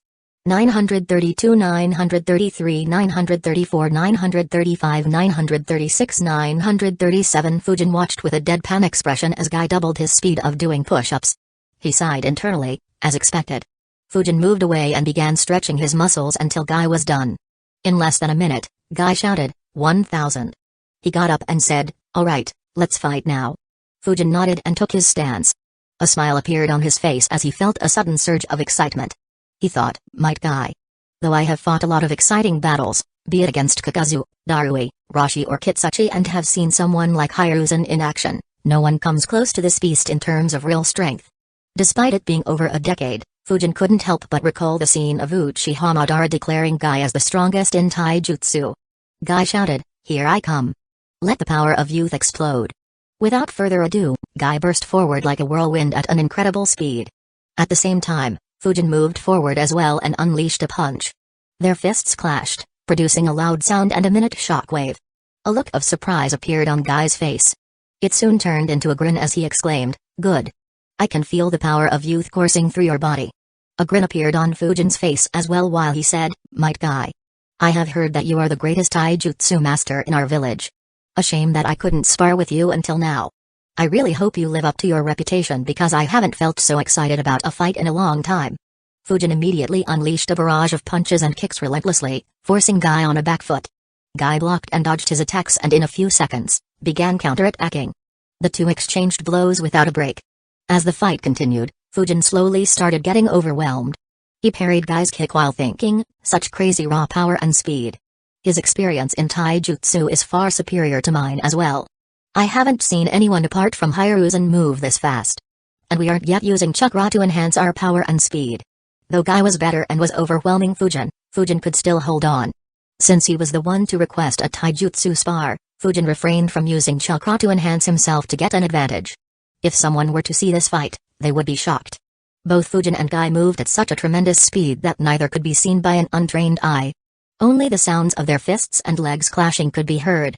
Occasionally, some part of the ground would blow up or a tree or two would be broken. After 5 minutes of such intense combat, both fighters finally stopped and stood around 10 meters apart while facing each other. Fujin's breathing was slightly rough. A few bruises could be seen on his arms and legs. However, none were serious. In comparison, Guy didn't have any injuries on his body. His breathing, though slightly heavier, seemed normal as well.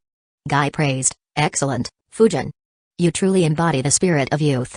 Fujin replied, thanks, Guy. Your reputation doesn't do you justice. A grin appeared on his face as chakra began flowing around his body. He asked, I wonder if you'd like to get serious now. Guy observed Fujin and said, the Senju Taijutsu style. Good. Other than Lady Tsunade, I haven't seen any other ninja from the Senju clan exerting more chakra than you. Guy took his fighting stance. Fujin immediately became extremely serious. He immediately concentrated chakra in his eyes. He could sense an intense chakra being radiated from Guy. It wasn't as strong as his chakra in quantity, but it felt far more intense. Sweat dripped down Fujin's forehead as he observed Guy's application of chakra. He could only think, this guy. Chapter 366, Strong Fist Style. Looking at the serious look on Fujin's face and his glowing eyes, Guy said, my fighting style is called the Strong Fist Style. Unlike the Senju Taijutsu style which uses chakra to just enhance the power behind the punch or the kick, this method enhances the entire body. Though it lacks explosive strength, its impact is much higher. Fujin was still surprised. He replied, I see. He thought, I should have expected his fighting method to not be merely taijutsu. His chakra is completely infused in his body. There is no leakage. But this method is different from just concentrating chakra in one part of the body. Infusing chakra directly into the body puts intense pressure on muscles and the chakra network itself. I can understand infusing chakra in limbs. I should be able to do that as well. though it might be a bit painful. But infusing chakra in vital organs is very risky. Is his chakra control and medical knowledge so good that he is so confident in not damaging himself? But that doesn't sound like Guy at all. Before he could analyze further, Guy made a move. He burst forward like a bullet, and within the blink of an eye, he had reached Fujin. Fujin's eyes widened as he thought, so fast. He immediately clenched his right fist and concentrated a lot of chakra on it and punched at the incoming fist. The two fists collided, causing a strong shockwave to spread from the impact. Fujin and Guy immediately jumped back and created some distance between themselves. Fujin shook his right hand and complained, "What is your fist made of? I felt like I was hitting iron." Guy chuckled, "You aren't bad yourself. Get ready. I'm about to be serious." He moved towards Fujin and both exchanged a flurry of punches and kicks once again. Suddenly, Guy took a step back and began spinning while shouting, "Severe Leaf Hurricane." He unleashed a series of kicks, targeting Fujin's legs, waist and head in a random pattern. However, Fujin managed to block or dodge every kick. Suddenly, Guy jumped in the air and attacked Fujin with a heel drop. Fujin immediately moved out of the way and retreated. As he expected, as soon as Guy's kick landed on the ground, rocks were sent flying everywhere around him. Guy ignored those rocks and attacked Fujin again. As the two of them fought, Fujin analyzed Guy's abilities. He thought, in terms of speed, he is just barely slower than Hiruzen. The only way I could be faster than him is if I use Assassin's Rush Jutsu. Though if he uses the inner gates, I doubt Assassin's Rush Jutsu would be able to keep up. Not to mention, Assassin's Rush only provides a linear speed boost. That said, though he is faster, I can still keep up and defend myself, even if just barely. One mistake and I'll take a bad punch or a kick. I'm very intrigued about this strong fist style though. His punches and kicks are enhanced with chakra. But not the same degree of chakra as the Senju Taijutsu style. I can concentrate far more chakra in my fists and legs than him. On the flip side, the Senju Taijutsu style consumes chakra at a much higher rate. And it doesn't buff speed or defenses like the strong fist style. Still, despite seeing it for a considerable amount of time, Fujin could still not wrap his head around one fact. He cursed, "I still can't believe how fucking good Guy's chakra control is. Isn't he supposed to be an untalented ninja who reached the top with nothing but hard work and determination? This changes my entire understanding of this world."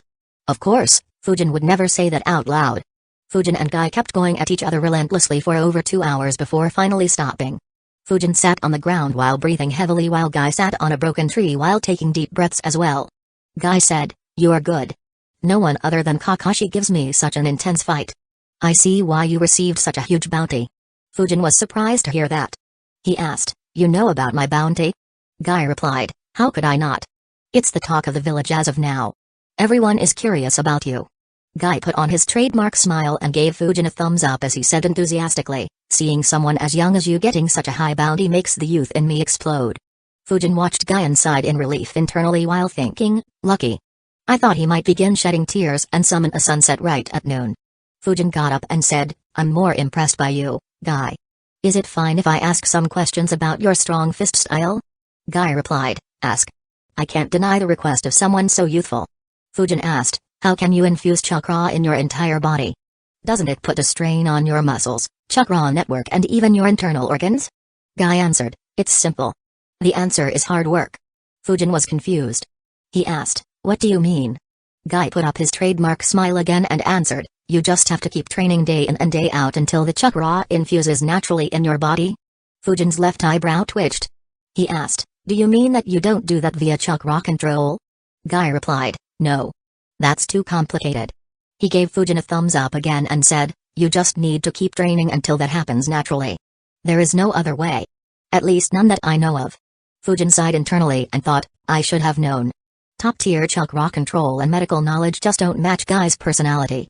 He became serious as he analyzed, "Still, though the method is strange and unconventional, I don't think it will be risky. In fact, I have a feeling that this might be a prerequisite for learning the 8 inner gates. Or at the very least, being able to strengthen the body this way could help in improving the ability to sustain the 8 inner gates. The reason why I don't think this is risky is due to how often Guy might be using it. In the future, Lee would master this easily too. And it's possible that Might Dewey knew this as well. Or perhaps he knew something similar and Guy improved upon it." Guy saw Fujin in a deep thought and asked, "What are you thinking about?" Fujin said, "I have been feeling like my taijutsu has been stuck at the same level for a couple of years.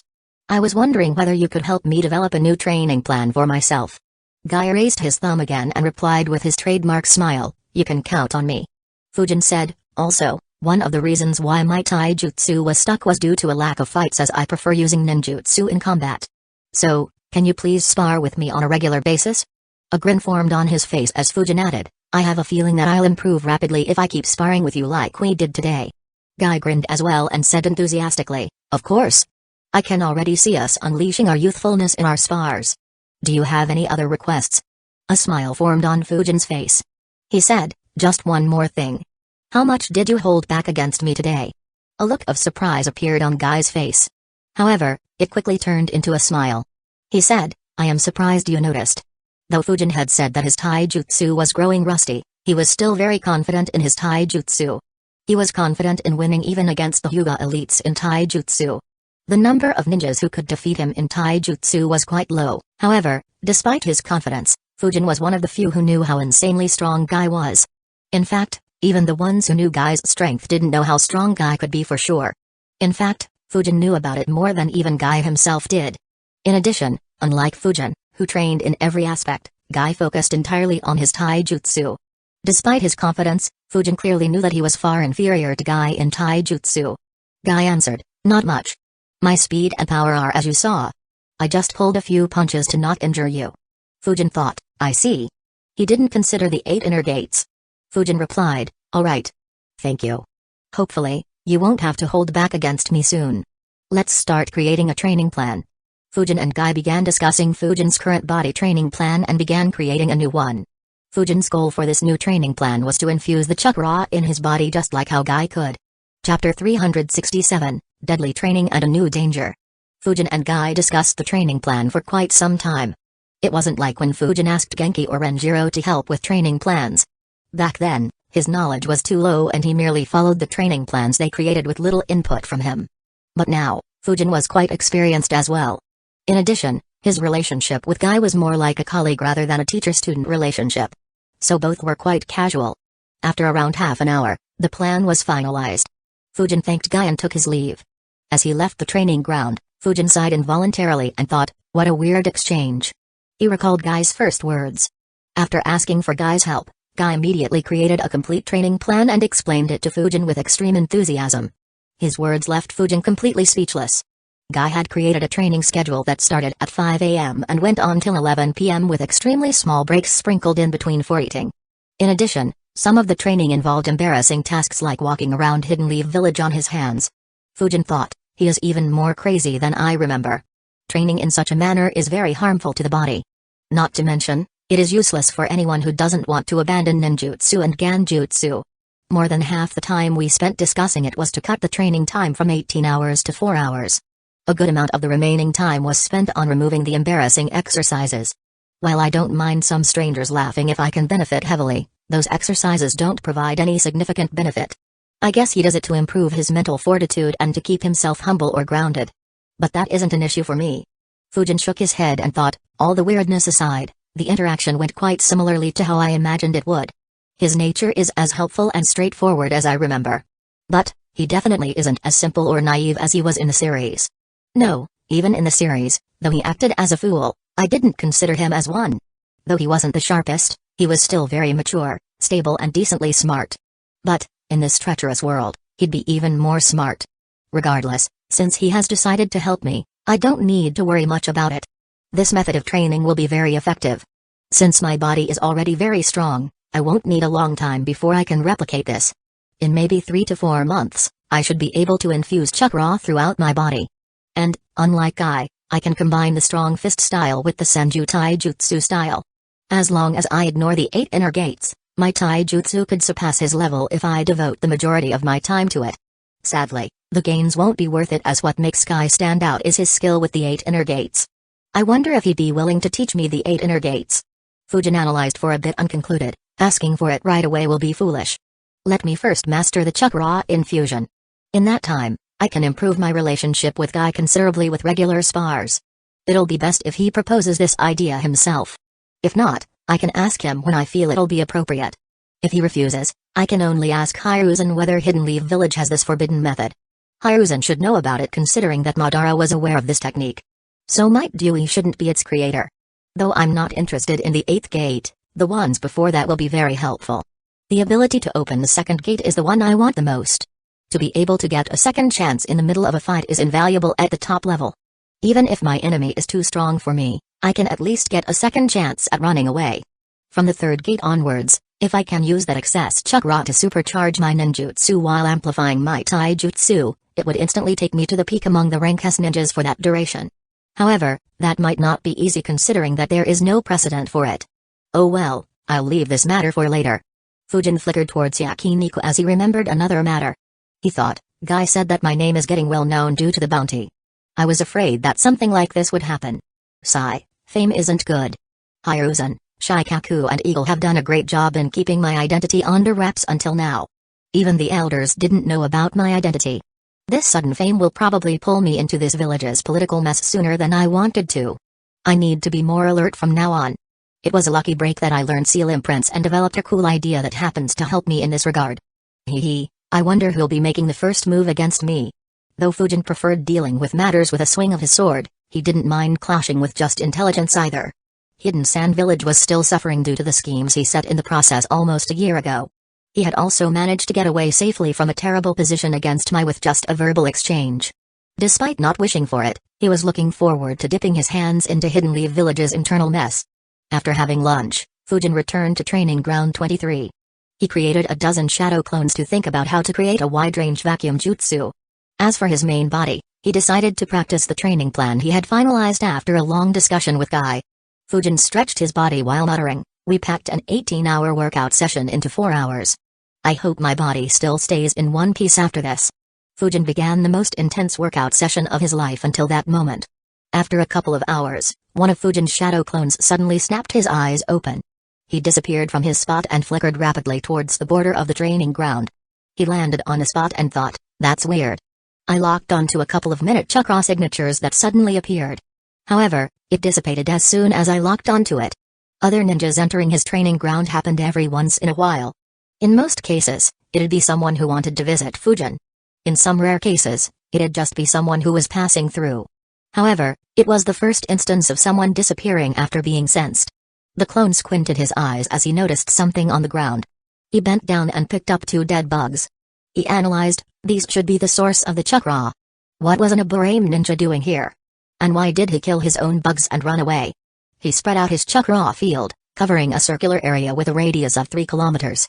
Immediately almost every high-level ninja in this area looked in the direction of Fujin's clone. Fujin's clone deactivated his chakra field and analyzed, I didn't find anyone hiding in nearby training grounds. Whoever it was should have mixed with the civilians and the ninjas. Regardless, why would the Aburame clan send a ninja to do something so fishy? He thought for a few seconds before shaking his head. A frown formed on his face as he concluded, no, this isn't the style of the Aburame clan. It should be Shimura fucking Denzo. Why the hell is that bastard crawling out of the ground? He took another look at the bugs and observed, these bugs aren't poisonous ones. Rather, they are the ones used for scouting and spying. He wants to collect my information. Knowing his record, he wants to either eliminate or recruit me. If it's the latter, I can handle him. But if it's the former... The frown on his face deepened. He thought, though I am confident in being able to go up against Denzo and even his remaining root ninjas in a fair fight, these bastards will never fight fair. In addition, though Hiruzen is extremely devious, he has a soft spot for Denzo. Even though taking the root from him might seem a big punishment, it is very tame considering that he killed the rank S ninja, caused another rank S to go rogue and was the main reason behind the massacre of Hidden Leaf Village's strongest clan. So even if Denzo makes a move against me, I can't count on Hiruzen to back me up. And, I'll also need to be on guard against that freakish eye. Sigh, as I expected, fame is a pain in the ass. Denzo, I hope you don't make things difficult for me, else I don't care if Hiruzen gets offended. I should wait till I take the Flying Thunder God though. It shouldn't be an issue as I doubt Denzo would make a move against me in a hurry. After completing his analysis, the clone clenched his fists. The dead bugs in his hand were cut into minute particles and cremated. A second later, he dispelled himself. Fujin was sweating heavily as he exerted his body to the max. Suddenly, his eyes widened as he received the clone's memories. His expression went back to normal and a smile appeared on his face as he thought, so you have decided to crawl out? It looks like things might not get boring even after I retire from the Anbu. Chapter 368, Failure. Fujin didn't bother thinking about Denzo anymore and focused on his training again. After 4 grueling hours of relentless training, Fujin's body felt like it had been pushed beyond its limits several times. His muscles burned with a searing intensity, and every breath he took was a laborious effort. With a deep, ragged exhale, he finally released the tight control he had maintained over his body. He collapsed backwards onto the training ground, his back making contact with the earth. Drops of sweat glistened on his forehead before trickling down, mingling with the earth below. His chest heaved as he lay there, staring up at the sky. He muttered, finally done. What a fucking crazy training plan. And I have to put my body through this hell on a daily basis. Fujin closed his eyes and kept lying there, recovering both body and spirit. After around 5 minutes, Fujin finally got up. He stretched his sore muscles while thinking, no wonder the 8 inner gates isn't popular. Only a maniac can put his body through this hell for years. Still, there is no doubt that this will be very beneficial for me. I should have gone to Gai right when Renjiro's training plan began losing effect. I should also make a new training seal. I will be comfortable with the maximum limit of this seal in less than a month with this training. Fujin dispelled his clones and received their memories. A look of surprise appeared on his face. He thought, that's weird. None of my clones could think of a good vacuum jutsus. He began walking home while analyzing. The only decent idea they came up with was using several vacuum jutsus while using the infinite breakthrough jutsu at the same time. It would affect a wide range. But it isn't the same. It is merely spamming the normal vacuum jutsus. Though it would appear as a similar effect, it won't be the case. Not only will there be a lot of gaps to dodge the attack, but it won't be stronger than my normal vacuum attacks either. I need to think of something better. Fujin freshened up and had dinner before calling it a day. Lying in his bed, Fujin wondered, now, what to do about Denzo.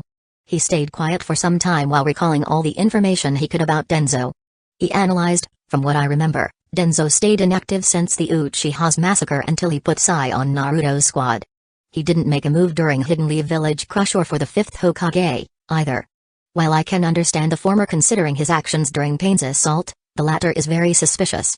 Why didn't he try and claim the 5th Hokage's spot after Hiruzen died to his own student? Fujin analyzed for a while before concluding, the only reason I can think of is the fame and reputation of Jiraiya and Tsunade. Perhaps, even if he tried, the other council members would push for Jiraiya to take the seat. After all, in terms of fame and reputation, Jiraiya is in a whole different league than Kakashi. Even if he tried using Shizuizai to influence the daimyo, everyone would become very suspicious of such a decision. So his secrets would be out and would be far more detrimental for him in the long run. Wait, now that I think about it, the Hokage's appointment needs a vote from Jounins. Without a crisis created by Akatsuki and an opportunity to create and lead a shinobi alliance, he wouldn't be able to become the Hokage. No wonder he didn't fight for it. But, since he is making a move now, there might have been a change I'm not aware of, or perhaps my existence is tempting him to make a move. Either way, he has the potential to create a lot of mess. Fujin was unaware of the fact that Hiruzen allowed Denzo to recruit talented orphans from the Land of Water into the route. Though the route was merely in the beginning stages of recruiting and the recruits didn't add any immediate power to the route, it increased Denzo's hope. It also gave him an opportunity to exert some political influence in Hidden Leaf Village again. Fujin analyzed, if Denzo begins interfering, then he has the ability to change the future events. If he does that, I will lose a lot of my advantage needlessly. Though he won't be able to affect Akatsuki's operations much, he could alter the future by interfering in Hidden Leaf Village's politics or worse, by interfering with Naruto and Sasuke. What to do?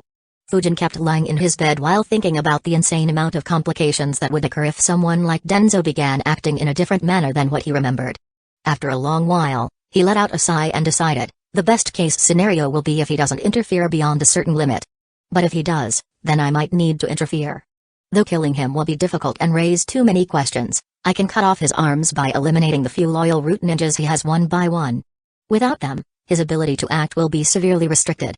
And though Hiruzen has a soft spot, I doubt he'll give Denzo additional forces. He isn't that naive. But, I can't use wind style. Even though I can remove the traces, Hiruzen and Eagle have too much information about me. They will become suspicious and begin keeping tabs on me. Fortunately, I still have a hidden card. Lightning sparks appeared on Fujin's body before disappearing. Though Fujin's lightning jutsus weren't as broken as his wind jutsus, they were still strong enough to take on a Jounin. More importantly, they were backed by his fearsome speed and strength. Normal Jounin-level root ninjas wouldn't stand a chance against him. Fujin analyzed, no one is aware of my skill in lightning style. To avoid any suspicions, I didn't visit the lightning training rooms. If I kill some root ninjas using lightning style, Denzo will suspect Kakashi. Since Kakashi wouldn't do something so drastic by his own will, he will suspect Hiruzen. If a conflict between the two happens, then that'll be for the best outcome. Fujin yawned and muttered, enough planning for today. I'll have to wait to see what he does first. He closed his eyes and fell asleep within a minute. The training had drained him entirely. From the next day, Fujin followed this routine. He trained with the new training plan early in the morning. He would follow it up with a 3-hour-long taijutsu spar with Guy. After lunch, he would experiment with the ideas he had for an AO vacuum jutsu. This continued for 5 more days until Guy said, "The power of youth overflows in you, Fujin. Unfortunately, I have to take a mission tomorrow." Fujin nodded and said, "Good luck, Guy. Let me know when you return. I am usually in training ground 23 or the large house next to it." Guy gave Fujin a thumbs up and said, "Definitely."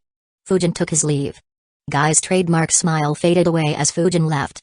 He thought, Suzuki Fujin. I never thought that someone so talented in ninjutsu would be willing to undergo such a training regime for 6 days straight. His taijutsu is already better than Kakashi's if he doesn't use the Sharingan. His grin returned as he exclaimed, "A junior is pushing himself so much. I need to increase my training even more. Before I leave, I will do a week's training in only a day." He immediately dropped down and began doing push-ups at such a speed that his body looked blurry and left several after images. Fujin didn't bother Guy anymore. He had another issue to take care of. While eating inukiraku, his mind was occupied by the issue he was being troubled with. He thought, it's almost been a week since I started. But I still haven't had any success in creating an AO vacuum jutsu. Though I could create the idea I had, its effect was much lower than what I wanted. I won't be able to pierce a Susanoo with this method. Unfortunately, I don't have any other good ideas. Creating a large enough vacuum core for an AO attack is not possible. Perhaps spamming vacuum cannon might be the only way to replicate Denzo's success against the Susanoo. I wonder how he does it. Unfortunately, no matter how hard Fujin thought, he couldn't come up with a decent idea. It came as a surprise to him considering how quickly he could create the other vacuum jutsus. The next day, after consuming the soldier pill, Fujin decided, there is no point in wasting a lot of time trying to figure this out. With vacuum gatling, vacuum blade and vacuum slash, that Hidden Stone's village army will be helpless against me. So I don't need to worry much about this. I will begin working on taking my wind style to the next level. Hopefully, I'll find some inspiration as I work on it. Chapter 369, Wind Domain. Fujin was sitting on the training ground while waiting for his chakra to recover. His clones had continued working on the remaining seals. Fujin didn't bother visiting the training rooms because he was deep in thought. His mind was occupied with thinking about what he wanted to create. Once his chakra recovered, Fujin got up. He began emitting chakra into the air from every chakra point on his body. As soon as the chakra was released, it transformed into the wind and mixed with the surroundings. If a normal person saw, he wouldn't feel anything different. However, any ninja would immediately feel the high amount of chakra concentrated in the area. Fujin analyzed, unlike the wind-style Ganjutsu, this can be easily detected. But doing what I have in my mind can't be done with that little amount of chakra. But, it shouldn't be an issue. Even though I'm sacrificing stealth, it will be compensated by the abilities of this technique. Fujin focused his eyes on a branch of a tree in front of him. More accurately, he focused on the wind around the branch which had his chakra mixed in. In an instant, the wind attacked the branch. The winds caused the branch to sway. A few leaves fell but no damage was inflicted to the branch. Fujin furrowed his eyebrows as he analyzed, this will take a lot of time. He closed his eyes and continued emitting more chakra in the surrounding area. As he did, he also focused all his attention on sensing his wind chakra that was mixed into the surroundings. After 5 minutes, he snapped his eyes open and exerted control on the chakra he had released. Immediately, winds began flowing around him. The branches of the trees around him began swaying in the wind and a few leaves broke off. Fujin sighed and thought, it's very difficult to exert control over this chakra. Making it sharper is even more difficult. Though my control over wind jutsu is normally very good, it is because I manipulate it however I want before it leaves my body. Even though I have some more control over jutsus like Blades of Wind and Infinite Breakthrough due to yin-yang manipulation, it still has more to do with what I do before I launch the jutsu. As I speculated, this will be a rather difficult technique to create. Memories regarding his idea flashed into his mind. Fujin thought, it has been a long time since I wanted to create something like this. I first had the idea after seeing the Ranki wind jutsus. But the idea was very vague back then. And I didn't have any idea of how to even start working towards it. That changed when I fought with Susumu. His application of wind style to cast Ganjutsu gave me an idea of how I could start. My idea is to emit chakra into my surrounding winds and control it. If it goes as I want it to, then I should be able to create extremely high-speed winds at will. I should also be able to make those winds extremely sharp. At a later stage, I should also be able to mix vacuum blades in this technique. Once it is completed, it will be akin to the wind variant of the Raikage's Cloak of Lightning. Though it won't buff my speed or physical defense and attack like the Cloak of Lightning, the entire area around me will be a death zone. I can use the winds to tear apart anyone who enters in the range of this technique. I can also use the winds to defend against ranged attacks. And though I'm not sure whether I can use this to buff my speed, this could potentially aid me in another way. That is, the power of flight. A glint appeared in Fujin's eyes. The ability to fly and to create such a domain around him were among the top abilities that he craved. He thought, considering the nature of this technique, it can't be called a jutsu. Instead, I will call this my wind domain. Once I master it, even Obito would be very wary of sneak attacking me in the middle of a battle. He can enter my domain, but he can't deactivate his intangibility while he is in it. Unfortunately, this technique will be very difficult to create. According to my calculations, I'll need at least a year of extreme training to make this technique workable. Raising it to a level comparable to Raikage's Cloak of Lightning will need even more time. In addition, I will have to break this technique into several parts, as trying to directly master it in its entirety will be doing too much at the same time. Also, these parts would help me keep track of my progress. As for what these parts will be, Fujin chuckled as he thought, they would be the Ranki jutsus in the library. Wind levitation jutsu, projectile control jutsu, wind retrieving jutsu and the rank D propelling winds jutsu will be ideal for creating this technique. It's just that instead of using my own chakra, I need to perform these jutsus with the chakra I have emitted into the surroundings. Of course, these alone won't be enough. They can improve my control but won't help me much in attack. For that, I need to create blades of wind and later vacuum blades with the emitted chakra. In addition, I need to create a new jutsu. The jutsu will be the ninjutsu variant of wind-style Ganjutsu. While maintaining the stealth aspect, I want to form an attack with the wind chakra I have emitted. Since the chakra will be very low, I can only create one attack. One simple cut with sharpened winds at the neck. I will call it the silent cut jutsu. This will have two usages. The first one is obviously for assassination. The second is to use this to sneak attack anyone who detects my technique, stays a safe distance away and is able to defend against me. Though I have a few more ideas, this should be enough for now. I'll begin my training. Fujin created 5 shadow clones. Fujin and his clones spread out around the training ground. Each of them emitted their chakra into the air and tried using it to use the wind retrieving jutsu. Fujin quickly became engrossed in his training.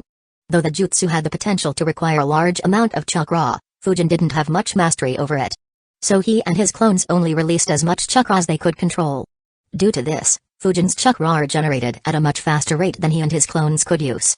So apart from needing a break after dispelling and recreating the clones working on Fuin Jutsu, Fujin didn't need any other break. Fujin ignored everything else and continued his training. 3 days later, a ninja wearing a mask appeared in an underground tunnel. He walked towards a room and entered it. He knelt and respectfully said, "Denzo-sama." Denzo looked at him and said, "Trune, report your observations." Trune reported, "I tried keeping an eye on Suzuki Fujin for the last 10 days. For the first 6 days, he woke up at 4:30 a.m. He went to training ground 23 at 5 a.m. He stayed there until 10 a.m. From 10 a.m. to 1 p.m., he went to the training ground where Might Guy was at. He spent 3 hours there before going to have lunch in either Yakiniku, Ikiraku or his house. He returned to the training ground 23 after lunch and spent another 4 to 6 hours there before going back to his house. On the 7th day, Guy had to go on a mission. So Fujin stayed in the training ground 23 until lunchtime. But, in the last 3 days, he has stayed all the time in the training ground 23. He hasn't left for food or sleep. I believe he is using a soldier pill to train continuously." Denzo was surprised. He thought, so much training? Is he preparing for something? Or is this how he always is? He asked, "What is he training in? And did you inspect his house?" Trune answered, "I planted some of my insects to spy on what he and Guy were doing. They both sparred for 3 hours straight on a daily basis. Fujin's taijutsu is very good. He uses the Senju taijutsu style. In a pure taijutsu fight, I don't think any root ninja will be a match for him. As for what he did in training ground 23." He took a pause before continuing, "I couldn't find out. He keeps his chakra field activated in the training ground all the time. I tried sending in some insects, but he detected them and even tried looking for me. I planted some bugs in the training ground in the night, but he could somehow find and kill all of them before he began doing whatever he was doing. So I have no idea what he does there. As for his home..." Sweat gathered behind Troon's mask before he could give an answer. Chapter 370, Limitless Applications of the Wind Domain. Denzo asked, "What about his house?" Troon answered, "Whenever Suzuki Fujin leaves his house, he puts a 5-seal barrier tag on the door. I managed to find 2 more tags within a day. But despite searching for a long time, my bugs couldn't find the 2 remaining tags around his house. I can't say for sure, but I think that there are a lot more seals on and around his house. I got a feeling that if I had gone to inspect myself instead of sending bugs, I would have been discovered even if Fujin wasn't there." Denzo was stunned. He began analyzing, such carefulness while training and such protection for his house. Even the Uchiha clan wasn't so much on guard despite knowing that we could attack preemptively. What is he up to? Denzo became very suspicious of Fujin. No other Hidden Leaf Village ninja took so much effort to protect their secrets. The only one who did was Denzo himself. Denzo analyzed, there shouldn't be anything fishy in what he does in the training grounds. Hiruzen can inspect them anytime he wants to. However, his house might contain a lot of secrets. But, why didn't Hiruzen look into it? Such behavior is even more brazen than what Orochimaru did. At the very least, he didn't do anything in his own house and created secret bases around the village. So why didn't Hiruzen look into it? Or could it be that he has given the boy his approval? Denzo analyzed for a few more minutes before concluding, I forgot that Suzuki Fujin is only 14 years old. What secrets can he hide? Apart from some sessions to learn mystical bomb, he has no record of any expertise in medical ninjutsu. Hiruzen is likely using that boy to bait me. The seals should have been placed when Hiruzen understood that it was inevitable for his identity to be leaked. Once I make a move, he will get a reason to take the orphans I just recruited. Denzo looked at Troon and instructed, don't spy on him continuously for now. Instead, you will spy on him for 2 days once every fortnight. Select the days randomly. Troon replied, I will, Denzo-sama.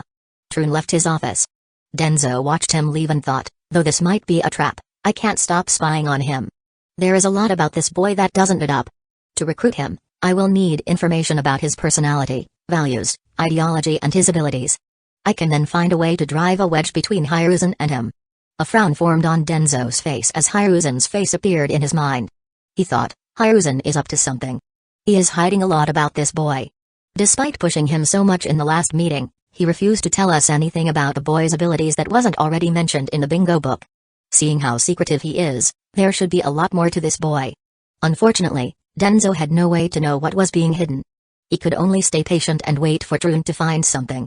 Though Fujin had an idea that Denzo's subordinates were likely spying on him, he didn't know who was doing the job. After the first mistake, Troon was extremely careful. He stayed long away and only sent scouting bugs to check on him. He avoided doing anything that could expose him. He didn't send his bugs when Fujin was inside the training ground and stopped planting bugs in the training ground during the night after Fujin got rid of them thrice. As a result, Troon managed to stay hidden. But as a consequence of such carefulness, he wasn't able to get any information about Fujin's abilities other than his taijutsu.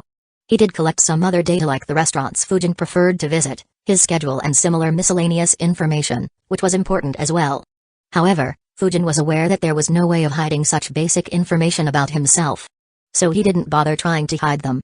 Instead, he just raised his guard against any attempts to poison him. Since Troon didn't expose himself again, Fujin stopped caring about him and continued his training. His progress with the wind domain was slow, but he made rapid improvements in taijutsu after Gaia returned from his mission. However, his biggest gain was something else entirely. Fujin was sitting in his basement, his mind completely focused. His eyes were glued to his left arm, which was entirely covered in various symbols. Under Fujin's control, the symbols began rearranging themselves, forming a seal on his left arm. Fujin let out a sigh of relief. A smile appeared on his face as he muttered, 4-symbol seal imprint is done. He focused once again. The seal on his arm began moving to a point on his left palm. Within minutes, it completely disappeared. Fujin observed his hand and thought, finally I have a reliable method to deal with Jinchuricus. However, for it to be successful, I'll need to use the seal before they transform into their tailed beast mode. Otherwise, it might be very risky. However, I can't say for sure until I experiment. Experimenting on tailed beasts right now isn't possible. But I should try to experiment on other stronger beasts. Though the 4-symbol seal is mostly used for tailed beasts, there is no reason why it can't be used to seal other beings. The scene of the gigantic whirlpool appeared in Fujin's mind. He shook his head and analyzed, but, unlike the tailed beasts, the other beasts can probably not be used as a chakra battery. The best way to use them would be a summoning contract. If they disagree or lack intelligence, then I can seal them with a seal and release them for rampaging around. They would serve as a good distraction. I also need to create the 8 trigram divination seal. That would require some experimentation as well. Once that is done, I can begin working towards an original seal. I will have my clones working towards this after the remaining seals are learnt. Shouldn't be too long now. I should be done with this in the next round of training. Fujin left his house and went to the training ground to continue with the wind domain training. Fujin walked to the center of the training ground while inspecting the training ground with his chakra field and stood facing a tree. After confirming that there was no one spying, he began emitting chakra into the air. Soon, the entire surrounding was filled with his chakra. Fujin concentrated on the chakra in front of him. Winds formed and began moving towards the tree. However, instead of moving normally, the wind moved in a unique pattern. A large amount of wind concentrated together as if it was forming something. Soon, it took the form of a human hand. Its size was as large as a normal person, and instead of fingers, it had sharp-looking claws. Fujin controlled it and used it to grab a branch of the tree. Immediately, around a quarter of the leaves on the branch were pulled off. The branch itself was assaulted by the winds several times. Fujin observed the attack and thought, though I haven't made any groundbreaking progress in the wind domain, I am progressing steadily. This attack is a result of 3 weeks of training. I will call it the Ghost Palm. Once I master it, I can use it to grab or just slash my opponent. If I grab it, then I can use it to either immobilize him or to shred him. Fujin controlled the Ghost Palm and pulled all the leaves that were broken off towards him. The Ghost Palm slowly dissipated while a few hundred leaves moved towards Fujin. The branch stopped swaying. Some of its bark was peeled off, but the branch itself was largely unharmed. Fujin analyzed, its power is still lacking, but I still have more than a month of vacation left. By the time it's over, this attack will be ready. Regardless, the wind domain has a lot more applications than I thought. Due to my chakra getting mixed with the wind, I get a lot of control over it. I can use it to concentrate the wind in one spot and decrease its density in the remaining places. It's this ability that I use to form the Ghost Palm. And by doubling down on this, I can use the Ghost Palm to create an immobilizing effect. Even without the Ghost Palm, if I just increase the concentration of air around and above an opponent, he will feel immense pressure. And, once the wind domain is properly developed, I'll be able to do the vice versa as well. Every ninja, barring Obito, Pain 6 bodies, and maybe the likes of Kakazu, Hidan and Sasori, needs air to survive. Though this technique wouldn't be effective by itself, as even an academy student can move out of the range, if I combine it with a Fuinjutsu battlefield, this will be an easy killing move. If my opponent doesn't have a space-time movement jutsu like reverse summoning to escape, they'll die helplessly. Chapter 371, The Promised Fight. Fujin continued analyzing. The ability to control the wind and increase and decrease its density also has another advantage. My projectile control jutsu is on a whole new level inside my wind domain. As my control improves, I'll be able to use it to redirect my vacuum bullets and Gatling. Though the control over them wouldn't be too high, it'll be sufficient to deal with anyone who tries to preemptively dodge them or barely dodge them by a few inches. Though this slight redirection can happen only inside the domain, it's fine, as I could redirect them just before they leave the domain. And Fujin's eyes sparkled as he had a terrible idea. He analyzed, if I can go one step forward and control individual gases in the air inside my domain, then I'll reach a similar level of battle prowess as Hashirama and Madara despite having far lesser chakra. Controlling what my opponents breathe. They wouldn't even know how they died. Unfortunately, I have no clue how to differentiate between gases, let alone control them. The difficulty of learning how to do either of it will be insane. It'll be like trying to come up with a new KK Genkai. Leave it. This kind of thing can't be forced. It's like what Renjiro said for KK Genkai. If I'm lucky and have the inspiration or somehow manage to merge the two elements properly instinctually, I'll learn the KK Genkai. Otherwise, I might not learn one even after spending decades working on it. Besides, even if I can't learn this, I do know how to learn a rank S jutsu that could neutralize almost all rank S ninjas if I hit them. The Rasen Shuriken. Should I try to learn it? Fujin fell into deep thought. After a few minutes, he concluded, there are a lot of drawbacks. Though my body is strong, I doubt it compares to Naruto's in healing and resilience. The backlash I'll receive will be even more severe. However, I could circumvent that by just having my shadow clones use that jutsu until I am strong enough. The other issue is time. Despite having the right idea, Naruto still needed several days or weeks with hundreds of shadow clones to learn this jutsu. Though this soldier pill is impressive, it is shit when compared to Kurama. Even if I assume that my affinity for wind is significantly greater than Naruto's, I will still need a lot of time to master this jutsu. And, these aren't even the main issues. How do I explain to Hiruzen how I learned Rasengan? That bastard regularly peeks at my training with that perverted crystal ball. What's so entertaining about my training to peek so frequently? Can't he just watch girls like his perverted student? Anyways, he will notice my training if I train anywhere other than my basement. But learning such a destructive jutsu in my house is a strict no. Even with barriers, I don't think my house will last for long. I had hoped that the Rasengan would be in Section A of the library. That would have given me the perfect explanation for how I know this jutsu. Unfortunately, that wasn't the case. Apart from some scrolls about Minato mentioning this jutsu, there is no information about Rasengan or how to learn it in the library. Fujin began thinking again. Unfortunately, he couldn't think of any method that could work. He sighed and decided, leave it. I'll learn this technique after I master the Flying Thunder God. I can just leave the village and create shadow clones to learn it where no one is present. Suddenly, Fujin's eyes widened as he had an idea. He thought, wait a minute. Why do I have to say that I replicated Minato's Rasengan? I'll use the same reason that Minato gave. I'll say that I was inspired to create this technique by Roshi's tailed beast bomb. I can even say that I thought that the fourth Hokage's jutsu sounded similar to the tailed beast bomb and was inspired to create it this way. Since I'll be trying to merge wind into it to create something that Minato failed in, I can claim the Rasen Shuriken to be my personal invention. The only flaw in this line of reasoning is that it's been just around 8-9 months since I saw it. Minato needed 3 years to create this jutsu. Fujin thought for a few minutes again and decided, screw Minato. Let Hiruzen think that I'm more talented than him. Or let him think that I got lucky and got the right inspiration quickly. However, showing Rasengan will undoubtedly attract some suspicion from Hiruzen. I'll wait until I get the Flying Thunder God from him. After that, there isn't much that I'll want from Hiruzen. The only things that came to mind are Edo Tensei and 8 trigram divination seal. But the 8 trigram divination seal isn't very complicated. I already have a basic idea and should be able to create it quickly. As for Edo Tensei, Hiruzen won't give it to me no matter what. So it's pointless to think about it. Alright, after I get the Flying Thunder God, I will also begin learning Rasen Shuriken. Until then, I'll continue working on my wind domain and taijutsu. Fujin suddenly looked to his left.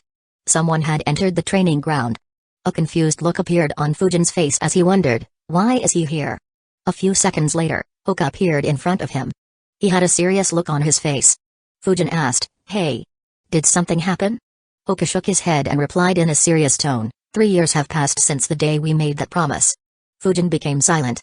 He recalled the promise he made to Hoka in front of Miko's grave. He also recalled the words they exchanged when they met a few months ago. Fujin said, I am still a part of the Anbu. I can't go on a hunt right now. Hoka replied, it's fine. We can start once you quit. But since you are here, let's fight. I want to see how far I have progressed. If I beat you, we will begin looking for and hunting Itachi Uchiha. Fujin asked, you have never defeated me yet. Are you confident in doing so now? Hoka took his fighting stance and said, I have trained every day for the past 3 years. Don't underestimate me, Fujin. It'll be the worst if we meet a calamity in the future because you didn't take me seriously today. Fujin was surprised by Hoka's words. He thought, so he figured that out? I wonder if it was time, experience or guidance that made him understand. Hoka was thinking about the same matter as Fujin. He thought, 3 years ago, I was very impulsive and naive in wanting to hunt someone who could exterminate the entire Uchiha clan alone. Thankfully Fujin stopped me and put forth this challenge. I didn't completely understand him back then. But I now understand why he wanted me to defeat him before we could begin our hunt. I understand why Ranjiro-sensei didn't try to get revenge. If I can't fight Fujin equally, then we will stand no chance against someone like Itachi Uchiha. In order to kill someone like Itachi Uchiha, we need to be strong enough to defeat the entire Hyuga clan by just ourselves. Fujin took a deep breath. He deactivated the training seal on his body. He grabbed a pebble, looked into Hoka's eyes and said, get ready. I won't hold back. We start when the pebble hits the ground. Fujin tossed the stone into the air. Unlike Hoka, he didn't bother getting into a fighting stance. He didn't even bother looking at the pebble. Instead, he just stared straight into Hoka's eyes. As soon as the pebble hit the ground, Hoka attacked. 8 trigrams, vacuum palm. Hoka thrust his right palm at Fujin's chest. A vacuum shell compressed with gentle fist style was fired at Fujin's heart. However, Fujin's figure disappeared and reappeared a meter to the left. Hoka's eyes widened. He thought, so fast? Fujin disappeared again. This time, He was moving rapidly towards Hoka. Hoka slammed his hands on the ground. Earth-style, stone shuriken jutsu. In an instant, hundreds of stone shurikens formed and were fired at Fujin. They targeted Fujin as well as his escape routes. However, contrary to Hoka's calculations, Fujin didn't retreat. Instead, he continued moving forward while easily navigating through the gaps in between the hundreds of stone shurikens flying towards him. Hoka was surprised once again. He analyzed, his speed has increased too much. But why is he closing the distance between us? I calculated that he'd stay far away and tire me out with clones and long-range jutsus. Fujin's approach to the fight was completely different from any of his previous spars with Hoka and Miko. It made all of Hoka's plans useless. But, it wasn't an issue with Hoka's strategic skills. Logically, Fujin should have maintained a distance from Hoka to avoid getting his chakra points blocked by gentle fist style. If he doesn't, then he'll be allowing Hoka to use his speciality against him. But for some reason, his approach to the fight was completely opposite of his normal fighting style. Hoka thought, all my plans were to force you into a close-range fight. But if you want to fight me with taijutsu yourself, then I don't need to bother with any distractions and complicated tactics either. Regardless, you are in my range. He immediately took his stance. 8 trigrams, 32 palms. Chapter 372, Fujin vs Hoka. As soon as Fujin appeared in front of him, Hoka unleashed a barrage of strikes. He didn't increase his attack step by step and directly unleashed 32 consecutive strikes. Fujin looked at the flurry of incoming attacks and thought, correct response. His arms moved at an even faster speed than Hoka's. But instead of attacking, he blocked all 32 consecutive strikes from Hoka. Hoka didn't manage to block even one chakra point on Fujin's body. After blocking the last strike, chakra concentrated on Fujin's right fist as he punched towards Hoka. Hoka's eyes widened as his Byakugan noticed the high amount of chakra concentrated on Fujin's fist. He immediately moved backwards and released chakra from all of his chakra points and immediately began spinning. 8 trigrams, palm rotation. Fujin followed him and punched the protective shield around Hoka. The rotational force of Hoka's jutsu repelled Fujin's attack with an equal amount of power, forcing Fujin back a couple of dozen meters. Hoka wasn't spared either. The force of Fujin's punch was too high and he didn't have enough time to reach his maximum rotation speed. As a result, he felt the full impact of the force as well and was sent flying backwards towards a tree. Hoka flipped at the last moment and landed on the tree's trunk on his feet, before jumping back on the ground. Fujin shook his right hand while looking at Hoka and evaluating him. He analyzed, not bad. I would have been disappointed if 32 palms was the best he could do. I wonder how he learned it. Did he copy it like Mage or did Hayashi teach him for some reason? He said, palm rotation, the secret taijutsu of Hyuga's main clan. It's impressive that you learned it. Hoka was in no mood to hear Fujin's praise. His mind was in shock at how good Fujin's taijutsu was. Not only did he take on the 32 palms head-on, but he also made a dent in his best defense. He asked, did you ever take me or Miko seriously in a spar, Fujin? Fujin answered, I always take all my fights seriously. I just prefer fighting in a way that has the least amount of risk. Hoka immediately realized, he is fighting in this manner so that I won't be able to complain about not being able to use my forte in the spar. Fujin said, don't get distracted. He disappeared and appeared behind Hoka and attacked him with a kick. Hoka barely managed to dodge the kick and counterattacked with gentle fist. Both entered into an intense taijutsu fight. Hundreds of punches and kicks were exchanged every minute. Neither Fujin nor Hoka made a single unnecessary movement. All their strikes were precise. Fujin had an advantage in speed and power. However, Hoka relied on his gentle fist style to counter all his attacks and forced Fujin to pull his attacks back several times, despite having the advantage, to avoid getting his chakra points blocked. After 4 minutes of intense fighting, Fujin finally created an opening. He had blocked Hoka's arms and Hoka was barely off the ground. He immediately kicked towards Hoka's chest. Hoka saw the kick and cursed, shit. I won't be able to block or dodge it. He immediately emitted chakra from the chakra points on his chest. Fujin ignored it and his kick landed on Hoka's chest. Hoka immediately coughed blood and was sent flying back. However, Fujin had a thoughtful expression. He analyzed, I was planning on decreasing the amount of chakra I concentrated on my leg to not kill or injure him badly. But, I didn't expect him to emit such a large amount of chakra from his chest to soften the impact of the kick. He has improved a lot. However, it isn't enough. Though Fujin wasn't known for his taijutsu, it was at a very high level as well. Sparring with Guy for a couple of weeks had resulted in rapid improvements due to how rarely Fujin had sparred in taijutsu prior.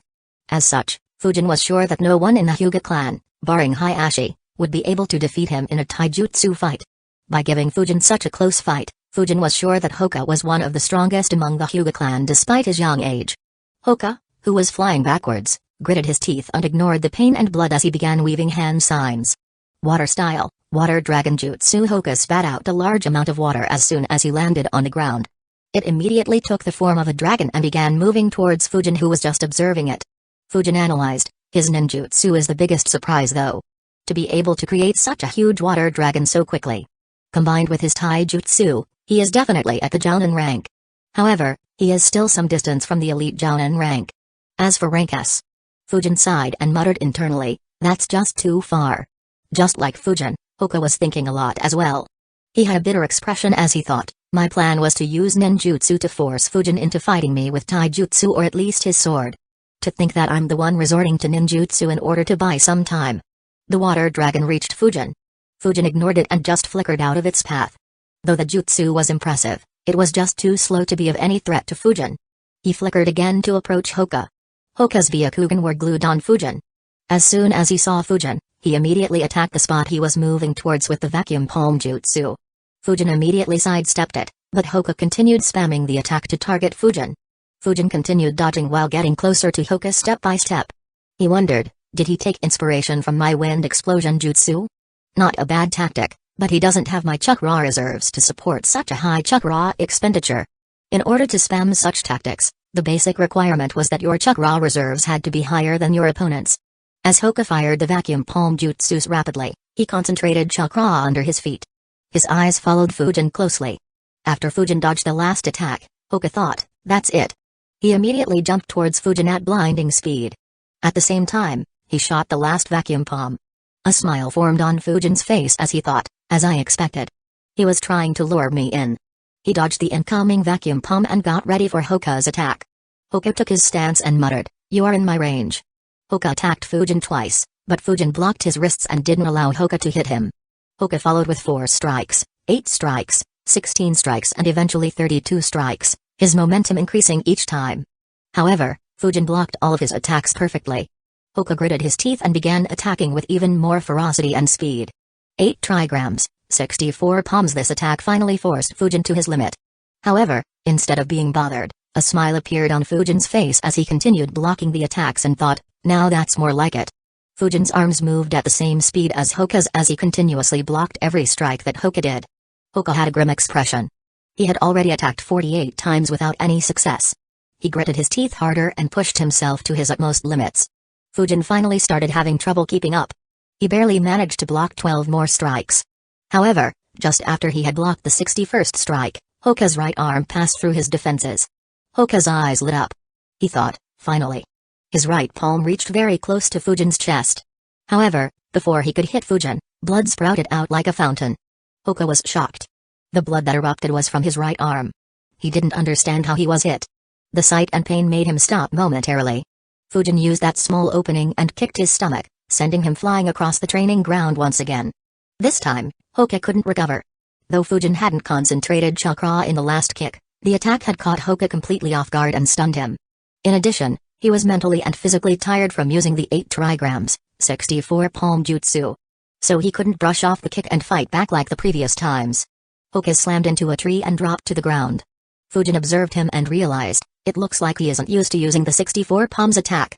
All his focus was on the attack and he didn't have the capacity to focus on anything else. A frown formed on Fujin's face as he thought, I expected him to get much stronger than this. Did he lose the conviction that he had on that day? Or did he think that his current level was sufficient? This time, Hoka didn't get up. Instead, he just sat there while coughing.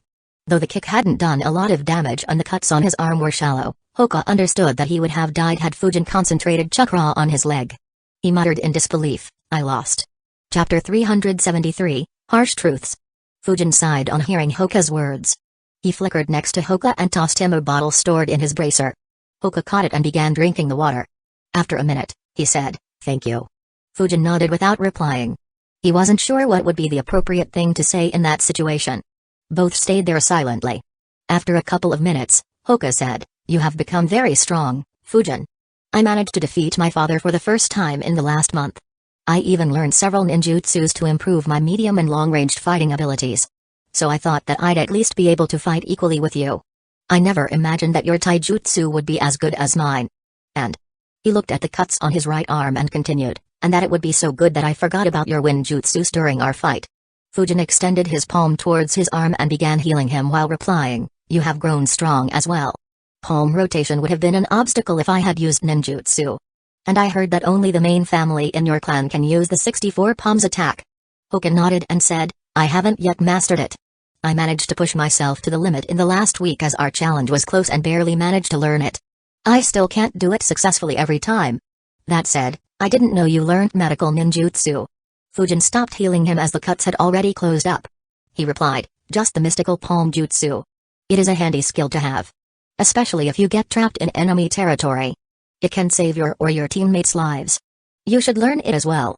You can ask about it in the hospital when you go to check your chest and abdomen. With your expertise in the gentle fist style, you should pick it up very quickly. Hoka chuckled and said, we Hyuga ninjas already serve as the best support on any squad due to our Byakugan and ability to protect ourselves. If we learned medical ninjutsu as well, then our clan would be known as the support clan, ha ha ha. Fujin chuckled as well and commented, yeah, that's true. Hoka said, well, at least I didn't lose to you in just taijutsu and forced you to use a ninjutsu. I would have been extremely embarrassed if that happened. Ha ha ha. Fujin didn't join in his laughter and had a peculiar expression. Hoka immediately noticed it. His eyes widened as he cursed, asshole. Don't tell me you held back. Fujin replied awkwardly, well, not exactly. It's just that I could have just stepped back to avoid your attack which broke through my defense. Even though we were clashing using taijutsu, it wasn't a reason for me to defend against every attack.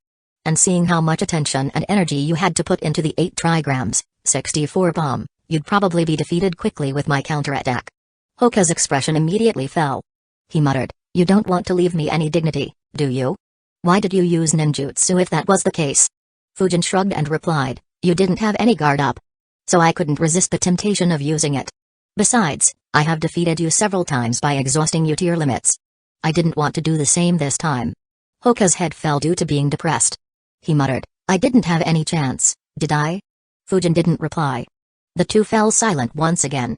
After a couple of minutes, Hoka looked at Fujin and asked in a serious tone, Fujin, since you are so strong right now, why are you still against hunting Itachi Uchiha? If you catch him off guard, you can kill him with a single vacuum bullet. Fujin didn't answer Hoka's question and instead replied with another question. He asked, you were recently dispatched to the land of waterfall, weren't you? Hoka nodded. Fujin asked, do you know why our armies were dispatched there? Hoka furrowed his eyebrows. He didn't understand where Fujin was going with this. He answered, we were dispatched due to some weird movements made by Hidden Stone's village.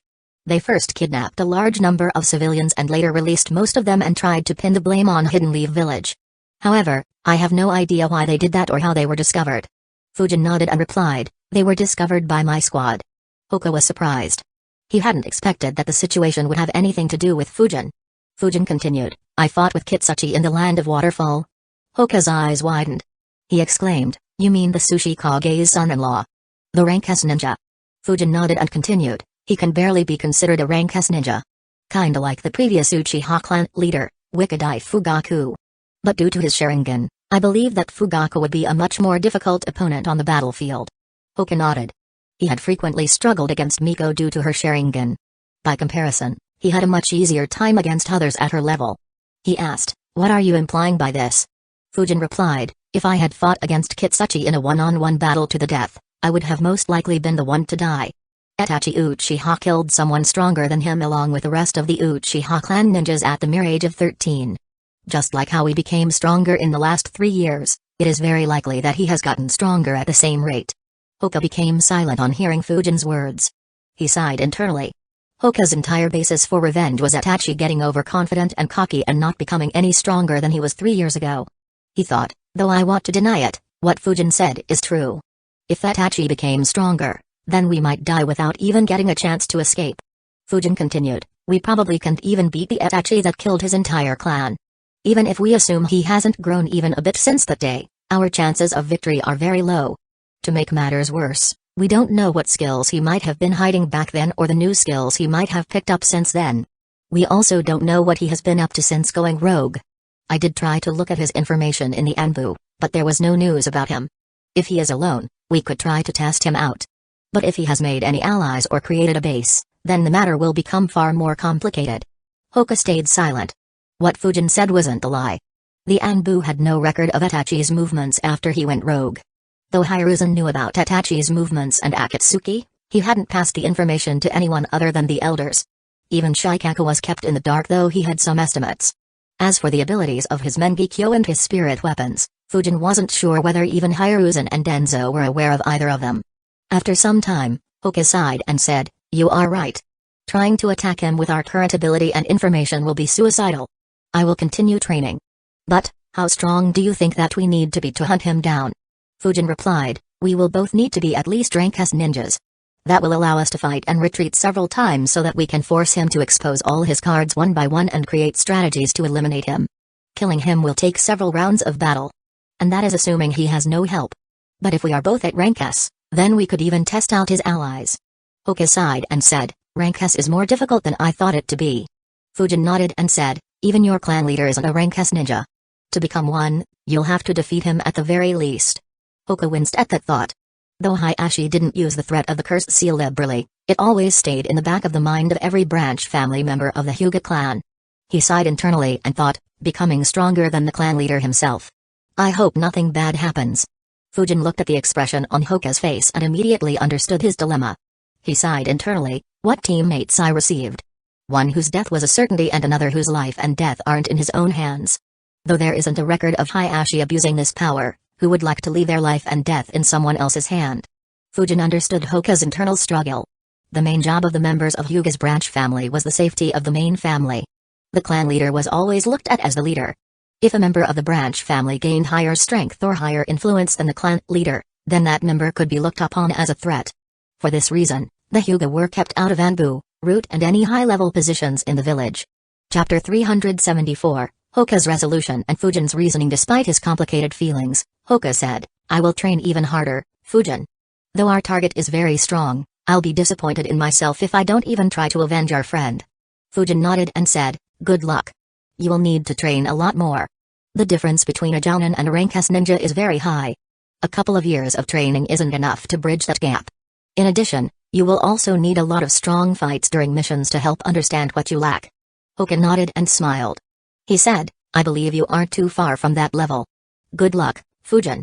I am sure Sensei will be proud of you for becoming one so quickly." Fujin smiled and said, "Thanks. But I still have a lot to grow. Don't count on me to slack off just so that you can catch up to me." Hoka grinned and replied, "I will be disappointed if you do that. If that happens, then it won't be satisfying to finally defeat you." Fujin chuckled and said, "Don't forget to visit the hospital. I don't have much expertise in detecting or healing internal wounds." Hoka nodded and took his leave. Fujin looked at his back and thought, though I was a bit harsh, it was needed. Miko is already dead. There is no point in meaninglessly joining her. Though he is strong, if I give him false hope and he tries to go after Itachi by himself, he will die without a doubt unless Itachi convinces his partner to leave him alive.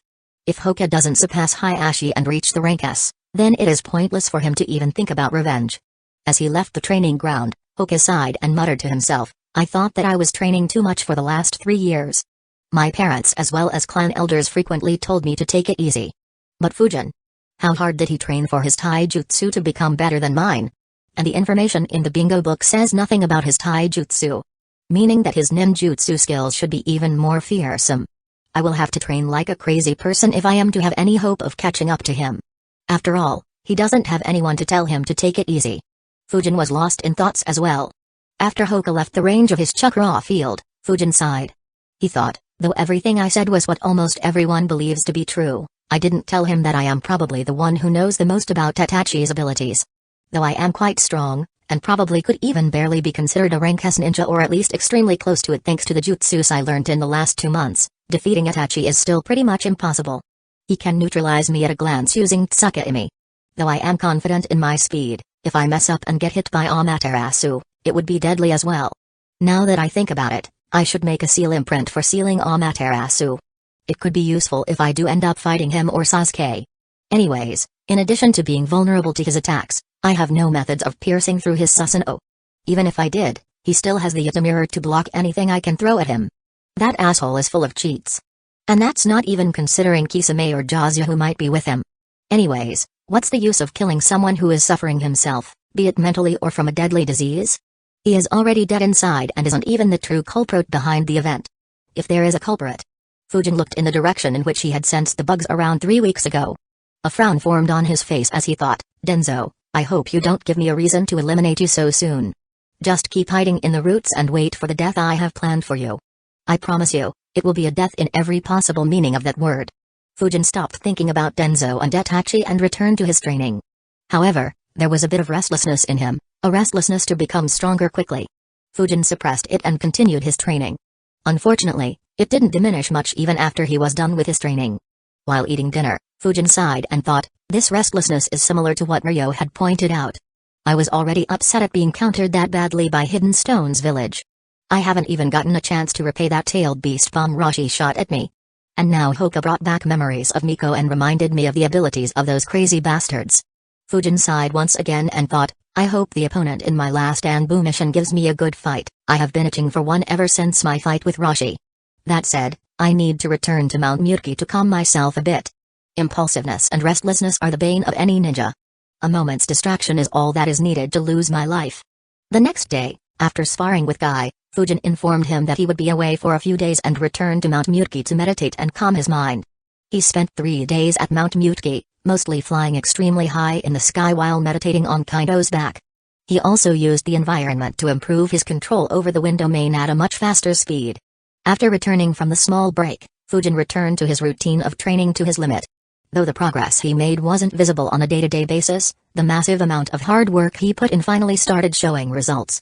1 week before the end of his 3-month-long vacation, Fujin was training in the training ground along with a dozen shadow clones. Standing facing a tree, Fujin extended his right arm ahead and made a grabbing motion. In an instant, a claw formed around the trunk of the tree. Following the motion of Fujin's hand, it grabbed the trunk as well. The sharp winds that made the claw immediately pierced into the tree, breaking it in two. A smile formed on Fujin's face. He analyzed, the ghost hand is finally ready to be used in combat. It also provided me with a lot of insights into the entire wind domain. The reason why I managed to make the ghost hand sharp so quickly was because of the increase in the concentration of air to create the ghost hand. Though it's good enough for the ghost hand, I don't want to do this with the wind domain. If I have to concentrate the air in one place to make it sharp, it will make the process very slow. And anyone will be able to sense the change in air density, making dodging the attack much easier. For the wind domain to be as effective as I want it to be, I need the wind blades to be created spontaneously without any signs or a lot of time. ALS. Fujin suddenly received a bunch of memories. So did his shadow clones. Immediately, everyone stopped training. An elated expression appeared on Fujin's face. A massive grin broke on his face. He muttered, it's done. I'm a Fuinjutsu Grandmaster. Fujin's clones had learned each and every seal in Section A of the library. He had fulfilled the requirements of becoming a Grandmaster in Fuinjutsu. Fujin almost began moving towards Hiruzen's office to demand the Flying Thunder God Jutsu when his foot stopped. A frown appeared on his face as he realized, though Hiruzen unknowingly promised me the Flying Thunder God after the Chunin exam, knowing how cunning he is, I doubt he will hand it to me so easily. How do I ensure that he does so? Fujin dispelled the shadow clones in the training ground. At the same time, he created a new shadow clone and dispelled itself. Immediately, the clones that were still in the basement received a message. One by one, they dispelled themselves as well after short intervals. While he received their chakra and memories, Fujin sat down on a rock with his chin resting on his right hand while thinking about how to approach Hiruzen to raise the probability of his success as much as he could. Fujin's mind was completely focused. He completely exerted himself and extracted every last ounce of shamelessness hidden in each and every cell in his body to come up with arguments to confront Hiruzen and create contingency plans in case they didn't work. When the last clone dispelled himself, Fujin decided, there is no foolproof way. I did think of 2 arguments to appeal to him emotionally and another 5 to appeal to him logically. I can only hope that they work. If he still denies me the jutsu, then that would mean that the chances of getting this jutsu in a fair manner will be very low. Or rather, he would only give it to me when I make a huge contribution to the village. But, there is no significant event that is about to happen for me to make such a contribution. And when one happens, Hiruzen will be the one kicking the bucket unless my actions change the future. And getting it from Tsunade or the elders will be even more difficult as I have little to no connection with them. So waiting obediently is out of the question. If he doesn't give it to me willingly, I can only force him to give it unwillingly. As for the method. A sadistic smile appeared on Fujin's face. If Hiruzen had looked at Fujin's expression at that moment using his crystal ball, he would have shivered involuntarily. Chapter 375, A Feeling of Emptiness. Fujin decided, if Hiruzen doesn't give me the Flying Thunder God Jutsu at all costs, I will take Naruto under my wing. I will first teach him the Shadow Clone Jutsu and then teach him the Wind Jutsus that would be perfect for pranks. And since he is so gullible, I'll convince him that in order to become a Hokage, he will have to successfully prank the current Hokage 1,000 times. Though I don't think Hiruzen would refuse to relent after that. If he does, I will drop hints of intending to teach Naruto the Great Breakthrough Jutsu and also of teaching him how to supercharge it. Fujin almost laughed in an evil manner while imagining the scene of 1,000 shadow clones spamming a supercharged Great Breakthrough Jutsu. He seriously doubted whether Hidden Leaf Village would continue to remain standing. There was no way Hiruzen wouldn't take that threat seriously. He began walking towards the Hokage building. En route, he thought, maybe that's why Kakashi never taught Naruto any jutsu to take advantage of his ridiculous chakra levels. But still, it's such a waste to know 1,000 jutsus if you aren't going to use them yourself or teach them to his students. Could have at least given Naruto a few jutsus that weren't too destructive in nature. Fujin stopped thinking about Naruto and went over the plans he had come up with to convince Hiruzen. After all, Naruto was his last resort. He'd prefer getting the jutsu directly from Hiruzen on that very day. If he failed, then he could think of all the nefarious plans for however long he wanted to. Soon, he arrived at the building and knocked on his door. Hiruzen looked towards the door and wondered, why is he here? He put a smile on his face and said, come in. Why are you here, Fujin? Fujin entered and put up the same smile as Hiruzen. He said, Grandpa, I have something to tell you. But it has to be alone. Hiruzen wondered, alone? Did he figure something out about Hidden Stone's village's intentions? Or is he here to ask me for some favor? Due to his previous interactions with Fujin, Hiruzen was on a high alert. He nodded and said, sure. His eyes moved towards the ceiling. Immediately, all four Anbu guard flickered out of the room and shut all doors and windows. Hiruzen activated the seals and said, speak. Fujin said in an excited tone, Grandpa, I have learned all the seals from the library. I'm now a Fuinjutsu Grandmaster. Hiruzen immediately understood. He thought, so that's why he is here. As I guessed, he wants something. Knowing what Fujin wanted, Hiruzen relaxed. He said, that's good. Have you created an imprint for the four-symbol seal as well? Fujin nodded. He extended his left arm. Immediately, a seal spread out from his left palm and covered his left hand and forearm. Hiruzen observed the seal imprint and analyzed. This is good enough. Since he could create a seal imprint for such a complicated seal so quickly, I don't need to test all his remaining seals. Hiruzen nodded and said, you have done a good job. Congrats. You are the 11th Grandmaster in Fuinjutsu in our village. Fujin immediately replied, thank you, Grandpa. Hiruzen asked, do you want to keep this a secret, or should I make your status as a Grandmaster in Fuinjutsu public knowledge? There were quite a few advantages of making the knowledge public. As a Fuinjutsu Grandmaster, Fujin's status would be on an entirely new level. His prestige would increase. A lot of ninjas and even the clan leaders would try to create good relations with him. Though it would put a mark on Fujin's back, Fujin already had a 50 million Ryo bounty. So, by no means would it make his situation any worse. And, unlike most grandmasters who focused entirely on Fuinjutsu and hence had limited combat strength, Fujin's main focus was ninjutsu. So he didn't have that weakness just like Hiruzen, Jiraiya and Denzo. However, Fujin still preferred keeping his cards hidden. He replied without thinking much, keep it a secret. If need be, we can make it public anytime we want to in the future. Hiruzen nodded and said, alright. Fujin said, actually, there is one more thing. Hiruzen thought, here it comes. Fujin continued, after I became a Chunin, you promised that you would teach me the Flying Thunder God Jutsu after I became a Fuinjutsu Grandmaster. So could you teach it to me now? He looked at Hiruzen with a hopeful look on his face as thoughts clashed at the speed of light in Fujin's head to counter anything Hiruzen might say to decline his request. Hiruzen sighed internally and thought, I just said it so that he would stop bugging me. How would I have even known that he would become a Fuinjutsu Grandmaster from nothing in less than 4 years? It almost feels like he already knew that this was a requirement and baited me into saying it. Hiruzen couldn't help but wonder, I wonder what Sensei would think if I started giving the Flying Thunder God as a reward for breaking a record in the Chunin exams. Hiruzen could imagine Dobirama lecturing him on making promises so carelessly. He thought, well, this won't be the first time I have disappointed Sensei. As Fujin expected, Hiruzen shook his head. However, Hiruzen's words were something he never imagined. Hiruzen said, I have no talent for space-time ninjutsu.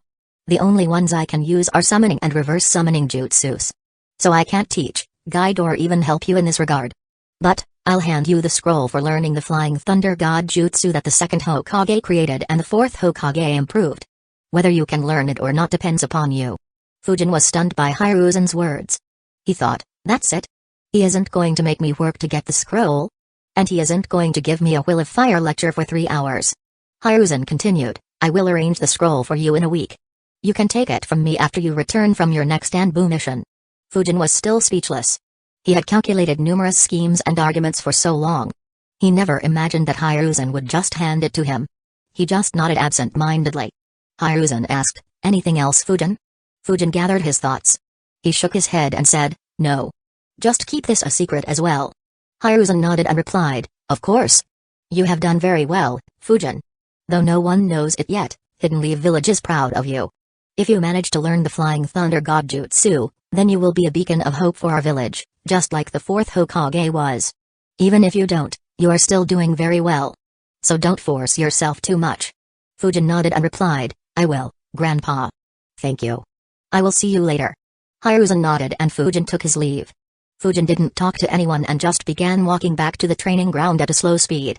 He was still processing his thoughts. Finally, he let out a sigh and thought, I should be happy and ecstatic for receiving this jutsu so easily. But for some reason, it feels like I have just suffered a great defeat. It almost feels like there is an empty feeling in my heart. Why is that? Meanwhile, in the Hokage's office, Hiruzen continued his work. He recalled his earlier interaction with Fujin and chuckled. He thought, does he still think that he is 11 or that I don't know him? I could smell his intention to fight for that jutsu from miles away. Why would I even bother making things difficult for myself when I intended to give him that jutsu eventually in any case? Though Fujin had tricked Hiruzen 4 years ago, Hiruzen didn't mind it. In his view, Fujin was already capable enough to receive a jutsu like the Flying Thunder God. After all, he had given it to Minato when he was even younger and weaker than Fujin. Though he would preferred to make Fujin contribute more to Hidden Leaf Village before giving him the jutsu, Hiruzen decided against it after recalling Fujin's actions in the Land of Wind and the Land of Grass and his way of contributing. Fujin reached the training ground but was still a bit down. He shook his head and thought, screw it. I got the jutsu. That's all that matters. I'll teach Naruto some wind jutsus to compensate for the emotional roller coaster Hiruzen put me through. Besides, I will need some entertainment in my retired life. But since Hiruzen gave me the Flying Thunder God Jutsu without any trouble, I'll leave out the shadow clones, supercharging and the part about breaking the Hokage 1,000 times. Having cheered himself up, Fujin returned to training. Chapter 376, The Mole in the Anbu. In one of the many training grounds inside Hidden Leaf Village, it looked like a calamity had struck. Hundreds of trees were broken. The ground had dozens of craters. In fact, the entire training ground was covered in cracks. In this training ground, 2 individuals sat on broken stumps while breathing heavily. Guy said, you are growing very rapidly. Small quantities of chakra have already started infusing into your body. Exhaustion could be heard in Guy's tone. Fujin's breathing was even rougher. He said, it's thanks to your training plan. I already feel much stronger. In another couple of months, this process should reach the initial completion stage. In the last month, Fujin visited Yoshi in the Hidden Leaf Village hospital several times to confirm that the process wasn't harmful to his body. Though he trusted his analysis and Guy's intentions, there was no harm in being more careful. Fortunately, the process was very safe and beneficial for him. Guy nodded and said, yeah. Your progress will slow down once you reach that stage. But don't be discouraged. As long as you keep training, your body will keep getting stronger. He grinned, gave Fujin a thumbs up and said, there is no limit to how much our bodies can improve. Fujin nodded and thought, yeah. Who'd have imagined that this crazy guy would nearly kill Madara, who was at a level far beyond what he was in his prime. Fujin said, don't worry. I'll keep working on my body. He chuckled and added, I'd hate it if I couldn't make you go all out in our spars. Guy chuckled as well. Fujin continued, but we won't be able to spar for a few days. I'll be going on a mission. Guy replied, actually, our spars will have to become less frequent. Fujin raised his eyebrow and asked, why? Guy grinned and said, because I'm gonna be a sensei. Fujin acted surprised and said, I nearly forgot that a new batch will be passing out from the academy. He chuckled and teased, but I didn't think you were the sensei type, Guy. Ha ha ha. Guy ignored the teasing tone and claimed proudly, my squad will have a very promising youngster. In the future, he may even give you a tough time, Fujin. So don't get too comfortable with your power. Fujin waved his arm dismissively and replied, I'm still a few days away from my 15th birthday. So, I am still in my youth and have a lot to grow. It's you and Kakashi who are getting older and have to be worried about being surpassed. Guy immediately stood up and exclaimed passionately, don't underestimate the power of my youth. Fujin chuckled and said, I'll see you around, Guy. Good luck with your new students. He disappeared from the training ground. Guy muttered in annoyance, did Kakashi send him to me so that I wouldn't challenge him anymore? He snorted and exclaimed loudly, Kakashi. My eternal rival. We need to have another competition before we both become sensei. He disappeared from the training ground as well. Fujin returned to his home. Since it was the last day of his vacation, he decided to rest so that he would be at his full strength during the mission. Fujin analyzed, this vacation was very fruitful. I created an array of new vacuum and wind jutsus that compensate for my previous weakness. Though a new counter can be created for my new fighting style, it will be more difficult and take a longer time. More importantly, they would have to know about these new jutsus. And I have several methods of keeping them hidden. Beyond that, my biggest gain was becoming Fuinjutsu Grandmaster and creating seal imprints. My taijutsu has also made massive improvements. And, I have made my idea of the wind domain a reality, though it still needs a lot of work. After I quit Anbu, I will have to keep working on my taijutsu and wind domain. Along with them, I'll have to work on learning the Flying Thunder God and creating the 8 Triground Divination Seal. Of these 4, the 8 Triground Divination Seal should be the easiest. Once I'm done with it, I'll create its seal imprint and then begin working on creating a battlefield as Uchiha Sora did. Sigh, the next year is going to be as hectic as my last 3 months. And that's without considering any outside interference. Fujin rested for the remaining day. The next day, he returned to the underground Anbu headquarters after 3 months. As usual, the Anbu headquarters had several Anbu moving around it. A few glanced at Fujin before continuing with their work. Fujin noticed their glances and didn't mind them. He just entered his assigned room.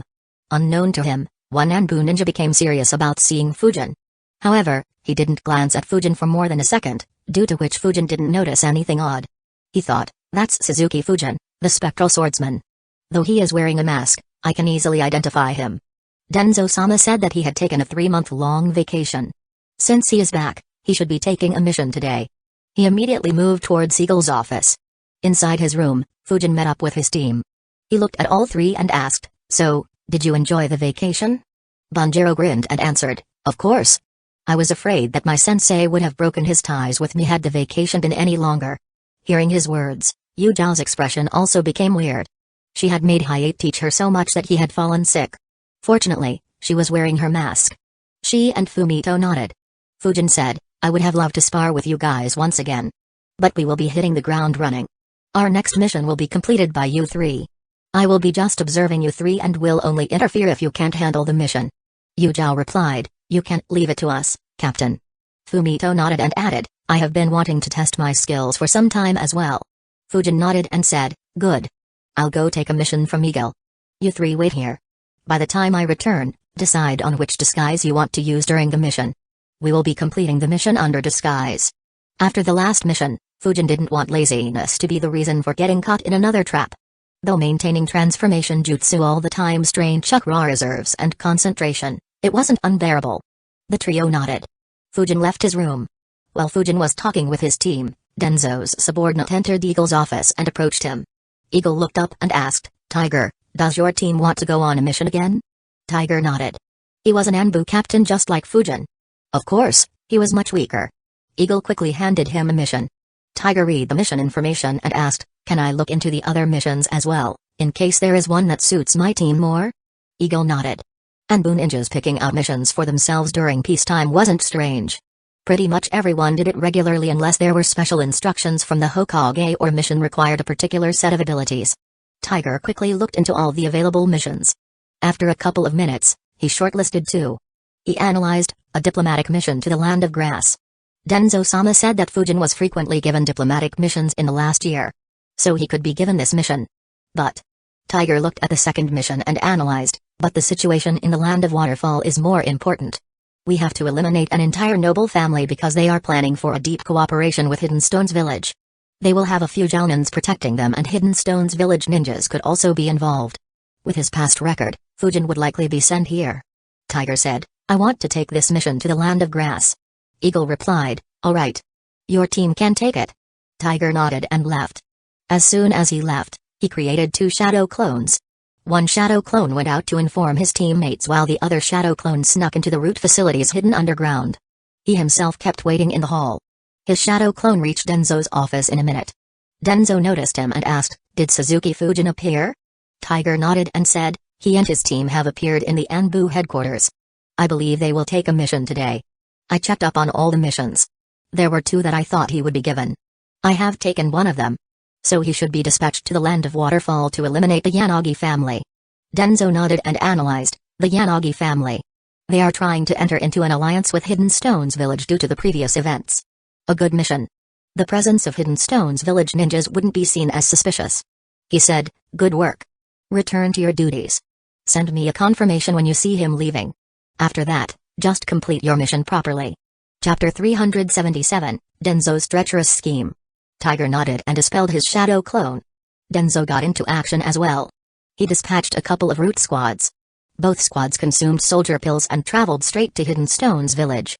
Their goal was to inform Hidden Stones Village of the fact that Fujin was sent to eliminate the Yanagi family. Denzo saw the 2 squads leave and thought, Hidden Stones Village suffered heavily at Fujin's hands last time. They should understand that his threat is far greater than the benefits of befriending the Yanagi family. So Onoki will use this opportunity to set up a trap to lure and kill Fujin. But, according to my calculations, they will fail. Onoki and the Jinchuricas can't move. They can only send Kitsuchi and more Jounins. Though I'm not sure what training Fujin did, considering how intense and secretive it was, I believe he should have trained in a way to counter Kitsuchi and other Hidden Stones Village ninjas. So Fujin won't die. But the same can't be said about his teammates. However, losing 3 Anbu ninjas in exchange for dozens of Hidden Stones Village Jounins is beneficial for the village. This clash, in addition to the previous one, will significantly weaken Hidden Stones Village's morale and confidence. More importantly, getting ambushed for the second time will make Fujin question Hiruzen and the Anbu organization's competence and intentions. I can use that to recruit him. Hiruzen has been giving Fujin diplomatic missions and taking him along for negotiations. Such a waste of his potential. Only under my guidance can he contribute the most for Hidden Leaf Village. Denzo's strategy was extremely treacherous. Even more impressive was that he came up with it in mere minutes. His scheme would cause heavy damage to Hidden Stones Village and create a deep wedge between Fujin and Hiruzen. If everything went according to his plan, then he could get a very capable subordinate. Even if calculations were inaccurate and Fujin ended up dying, Denzo wouldn't suffer any losses or lose any sleep over it. Fujin was unaware of the treacherous trap targeting him. Though he had taken sufficient precautions against Denzo, he never imagined that Denzo would use such an unconventional method to create trouble for him. He entered Eagle's office. Tiger, who was near the office, noticed him entering. Eagle saw Fujin and said, "It's good to have you back." Fujin nodded and said, "It's good to see you again as well. We will be hitting the ground running. Have any good missions?" Eagle nodded and handed Fujin the mission to eliminate the Yanagi family. Fujin read the information and analyzed. A typical elimination mission. They have 2 Jounins, but they are from Hidden Waterfall Village and not one of the 5 major villages. It won't be any challenge to eliminate them. However, since Hidden Stones Village is involved, a couple of their Anbu could also be hiding there. That could make things interesting. But Fujin sighed internally and thought, it'll be a rather lousy mission for my last Anbu mission. Fujin placed the mission file back on the desk and said, "It's not good enough. Do you have any rank S mission?" Eagle was confused. He said, "This is a rank S miss." Fujin interrupted him and said, "It's too easy. I want a tougher mission to test my team. Something that will have multiple Jounin level ninjas in the enemy ranks." Eagle wondered, is he upset that his team wasn't much help in the previous mission and wants to put them to the test? Suddenly, Eagle's eyes widened. He asked, "Do you intend to?" Fujin nodded and said, "It's time. Yuzhou and Fumito are already very capable." Eagle nodded and said, "All right." He went through his files and grabbed another file. He handed it to Fujin and said, "This is a mission from the land of hot water. Their southern territory has seen a lot of attacks from rogue ninjas from Hidden Mist Village. The high number of attacks shows that there is some sort of cooperation among those rogue ninjas. Lord Hokage believes that Hidden Mist Village itself is involved in these attacks and these rogue ninjas are just a front. As we aren't sure of the situation, we were planning to send 3 Jounin squads left by 2 elite Jounins to deal with this situation. However, since you want a more difficult mission, your squad can take it. But, you will ascertain the situation first. If it is beyond what you can deal with, you can retreat. We will be sending the units we planned 1 week later. You will cooperate with them to get the job done." Fujin went through the details in the file and said, Alright. We will take this mission. He tossed a seal to Eagle and said, if we can't complete the mission, this seal will burn. Eagle took the seal and said, alright. Good luck. Meet up with the daimyo of Hot Water to get updates on the situation. They could have already found out the location of any enemy bases in their country. Fujin nodded and stored the file in his bracer before leaving. He quickly met up with his team and they left the Anbu headquarters. Tiger noticed their movements and thought, I was right. He quickly sent another shadow clone to Denzo to inform him about Fujin's team's departure. Unfortunately, despite making an excellent plan on the go, Denzo failed to consider that Fujin would refuse the assigned mission and take a mission that required several squads to complete and wasn't supposed to be an Anbu mission. So the root ninjas he deployed moved in the complete opposite direction of Fujin's squad. While Tiger could glance a few times at Fujin inside the Anbu headquarters, he didn't dare to chase Fujin outside to keep an eye on his movements. So Denzo would stay unaware of the real mission that Fujin took for a few days, making it too late for him to do anything about it. Fujin's team moved rapidly through the Land of Fire. En route, they had used transformation jutsu to disguise themselves. No one would be able to link them to Fujin and his team. They rested at the border between the two countries at night and continued moving the next day. At noon, they reached Hidden Hot Water Village. They quickly flickered in front of the daimyo palace. The samurai guards were startled to see four masked ninjas suddenly appearing out of nowhere. Before they could ask anything, Fujin tossed a file and said, we come from Hidden Lee Village regarding the mission Lord Daimyo issued. Inform him of our arrival. The samurai caught the file and looked at it before replying, alright, stay here for a few minutes. He immediately sent a servant inside to deliver the message. Opposite the daimyo palace was a small shop. As soon as Fujin's squad arrived, his eyes immediately moved towards them. He observed them and within a second turned them away. He thought, from Hidden Leaf Village, eh? If Fujin had known that the words he spoke were heard by a shopkeeper across the street, he would be surprised. After all, though he wasn't too soft, his voice wasn't loud enough to be heard on the other side of the street. The shopkeeper analyzed, two fatties, one skinny and one with a slightly decent build, all four men. Lord Raikage had said that the squad he is looking for has one girl who has long purple hair, a blonde man and two with black hair. And none of them were fat. This isn't the squad he is looking for. He went about his business and didn't look at the Hidden Leaf Village ninjas again. Unknowingly, Fujin had dodged two menacing bullets in 2 days. Had he known about it, he'd be amused and be thankful that luck was finally with him. Unfortunately, he had no way of knowing the two devious schemes he avoided unknowingly. After a few minutes, Fujin and his team were invited in. They were escorted to the conference room. On entering the room, Fujin noticed the daimyo sitting on the farthest seat from the door. Several nobles were also sitting in the room. In addition, there were a few samurais in the room. There was a familiar face as well. Fujin looked at a large man sitting next to the daimyo and thought, Takuai. Since when did he start sitting next to the daimyo? Is there a change in the internal politics of this country? Takuai was one of the few who advocated for more funding for the ninjas in the Land of Hot Water. On the other hand, the daimyo and most of the nobles wanted to completely stop funding for the Ninja Academy due to numerous reasons. Though Fujin was intrigued, he didn't have any time to investigate it. The daimyo said, this mission will require more than just 4 ninjas. And it will be a joint mission with our ninjas. Why did Lord Hokage send just the 4 of you? Fujin replied, Lord Hokage believes that Hidden Mist Village might be the ones backing the rogue Hidden Mist Village ninjas. So this mission could be far more complicated than what you imagined it to be. Chapter 378, A Massacre. A frown formed on the officials from the Land of Hot Water. Takuai said, we have that suspicion as well. But it still doesn't answer why there are only 4 of you here? Fujin answered, we will be entering into their territories to investigate. If Hidden Mist Village is involved, then Lord Hokage will send the required forces a week later. You can join them but be prepared. The conflict could be a lot more intense than what you have calculated. If Hidden Mist Village isn't involved, then we will be completing the mission by ourselves. Takuai thought for a bit and replied, alright. Fujin said, hand over what you have already analyzed so that we won't waste any time repeating the same or searching fruitlessly. Takuai nodded and placed a map on the table. He quickly explained their findings and analysis to Fujin and his team. After getting all the required information, Fujin and his squad left immediately. After they left, Takuai sighed and muttered, it is so difficult to cooperate with the Anbu of other countries. However, one of the nobles snorted and commented, at least they are willing to undertake such risky missions. Takuai looked at the noble but didn't say anything. The amount of ninjas in the Land of Hot Water was already pitifully low. He had no intention of wasting their lives just to prove a point. Fujin's team rapidly moved through the Land of Hot Water towards the coastal areas. While moving, Fujin instructed, as I said, this mission will be up to you. Yujao, You will take over my role. I will keep an eye out from far and will jump in if need be, but operate under the assumption that I'm not here." Everyone nodded. Within a couple of hours, they reached one of the locations that Takuai had pointed out. The location was a small hill that had a large cave within it. Fujin stayed back while Yujao took charge. She moved close to the cave along with Fumito and Bunjiro. Bunjiro softly said, "The cave seems to be abandoned." Yujao nodded and instructed, "Fumito, send a shadow clone through the underground. See if you can feel any chakra signatures. If you don't, then activate your chakra field and inspect." Fumito nodded and created a shadow clone. The clone moved through the ground into the cave. He tried to feel any chakra fluctuations in the cave passively but didn't sense anything. After a few minutes, the clone activated his chakra field. It covered the entire hill. He didn't detect anyone and came out of the ground and began inspecting the cave.